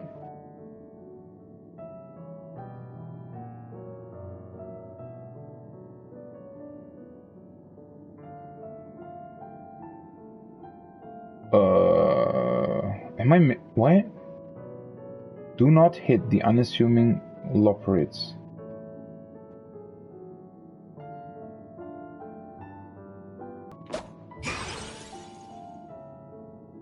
Ow, that's smart. If this was meant to be a joke, it isn't funny. Was that him? It's a bit of a weird quest, because, yeah, again, I was sort of expecting something different, but alright. Yes, I'm running away. Do you mind explaining why you hit me in the face with your balls of moose flesh? Why the focus on balls? Why? I'm highly knowledgeable about the final days. Ha! That's the most ridiculous thing I've heard since I woke up. Who told you that joke? So if we've got time to look into the final days when there's so much to do before the Great Voyage. It's true that Heidelin did impart to us some knowledge of the event, but I know about as much as any other Loperid around here. Less probably. I don't know why anyone would think it's funny to go around telling people I'm an expert, but they'd better hope I don't get my paws on them. Sorry I couldn't be more help, but if there's nothing else, I've work to do. And I'm off.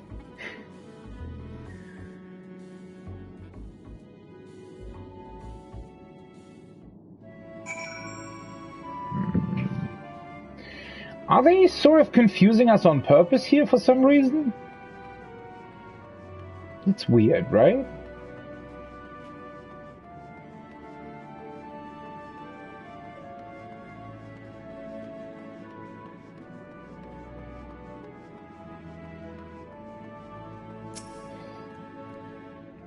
Oh no, you caught him. I mean, well done, you.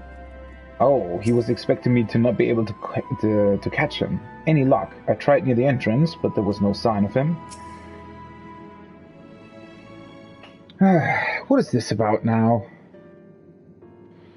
I could find neither hide nor hair of him. How did you fare?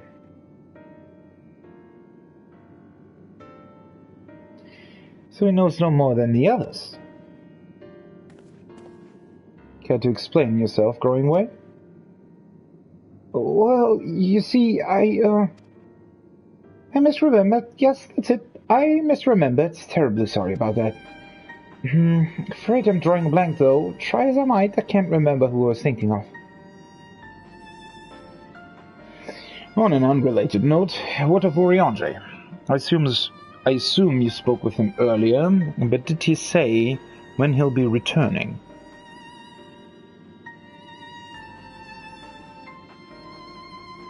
On his way to the Watcher's Palace with Livingway.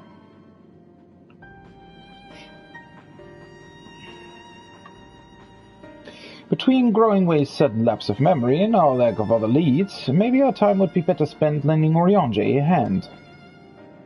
What? Now hold on a moment. It's all coming back to me. Yes, I remember. The information you're looking for is in the archives. Yes, that's where you'll find all sorts of useful knowledge, including that pertaining to the final days.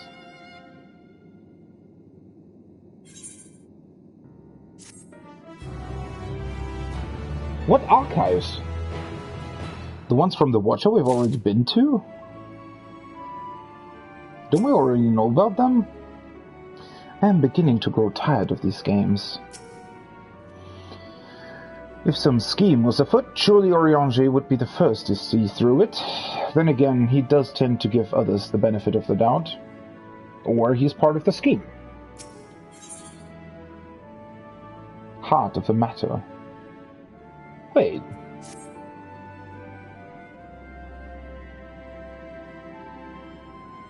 This already get what? 1 second. I'm still missing 2 other ones. Ah, there they are. Yeah, alright. I mean, at least there are the side quests. No clue where the other Windtooth coins are. Growingway is fidgeting with nervous energy, but is it from excitement or worry? What to do? I promised Livingway would help, but... No, I promised I'd help, so that's what I'll do. The archives are on the 2nd floor of the main plaza, the eastern wing. Follow me. I suspect the Loperates are up to something, but if there is aught to be learned of the final days, I think it best we play along. For now, at least.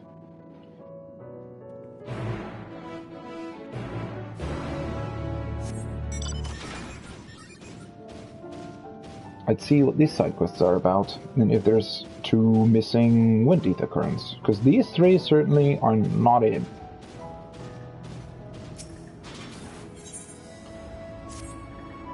Oh dear, oh my oh dear, this is terrible. Thank goodness you're here. There's a strange sound coming from the waterway. I think there might be something wrong with the water regulation system. What if the water starts to flow backwards? Or worse, everything must be inspected from top to bottom. The time is of the essence, and I can't possibly hope to do it all on my own. Not as quickly as I'd like, at any rate. Please say you will help. Well, thank goodness. Look for the water towers to the north, and you'll find the regulators. If you can take care of that, I will see to the rest. We can reconvene here when you've finished.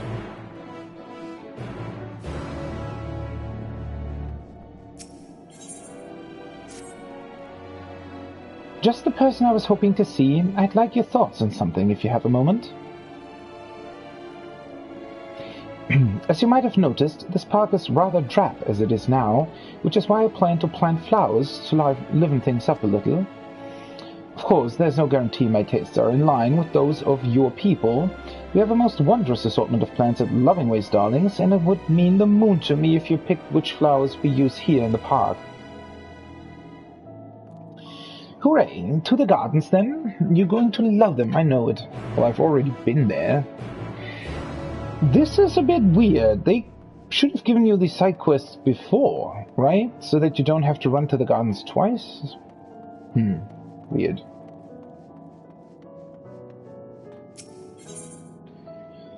Unfortunate fortune-telling. If you're not too busy, might I trouble you to look into something for me? I recently heard word that one of our fellows is acting strangely near near one of the water reserves in Greater Slave. Everyone knows that water is for our passengers to be, and if anything should happen to those reserves, it could ruin everything. I doubt they would talk to me, but I suspect they might be willing to confess their plans if you ask them. You'll help, won't you? The reserve you're looking for is on the northern end of Greater Slave. Please hurry before they do anything foolish.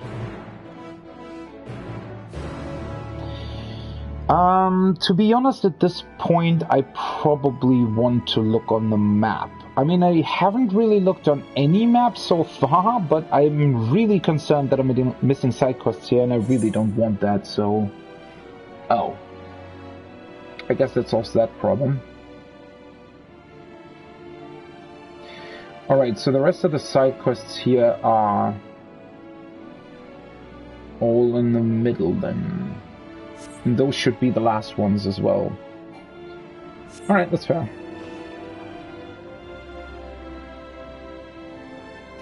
Let's do these two first, and then I'll do the other side quests in the middle. I hope they don't too long, and then I'll go on to do the main quest.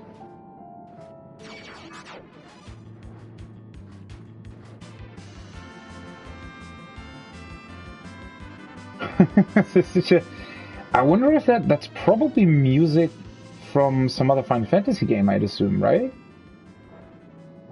I mean, most of the music is from other Final Fantasy games, but I mean, it quite literally sounds from, like, Final Fantasy, I don't know, 4, whatever, some of the older ones, right?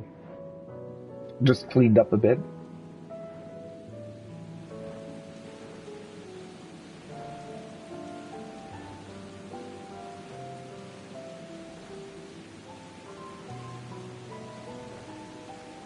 Water regulator. It's very bright water, isn't it? You hear an odd bubbling murmur. This machine seems to be malfunctioning.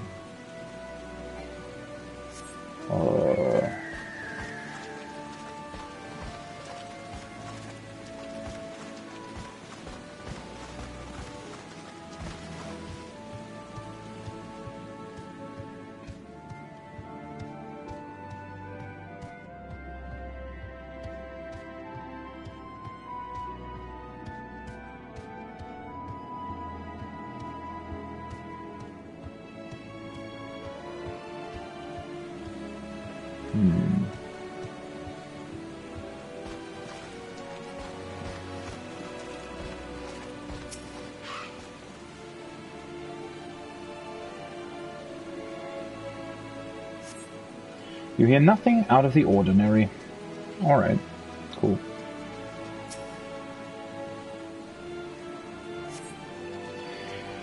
So one of them is malfunctioning then? Oh. Shaky Loperit. Hi. Ah, who are you? What's the matter?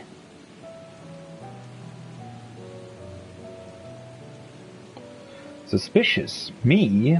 But why? I haven't done anything wrong. Oriange was teaching me about telling fortunes, and I've been trying to practice so I could show the others how it's done. In fact, I've even made my own carrot cards, though they're not quite as fancy as Oriange's. I tried using them to see what good fortune will come to the people of Aetheris when they visit the moon, but maybe I did it wrong, but the cards had nothing good to say. I got the complete opposite. So I thought I'd try again after purifying myself in the water here. That is what your people do, yes? I read that it's possible to purify oneself using water, but I don't feel as if anything has changed. Maybe I've missed a step somewhere. Oh, could you draw the water for me? Coming from Heidelland's Chosen, I'm sure it'd be the most purifyingest water ever. Sure. All I have to do is fill the empty bottle with water and pour it on me. Please, the outcome of my carrot card reading is in your hands. Alright.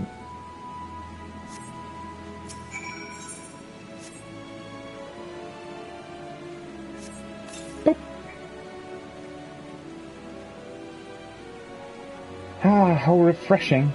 I feel like a brand new Loperit. Already I can feel my spirit overflowing with good fortune. time to have another look at those carrot cards and see what awaits the people of Aetheris. Okay. Let's turn them in on Paladin.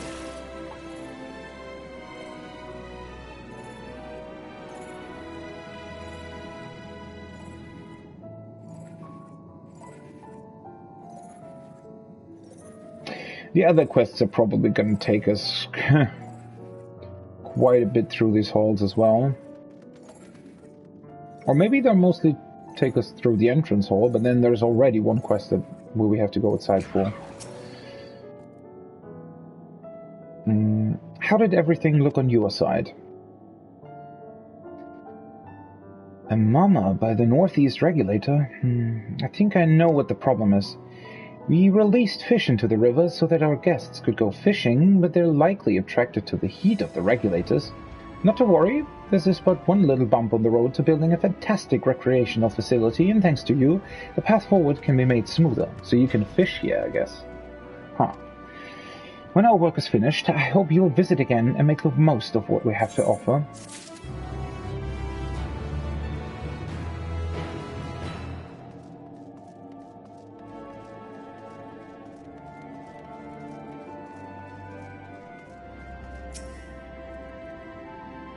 Well, did you find out what that good-for-nothing was up to?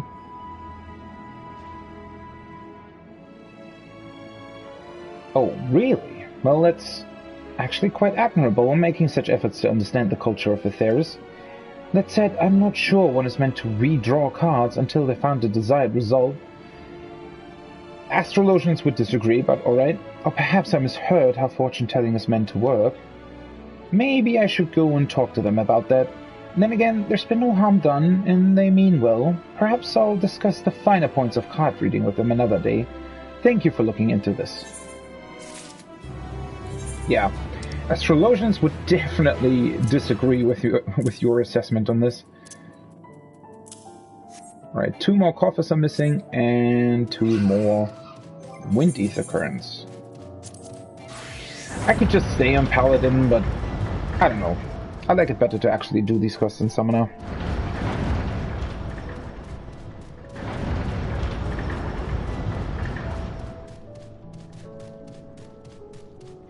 Guiding Way.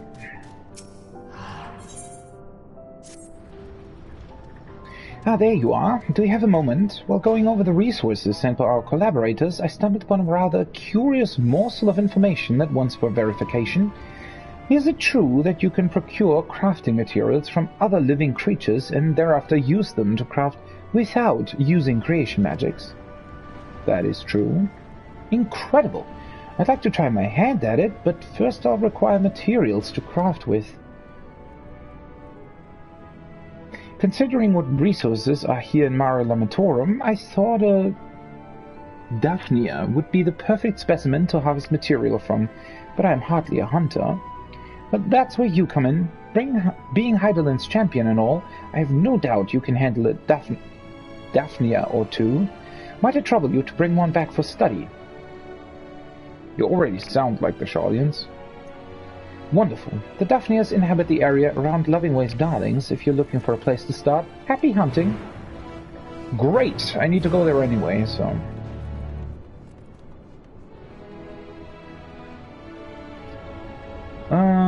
the main quest is up top. Yeah, let's do the side quests first. I have to come back here to turn them in anyway, and then I'll continue with the main story then.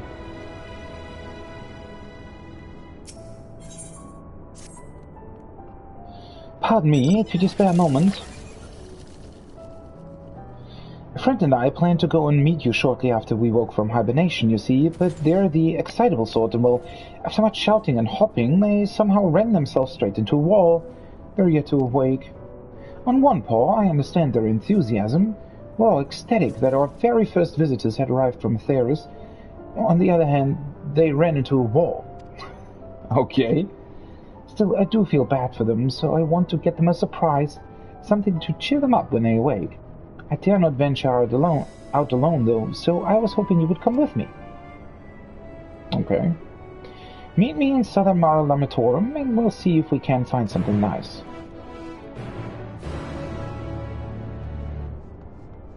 Knocking way. Name that way.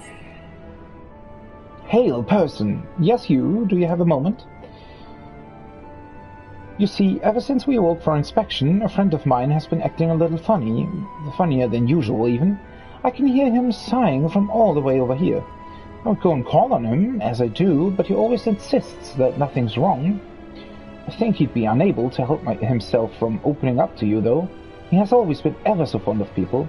Would you mind lending him an ear or two? Sure. Many thanks to you. My friend's name is Dreamingway. He should be somewhere nearby. Just follow the lamentatious snuffling.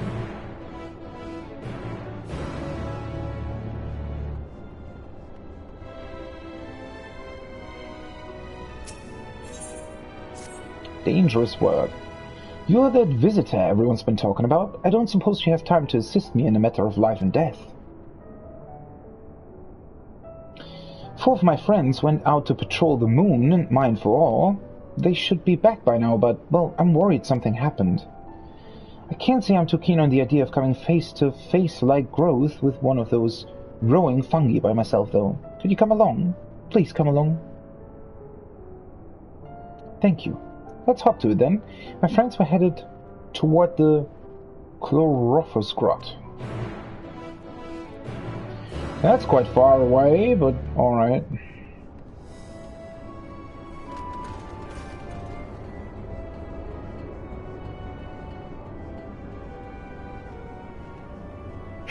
From far away, all of these loprids always look like Kryl because of their colors. A test of metal. My, what impeccable timing. I was hoping you might stop by. As you well know by now, these facilities were built to meet any and all needs your people might have. However, you're not at all what we expected, and I don't mean just your exceedingly diminutive stature. A great number of changes must be made, including to our sentry drones. Yeah. Sentry drones? We have no frame of reference for what may pose a threat to your kind, but I believe a better understanding of your strength may enlighten us. Not just your physical strength, mind, but your strategic prowess as well, which is why I'd like to see how you fare in a fight. What do you say? Sure. Wonderful. If you could meet me in Greatest Endsvale, I'll see that everything is ready when you get there. Finally, at least one quest that is in here and not somewhere else. Right, let's turn the main quest off for now.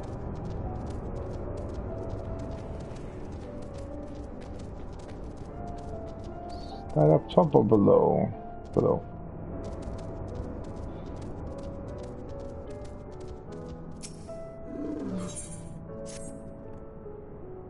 Oh, excuse me. You're the visitor from Atheris, right? If it's alright, I'd like to have a word with you in private. Well, I can't talk about it here. Might we step outside of Bestwest Borough? I'll be waiting for you around the northern end of Mara Lamatorum.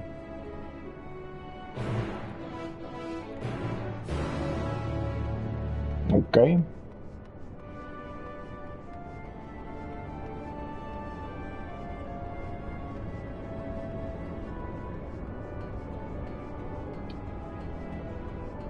Is this the last one, or was there one other? Alluring Alec. Oh, that's about the ship then. I hear you have a penchant for excitement and adventure, is that correct? And I assume in your travels you have doubtless heard tales of the Allegans. Don't get me started. Yes, and nearly everything wrong in the world seems to be their fault. I thought as much. I ask because I have plans to survey an Allegan relic not far from here. The weapons guarding it, however, make it too dangerous for me to go alone. I trust you see where this is going, so are you interested in a little adventure? Much obliged. Now, let's be off. No time to waste. Alright, so... that's all the quests here. Cool. So, let's do the quests that are in here first.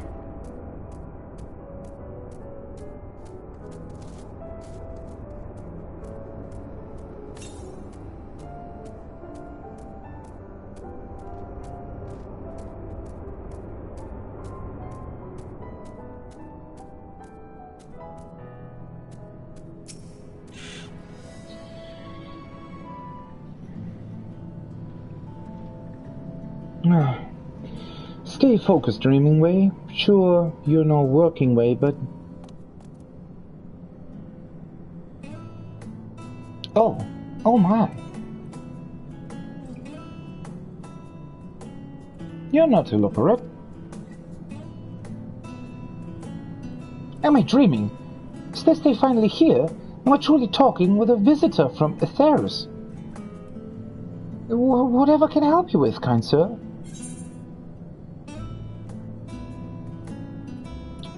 One of your friends asked me to check on you.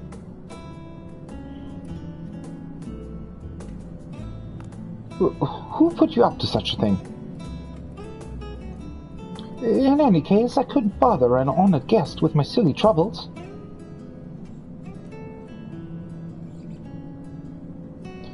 If you insist, perhaps I could share a nibble of what's on my mind. But first, may I ask your name? A truly spectacular name. I'm sure it speaks to your character in one way or another. If only I could say the same for mine. Perhaps it was a mistake to choose Dream from the Tome of Words, for try as I might, I have no such thing. And seeing everyone else live up to their names since our awakening has only made me more aware of it. The people of Aetheris, on their own paw, seem to dream a great deal. Have you any advice for me?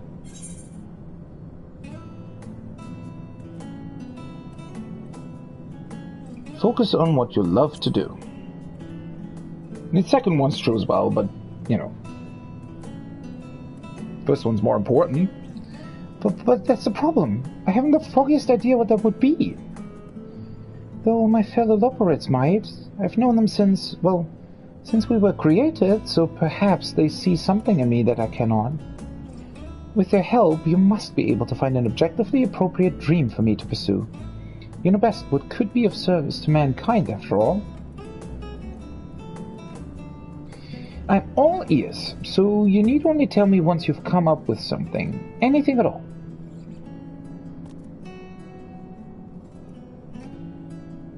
Alright.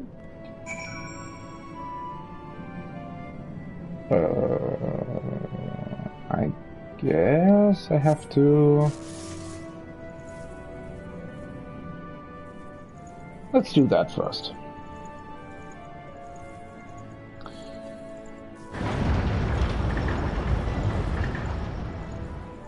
The stream things seem to be up top, so...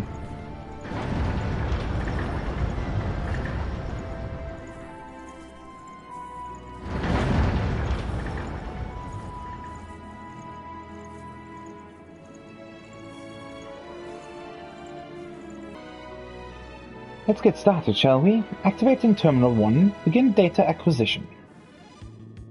Oh wait, what? Mankind checker? What? I mean, I guess he said that he was test me, but that's a rather weird name.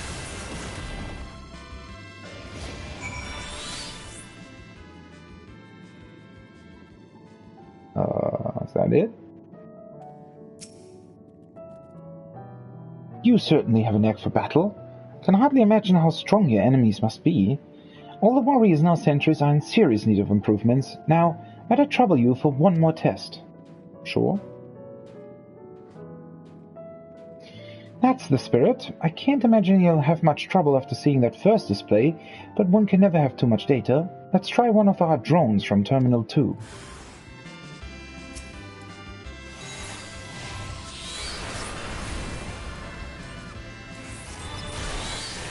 You can't really weave though with Garuda, which is a bit weird.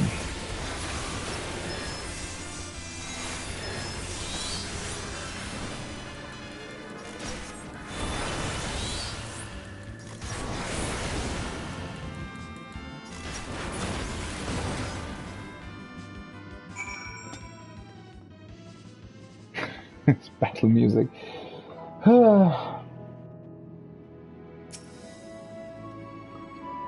That was incredible. You haven't been sneaking any iron carrots, have you? I had no idea your kind was so fearsome in battle. Maybe we should forget the sentries and have you guard Bestway's burrow. I just suggest we would never dream of putting you or your people in harm's way. I want to thank you properly, but not here. Let's head back to the main plaza. By the way, just because it, came up and I'm now level 86, I wanted to check how many damage you do per summon.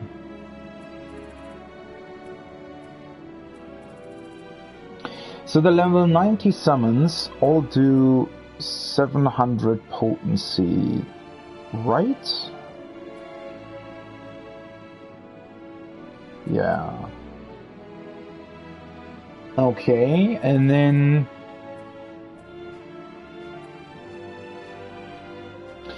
these are the AoEs, and these are the normal ones, right?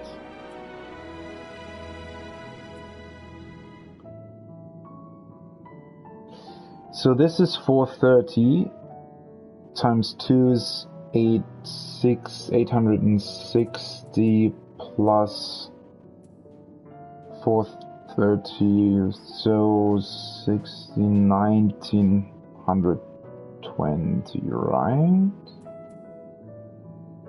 And this is 350, 580 plus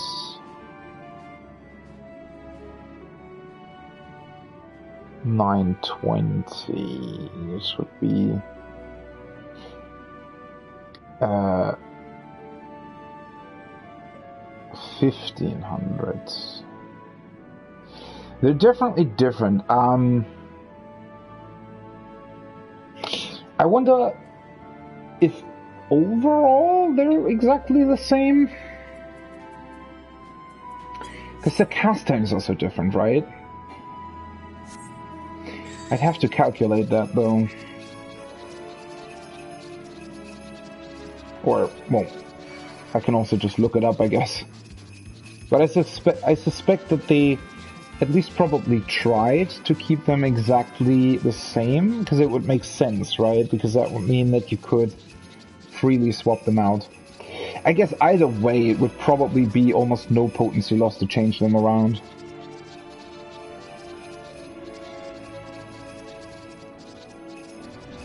The only thing I guess that would really influence them is how well they work in burst windows, right?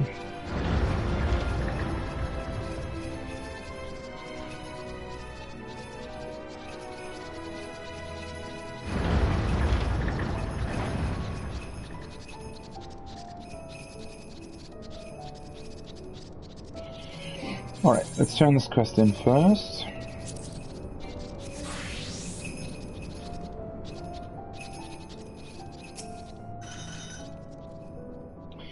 The moon will be as safe can be once the drones are refurbished, and thanks to you, I have all the data I could ask for.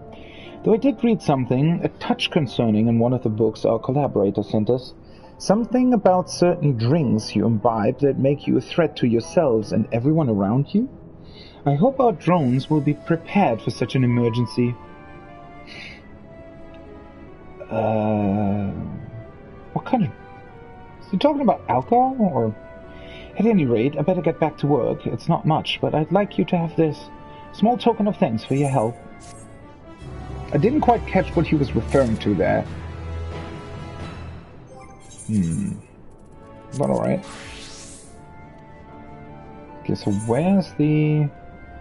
They're both up top. And the teleporter to get there was... there. Right here.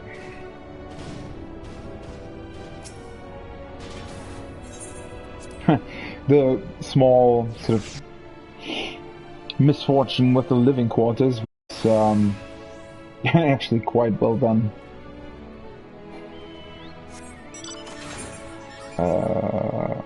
Wait, what? Are they not up here? I thought they would be.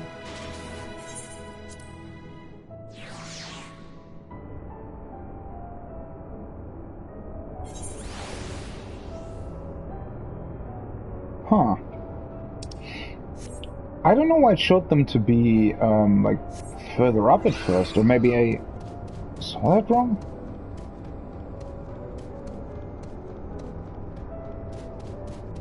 Stern Loppery.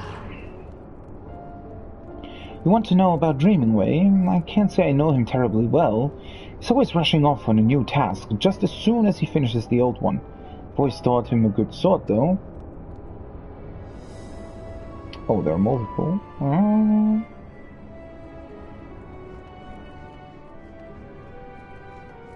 Oh, there.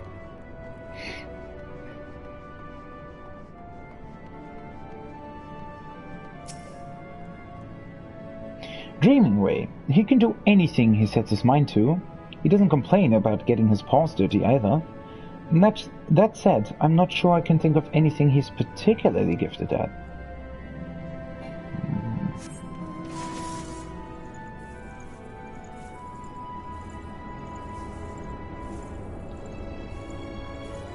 That's how I always feel. You know, not really knowing what you're really good at, I guess.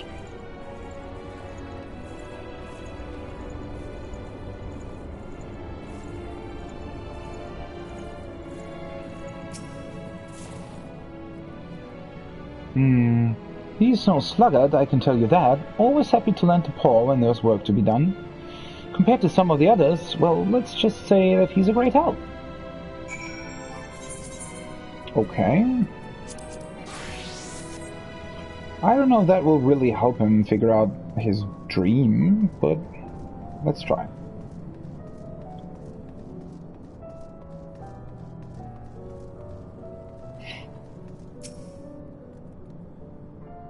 Did they have aught of interest to share? Please say they did.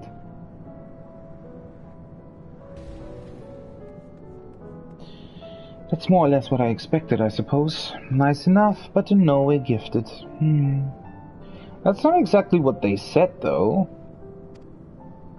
Perhaps I was never meant to dream. Don't worry, we'll find your dream yet. You really think so? Goodness, people are truly as kind as they say. In that case, I promise not to give up until we found my dream, even if it's the last thing I do. Well, that sounds a bit bad, but alright. Huh, that got grim. Yeah, that's the word I was looking for. Let's exhaust our other options before we go for anything potentially lethal, shall we? Should probably do that. A way to make a living. My warmest and fuzziest thanks for your continued help. I was thinking, if the other Loperites can't tell you what I might be best at, perhaps you could follow me around and see for yourself. My primary work includes gathering materials, equipment maintenance, and most importantly, carrot production. All indispensable to our day-to-day operations, as I'm sure you agree. As for what to show you, perhaps a spot of foraging. Everyone likes a good forage.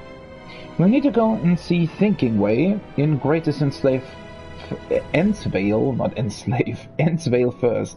They're the Loperid who allocates this sort of work. I'd hate to step on any toes.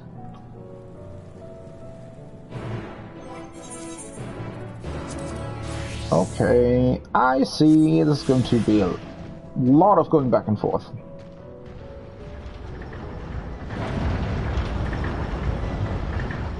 Although I do like that you can do a couple of these quests, you know, here and not... Well, actually, most of the side quests were in here, right? I mean, this structure is huge, so it still takes a while to go around, but, you know, it's different than having to run all the way back out into the surface of the moon. I see you have a rather special companion today, Dreamway. What's the occasion? Oh, nothing of import. He's simply here to observe me as I go about my day. Speaking of which, are there any tasks in need of doing? As a matter of fact, there are. Billingway is in need of more crystals. Could you perchance mine some? But of course, I suppose you'll want the usual assortment. Right then, it's off to Valles Vulnerus. I'll go on ahead and look for a suitable deposit of crystals. Is that outside? It is. Well, I guess...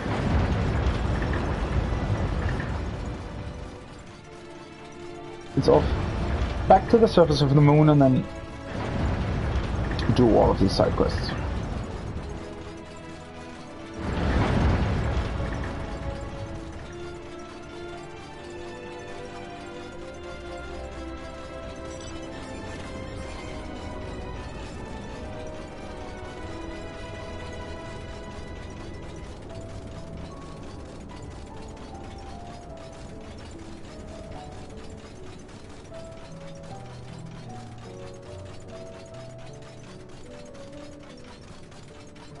I still can't get over how steep this thing is, and it's not a staircase.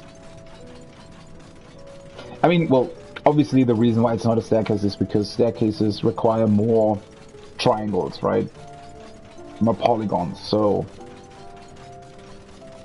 you know, this saves some resources, but still, it looks a bit weird, to be quite honest.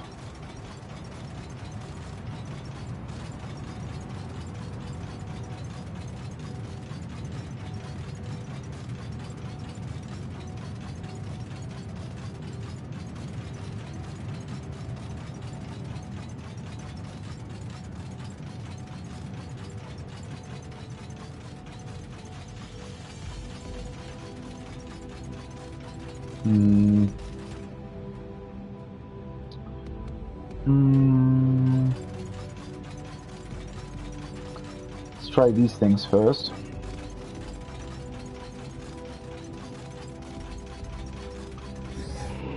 Daphnias. What? They can eat the other ones.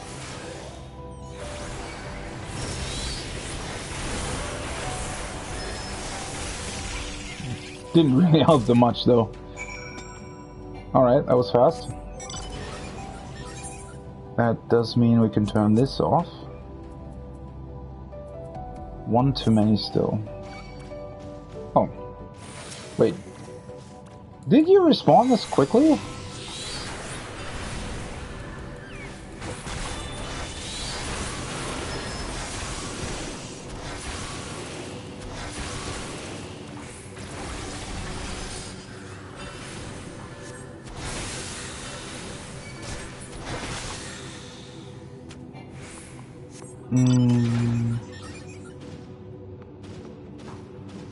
You think that's far away? Or close? It should be fairly close, right? Hopefully? Yeah, it is.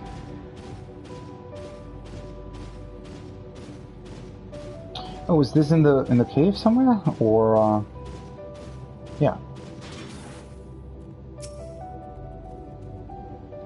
You really came? Good, good. So, you see, the thing is, there's someone I want you to meet. What? It's not like the other Loperids, which I guess is why he lives so far removed from everyone. He very much enjoys his privacy and will only show up if you speak his password first. The password is, going my way. Think you can remember it? Of course. Going my way. Oh, here?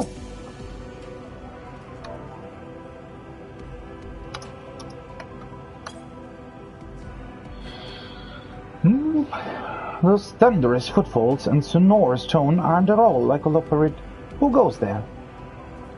It's me. I brought someone I'd really like for you to meet. Very well. You may enter.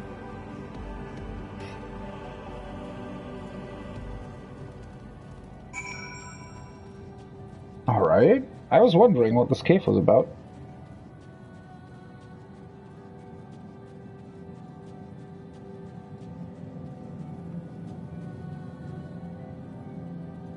Going my way. Okay. Pleasure to meet you. My name is Going My Way. A rather odd name, you might say, but I can think of nothing more apt to describe the way I choose, nay, the way I was born to live. Ever since the 1241st inspection, I have longed to be free, so I stopped using the hibernation chambers and came here to live in secret and solitude. 1241st, that was 2 inspections ago, right? I found him here by accident one day when went out searching for supplies. I promised to keep his secret, and we've been friends ever since. I made an exception for you because, well, he likes rare and unusual things, and you're by far the most rare and unusual thing I've ever seen. I mean that in the best possible way, of course. A visitor from Aetheris at long last. I bid you welcome to the moon. My friend here tells me you're an adventurer. Ah, what a life that must be. I too yearn to journey in search of the unknown. To that end, I have labored to build a ship that may one day take me to explore the other side of the moon. Oh? And I hope he makes it there soon. Ah, speaking of which, I'm sure he was busy at work before we barged in here. We should probably let him get back to it.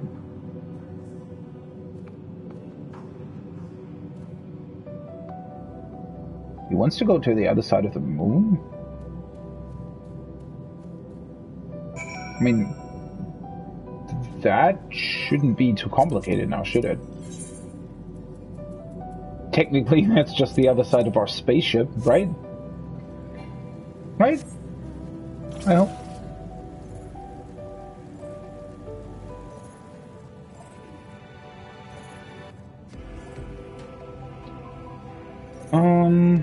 Is that here, or is that on the other side? I think that particular quest is on the other side. That should be the cave, right? Maybe? So I think I'll have to go around.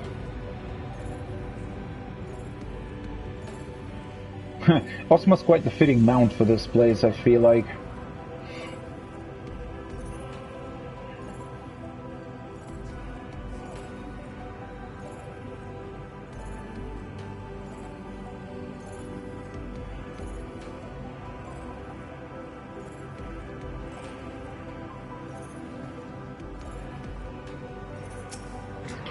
Bouncy Loperit. Well, what do you think? In my readings I found that even a single species of flower can bloom in a number of colors, which is what makes them so appealing. Though it took a little work, these 3 specimens are capable of the same. They're all charming in their own way, but I couldn't possibly decide which is best for the park. Which do you like best? Don't worry about giving a right or wrong answer. I trust your discerning eye.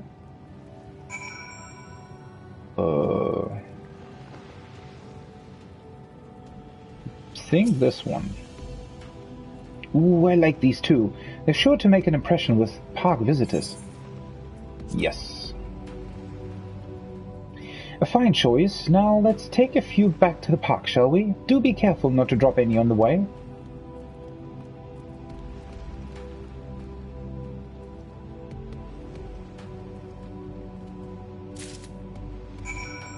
Okay.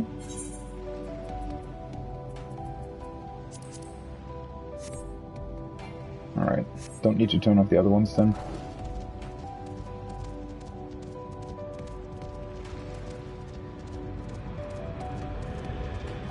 I guess the only quests that will take a bit longer are the 2 Wind Ether current quests, or rather the like they're. I think they're both quest lines. So.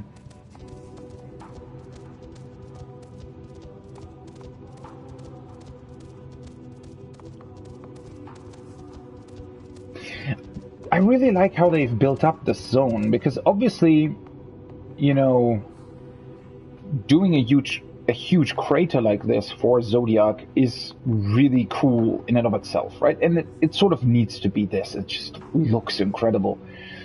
But they've managed, I mean, obviously it is sort of an obvious choice if it's like a round crater like that to make you go around the outside, right? That's obviously the longest way, so that makes the zone feel the largest while you're going through it.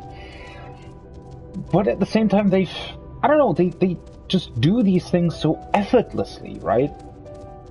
Where other games sort of struggle with these basic concepts of creating an engaging experience in a lot of ways, Final Fantasy just has these basics down like it was nothing, right?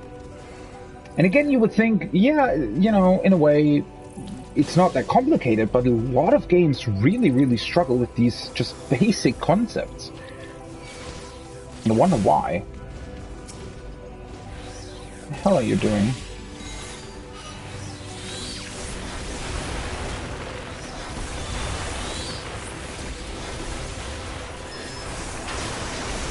Alright, that's gonna take some getting used to, having to weave those in between. The crash site is just ahead. If you find anything that may prove useful, I'd be grateful if you could retrieve it for me. Onward then, after you. Downfall Hunter. Those are Allegan things, right?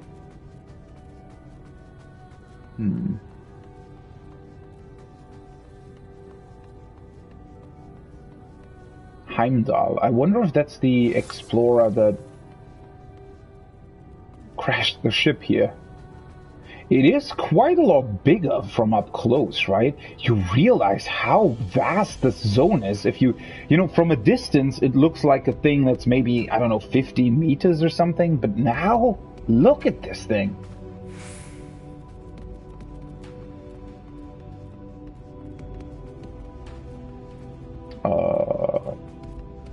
It had quite a lot of Allegan technology on board, it seems.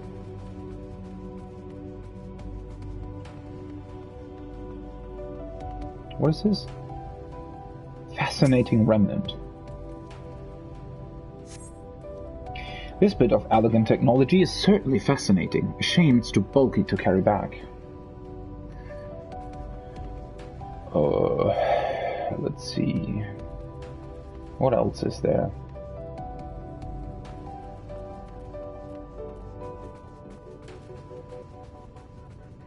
Again, this very cool attention to detail, right? Obviously, this, you know, crashing a spaceship here might bring just spores and plant life or any kind of living organisms to this place, right? And then they just grow over a couple of years, obviously. Which is why, you know, if satellites are built that fly to, I don't know, Jupiter's moons or something, right, to other places, we always make sure that they're not contaminated with anything, so that we don't accidentally bring some bacteria or something over to that place.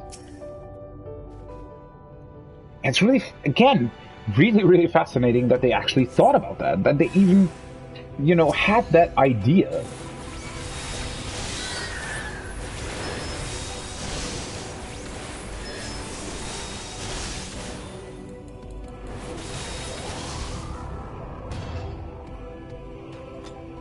Well,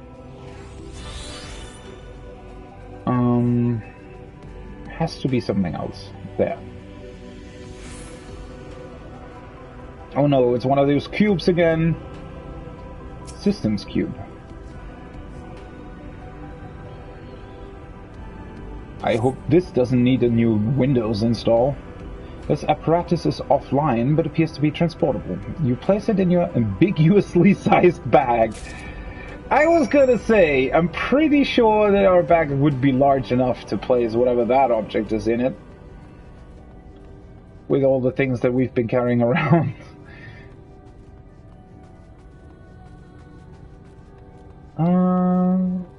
Is it here? Why is there a zone? Oh, we're being attacked, right? Or not alright, I guess.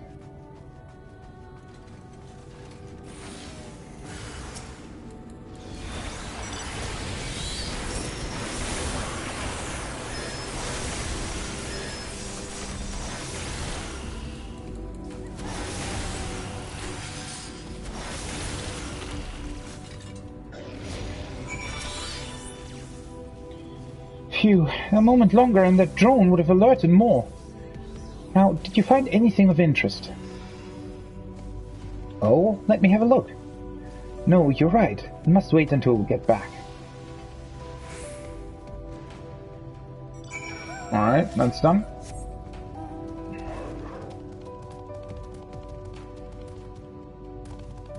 And these elegant things have ventured quite far, it seems.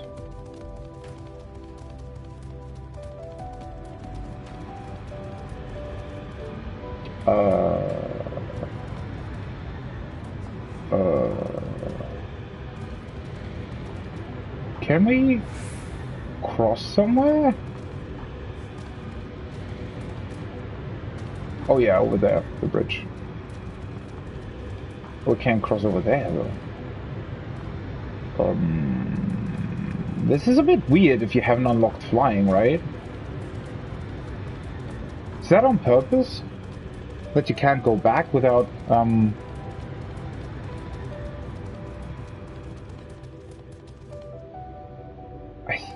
Why? I think you can't actually go back, right? Do I have to use the... What's its name? Argos? Do I have to use him?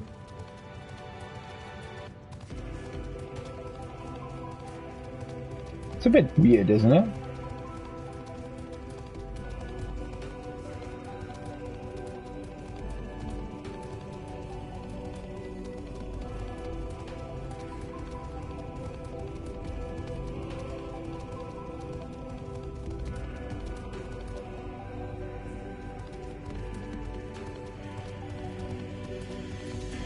Now the sun actually seems to be coming from the same place. It's just we can't see the sun.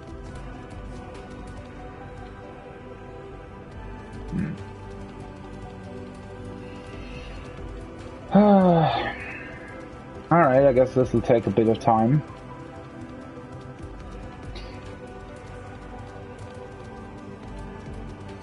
Although overall, we'll be finished with this zone then, right? This was definitely faster than Golem. Not that I want things to go fast, but...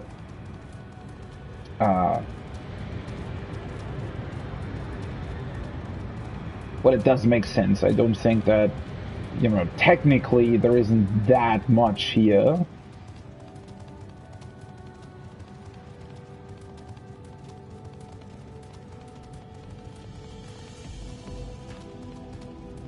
I think you probably also can't cross over there, right? I mean, you can obviously fly, but not, you know, if you haven't unlocked flying, then you can't. Quite a lot more people here now. By the way, one thing that I wanted to say is this launch of Endwalker, aside from the queues obviously being very long, was pretty much flawless, just like Shadowbringers. I wonder how they're doing that. I mean, I think the queues are actually kind of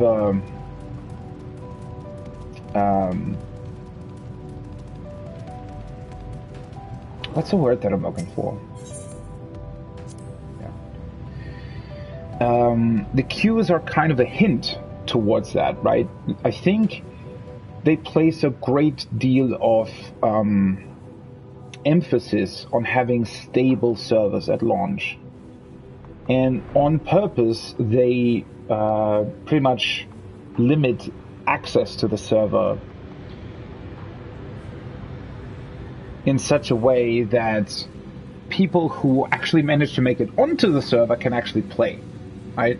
Which I think is really, really cool. Unfortunately, that's exactly the opposite what I think a lot of other game companies are doing, where they, you know, I think they sort of have this weird idea of, oh hey, the more people we get onto the server, the more people that play,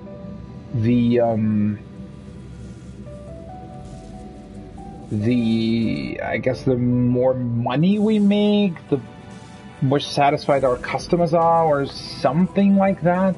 But it always ends in chaos, right?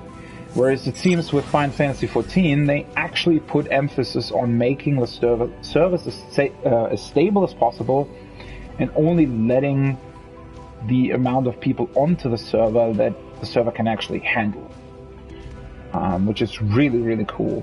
And I mean, I got disconnected once, but other than that, it's been perfect. Sweet Mother Heidelin, I hope they're all right.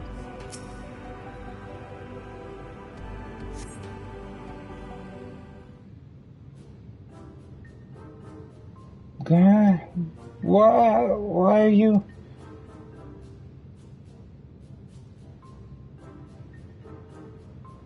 I'm not slacking. I am passed out after Weeper ambushed me.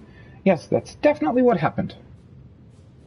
If you're looking for the others, they went ahead to survey the Chlorophyll Grot and the area around the Cradle of Darkness.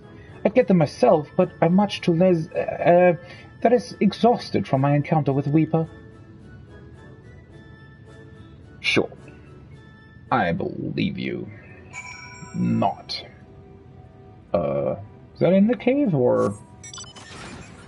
Suspect that it is?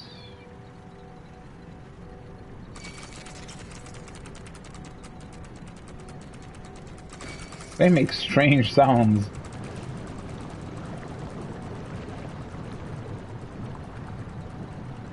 And the ether, what it is, makes an even stranger sound. Mining makes me so sleepy. Must stay awake. Yo, what up? Oh, is it time to go back already? I hardly got anything done. Oh well. What's going on here that they're all sleepy? Is that the ambient ether of the cave, or what's happening?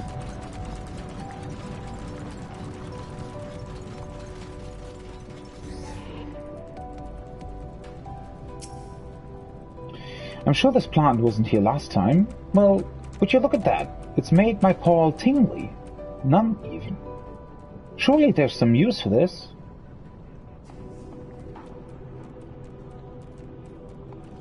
Goodness me, time to head back, is it? I was so focused I completely lost track of time.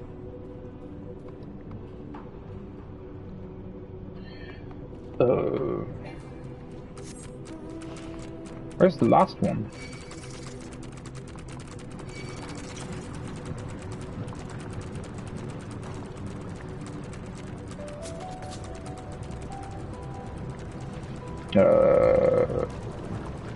Is there a direction I haven't been to yet?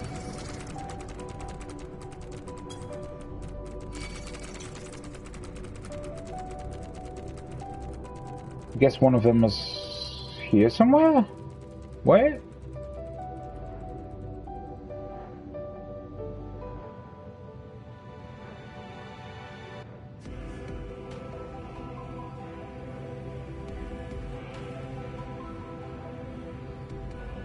Wait. Yeah, let's do these first.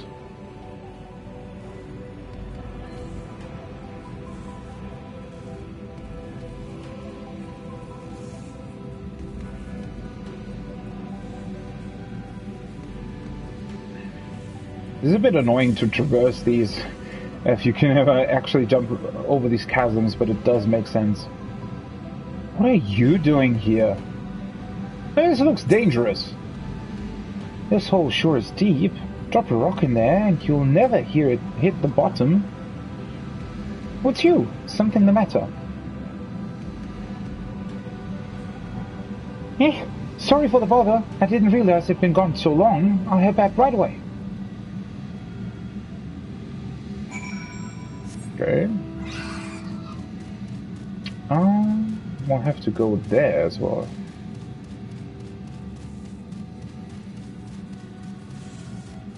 Can we go there? I think isn't there a crossing here somewhere? Yeah. Oh, is it?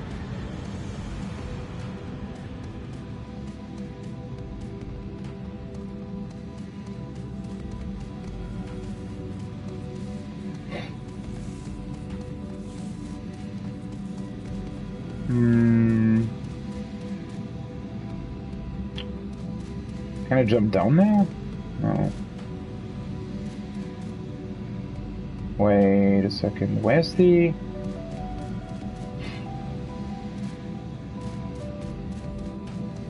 Where was the entrance to that?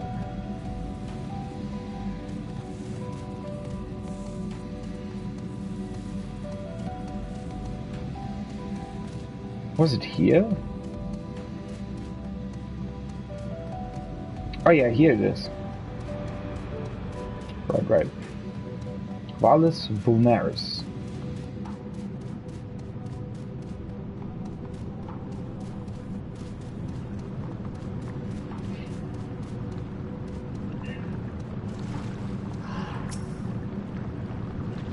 Aha, you found me. Truth be told, while I was waiting, I felt an itch to get started, and before I knew it, I'd gathered all the crystals Building Way will need. I have a feeling he could use some sand as well, though, so why not collect it while we're here? I'm sure one bit of grey sand looks much like the rest to you, but trust me, the grey sand here is the best. It's simple enough work, so would you care to join me? Splendid.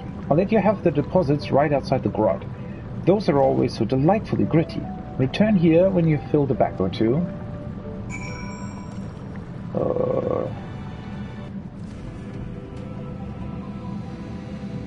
Oh, there. Pile of grey sand.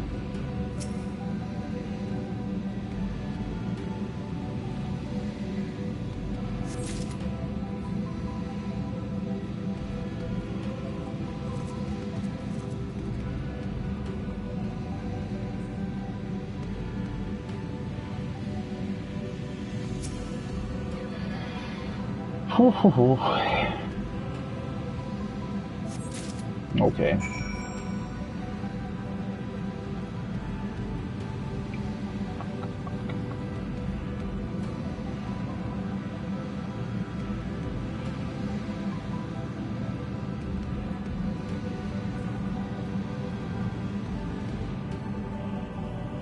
Dreaming Way. By the way, one thing that I just remembered, that I completely forgot all this time, and where I feel a bit weird about, is where are the role quests? Didn't they say the role quests would accompany you through the main story? I just remembered that. Where are they, though?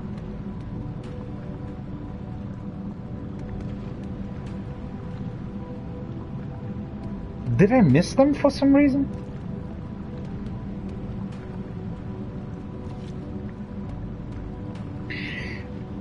In Shadowbringers, they presented them very clearly.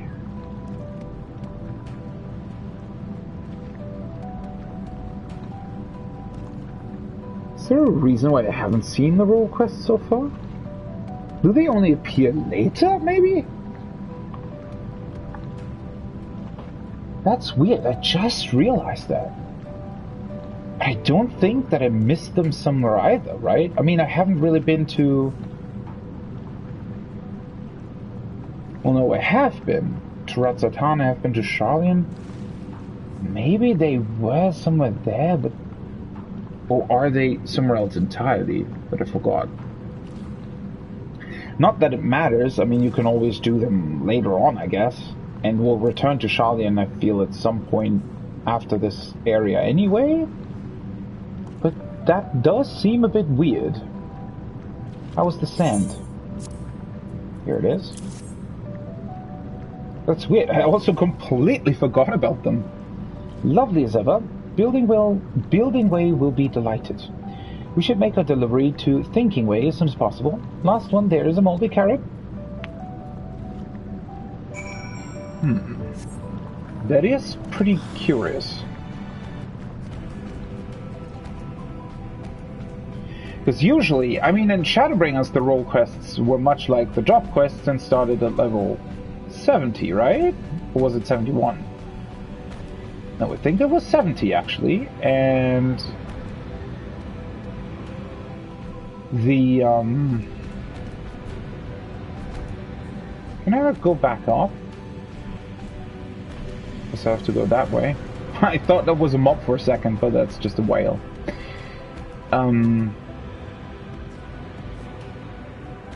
Yeah, I mean...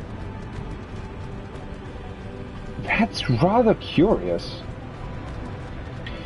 Maybe it was one of the quests... No, but the crafter quests are clearly in Sharlayan. Like the quests that I couldn't take on, those were clearly crafter quests. One of them was the leaf quests and the other one was the crystalline mean equivalent. And other than that, there weren't any other quests. Unless I somehow missed them, but I was also never informed of anything like that anywhere. Weird. I feel much better after the brief and totally regulation-compliant break. Let's head back and sift through the spoils of our exploration. I hope they don't think you're impressed by their shenanigans. Honestly.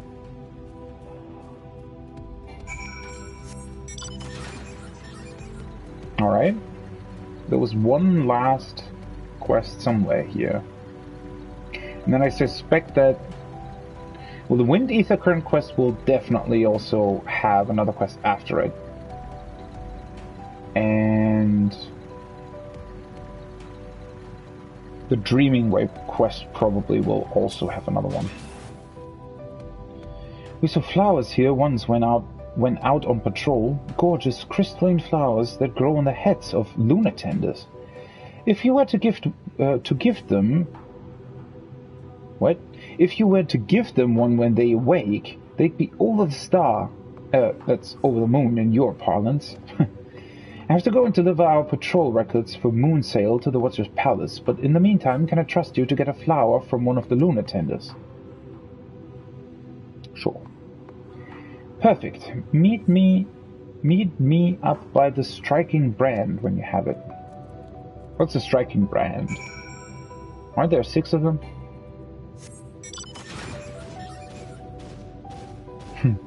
These enemies are really curious.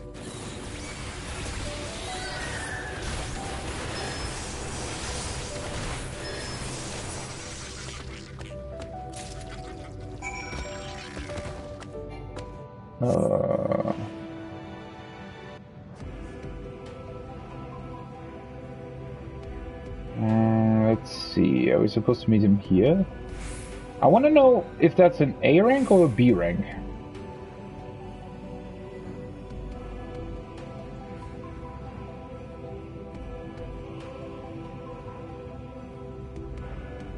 That's an A rank. What's his name? Moose Princess. Why is there always one hunting rank that's a slime thingy? Pudding, slime, whatever thing. Wait, is this here or is that somewhere else? Searing Band. I think I have to get back to...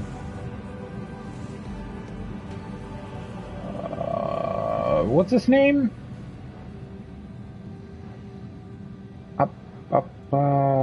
something with A. Why did I forget its name? Such a beautiful dog. Argos. Argos, right.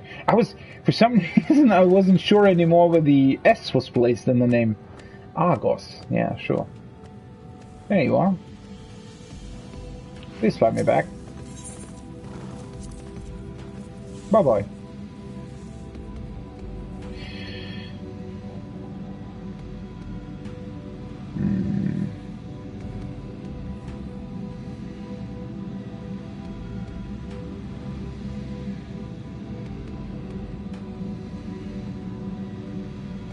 Ooh.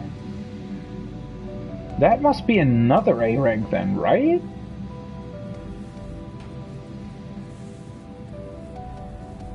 I'm pretty sure. Oh, I have to go here. Well, that's fairly close. It's a bit unfortunate that you can't jump down while you're being transported. Because now, obviously, I have to run all that way back, but yeah, it's not a big deal.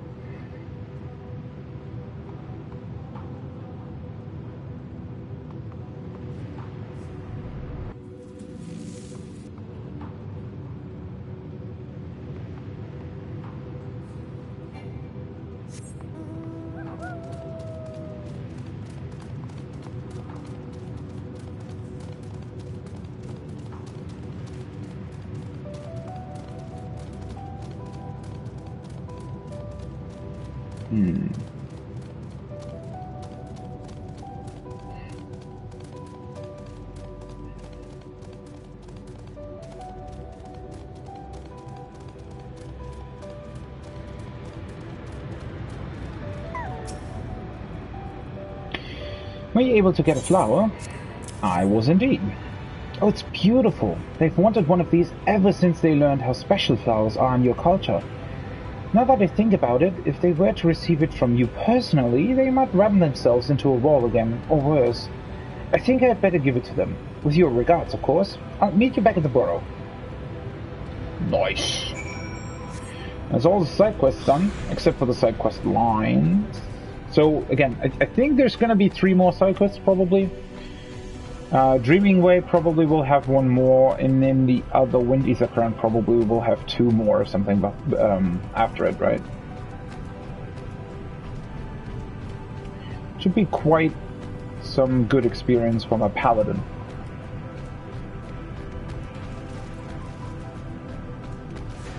I should have probably switched to Paladin a bit earlier in terms of turning in side quests. Nah, whatever. It was just annoying in Shadowbringers, you know. At first you thought that in Shadowbringers you would be able to pretty much do the same thing, right? Where you would turn in side quests on another job, but unfortunately that wasn't even really possible. Like, the amount of experience that you got for all of the side quests, like every side quest in Shadowbringers, plus the main story, was just enough to get you to max level without doing any other content in between. Which was a bit different than what I thought, but I mean, I didn't really care, but it was just, you know, in this case, there's clearly more reason to switch. As it happens, it's a good thing that you didn't go with me to give them that flower. Just hearing it was from you nearly made them faint dead away. Perhaps I should have waited a bit longer after they woke up. In any case, I hope you'll visit us again. If we can ever break their cycle of excitement and self-injury, I'm sure they'd be delighted to meet you. Hoo boy. Sounds like a fan, huh?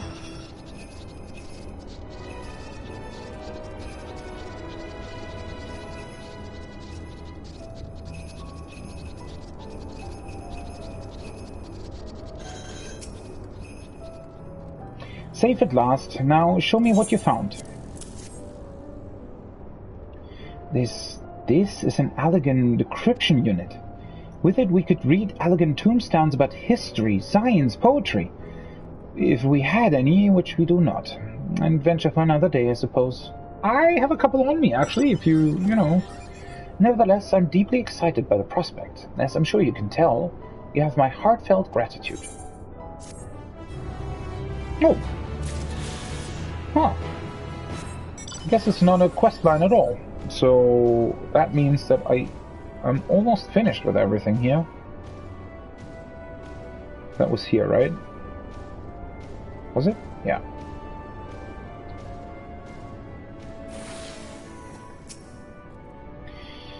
Thank you for meeting my friend. He thinks outside of the carrot patch, so it's nice to spend time with him from time to time.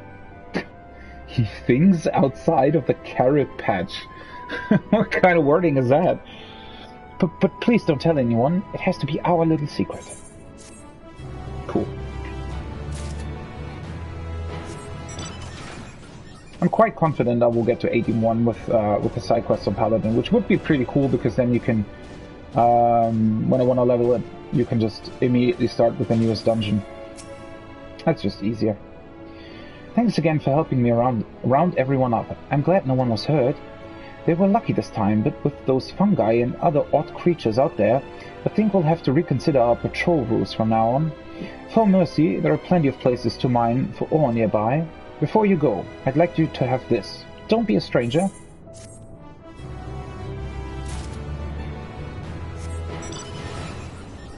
Right, I can turn the main story back on. Oops. This way.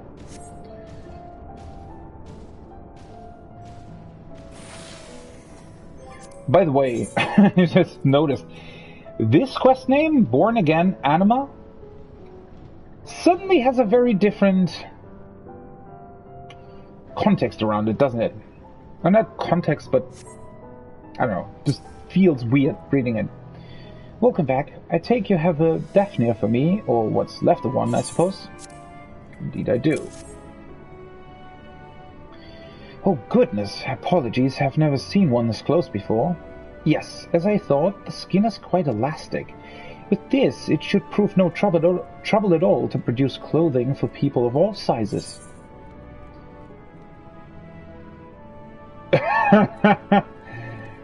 Wouldn't clothes from that be a little too translucent? Not that I would mind, but, you know. I mean, seeing it, not wearing it. Now that you mention it, we'll have to come up with a rigorous dye treatment to ensure the cloth isn't too revealing. In any case, you've been a great help. It's not much, but I'd like you to have this. Cool. Oh wait, the last two quests were here?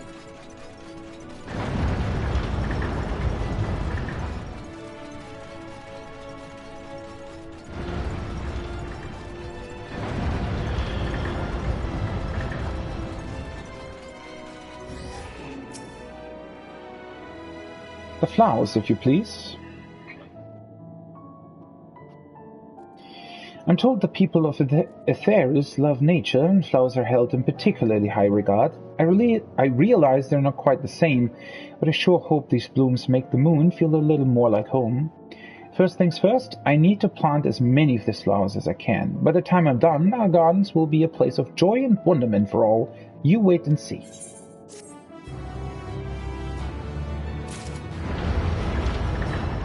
I hope they will, because they truly do look a bit barren right now.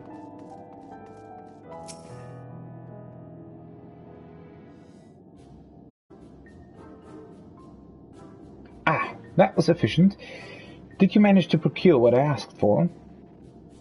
And more, I thought that Building Way might want some of that oh-so-sandy Valles Vulnerus sand, so we went ahead and gathered that too. Now that you mention it, he did ask me to procure some grey sand. Heavens, it would have been embarrassing if I turned up without a grain. Do you remember what he needed it for? I vaguely recall mention of a pit full of the stuff. Apparently the children of Theris enjoy such things. I'm more curious about how you were aware of this request. Buildingway said he hadn't told anyone but me about his latest project. Well, I must have overheard you two talking when I was out collecting crystals last time. Given how far the grot is from here, that seems incredibly unlikely. But never mind that, you brought the sand, and for that I'm most grateful. See what I mean? That's some good sand. Now, while enjoying this tiny glimpse of my day-to-day life, did you find any dreams I might be capable of aspiring to?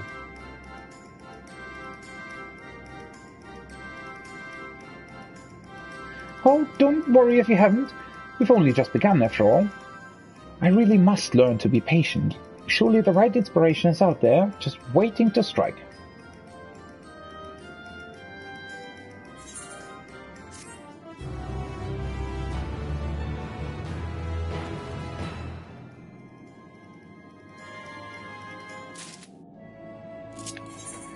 Alright, that should be the last side quest, I think.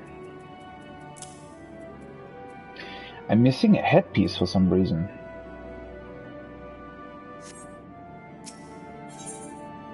Weird. Let's waste no time in continuing our work, shall we? Thinking way, have you any other jobs for me? I suppose there is a caretaker that wants we're repairing. If I recall correctly, the particular parts you need will be over at Heimdall's last site. Oh, really? I'll get right to it. Looks like we're on maintenance duty. Join me at Heimdall's last site as quickly as you can. That will take some time. Just been there, goddammit!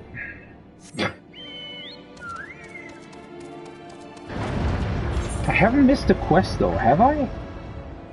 That's weird.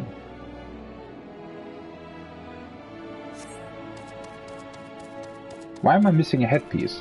Maybe this questline has one more quest after it?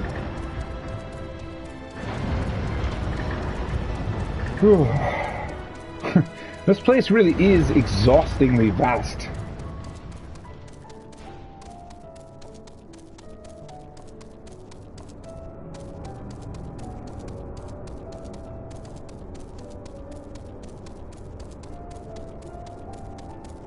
Oh, whatever. It's not really a big deal.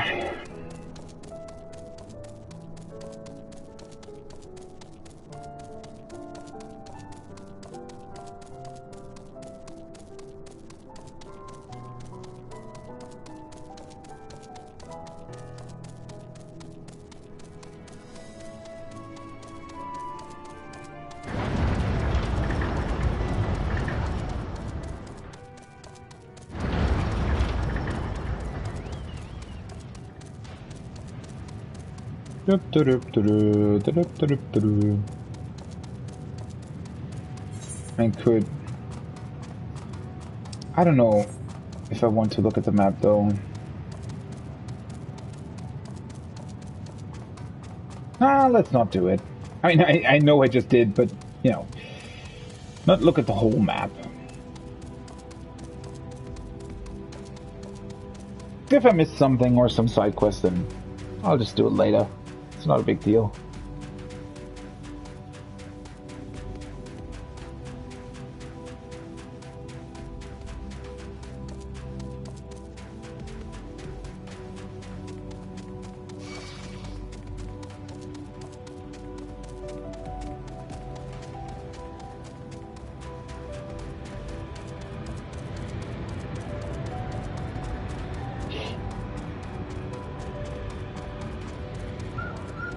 It's not quite where we wanted to meet, right? There you are. I was beginning to worry you'd abandoned our quest. Funny. Now to the Heimdall, follow me.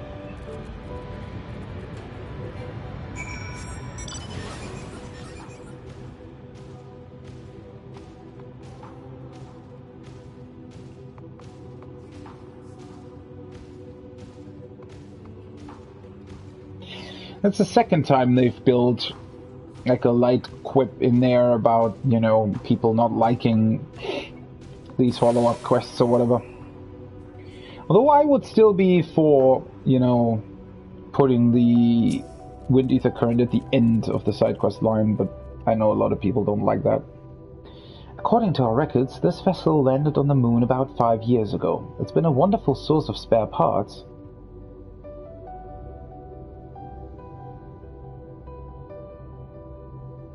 Wait, what? Oh. For some reason, I was under the impression that this landed during the Allegan days.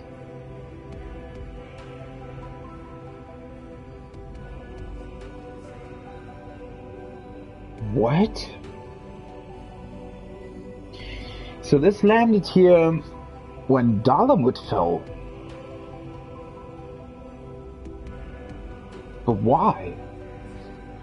Was there something on Dalamut that prompted this thing to fly to the moon? Was there somebody in there? What? That's weird.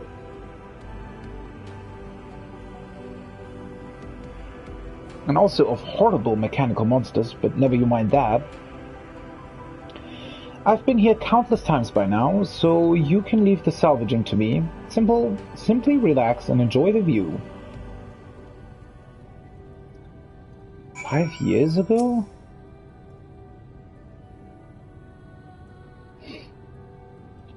Maybe it's like an automated capsule or something that got launched off of Dalamut as some sort of safety system because Dalamut was falling. It's the only thing I can really think of. Oh, boil my carrots! This colorful expletive is followed by the telltale screech of a loporrit in distress. Perhaps you ought to check on Dreamingway.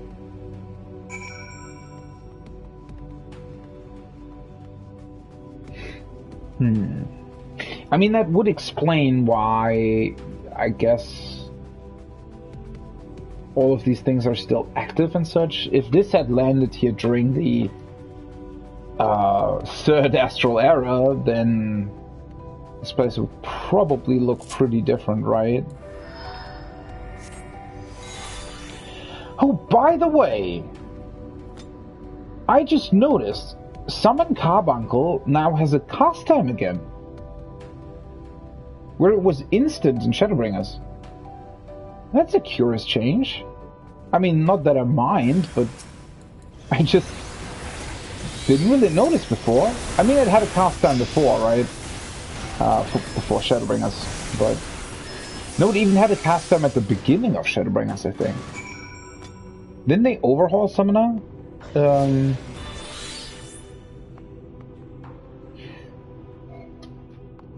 I think they did, right? Didn't they? When they overhauled Summoner a little bit in, or quite a bit in 5.1, I think that was also when they removed the cast time of on the summons. Not 100% on that, but I do think it was something like that.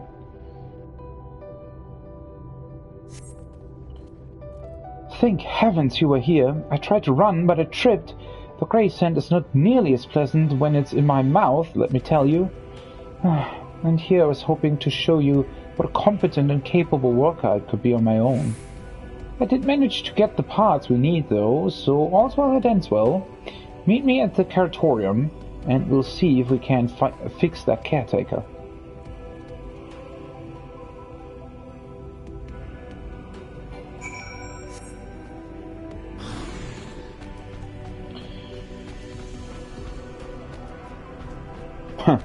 I mean, this whole summoner business has always been quite fascinating to me because, I mean, I know that 5.0 summoner definitely had flaws. Pretty much the biggest flaw that it had was obviously that you didn't have enough weaving opportunities to weave all the off-globals that you had in your kit, which was just a weird design choice. So they forced you to use Ruin 2 in order to be able to weave all of the off-globals that you had. Now, I didn't necessarily... I liked that a lot, because you had a lot of off-globals to deal with, right? It was really fun to play. It just felt a bit bad because you had to use Ruin 2. And the weird part about it was that you also... I guess the basic idea of it didn't make much sense, because you had to use the Eggy Assaults, Eggy Assault 1 and 2, which existed in Shadowbringers. And they were off global at first, right? Later on they put them on the global cooldown. But what that meant was that you had to use, or you would use Ruin 4, which by doing an Eggy Assault you would unlock Ruin 4s, right? So 4 Eggy Assaults meant you could stack Ruin 4 up to 4 times, and then you could use those Ruin 4s. But you would sort of need to use a Ruin 4, then you do another Eggy Assault, and then you could weave one more thing, and that Eggy Assault would just give you the Ruin 4 back that you just lost, right?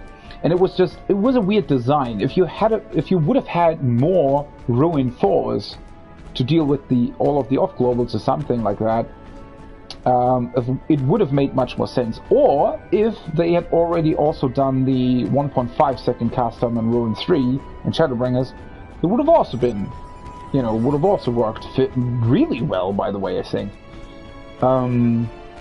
They did do it, so it felt a bit awkward. It felt a bit like the design didn't really make much sense. It was still really fun to play though, and I felt like a bit more difficult to play than what they later on did. Well, not necessarily more difficult, but definitely a bit more engaging. You just had more buttons to press, right? And weirdly enough, I also liked 4.0 Summoner during the start of Stormblood. It was also really great because that Summoner actually forced you to have proper mana management, because what they did in 4.0 in Stormblood with Summoner was that they, weirdly enough, you still had Ruin 1 and Ruin 3. So it didn't upgrade, you kept all of them, right? Which was a bit strange because I think when 4.0 released, when Stormblood released, that's what they changed about a lot of jobs, that those sort of abilities became upgrades rather than all still being on your character, right? And they didn't do that for Summoner in the beginning. But what they did do was that Ruin 3 just cost a lot more mana than Ruin 1. And it had a slightly higher potency. So in order to optimize your damage, you had to... your sort of goal was to cast as many Ruin 3s as you could, without depleting your mana, of course. And then you would resort to Ruin 1. And it was actually rather interesting to play because you had actual mana management in there, right? You had to think about, well, when am I using Ruin 3? When am I switching back to Ruin 1? And then, again, you just had to keep your mana in mind. And it was really neat. And, well, later on they changed it, obviously. I think they made it an upgrade. Did they make it a straight upgrade in 4.1? I think they did. They also changed a couple of other minor things as well. And I did really like the 4.x Summoner. It was a really, really fun class to play. But again, it was just this weird thing that I liked both the 4.0 and 5.0 Summoner for various reasons. Obviously they were far from perfect, but I guess here we are.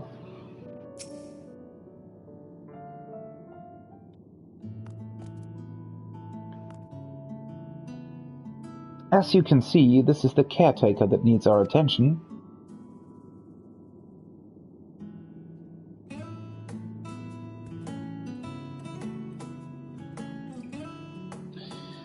The poor thing's not even able to move right now, but it'll be good as new once I'm done with it.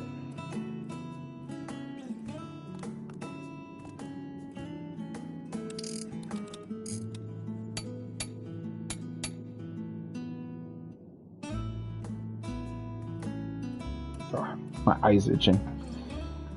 Shift this over there, stick the thingamabob in the what's-it, and always these thingamabobs. The dwarves knew a lot about that as well. Ah, it's working again. Now I can fight it when it's attacking me. For whatever reason.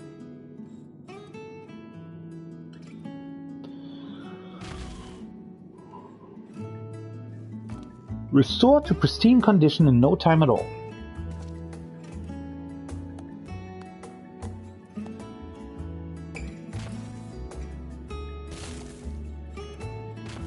Off it goes.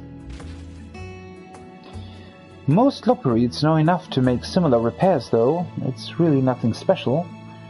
And I cannot even imagine how one would go about building such a machine from scratch.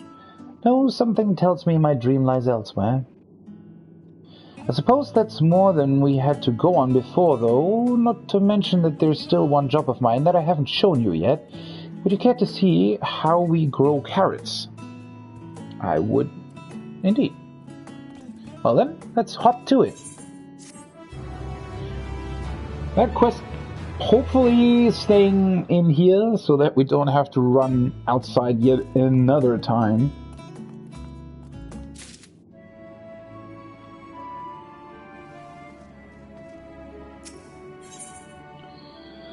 It's definitely the last one. Dream a little dream. Well, are you excited to learn about the wonderful world of carrot cultivation? Not that there's a lot to it, truth be told. We simply place the seeds in the machine, water them, and then reap the sweet rewards. So easy that that anyone could do it. As far as I know, you're an anyone. Why not try it for yourself? Oh, completing menial tasks is so much more fun with friends. Pray, take these seats and follow me. I do believe there's an open creation station nearby. Creation station? It's a cool name. I'll just stay on Paladin for this. I hope this won't take too long, but I don't think that we'll have to go anywhere else. Up there. Jumping tank.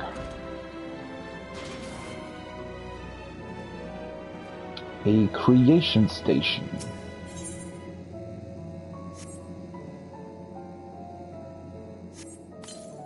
It's a weird sound. The carefree tossing motion of yours seems to have scattered the seeds nicely.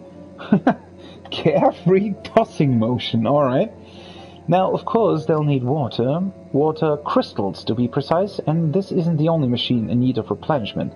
Why don't you pay a visit to the sparkling supply station over in the northeast corner, then bring a crate of crystals to the creation station nearby? Okay. Guess I can do that.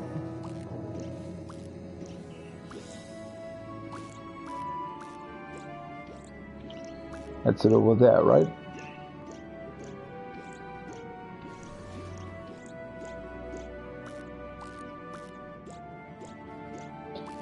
Joop, joop, joop. Cactor makes such a great sound.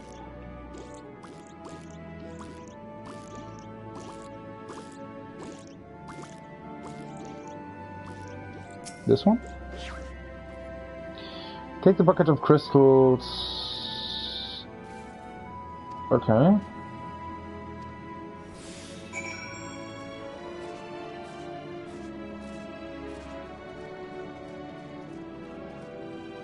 I still find it weird that they haven't built stairs into these walls. I mean, obviously we can run it up, down those walls, but, you know, it would have made sense to have stairs somewhere, I guess.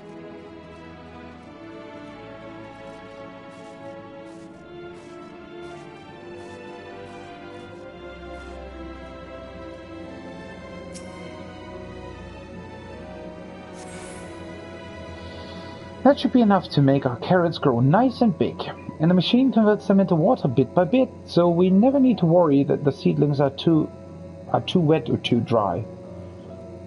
That would be really cool to have in real life too. Oh, don't you just love that sound? What? Did you not hear that tone just now? It's telling us there are carrots ready for harvesting. They're not at the station, but I'm certain I heard the joyous sound of 2 ripened carrots.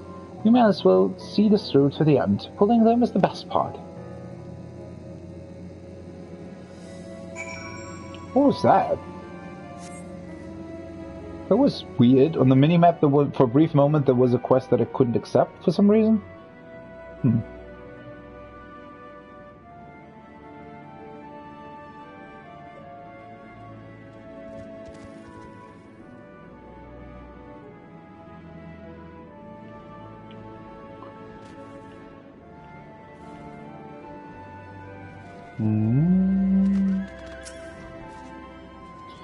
Carrot of happiness. Bloop. Only the one? All of the other ones look ready for harvest as well, I think. Not that I'm an expert on that, but they all pretty much look the same, except for the colors. Let's just... Although, then again...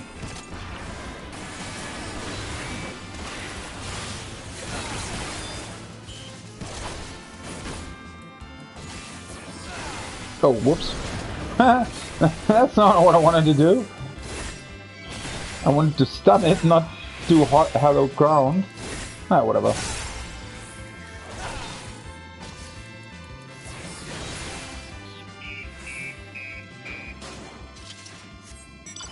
Interesting dying sound. Doot doot doot.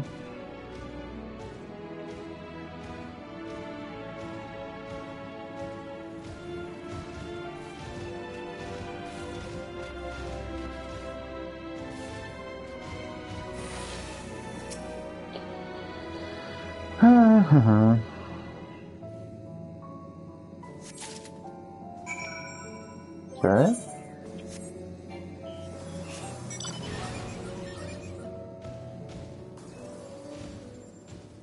This dragon always looks a bit weird when it's not flying.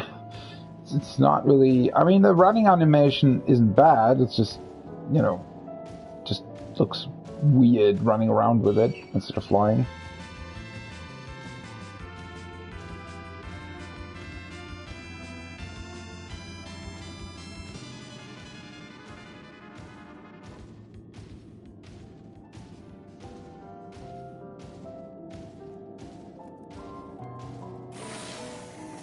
Alright.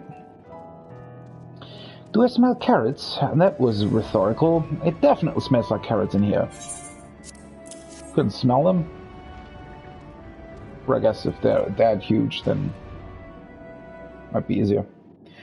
Well, also they have some definitely more appealing properties than are carrots in the real world, I guess. Mouth-watering. It's really all there is to it. And to my days, to put it plainly, I apologize for not being more interesting to follow around.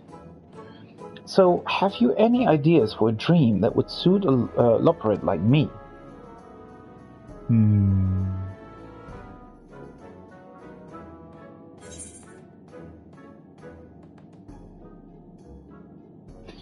What do you do when you're not working?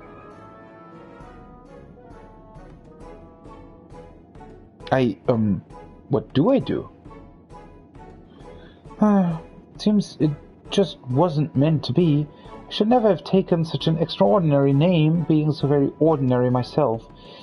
If only I had some sort of skill to set me apart from the others. Aside from hearing things no one else does, I suppose.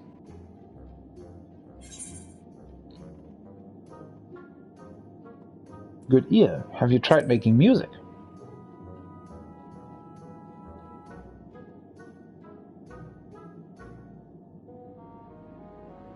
Oh, I've read about this music of yours, though I'm afraid I can't make heads nor tails of the notation.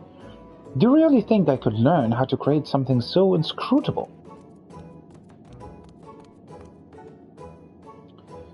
What are you two up to? He was just suggesting that I put the dream in dreaming way through the pursuit of music. Music? Can't say I'm familiar.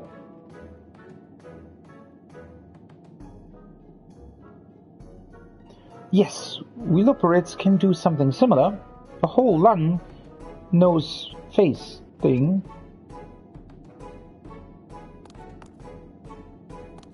Look, let's just try it and see how it sounds. Come on, Knockingway.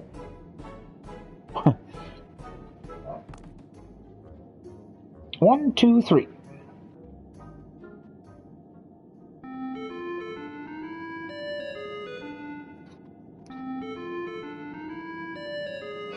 Why are they making these weird sounds?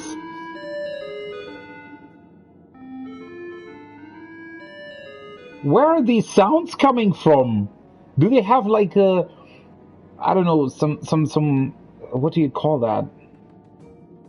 I think it's called like a sound chamber or something. So I think there are certain animals that use like a special chamber, you know, in their neck or something for sounds. Well, this it just sounds like they're pressing buttons on like an electronics piano or something. Goodness, that's terribly fun. I must confess, humming in tandem has a certain charm that snorting or shrieking does not. I'd be interested in more such music, I dare say. And that will be my dream, bringing joy to others through music. Who knows, perhaps I can inspire others to pursue their own dreams too. Whoa! What were those noises? What's this all about? Why, the gift of music, of course, like this. It's just too weird.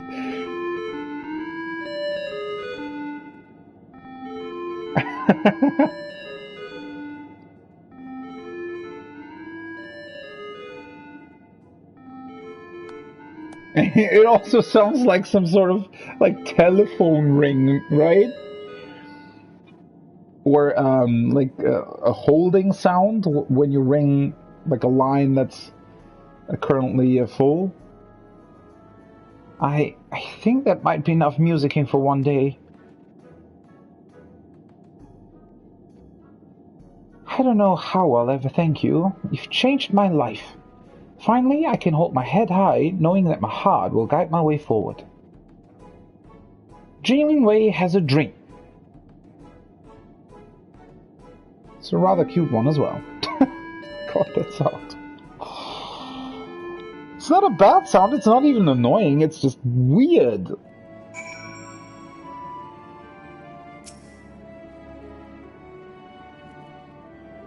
At long last, I'm living my dream. I hope that someday I can repay your kindness. I cannot thank you enough for helping my dear friend. I hadn't realized he was so upset over not having a dream of all things. You helped him as only a person of Aetheris could. I still have my other tasks to attend to, of course, but I promise to practice every day. Eventually, I want to go beyond just humming and compose original music. When next we meet, I hope you'll once again lend me an ear. Maybe even two. Huh. Alright, so we have beet soup, packed with nutrients. This velvety purple soup is usually topped with a dollop of cream, which is piety vitality. Glory Bees soup. This stew, consisting of lentils and chestnuts boiled in red wine, derives its name from Gallian soldiers singing the praises of Emperor Solus, who shared a warm meal with them after a round of military exercises one chilly night. Spell speed vitality. Hamza curry. Tenacity vitality critical hit. A Ratzatan staple consisting of Hamza breast stewed to perfection in a spice-rich sauce.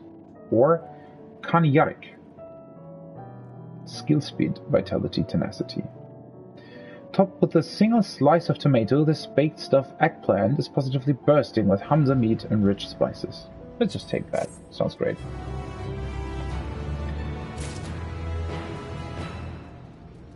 Alright, back to the main story.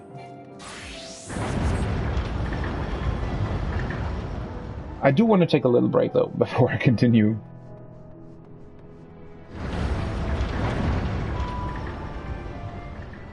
Just have a little drink, maybe just a small snack.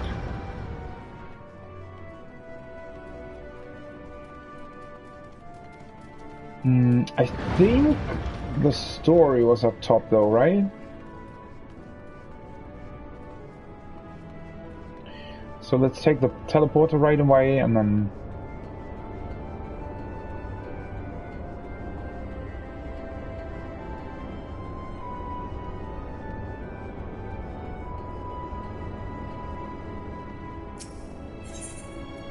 Yes.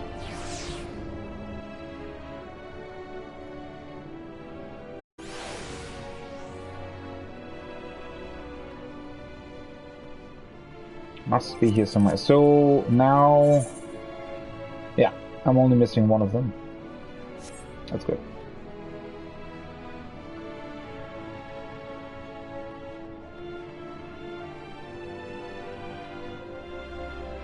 This, like, upper... I don't know, gallery is huge as well. And there is nothing here. I guess it's a point, right? Alright. Let's, oh wait. Alright. Stay here for a moment. Take a short break. I'll be right back.